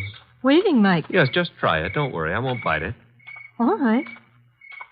I did. And very gracefully, too. No ring on the third finger. You're not Mrs. Collier. There isn't any Mrs. Collier. Are you applying for the position? Mr. Goodwin, Now, remember what I confided in you about brunettes. All right. Archie, you're a little rapid. Maybe. But I always remember what old Dr. Tidmouse said. What did he say? Gather ye rosebuds while ye may. Old time is still a-flying. Robert Herrick wrote that. He did? Dr. Tidmouse is a liar. How much farther is this house? Well, it's just beyond those trees. What? There was something ran across the path. It brushed my legs. It frightened me so. Must have been a rabbit. I guess it was. Oh, I'm sorry. That was silly of me. Oh.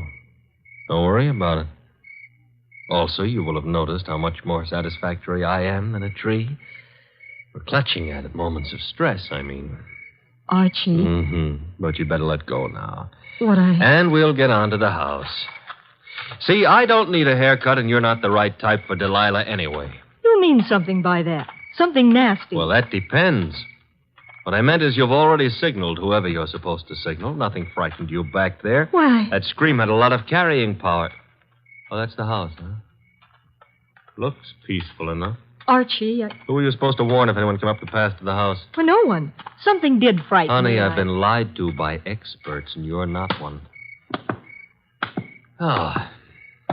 Think I ought to knock? No, we don't think I ought to knock. Dark inside, except for a handful of moonlight filtering in through the windows. Kind of early for Collier to turn in, isn't it? I wouldn't know. Let's go find out. Now, relax. Grandpa's making with the chimes. Time is, 10 o'clock. Oh, it's getting late. Come on. This would be the living room. Filled with early American furniture. The early Americans would be pleased. Nothing here. What's that door lead to? I don't know. Or won't tell? Smaller room. Dark as...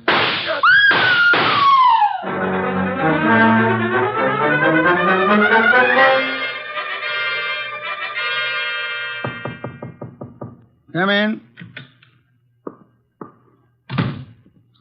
Put the beer on it. Oh, you're not the bellboy. I'm sorry. I should have remembered to bring some beer. Indeed, and you are? I'm a fellow guest at this hotel, Mr. Wolfe. My name is Veek.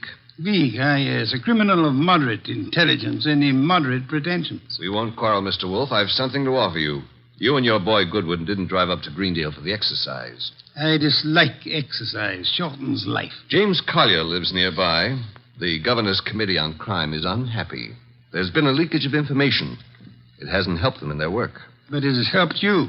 You wouldn't have left your house in New York on any ordinary job. A request from the governor, however. Shall we stop fencing? I don't have to fence with you. The committee's work doesn't particularly bother me.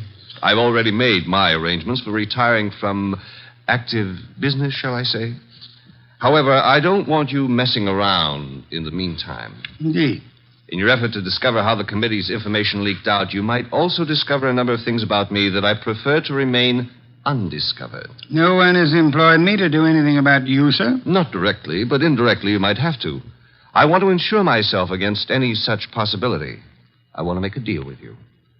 I'm ready to supply you with the name of the man responsible for the leak and papers proving his guilt. I have them here. In return for which you expect? A quick conclusion to your activities and your return to New York, leaving my name out of your reports. I'm neither a public official nor a philanthropist. I should do nothing about you unless it becomes necessary. You may remove your hand from your pocket. You wouldn't dare shoot me. Now then, the name of the man. James Collier. Proof of his guilt? These. A series of reports on the committee's meetings in Collier's handwriting. Thank you. Good night, sir. Good night. And I hope for your sake that we do not meet again. Phew. Archie, answer the... Oh. Hello? Mr. Wolfe? Yes, Archie. I'm at the Collier place.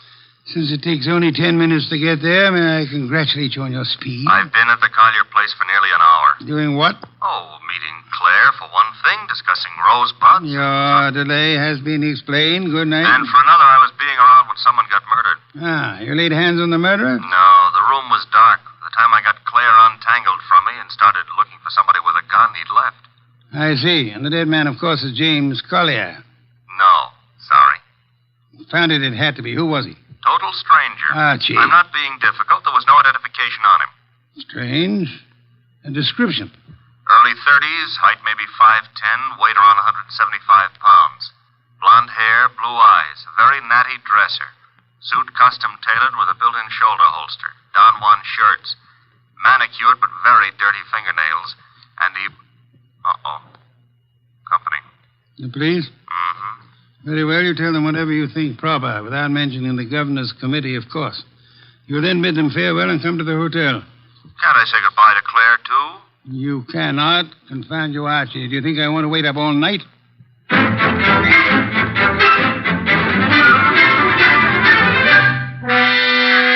Police were not happy about letting me go, but I threatened to tell you on them, so they gave up. You have told me the entire story of what occurred at the Collier farm, Archie? Mm-hmm. All details. If you like, I wouldn't mind repeating the parts about Claire. Phooey. You may call it phooey, I call it love. By the way, did you know that it was Robert Herrick who wrote that poem? Confound you, be quiet. Okay, push your lips around, but you've missed something.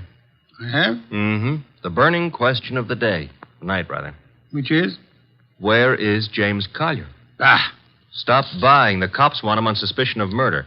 The way it shapes up, he shot our unknown pal and then headed for the nearest border. Nonsense. Mean he didn't shoot our unknown pal? I mean Collier's whereabouts are not a mystery. You know where he is? I know where he is. I don't believe it. You couldn't know. You haven't been out of the hotel. You haven't had any calls. Archie, I use my intelligence. If you had used yours instead of holding the girl... I still wouldn't know where Collier is. Never mind. I'm impressed. What do I do now? You get Mr. Veek on the phone. Huh? He's staying here at the hotel. Oh, old home week. Operator. Mr. Veek, please. Hello? Hello, Mr. Veek. Who is this? Mr. Wolfe wants to speak with you. Just a second. Here you are, sir. Thank you. Mr. V, where were you at 10 o'clock? Why, on my way to the hotel. You checked in at... 10:15, then came directly to your room. One other question. You have an employee, a man in his early 30s, blonde-haired, blue-eyed, and well-dressed. Am I correct? Yes, that is Marshall. No, that was Marshall. Good night, sir. Having done that, whatever it meant, we now go to sleep? Phooey, we go to the Collier farm. Okay, but why? Because, Archie, the time has come to cross-examine the rabbits.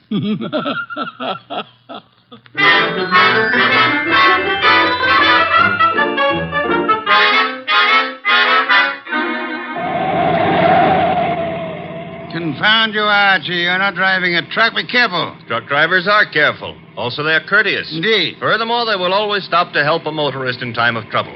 Archie, are you training to become a truck driver, or have you fallen in love with a truck driver's daughter? Her name is Susie, her hair the color of wheat fields at high noon. Never mind turning purple. I'm about to change the subject. Boss, I have a theory. Stick to truck drivers. As follows. Our boy Collier, who'd been selling information to Veek, had a change of heart and decided to turn ethical. But Veek's man, Marshall, at Veek's orders, tried to apply pressure, so Collier shot him and headed for Canada. And the girl's role? Was to brighten my life. Oh, you mean about her playing sentry? Well, she's in Veek's employ, too. Phooey. Don't like my theory. It's charming. It merely happens to be wrong. Merely happens to be... Why is it wrong? Because, Archie, if a dead man's dirty fingernails, Marshall's fingernails. Oh. Well, you made me bring you to the rabbit hutches. We have arrived. There are the rabbits. Go ahead, cross-examine them. Good many hutches. A large pen for the rabbits to run about in. Notice that they're all cowering at the far end of the pen, ran as we entered. That's because they don't like us, maybe, huh? One of them, however, seems to be friendly. The one up here, and at the corner opposite us. Oh, yeah, there is one here. He's not friendly, Mr. Wolfe. Indeed? He's dead. Somebody stove in his skull. Interesting. What's interesting about a dead rabbit? He may be dead now, Archie, but he was friendly. Too friendly.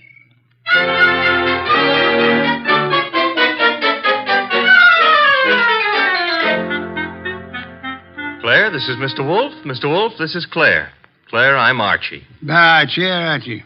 A chair. Try this one. Be gentle with it. If you break it, all the early Americans will hate you. It'll serve. Steady. Oh. Well, now then. Mr. Wolfe, I'm dreadfully tired. The police have... Are idiots. What?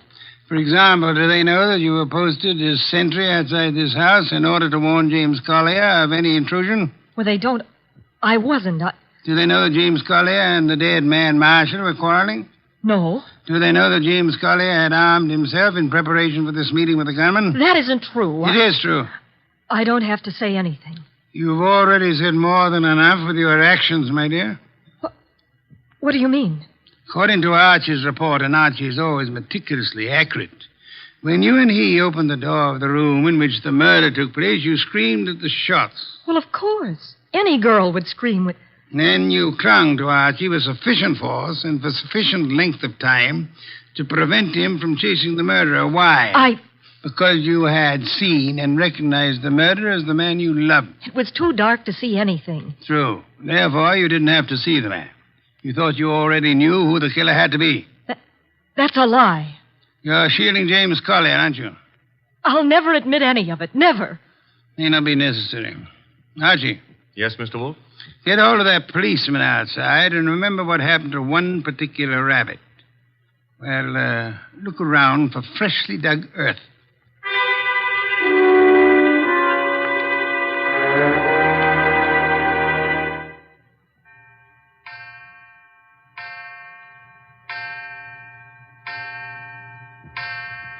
Midnight. What are we waiting for? A return? Archie's? No, it'll take him longer. Well, then whose? Mr. Veek's, of course, complete with revolver. Come in, Mr. Veek. It couldn't have been easier. No one outside, only the two of you here. I warned you, Wolfe. Fiddlesticks. You merely tried to use me as a prop for an alibi and a rationalization for a motive. I don't understand. Mr. Wolfe does. Indeed, I do. Did you really think me fool enough to believe your proposal, Mr. Veek? It was plausible. It was nonsense. You pretended you were handing James Collier plus the proofs of his guilt over to me in an effort to keep yourself out of the picture. But your proposition was silly. No matter how much I might have wanted to help you, I would have been powerless once James Collier went before a jury. You're too intelligent not to know that. That couldn't have given you enough to go on. It didn't. You yourself gave me more. I did. When you came to my room, you told me you knew Mr. Goodwin and I had come to Greendale, checked in at the hotel. I did. However, when I phoned you later and asked for an account of your movements between 10 and 10:30, you replied that you had driven to the hotel, signed in, and came directly to my room. Obviously, you already knew of my presence in the hotel. How? Only one way you could have known. You had seen Archie at some time prior to the time you checked in at the hotel, and the only place where Archie was here, at the farm. Yes, which told me Mr. Veek had been here at the time of Marshall's death. What was Veek doing here? Only one thing. Murder. Then he killed the gunman. No other possibility. But, Jimmy, I thought he did it. James Collier couldn't have killed Marshall because at the time he was killed, James Collier was already dead. Archie! What's this? Me, Mr. Veek. Let's play. Undrop that gun first. My arm! That's nice and cooperative, so...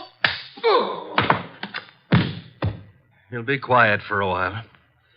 A cop is back in the rabbit pen, Mr. Wolfe, guarding Collier's grave. Grave, Archie? Yeah, with James Collier in it. Oh, poor Jimmy. Veek knew the expose was coming. He had to shut Collier up. So he had his gunman, Marshall, kill Collier and bury him in the rabbit run back of the hutches. You spotted that, boss, because of... The dead rabbit.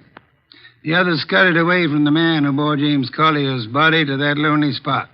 But one rabbit overcame his fear. He was too friendly. And got killed for it. There was that and the dirty fingernails of Marshall, the gunman who killed and buried James Collier.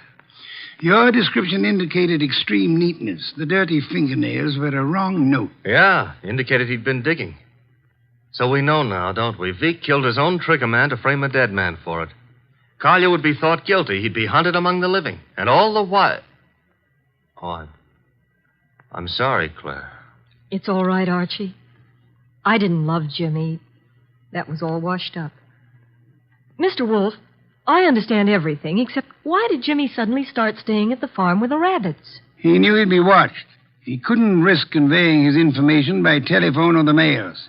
Nor could he be seen holding conversation with men who might be traced to Vic. But who would suspect a truck driver delivering carrots for the rabbits as being the go-between for Jimmy Collier and Vic? Nero Wolfe. Which is why I hope there's an adequate bed in this house for Mr. Wolfe.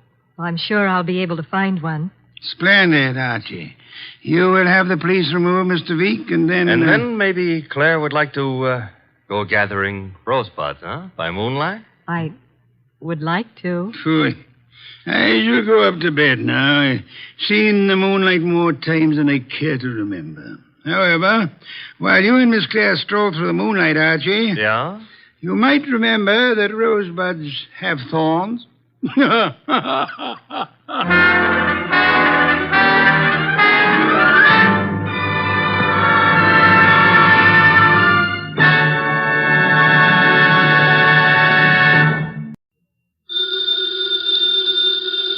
Ladies and gentlemen, that phone bell means exciting adventure. Hello? Hello? The handsome young man answering the phone is Archie Goodwin. A mountain of a man engrossed in deep thought in the oversized armchair is Nero Wolfe. Hey, boss. Oh, Mr. Wolfe. Mr. Wolfe. There's a guy on the phone wants us to take a case. Seems that someone was mad at a guy who was mad, and now this guy on the phone is mad, wants us to find out who did the killing. What do you say, Mr. Wolfe? We need the money. Hello? Yes, Mr. Wolfe says he'll be happy to take the case. Just present yourself and a check for $2,000 at 601 West 35th Street at 11 o'clock.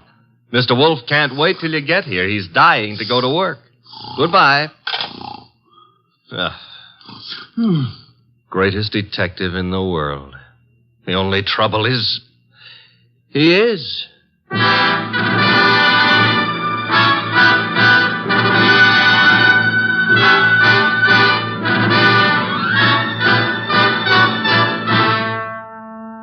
Yes, listeners, Archie is so right. He is the greatest detective in the world, and the fattest, and the least energetic. He's Nero Wolfe, created by Rex Stout, and brought to you over this NBC network in a new series of adventures by Mr. Sidney Greenstreet.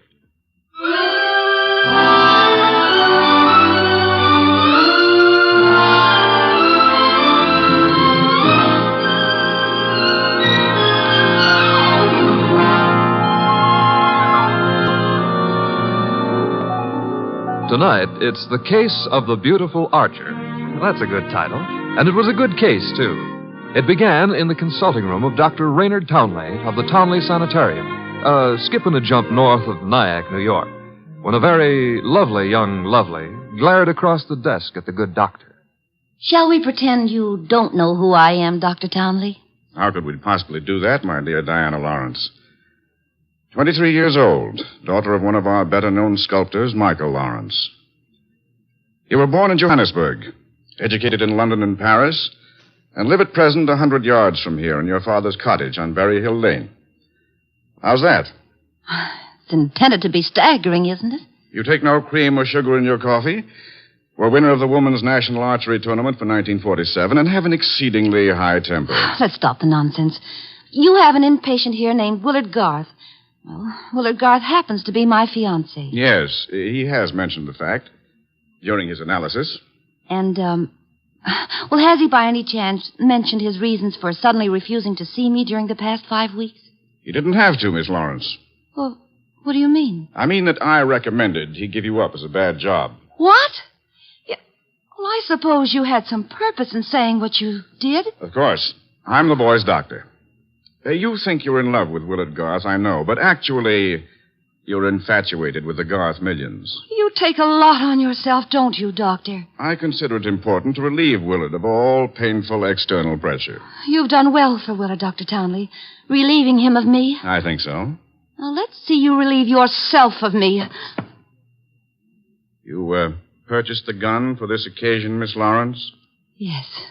And what exactly do you hope to accomplish with it? A quick and complete reversal of your decision about me.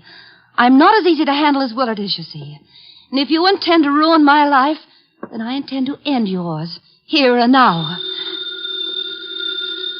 The phone is ringing. Let it ring. Just as you say. It's the house phone, Miss Lawrence. It may be Willard, you know. Oh, Willard? Yes, he usually phones me from his room at about this time every day. Well, all right. Answer it, but be careful what you say. You're in command, it seems. Hello? Oh, why, hello. I thought it would be you, Willard. Look, my boy, Diana Lawrence is here. I've had a talk with her, and I've reconsidered my opinion. Yes, I'm quite serious.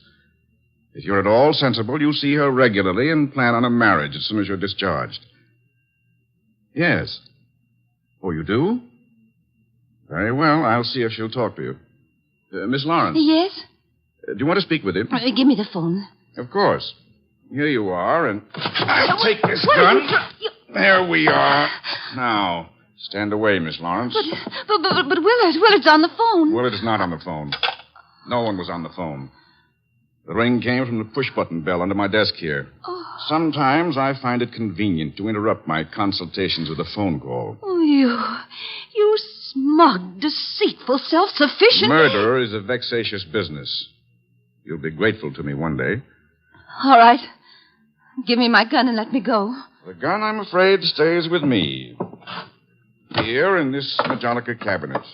I'd scarcely feel justified in trusting you with it. And now, with your permission, or without it, the interview is ended.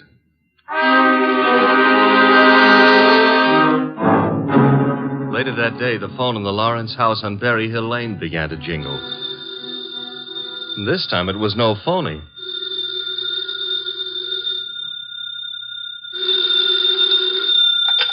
Hello? Diana? Yes? Willard, darling. Diana, darling, it's Willard.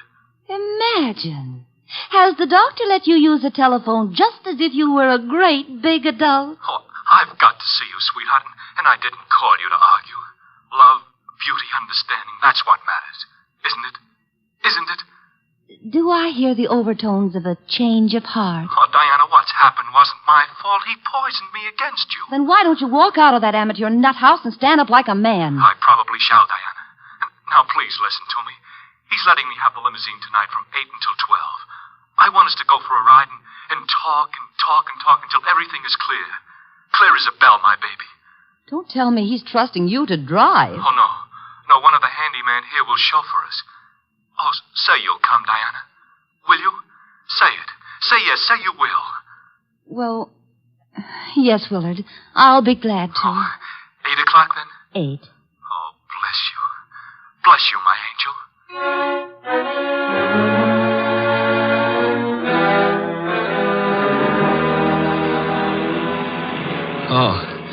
Oh, so that's it. You want my father's money. That's what you love, not me. Willard, the chauffeur will hear you. It's the way Townley says it is. He's right. He's right. Oh, why did I let you talk me into this? What a fool I was to have come at all. You're sick inside, Willard, so utterly, hopelessly sick. Oh, so now I'm hopelessly sick. Yes, you are. You're trying to confuse me. Take advantage of me. Wind me around your finger. Just because I love you too much. That's it. That's my illness. Of course, I see it now. You're the thing I must get rid of. You with your beautiful, beautiful face and your twisted values. You're at the bottom of all my agony. Willard! Willard! I'm saving myself. I'm saving myself. Once you're dead, the sickness is ended. I'll be safe. I'll be safe. I'll be safe. Willard.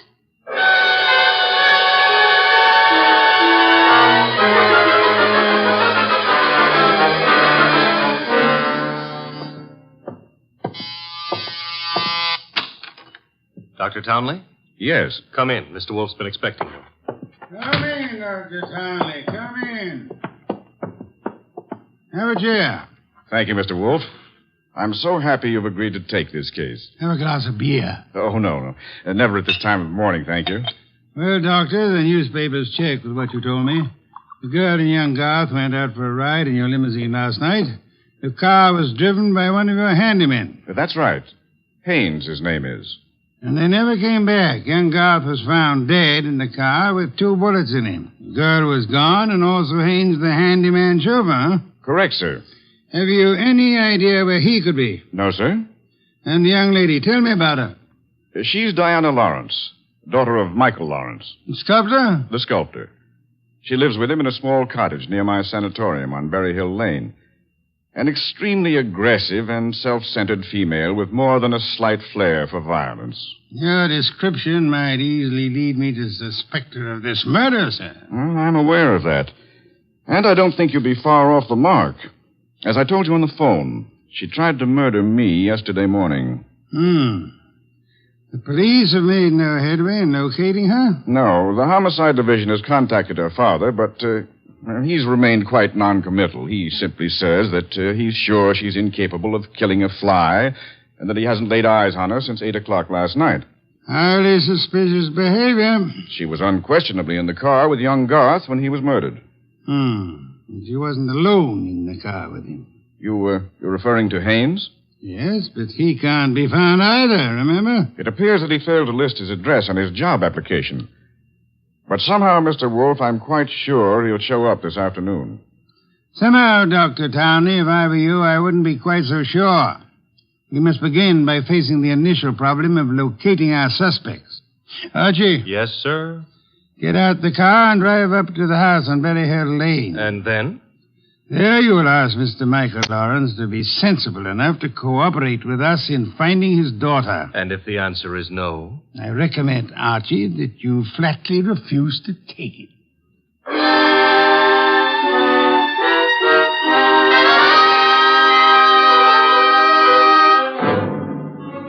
Mr. Lawrence was no simple baby to handle. He was in a studio when I walked in, chiseling on a statue of a boy and a girl, both wearing less clothes than the law allows. And before I got a chance to state my name, he commenced giving me a free lecture on the marble work of art. She's good. Really good. She's practically superb. The Ariadne. The what Ariadne? The girl in the statue. Oh. That's Ariadne, tragic nymph of Greek mythology. Don't tell me you're not familiar with Apollo and Ariadne. All right, I won't. The Apollo, on the other hand, is unfinished. The face, you see, it lacks something. The passion of yearning, Olympian desire. And yet, you know, the two figures have motion. Like your daughter? Eh? Your daughter, Diana. She's got motion also. As I hear it, she's been in motion ever since she murdered Willard Garth last night in the back end of a limousine. So you're another flatfoot? Not exactly. I'm paid in private by Nero Wolfe. Nero Wolfe? Yeah. You don't mean that a creditable man like Wolfe thinks Diana killed young Garth? Well, he'd like to talk over the possibility with her. How laughable. Look at that face. Is there anything of the murderess in a face like that? In a face like what? Oh, I'm sorry. Diana posed for the Ariadne, you see, and the likeness is exact. Do you think a girl of this type, classic, sensitive, civilized, could descend to the clumsy, brute level of murder? Well, it's a little hard to imagine. There. Even you agree with me. On the other hand... Shall we discuss the other hand over a cup of coffee? I'm quite exhausted. If you insist. I do.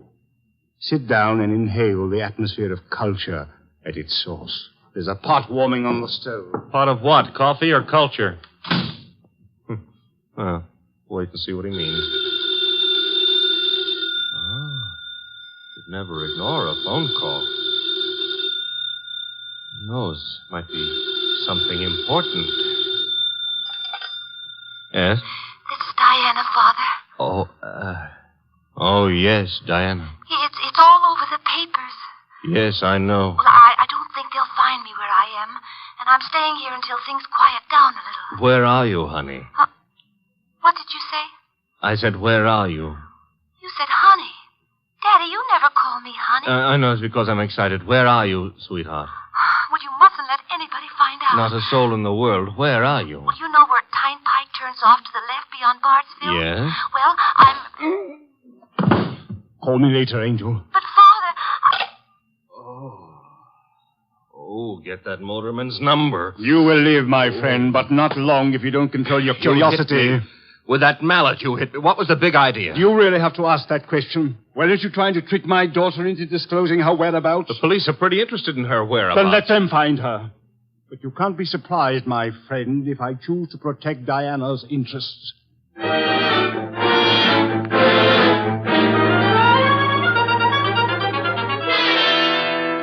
So he's working on an Apollo and Ariadne, is he, Archie? Who cares about Apollo and Ariadne? The point is how he worked on my gourd. That, of course, was unfortunate, my boy, but... Did you get that piece? Mm-hmm. Hello? Inspector Kramer. Hold it. For you. Here. Thanks. Yes? Wolf, How are you, Inspector? I hear you're in on the Garth killing. Not very deeply, I am afraid. We are still trying to locate the Lawrence girl. Well, you can forget about that. Yeah? Yes, we've already located her and released her on a habeas corpus. That sounds interesting. Her father had a lawyer on our heads before she was in here 10 minutes. Too bad you couldn't have held on to her. Oh, I don't know. I'm not so sure we want her. Why not? Well, first of all, it's not likely she did it. No? No. Ballistics stated that the bullets that killed Willard Garth were not fired from point-blank range. And she was sitting beside him on the back seat. I see. Also, we found the murder weapon in the grass near where the limousine was parked, and she admitted it was hers. That sounds like a poor reason to release her. Well, the point is she wasn't in possession of the gun when the killing happened. At least so she says. No, who what? That doctor. What doctor? Townley. The guy who runs that sanitarium. According to her, he took the gun away from her for safekeeping at noon yesterday.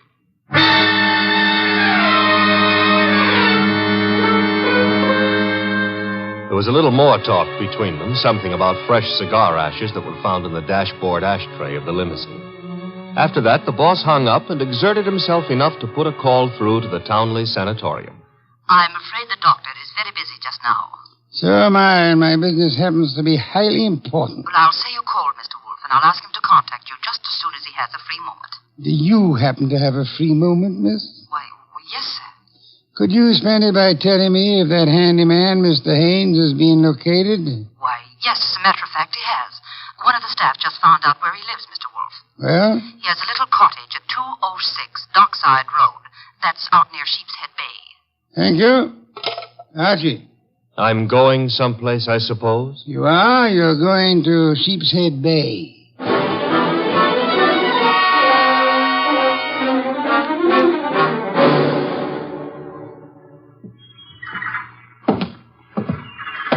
Hello there. Looking for a guy I can't find. Oh? Yeah, his name is Haynes. Stopped at the cottage up there, but there's no one there. I saw you here on the wharf fishing, so I... What did you say his name is? Haynes. Haines. Oh, Haynes. Yeah, do you know him? Well, there's a fella named Hines used to fish out here. No, not Hines. Haynes. Couldn't be Huntingburg? No, it couldn't be. The name is Haynes. Hain... Haynes, give me a hand here, eh? Well, what do you know? Funny, huh? That guy seems to think my name is Haynes. Yeah, so do I. You do? Yes, I...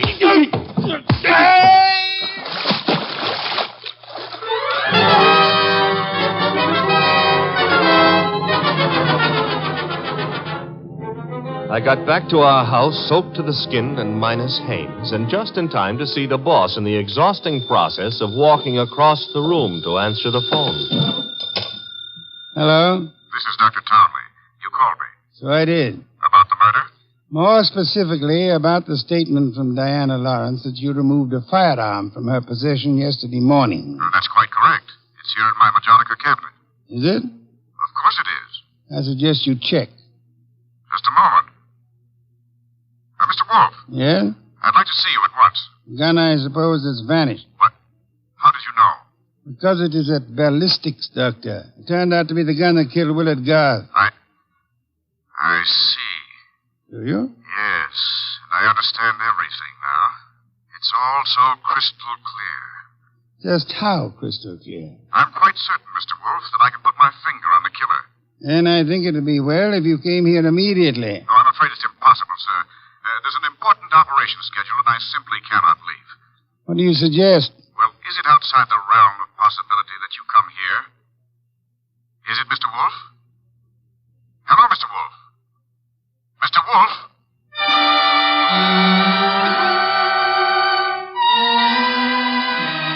When my boss has to leave the house, it's a major tragedy. Sometimes he rages, sometimes he curses the whole detective business, lock, stock, and barrel. And sometimes he keeps very quiet and grips the side of the car desperately and tries not to inhale any fresh air. This was one of the quiet times. Just go slowly, Archie, but get there as quickly as you can. Oh, you don't want a chauffeur, Mr. Wolfe. What you need is a magician. Keep your eye on the road and don't strain yourself to make superfluous witticisms. Why don't you try relaxing a little? I hear there hasn't been a man-eating tiger sighted on the Sawmill River Parkway in the last 500 years. Your liberty is out of order. Don't try to make light of a deplorable situation.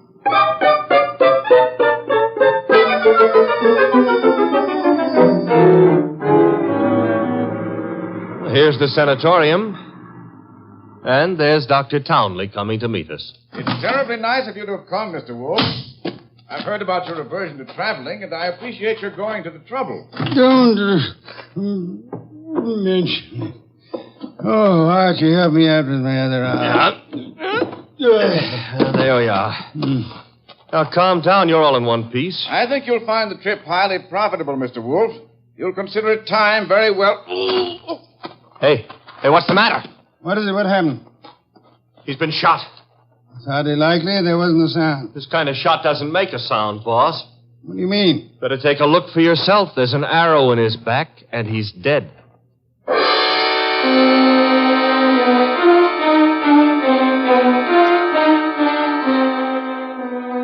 We remembered that Dr. Townley had said Diana Lawrence had won the Women's National Archery Tournament for 1947. The Lawrence house was visible through the trees 100 yards away, so we started for it and the sculptor's studio. There's no one around. So this is his latest effort, Apollo and Ariadne. Yeah. Done a little work on it since I was here. The Apollo's face is more finished and... Hey, boss. Yes? You know, somehow or other, Apollo looks a little familiar. I wouldn't be surprised, Archie. I think if you examine it closely... Mr. Wolfe. Our host. You remember me, don't you? I met you once at a dinner party at your house, the time they opened the new museum on 67th Street. Of course, Mr. Lawrence. And to what do I owe the honor? It's not much of an honor. Dr. Townley has been murdered. No. I am afraid Mr. Goodwin is being accurate. He's been murdered with a bow and arrow. And what does that mean to you, Mr. Lawrence? I'm sorry. I've been a fool. An awful fool. You can't blame yourself too much. If you'd cooperated with the police instead of looking out for your daughter's interest, the man would still be alive. But I assure you Where's the girl? She should be here now. She phoned me a while ago and said she was coming by for passage money to Rio. You were looking for me? Boss. Diana. Put the gun down, Angel. And tie a rope around my neck? Might I inquire if your plan is to kill us all, Miss Lawrence? Oh, what would yours be if the world was after you for something you didn't do? Wouldn't you be willing to risk persuading a jury of that? Thanks, no. I'll skip that chance. Father, get me the money. Diana, sweetheart, don't make me a part of your murders. That's asking too much of love. Don't you know I'm not guilty? No, Diana, I don't. Leave that gun away, Diana. Haines. Looks like I walked in on the nose. That's him, boss, the guy who soused me. Take a little of your own advice. Relax, Archie. What do you want here, Mr. Haines? I want to give up and try to straighten out this little deal. Mr. Lawrence. Yes? Here's your money back. You got a right to call me a welcher. I promised I wouldn't give evidence against the girl, and you paid my price. But enough is enough, and right here and now I'm unloading. Just what does this mean? It means I saw her do it. Oh, you stupid, lying, rotten... Oh, yeah? Grab her, Archie. Grab her. Get the pair of them out of here.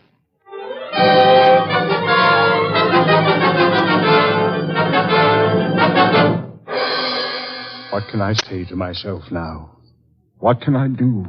I'm sorry, Mr. Lawrence, but it's not necessary to eat your heart out. Many fathers before you have done their best and failed. But I had a special duty toward Diana. Special duty? Yes. Well, you see, you'll find it out sooner or later, so I'd best tell you now. I'm not a real father. I adopted her 9 years ago when she was 14. I see. And I should never have done it. I realize now that I wasn't equal to the task. Well, all's not lost yet. They may not convict her, you know. Eh? I said they may not convict her. But how could they fail to convict her? She killed Garth, didn't she? Did she? She shot him? But the gun was in Townley's possession. She could easily have stolen that. She could have broken into his office later. It wasn't locked. What wasn't locked? The Majolica cabinet. I believe you mean what you said, Lawrence, the Majolica cabinet. Though for the life of me, I can't see how you could know whether it was locked or not, unless you had the experience of opening it. Could it be that you went looking for the gun yourself after Townley said he had confiscated it? That you killed Townley with a bow and arrow, which you handle as well as your daughter, because he was just on the point of telling me that you knew where the gun was, and that you were the likeliest murder suspect? You must be mad. Oh, sir, not I. But you are mad and more than a little. You hated Willard Garth. It was you who were making the marriage impossible. You loathed him, and in the end, you killed him. How could I have killed him? I'll tell you a little secret, Mr. Lawrence. The police found cigar ash in the dashboard tray of the death car. Chemical analysis showed that the ash was from an El Adoro cigar. What have you got in your left hand, sir? In my... an El Adoro cigar. And in my right hand, a derringer. Powerful and admirable little weapon, Lawrence. I suggest you show proper respect for it by dropping all this here and now. You don't wish to hear me say the rest, that you were horribly in love with Diana, your own adopted daughter? In love and hopelessly, eternally frustrated? You begrudge me the triumph of accusing you of having bribed Haynes to let you take his place at the driver's seat of the limousine, and further bribed and threatened him into putting on his show of merry pranks and false confessions to confuse us all beyond measure. You said I loved Diana. Would I do all this to her if I did? Oh, but of course, such love as yours is really hate. You were content to see her dead rather than relinquish her. Like all miserly, small-hearted men, you would rather kill the thing you love than muster the generosity necessary to seeing it attain happiness. That's enough out of you. I should think it was much too much. It is.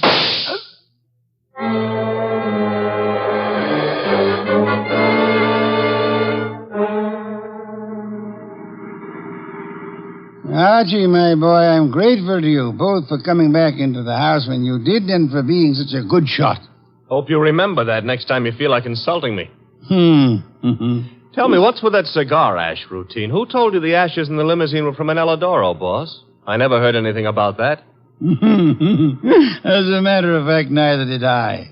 No one could possibly have determined the brand by any chemical means in existence. I knew that, you see, and I took the long chance that Lawrence didn't. Oh. But I still don't get the mainspring of the deal. How did you know he was in love with Diana? That was genius. I have to admit it. You see, it all hinged on the statue of Apollo and Ariadne.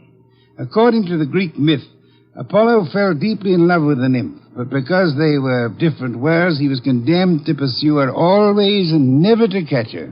Well, what's that got to do with the price of eggs? Isn't it perfectly obvious? Didn't he tell you that Diana had posed for the Ariadne? Yeah, but I still don't... And you yourself remarked on the fact that the finished Apollo looked somehow familiar, didn't you, Archie? Yeah, I did, boss. Don't you know why that was? You mean that... I mean that Michael Lawrence unconsciously revealed the true state of his heart. He didn't intend to, I suppose. But precisely and accurately, he chiseled the features of the tortured god in his very own image. Oh. And speaking of torture... Yeah? Will we be home in time for dinner? Oh, boss, you can't be that hungry. Oh, yeah, I am. Good heavens, Archie. Do you realize that I haven't eaten since lunch?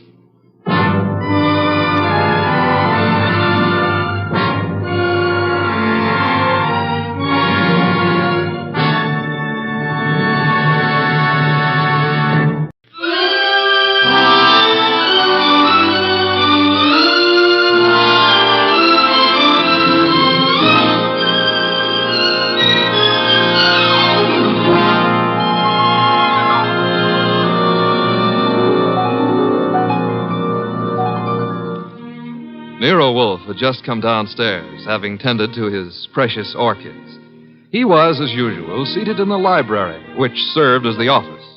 He had just dialed a phone number, and, with his eyes closed, was leaning back in his specially built chair, which was big enough for two, but not two of him.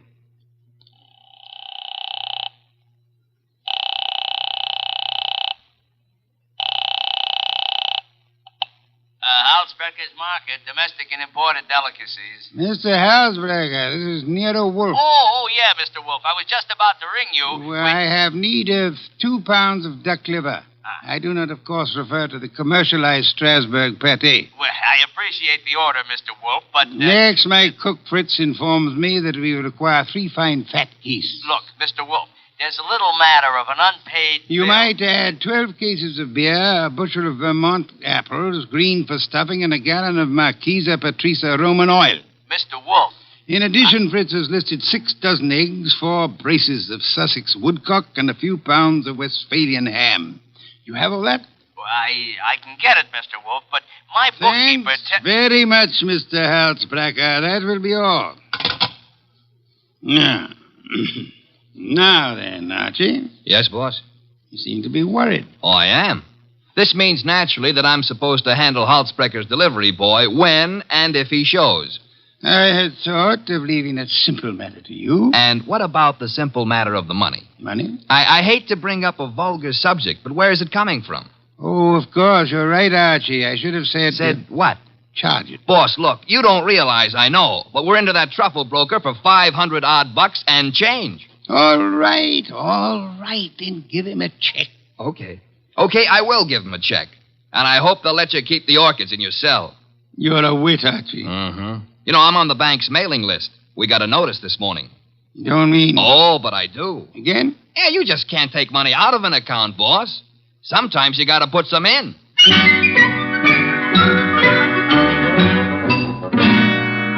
This is the only way to deal with the man I work for, and if I hadn't thrown him that scare, he wouldn't have been willing to listen when the door buzzer rang, and a prosperous-looking young guy in the kind of clothes that don't grow on trees came in and stood in front of the boss's chair, fiddling with the brim of his pork pie. My name is Oliphant, Mr. Wolfe. Oliphant? Yes, sir, Oliphant. I am the spiritual leader and guiding head of a small religious group known as the Seekers of the Inner Power. I see. Also a man addicted to marrying neither wisely nor well, but often. You read the papers? I do. Mr. Wolfe, I am as aware of my sin-ridden past as anyone else is. The point is that I'm no longer that kind of man. Even a person such as I can see the light in time. Good. Might I ask why you've come to see me, Mr. Oliphant? I need your help, Mr. Wolfe. Concerning? A certain young lady with whom I'm deeply in love. Oh, I beg you not to confuse the present emotion with any of my earlier escapades.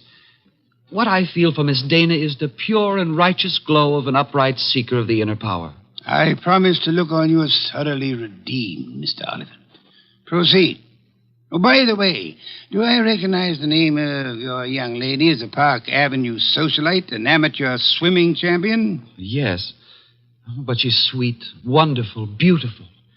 I've asked her to marry me, and she's given me some hope. In time, I fully expect to make her my wife. Well, then where's the problem? The problem is the presence of another man in her life. I'm sorry, sir. I'm a detective, not a matchmaker. This isn't a question of making a match, Mr. Wolfe. I have much too much respect for your talents to think of offering you such an assignment. Exactly. What do you want me to do? I want you to save Ilse Dana's life. Her life? Mr. Wolfe, this other man I spoke of is insanely jealous. Not only of Ilse's present, but of her past as well. He has threatened to kill her. I don't doubt your earnestness in this matter, Mr. Oliphant, but how would you know? I was listening on an extension in Miss Dana's apartment a few days ago when Hunter called. Hunter? Yes, sir, Jack Hunter. Known as Jack the Babe Hunter. Wait a minute. I know that canvasback. Huh? Sure, he's a coffee and cake prelim waltzer. Oh, he's not. He's a boxer. Archie is being fancy. Overlook it, Mr. Oliphant. Is Hunter in love with this lady of yours? I doubt it. He's a man of complete moral and spiritual corruption, I believe. Naturally you would. But what are the facts? In my opinion, he's after her for her money. She has money? To burn. And you, Mr. Oliphant? Me? Can you also afford to burn? How much do you want? The answer to that would be astronomical. However, if you leave a check for, say, $7,000, I shall look into your matter the very moment I have completed a little research into the nutrition of the Polynesian orchid.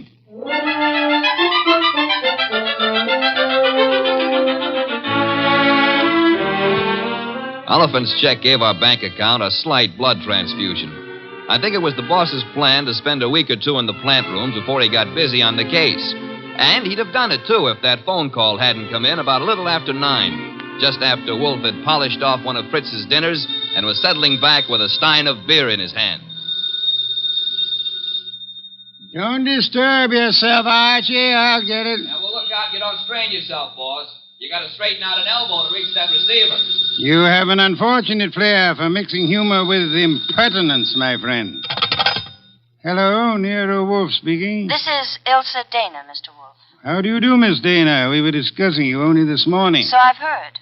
Through whom? Ted Oliphant. I see. The young man seemed to be quite worried about you. The young man should tend to his own affairs. Said you were in some danger. I know what he said, and not one word of it was true. Oh? I'd like to talk to you, Mr. Wolfe. I'm sure it'll be an immense pleasure. Where do you live? I have an apartment at 22 Blanton Street. Could you be here soon? I could be there in a quarter of an hour, Miss Dana. By proxy, of course.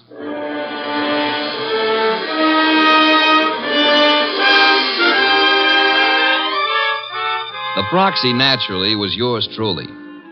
10 minutes later, at 20 past 9, I walked up to Ilsa Dana's door with a nosy elevator boy giving me the 00.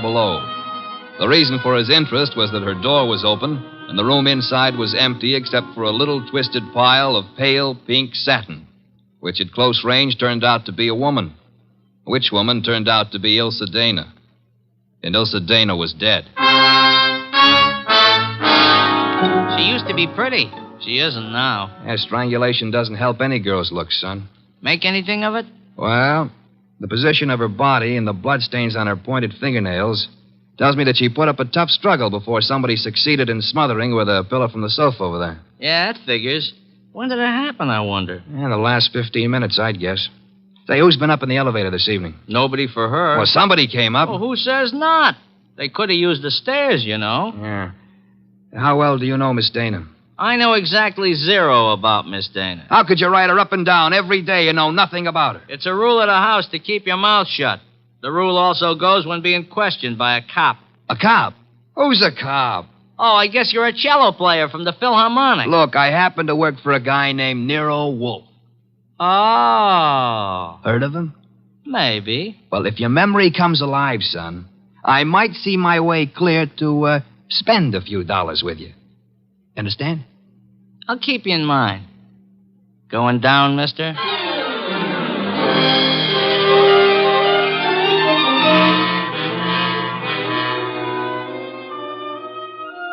I spent time trying to get sense out of the superintendent and a set of chambermaids, but they were as quiet as a ballpark on Christmas Eve. Then I called the cops and told them about Oliphant and Hunter. By the time I got home, the house was dark and Nero Wolfe was sleeping. Next morning, I gave him the details while he drank 3 bottles of beer. When I finished, he sat for a long time and then started another bottle. The prize fighter. What about the prize fighter, Archie? Hunter? Well, I phoned the hotel he lives in before you got up. And? They told me he wasn't in. You know, I begin to think that Mr. Oliphant brought us a more absorbing case than he suspected. You know, I'm glad you like it. I don't like it. I don't like work of any variety. But this thing has its points. Well, what do we do next? Next, we investigate my client. What? Merely because the reformed playboy employs a detective doesn't exempt him from suspicion, Archie. Oh, now who's that? I'm afraid we have no choice but to open the door and see. My name is Young. Barstow Young. It's nice meeting you, Mr. Young. What do you want? I want to see Nero Wolfe. About? About a certain young lady with whom I am deeply in love. What? Will you repeat that? I want to see Mr. Wolfe about a certain young lady with whom I am deeply in love. Her name, please? Ilsa Dana. Is it possible that you entertain plans of making her your wife? Why, yes, but there's a problem involved. Another man? Yes. Well, do come in. Do come in. I think we've been waiting for you. Oh, Mr. Wolfe. Here's another one. Ah, Mr. Wolfe. You've come to me about Miss Ilse Dana, sir? I have come to you, more specifically, about a man who has threatened her life. How unusual. He's the treacherous kind. Mild-mannered, you know. As we say in my profession, he underplays it. Your profession, then, is the stage. It is, sir. Go on, you interest me deeply. I was present recently when he told her that he would certainly kill her unless she mended her sinful ways. Sinful? No one denies that Ilse has had, shall we say, a checkered career. But the man's attitude is totally fanatical. What's his particular brand of fanaticism, Mr. Young? Theodore Oliphant is a religious maniac. Well, what do you know? He's come to give Theodore a bad report card. I don't understand. I've come to ask Mr. Wolfe to prevent his murdering Miss Dana. Am I allowed a direct question, sir? Why, of course. Where were you between 9 and 9:20 p.m. last night? 9 and 9:20. Why do you ask? You said I was permitted a direct question. Oh, well, I was walking in the park, as I remember. Do you make a habit of walking in the park? I have lately. I'm preparing for an important role in a forthcoming production. What's so important about last night? From your point of view, a great deal, sir. Well, what do you mean? Last night, Miss Ilse Dana was murdered. What? Mr. Goodwin here discovered the body. No. I'm afraid I must insist, Mr. Young. Why are you looking at me like that? Are you accusing me of... I have accused you of nothing, my dear sir. Well, now, look, you're making a mistake. Oliphant killed her. You may be sure of that. I have your word. I know him. He was trying to reform her, wanted to make her a devout follower of his cult, the Seekers of Power. I heard him tell her to her face that if she refused redemption, he would see to it that she didn't live on in her wickedness. You could produce other witnesses? Do you know, in your own smug way, you're as detestable a character as I have ever had. All right. Let's everybody take 5. Yeah? Nero Wolfe? He's busy. This is Archie Goodwin. You'll do, Goodwin. This is Jack the Babe Hunter. Oh? How are you? Great. Except the cops seem to want to talk to me about some murder fandango because, as I get it, you named my name. You got it wrong. I doubt it, and I'm coming over there to set you straight.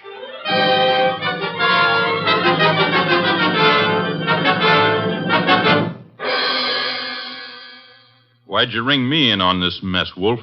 You knew the girl pretty well. Me and how many more? Besides, what time was she murdered? Last night between 9 and 9:20. I see.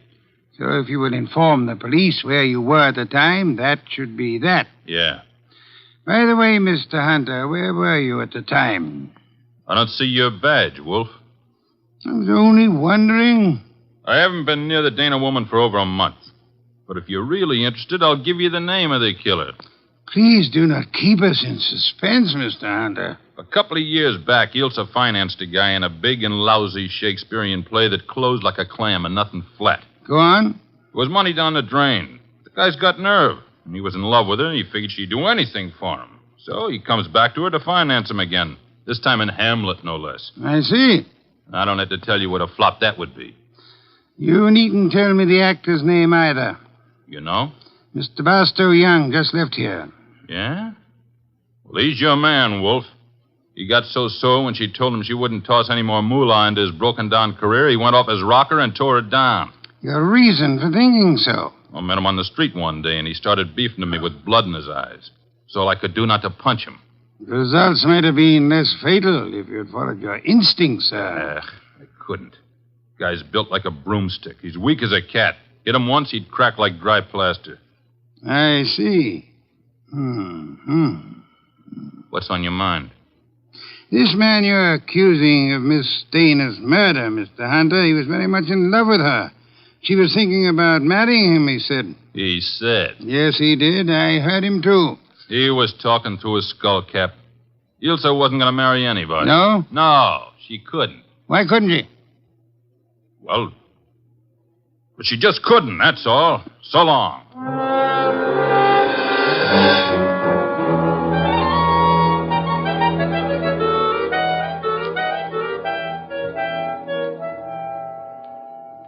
Well, now we got a perfect circle with everybody pointing at everybody else and nobody able to prove a thing. What Hunter says isn't impossible, Archie. You think Young did it? I don't think at all yet. But if there's anything more dangerous than a woman scorned, it's an actor scorned. We have another visitor. Yeah, who are you expecting? At this point, anybody. Hi. Oh, you. Yeah, I told you might hear from me. Come on in. Who's this? Fellow runs the elevator at 22 Blanton Street. What do you got for me, kid? Postcard? Postcard? Here, the cops missed it, but I spotted the edge stuck under a rug. Nice of you to have delivered it. Or maybe he was just being curious. Curious? It's not every elevator boy who has a chance to see Nero Wolfe in the flesh. Oh, him? Come off it, High Pockets. I'm here because you mentioned something about spending a few bucks. Oh.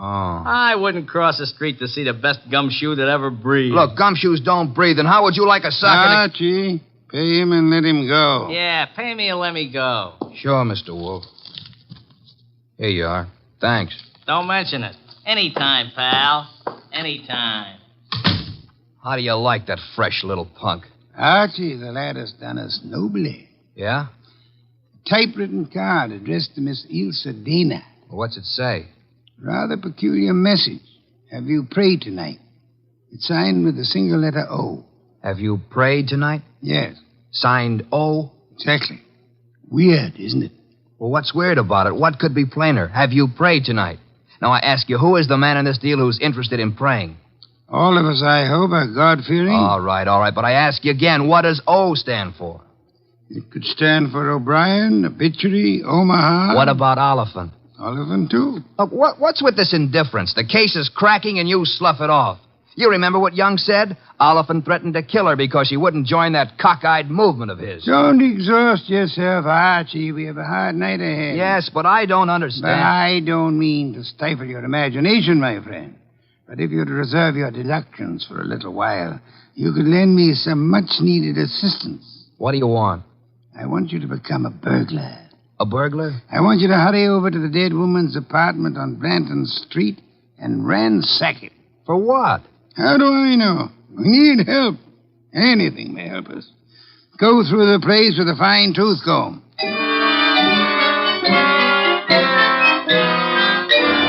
I tore the late Miss Dana's apartment to shreds, but I saw nothing. Then, just as I was about to give it up as a bum job, I noticed a little writing desk in the living room. Pried loose the lock and spotted something among a pile of papers that belonged to no well-to-do flat. It was a pawn ticket, lot 8N046, and the address was a pawn shop around the corner on 6th Avenue. It wasn't more than 90 seconds later that I walked into the joint and tossed the ticket across the counter. Oh, yeah, this, want to redeem it.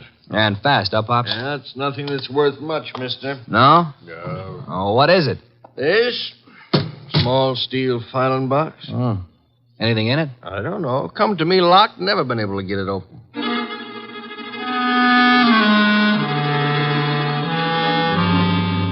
We got it open, Wolfe and I. Smashed the front end with a poker.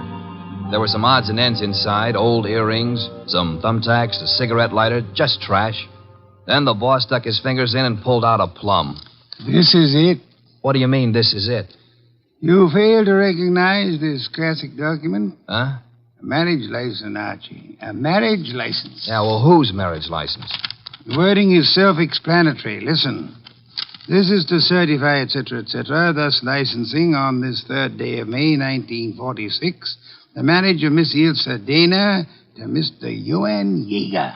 Johann Jaeger? Exactly. Well, who in the world is Johann Jaeger? We'll soon see. I don't get it. I can understand. It's a befuddling little puzzle. It'll be very easy for one to make a fatal mistake here. But, of course, you won't. I won't. 3 hours later, I'd herded all the suspects into the office, and he sat in his chair and glared at them. Oliphant, Young, and Hunter. It was tense and tight, and the boss let it stay that way, saying not a word to anybody while he calmly sipped his beer. It was Oliphant who cracked first. I didn't kill Ilse. I couldn't have. Jealousy is a very compelling motive, Mr. Oliphant.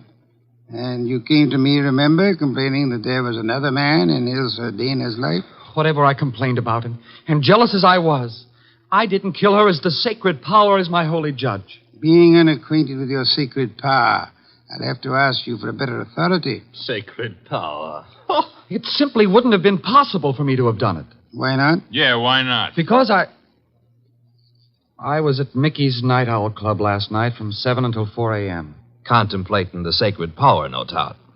That can be proved, Mr. Oliphant? Let me call now. Let the head waiter tell you. Will you take your embarrassment as an indication that you're telling the truth? Hey, wait a minute. You can't let him off like that. Don't be bothersome, Archie. Yeah, but we got that card he wrote, the one about have you prayed tonight, signed with his initial. He didn't write that card, Archie. Now, look. And the O is not his initial, is it, Mr. Barstow Young? I'm afraid I don't understand. On the contrary, I am afraid you do.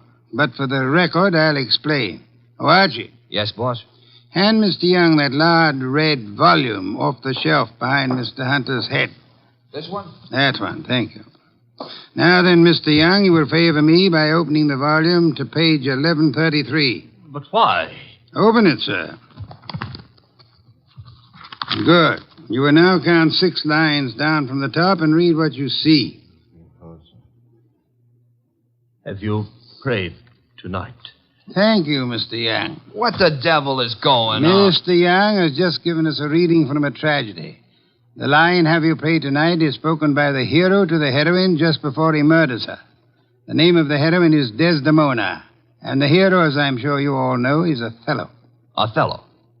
Yeah, the O was not Oliphant, Archie.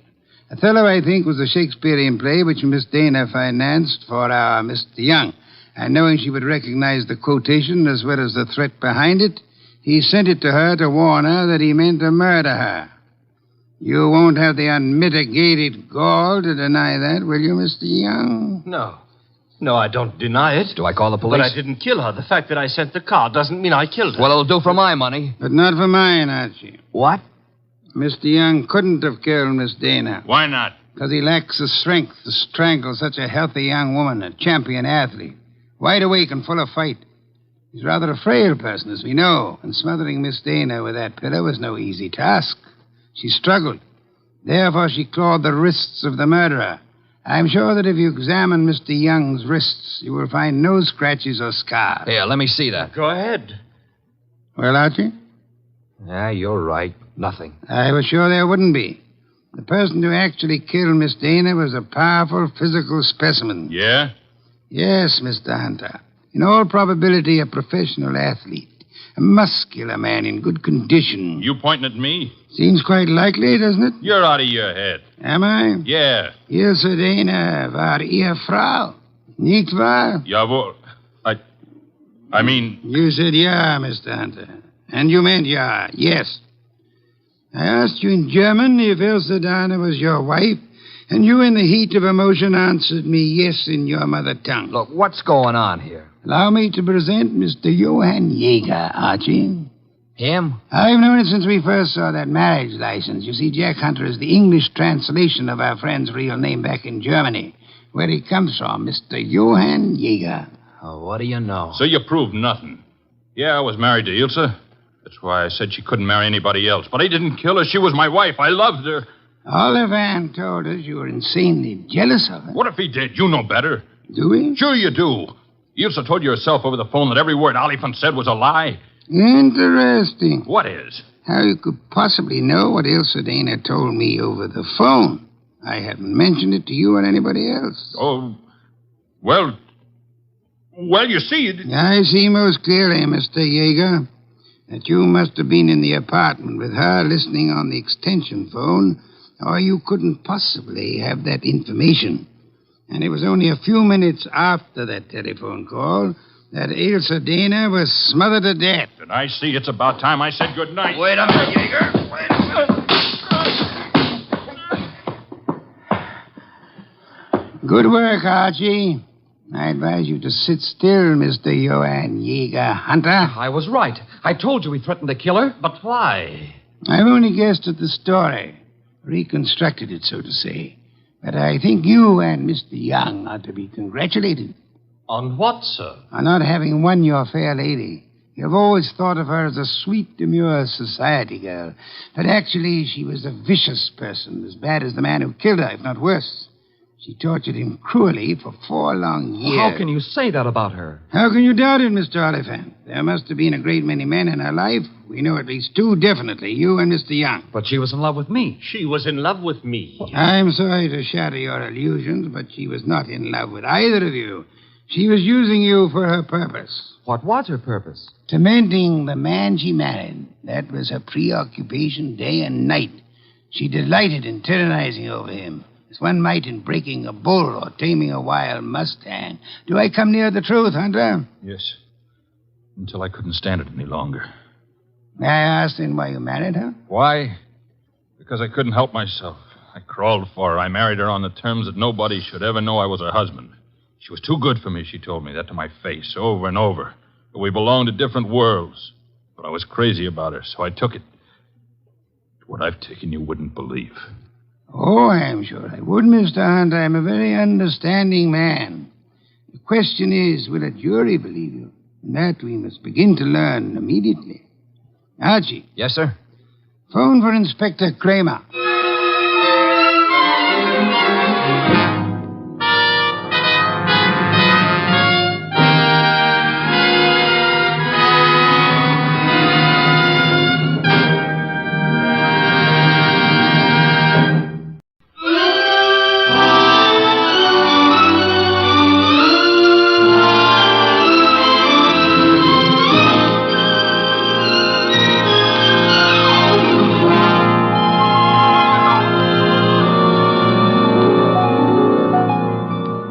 The place is Nero Wolfe's office. At the moment, the world's greatest motionless detective is sitting in the chair which was built especially to support his 300 pounds. His eyes are closed, and he's making sounds through his nose.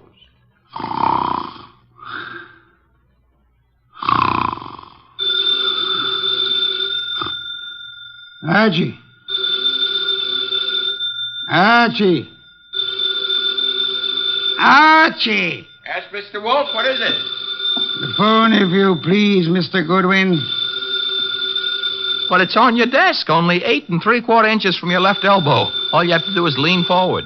Found it, Archie. What do you think I am, an athlete? Hello. No, wrong number, mister. Well, I'm sorry, Mr. Wolfe, if that old phone awakened you. Wrong number, and I was not asleep. I was merely concentrating. On what? We're out of work. There's nothing to concentrate on. May have escaped your errant attention, Archie.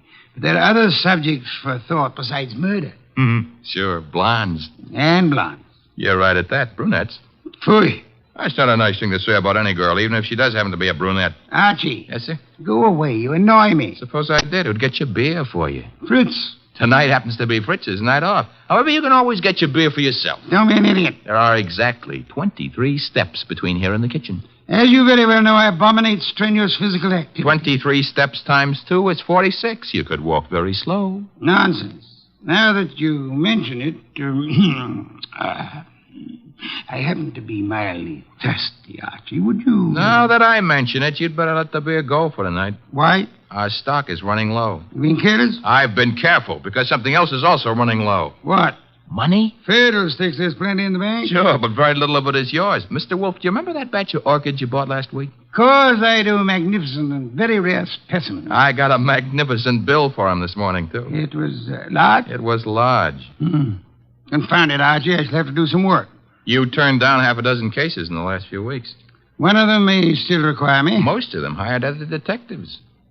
However, there is a Mr. Wenceslas who might still be in need. His problem is what? As I remember, he's being followed by midgets.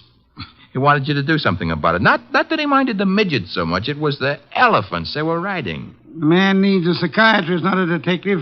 Anyone else? I can check my files, but I don't think... Ha-ha! Saved by the bell. Another cliche like that, and I shall... Answer the phone yourself? Assassinate you. See what it is. Okay. Hello? Yes, Mr. Wolfe is in. Yes, he'll be in. He always is.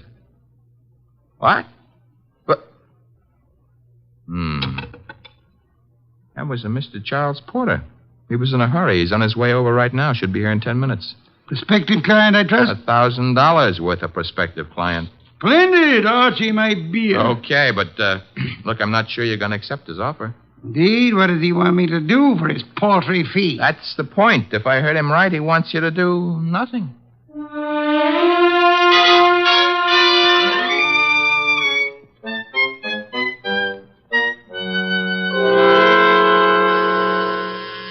The door, Archie. Yes, sir. I hear it.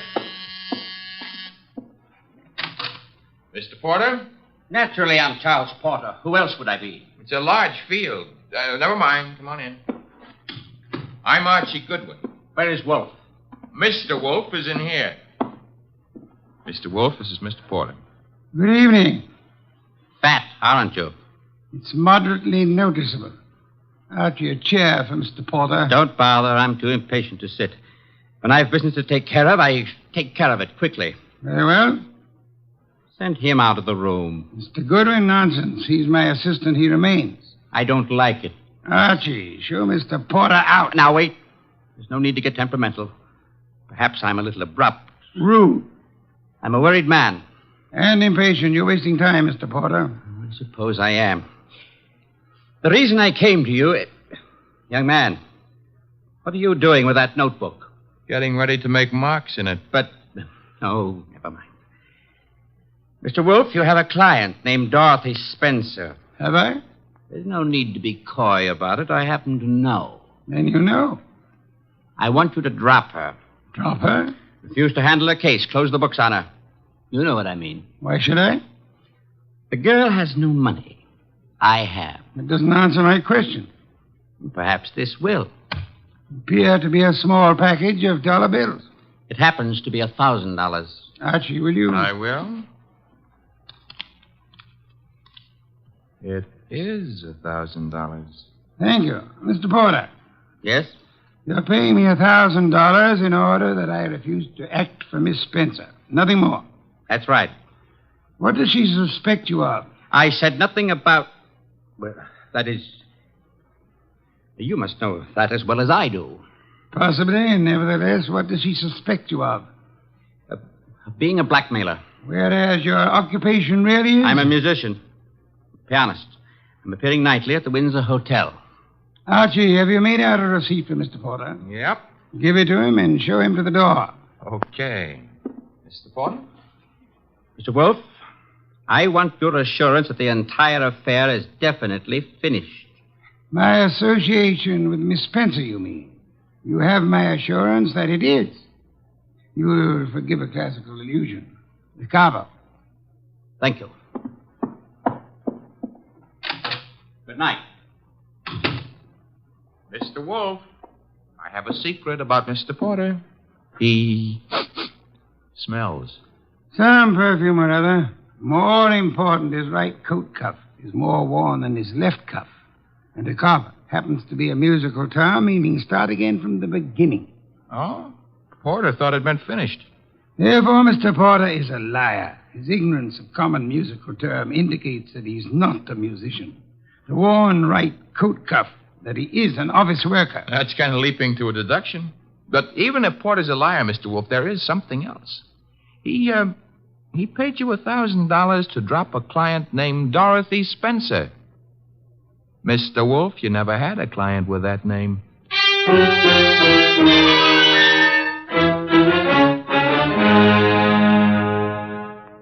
Well, that's that. Dorothy Spencer is not in. Anyway, she's not answering her phone. Mr. Wolfe, I said... I know what you said. That a comment? I'm worried. Mr. Porter may have assumed erroneously that Dorothy Spencer had employed or was intending to employ me. That does not explain why he lied about his occupation. Maybe he didn't lie. After all, your deductions could be wrong. Phooey. Okay. Take care of that right now. I'm phoning her. Hello? Windsor Hotel? Get me the manager's office. Thanks. Could you tell me if a Charles Porter plays the piano at... Uh-huh. She sounds blonde. I see. Thanks a lot. What do you do after work? Oh, so long. She goes home and beats her husband. About Porter, Archie. Bad news. He does play the piano at the Windsor in the move room. So where does that leave your deductions? Untouched, of course. Let me think. Yes, naturally. Naturally what? I came to the conclusion that Mr. Porter was an office worker. We have just discovered that Mr. Porter is not an office worker, therefore... You were wrong. I am never wrong. Therefore, the man who was here is not Charles Porter. Mr. Wolfe, do you think a man of your weight should climb out on a limb like that? Fiddlesticks. Look up Porter in the phone book and call him. Okay. Take a second. Archie, the phone company's best friend. Yep, here he is. What do I ask him? There'll be no need to ask Mr. Porter anything. Just phone. You're the boss. Yeah. I have to say something to the guy. Hello. I'd like to speak to Charles Porter. So would you. Who's... Oh, Stebbins, huh? Yeah, that's right, Archie. Oh. No, don't bother why I called. It's a coincidence. Goodbye. You know who that was? No. That was Sergeant Stebbins, Sergeant Pearlie Stebbins. I might add, as though you didn't know, that Stebbins happens to be a sergeant in homicide. Indeed. You expected this. I still don't know what your conversation was about. It was about Charles Porter, who maybe was a liar, but who isn't going to tell any more lies on account of he was just shot to death.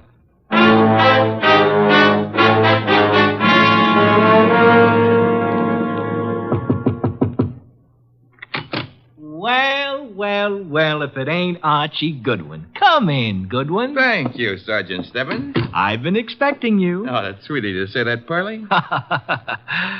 Why did you phone Porter? His right coat cuff was more worn out than his left. So for that, you had to kill him? No, actually, I killed him because he didn't know his da capo. Hey. Yeah, hey.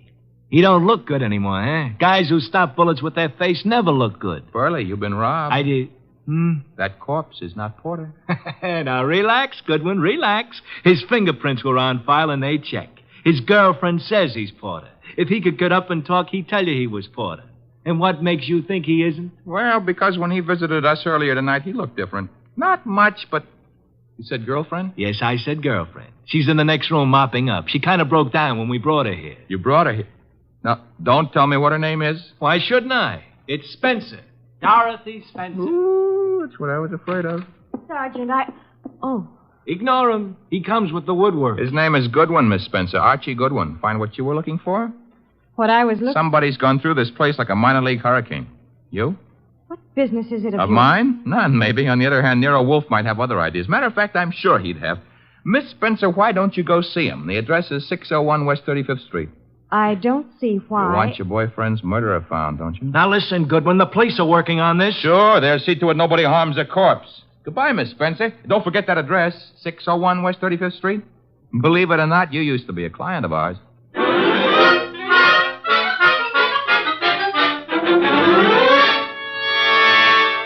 Oh, Mr. Wolfe, you're getting to be so brilliant, it's boring. Boy. That is, All right, tonight you deserve it. I'll get you another can of beer. But this is the last one.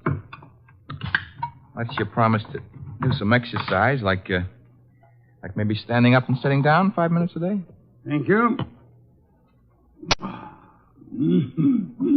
And why should I indulge in such idiotic behavior? Well, after a while, you might be able to see your shoes. I've already seen them. Oh, that was 20 years ago. Things have changed. No more buttons.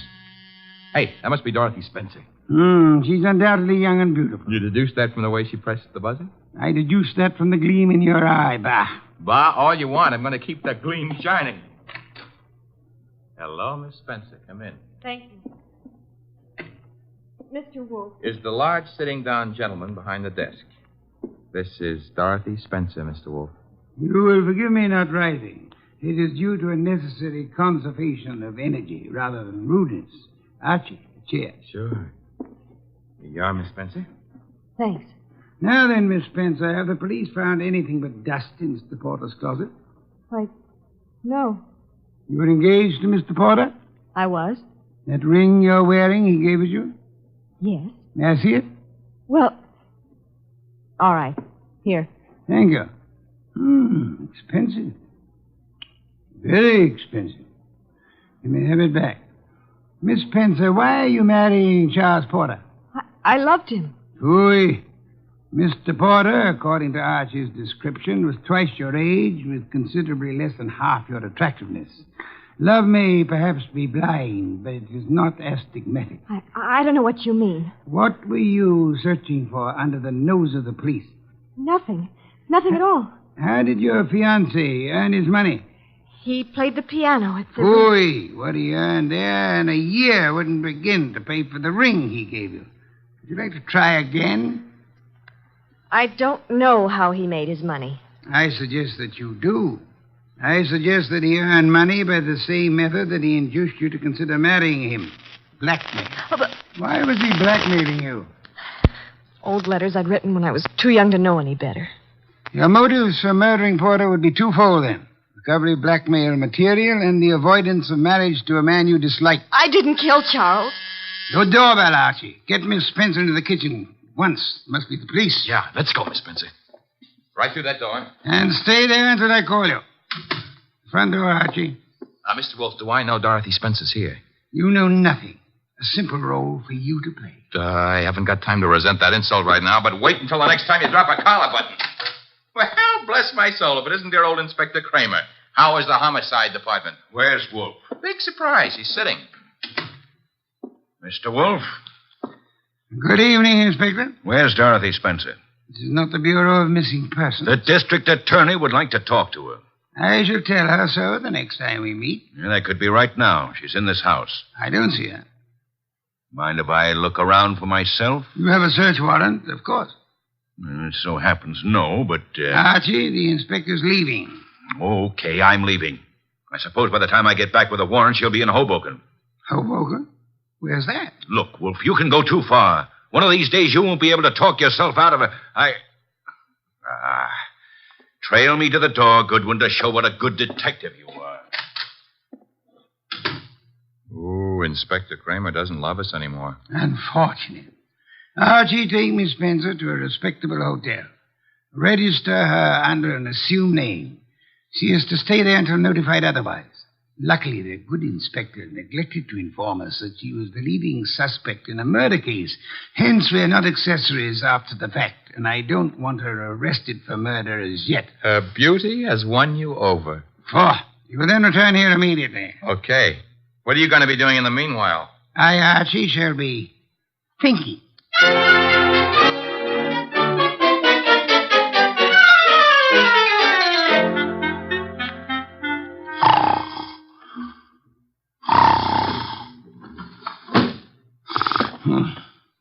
Archie? No. No, not Archie. Our impatient and non-musical friend came in through the window. How are you, Mr. Not Porter, of course. Where's the girl? Question is beginning to bore me. I don't know. I think she's here. So did the police. I might add that they were slightly closer to the truth. Incidentally, what makes you think she was Porter's accomplice? She must have been. Nonsense, she wasn't. Porter was blackmailing her, just as he was blackmailing you. In her case, it was letters. In yours, a previous criminal record, perhaps, that your employers might be interested in. I want to know where she is. Maybe this would help you remember. Good heavens, don't point a pistol at me. It annoys me. The police, I should think, opened the door for them like a good fellow. Oh, no. I'm leaving. But if I don't find that girl, I'll be back. Knock the blasted thing down if it isn't open. All right, well, I've got the search warrant. Also, no doubt, a fine tooth comb. Bah. By the way, Inspector. All right, boys, cover the house. All right, Inspector. Yeah, what did you want?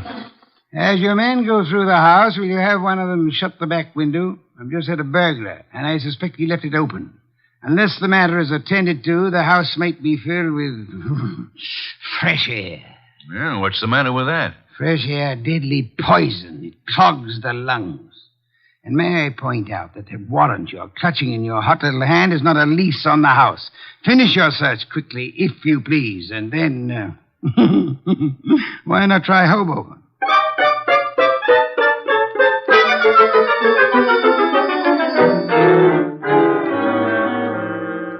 So I just missed the inspector, huh? You did? That I can stand. I'm sorry about the burglar, though. Perhaps we can arrange to have you meet him in the morning. He left his calling card with name and address on it? He dropped his handkerchief here on my desk. Oh. It's a handkerchief. It smells.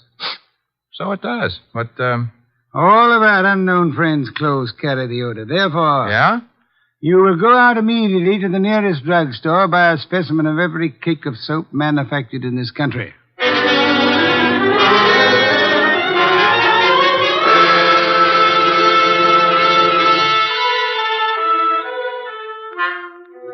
Mr. Wolfe? Mister? No. I never realized just how many different brands of soap are made in this country. You should listen to the radio more often. So far, we've sniffed at 37 cakes. None of them smell like porter. Let's see. 38. Hey. Let me have it, Archie. Yes, the soap. It's labeled orchid ovals. I should say basically mislabeled. Orchids have no odor. Our task for the evening is finished. Why? All we know is the guy washes with a basely mislabeled soap. No, the odor would not have been so persistent in that case. Unquestionably, our visitor works for a soap company that makes orchid ovals. Every employee of a plant in which perfume in large quantities is used inevitably carries the odor on his clothes. Oh. And you already deduced he works in an office. Uh-huh. I go see him in the morning? You do? You know, Mr. Wolfe, what with hiring rooms for girls and paying visits to a perfume factory, I'm beginning to feel like a maiden aunt. No one would ever mistake you for a maiden aunt, Archie. Thanks. Is that another deduction? Maiden aunts rarely need a shave.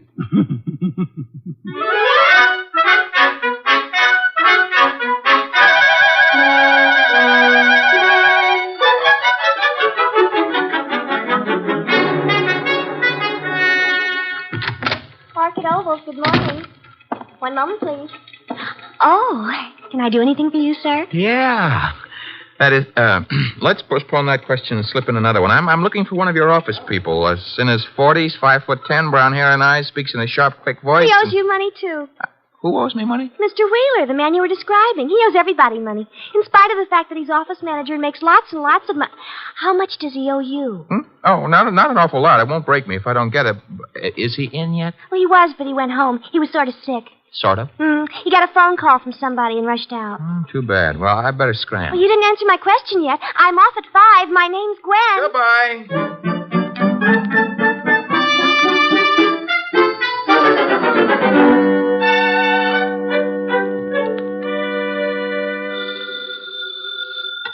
Wolfe speaking. Archie here. Unknown's name is Wheeler. He left the office this morning sick after he got a mysterious phone call. That probably. Get to Dorothy Spencer at once and bring her here. Right. I'm at Wheeler's house now. Thought I'd better check. His wife's here, too. Blonde? Uh-huh. How could you tell? Fatuous smirk in your voice. Get out of there fast, and don't stop to console Mrs. Wheeler.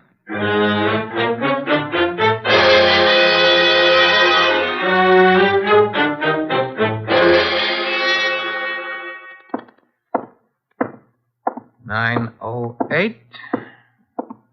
Room 909. Miss Dorothy Spencer.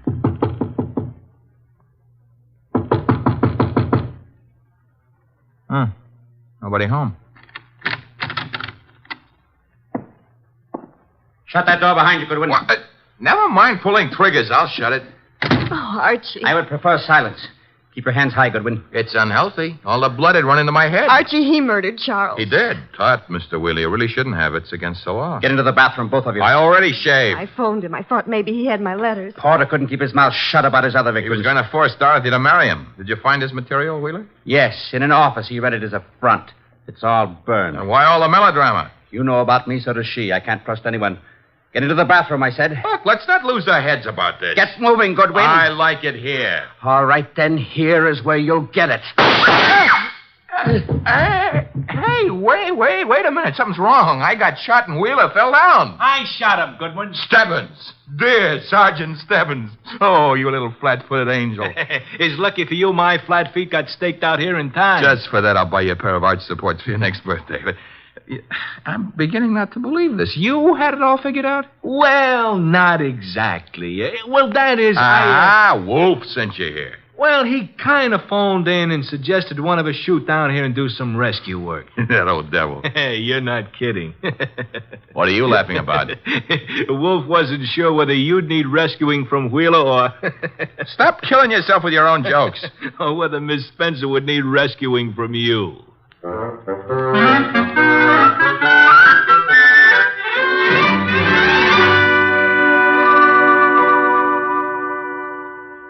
You've been a very foolish young woman, Miss Spencer. I suggest that in the future you exercise more care in your correspondence. Oh, I shall, Mr. Wolfe, but how can I ever thank you? Well, one way would be to listen wide-eyed while he explains how he solved the case. I have no intention... Oh, come on, Mr. Wolfe. Stop stalling. Please, Mr. Wolfe. Well, I'd be very happy to. As a matter of fact, I'd like to see anyone try to stop me. A man came to me, offered me $1,000 to drop a client I didn't have. Why? Because obviously he wished to direct my attention to that client. Me? You, Miss Spencer. Now then, he identified himself as Charles Porter, a musician. But I tested him and discovered that he knew nothing of music. Ha!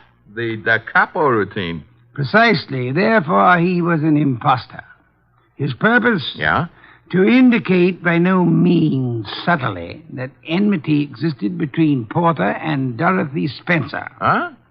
Thus, when Porter was found murdered, I would presumably be convinced that Dorothy Spencer, balked in her effort to enlist my aid against Porter, had resorted to most foul and bloody murder. Most foul and bloody murder is very fancy, Dorothy. Shows he likes you. I thereupon asked myself, why should an unknown seek to convince me that Dorothy Spencer was Porter's murderer? And you answered yourself? One reason only, because he himself intended to murder Porter, as he did.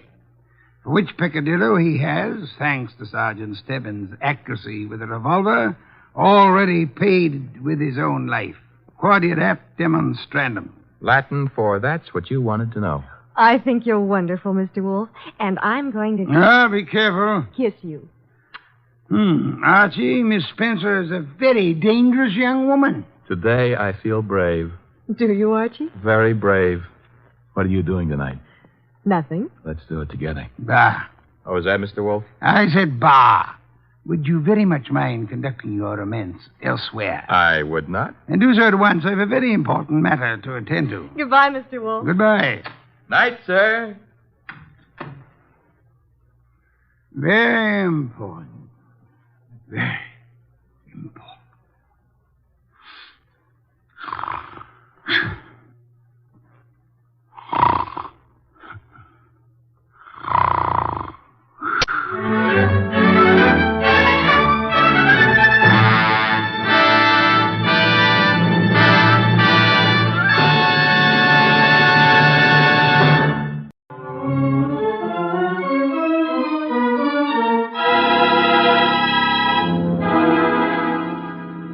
Instructions for this morning, Archie. Your notebook, please.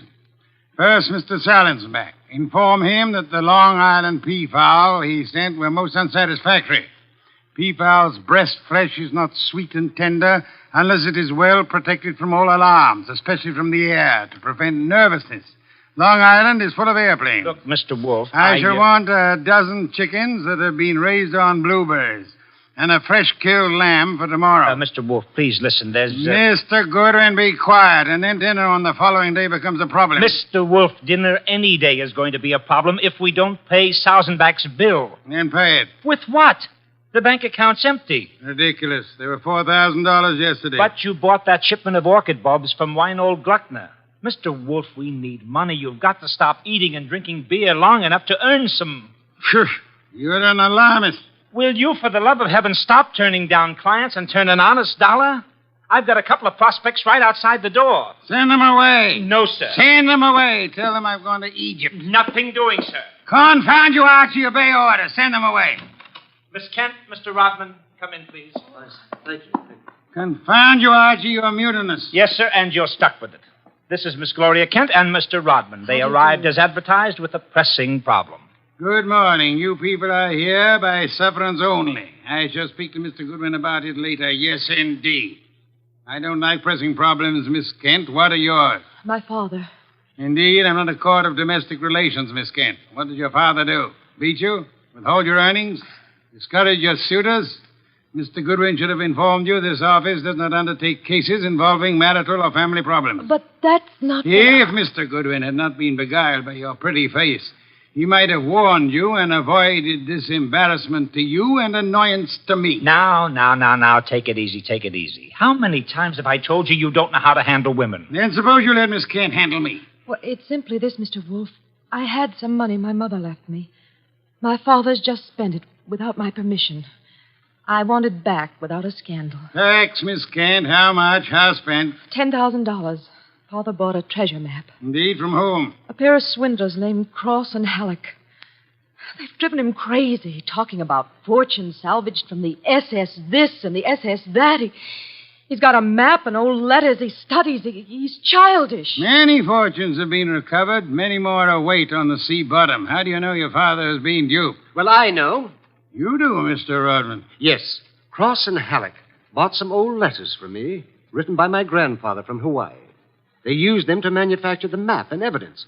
And that's what they sold to Kent. Father thought he was being so clever. He had the paper analyzed. Of course, the document research laboratory said the letters were genuine. They were. But something new had been added. I'd have never known if Mr. Rodman hadn't told me. You're a party to the swindle, Mr. Rodman? I was not. I never knew what they were up to. Mr. Wolfe, you've got to help me. I can't do anything with Father. I can't convince him. Even Mr. Rodman can't. No, Miss Kent, I'm sorry. This is not for me. But you must. You must. Not in my office, madam. No tears. Please, Archie, stop her. Okay. Archie, when Miss Kent has finished her disgraceful exhibition, show them out. How dare he walk out on us like he was... Easy. I know him. You don't. He gets into a panic when women cry, or else he's curious about what Fritz is cooking for lunch. Now, just wait a minute, please. Oh, aren't you ashamed of yourself walking out like that on that poor kid? That hysterical gamma. She's lost all of her money. She needs help. I charge high fees, Archie. So charge a small fee. Do you want her to starve? Good heavens. Starve? How monstrous. I'm not kidding. While you'll be in here smelling your dinner, she and her father will be starving. I thought you were bringing me a paying client. Well, this is different. She's, You're beautiful. Archie, you're impossible. Oh, very well. Go back into them. Get names, addresses, facts. I am not committed to Miss Kent's case, but we'll see. Be a tribute I pay for your weakness for a pretty face.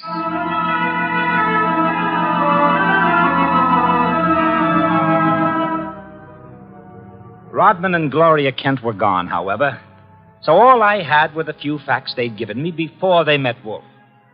I felt guilty about that when he came back into the office and sat down in his specially built chair. He closed his eyes, and I glared at him.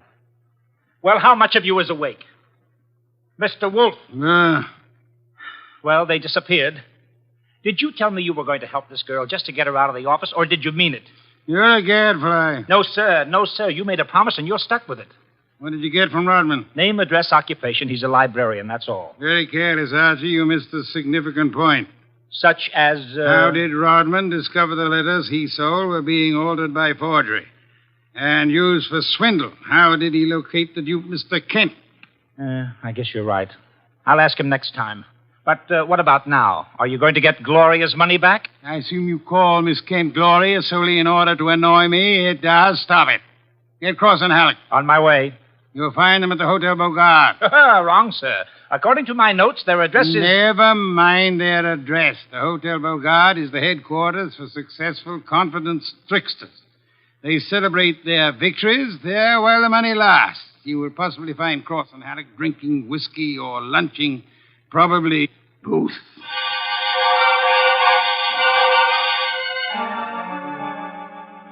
I located Cross and Halleck in the hotel bar and lured them back to our place on 35th Street.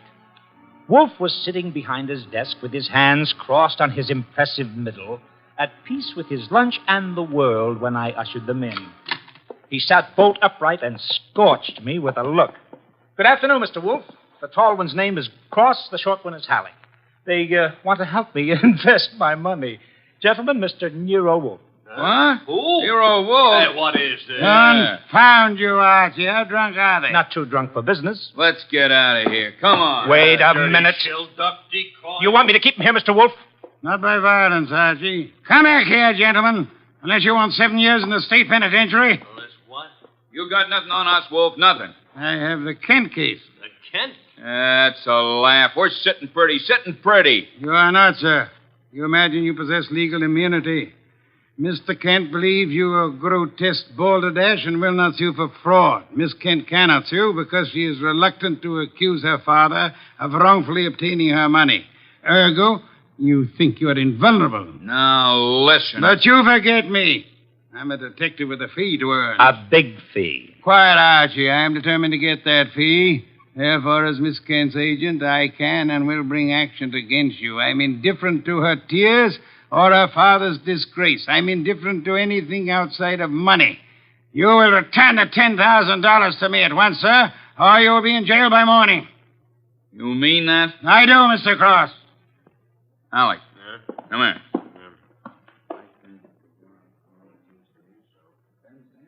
Come on, hurry. Okay. Here, Mr. Wolfe. Alec and I have decided we don't want to get in any trouble with you. Here's your $10,000. Let's have it. Give the dough to Kent, Mr. Wolfe, and get the letters and map back for us. You've got a reputation for being tricky, but honest. We trust you. Come on, Alec, let's go. Well, how about that? Preposterous. No, sir. Take a look. $10,000, genuine coin of the realm. That man Cross is a fool. Does he imagine I'm to be fooled so easily? What do you mean he left the money? He surrendered too quickly, Archie. Too easily. And that money in the envelope he was carrying all ready to refund. Why?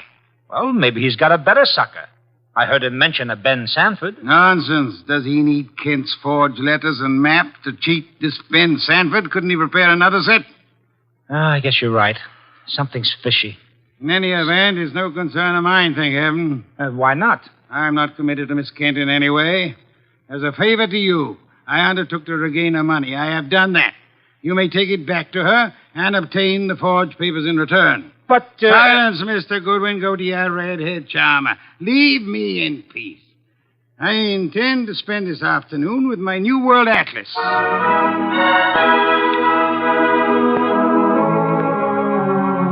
I left him 3,000 miles up the Amazon with his magnifying glass and drove up to East 69th Street. The Kent house was a broken-down little brownstone, and as I went up the stoop, the door opened and Gloria Kent burst out like a skyrocket. Hey, Miss Kent, easy. Let go of me. Let go. What's wrong? Wrong. Nothing is wrong. Nothing at all. Well, how about seeing your father? You want to see my father? Come inside. Oh, for the love of heaven. Come inside, Mr. Goodwin. I'll introduce you. He's in a back room. Come right through the living room. What else came through this living room? A hurricane? No, Mr. Goodwin. Something else. There's my father, Mr. Goodwin. What in the devil? He's dead. His throat's cut. Father, this is Archie Goodwin from Nero Wolfe's office. He and his boss refused to help while they could. Maybe he can help you now. Stop it. All I'm good for now is revenge. That's all. Stop it and look at me. When did it happen? I don't know. When did you find him? Just now. Keep looking at me. Who went through this house like a hurricane? You? No. Where did you go after you left the office? To the laboratory. What lab? Document research. The place that checked the map. How long were you there? Until an hour ago. I was with Mr. Rodman. Keep looking at me. And then? I had lunch. With Rodman? Alone. And then I came home. All right. Now listen to me. I want you to go to Mr. Wolfe's house right now. Have you got a cab there? Yes. All right, take a cab. I've got to stay here, but I'll call Mr. Wolfe and tell him you're on the way. Now get.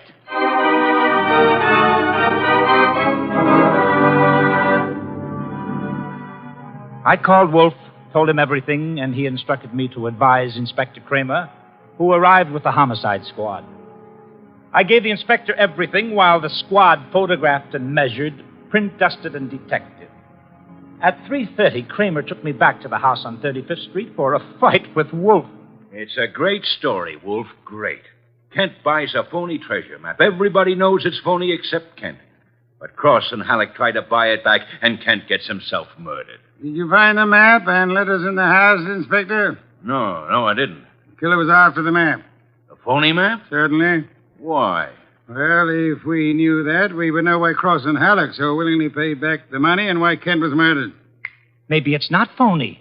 I'd better see the girl now. No, you fancy her for the murder. Well, I'll know after I ask a few questions. Tonight. She's had a shock, Mr. Kramer. She needs rest. Look, Wolf, I want her. Why bother with her when there's so much to be done? Such as? Cross and Halleck, find them. And the mystery man they spoke of, Ben Sanford. These are the men you want now, not this poor, overwrought girl. Yeah. All right. The girl will be here for questioning tonight, though, huh? Tonight, Mr. Kramer. Okay. You'll hear from me later on. Well, you buffaloed him out of that, okay. Say, why don't you want her questioned? Is she guilty? I don't know. Well, what did she say when she got here? She said nothing. She never arrived. She never what? She never arrived. Well, then why did you tell Kramer she was resting? Would he have believed the truth? She must be found. More important, we must learn why forged letters and forged map produces turmoil.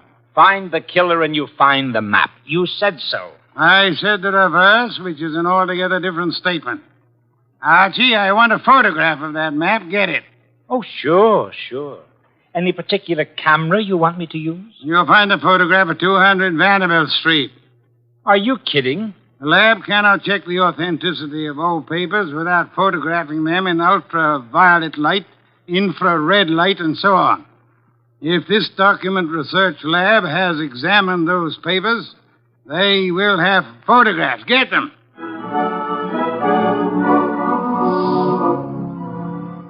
He got out of his chair and waddled back to the house elevator. It was 4:00 and time for his regular afternoon session with the orchids. I drove down to the document research laboratory on Vanderbilt and got such a shock that I grabbed the office phone and dialed Wolfe at once.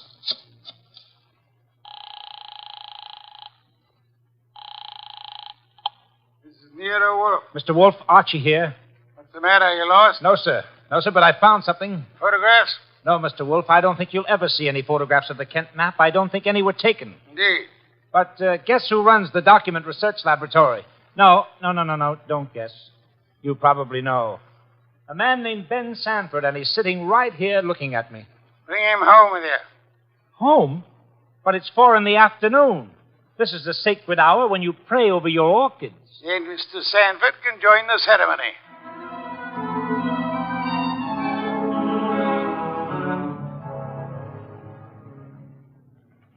Hey, how about this place? How about it? There must be 1,000,000 flowers up here. No, not flowers. Orchids only. Mr. Wolfe has 10,000 plants. Never saw anything like it. And you never will again, brother. Hey, what kind is that on the bench? Oh, that's our pride and joy. Odontoglossum harryanum. Above them, the Van Petersirana, and the pink ones are the Coelogiani panduratas. Now, the large object, mulching flower pots, is Nero Wolfe. Mr. Wolfe, Ben Sanford. Good afternoon, sir. Hi. I came along to be obliging. I've got nothing to say about anything. How much have you offered Cross and Halleck for their treasure map? No comment. Mr. Sanford, I'm going to make some assumptions. I assume that you are not, in fact, a document expert, but an accessory to the fraud of Halleck and Cross. No comment. That you actually prepare fraudulent maps for those swindlers, and then, in the guise of an expert, guarantee their authenticity. No comment. For this you must answer. You did guarantee the authenticity of the map and letters Kent bought. It's on record. All right, I did. Then will you admit they were forged? What are you, a comic? No. You guarantee the value of the Kent map? Yes. As an expert? Yes. Then you've convicted yourself of murder. Murder? What is this? Mr. Kent was murdered, sir. Evidently for the map and letters he bought. But of all persons involved, you alone believe in the value of the map. No one else does. Therefore, you alone would have murdered Kent for the map. For the love of... Now, wait a minute. Chew it over, brother. Chew it over. Either way, he's got you. Okay, you want me to level? Here it is. Level, Archie? Okay, boss.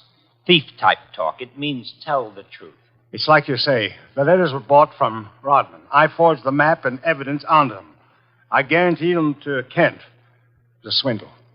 The letters are without value? Oh, sure, they're old, that's all, from 1851. Just tired family gossip and stuff. Indeed. There we have the problem again, Archie. Mr. Kent is swindled with a map and letters that are known to be worthless. He alone believes the fantasy of the treasure. There isn't any treasure, never was. Yet Cross and Halleck refunded the swindle money so eagerly. It is obvious they want those worthless documents back badly. Someone else wants them so bad he murders Mr. Kent. Why? I don't know. Archie, we must find the girl. There's a chance she turned to Mr. Rodman for refuge. I'm sorry you'll have to go there at once. If the girl isn't there, bring Rodman.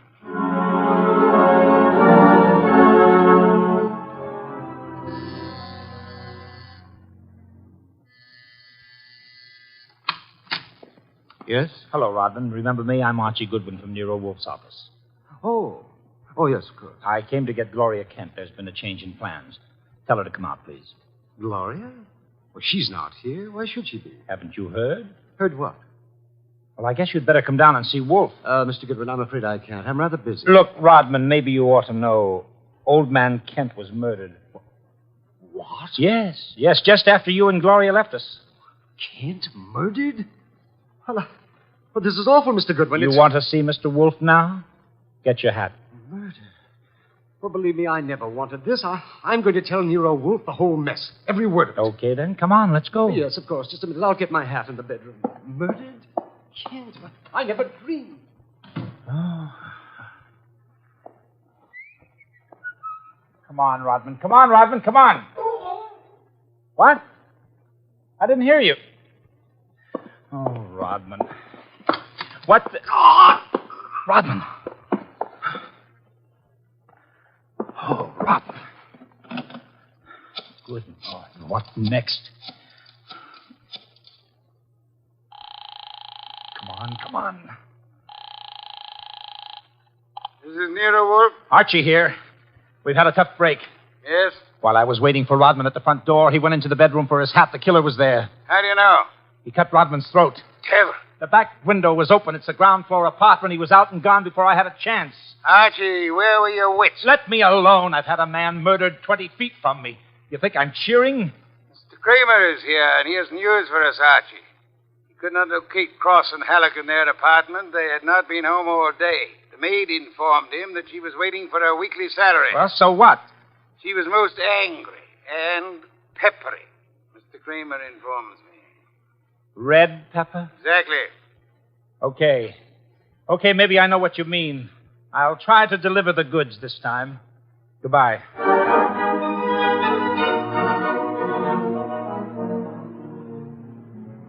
I drove down to the apartment house on Gramercy Square where Cross and Halleck lived, took the elevator up to the 10th floor, found the right door, and slipped in with a pass key.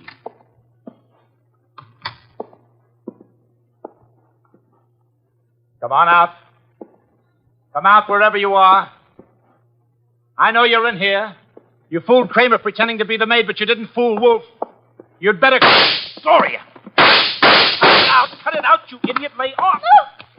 Archie, you dope. Archie Goodwin from Nero Wolfe's office. Remember me? Go. Give me the gun, Gloria. Give it to me. That's right. Who did you think I was? Halleck. Oh, brilliant. So Wolfe figured you out, huh? Well, you are a brave girl. They killed your father. You came up here and waited for them. You were going to kill them right back, huh? Oh, that red-headed temper. And you bluffed Kramer into thinking you were the maid. I had to do something. It was the only thing I could think of. To come here and kill him. Well, you're coming home with Archie. And just remember one thing. When Wolfe's working for you, don't try to do any thinking. It only gets in Wolfe's way.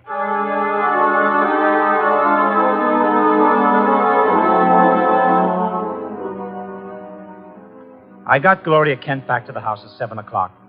I parked the car, brought her into the office, and got the shock of my life. There was a convention on. Wolfe was there, with Inspector Kramer representing the cops. Cross, Halleck, and Sanford were there representing the crooks. When Kramer saw Gloria, He scowled first at her and then at Wolfe. So it was a slick one after all, Wolfe. You didn't have the girl. You had no intention of producing her. Please, Mr. Kramer, that can wait. There are other matters more important. I dine at 8. That leaves me 1 hour to solve your murders. Murders? More than one? Yes, 2. Elmer Rodman. By heaven, Goodwin, if you... Please, Mr. Kramer, not now. First, Miss Kent. Good evening, Miss Kent. I presume you have met these gentlemen, Cross, Halleck, and Sanford? Yeah, I'll take your purse, please. Why? Don't think me as naive as Mr. Goodwin, miss. When you left your home after the murder of your father, you took the map and letters with you. They're in your purse Well, that's now. not true. Archie, the purse. Thank you. We have here an interesting situation. There exist some old letters and map, forged and fraudulent. They're worth $10,000 and more to Cross and Halleck and worth 2 murders to a killer. Why? There must be something of great value in the letters. Such as? Something which Mr. Sanford could not see, although he worked on the document closely. Yet something which could be made manifest. What is the answer, Miss Kent? You know it? I swear I don't. Secret writing, Archie. Bring the chafing dish from the dining room. Right. Secret writing? I saw nothing when I worked on those letters. Naturally, Mr. Sanford, the writing is invisible. The heat is an agent. It makes most forms of secret writing visible. The chafing dish, boss. Thank you, Archie. Place it before me and light it. Right. Now I open Miss Kent's purse. From it, you see, I withdraw these ancient letters which he took from her house after her father's murder. That's not true. Archie. That's enough, Gloria. That's enough. From now on, you just listen. We remove the letters from the envelope and toast them gently. The secret ink vintage 1851 will easily succumb to the agency of heat. Careful. Those envelopes will catch fire. Hey, they've caught. Don't be upset, Mr. Cross, Mr. Halleck. The envelopes! They'll burn safely in the dish. We can concentrate on the writing. Watch closely. I don't want to be accused of trickery. You fat fool. The envelopes are everything. Put them out, Sanford. Don't sit there. Put them out. Why, Mr. Halleck? Well, the stamps, the missionaries, they're worth a fortune. The missionary. Of course. You know that.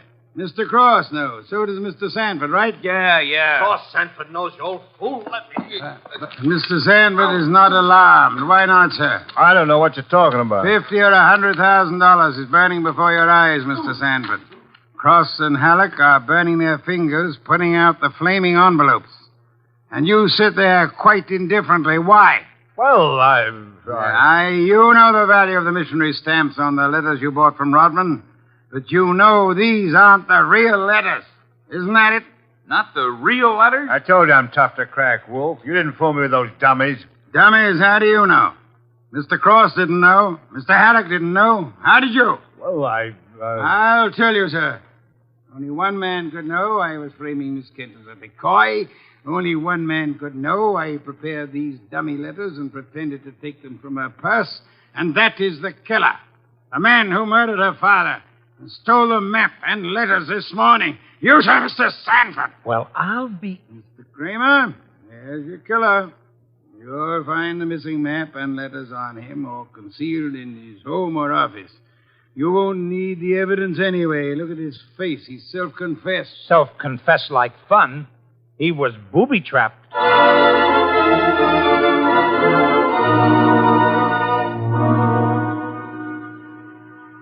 No, Mr. Kramer. Not a complicated case, really. Very simple. Elmer Rodman sold a packet of old family letters to the swindlers for a small sum. They used the letters to perpetrate their fraud on Miss Kent's father. And the stamps on the letters were valuable? They were a special Hawaiian issue 1851, Miss Kent. Nicknamed missionaries, because missionaries used them for writing home. They are extremely rare stamps worth upward of $25,000 each. Hey, no wonder they were worth 2 murders. We found 5 of them on Sanford. Excellent. Somewhere or other, Rodman discovered the value of the stamps after he sold the letters. In his effort to get them back, he communicated his discovery to the swindlers, Cross, Halleck, and Sanford.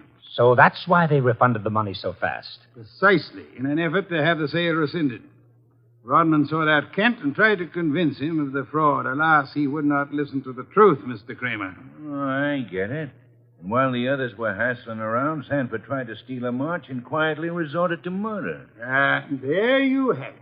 Ha-ha! Great job, boss. Great job. So Gloria not only gets her 10 grand back, but 5 times 25, which is about 125,000 worth of goodies. Now, figuring your rates by the hour, that means you've done a gratis job worth about... Yes, Ken. I did not, nor will I demand a large fee for what I've done. I will not go back on my word. But I can beg for a favor. I'll only be too happy to... Wait. I ask something that will not be easy to grant. What is it? Will you use your red hair, your pretty face, your admirable figure, and your ample fortune to lure Mr. Goodwin away from this house tonight? I would like to enjoy my dinner in peace. That won't be difficult, Mr. Wolfe. Let's have an understanding right now, Gloria. Difficult for you or for me? I'll be delighted. Indeed. To spend an evening with Mr. Goodwin, there is only one word for you, Miss Kent. Intrepid.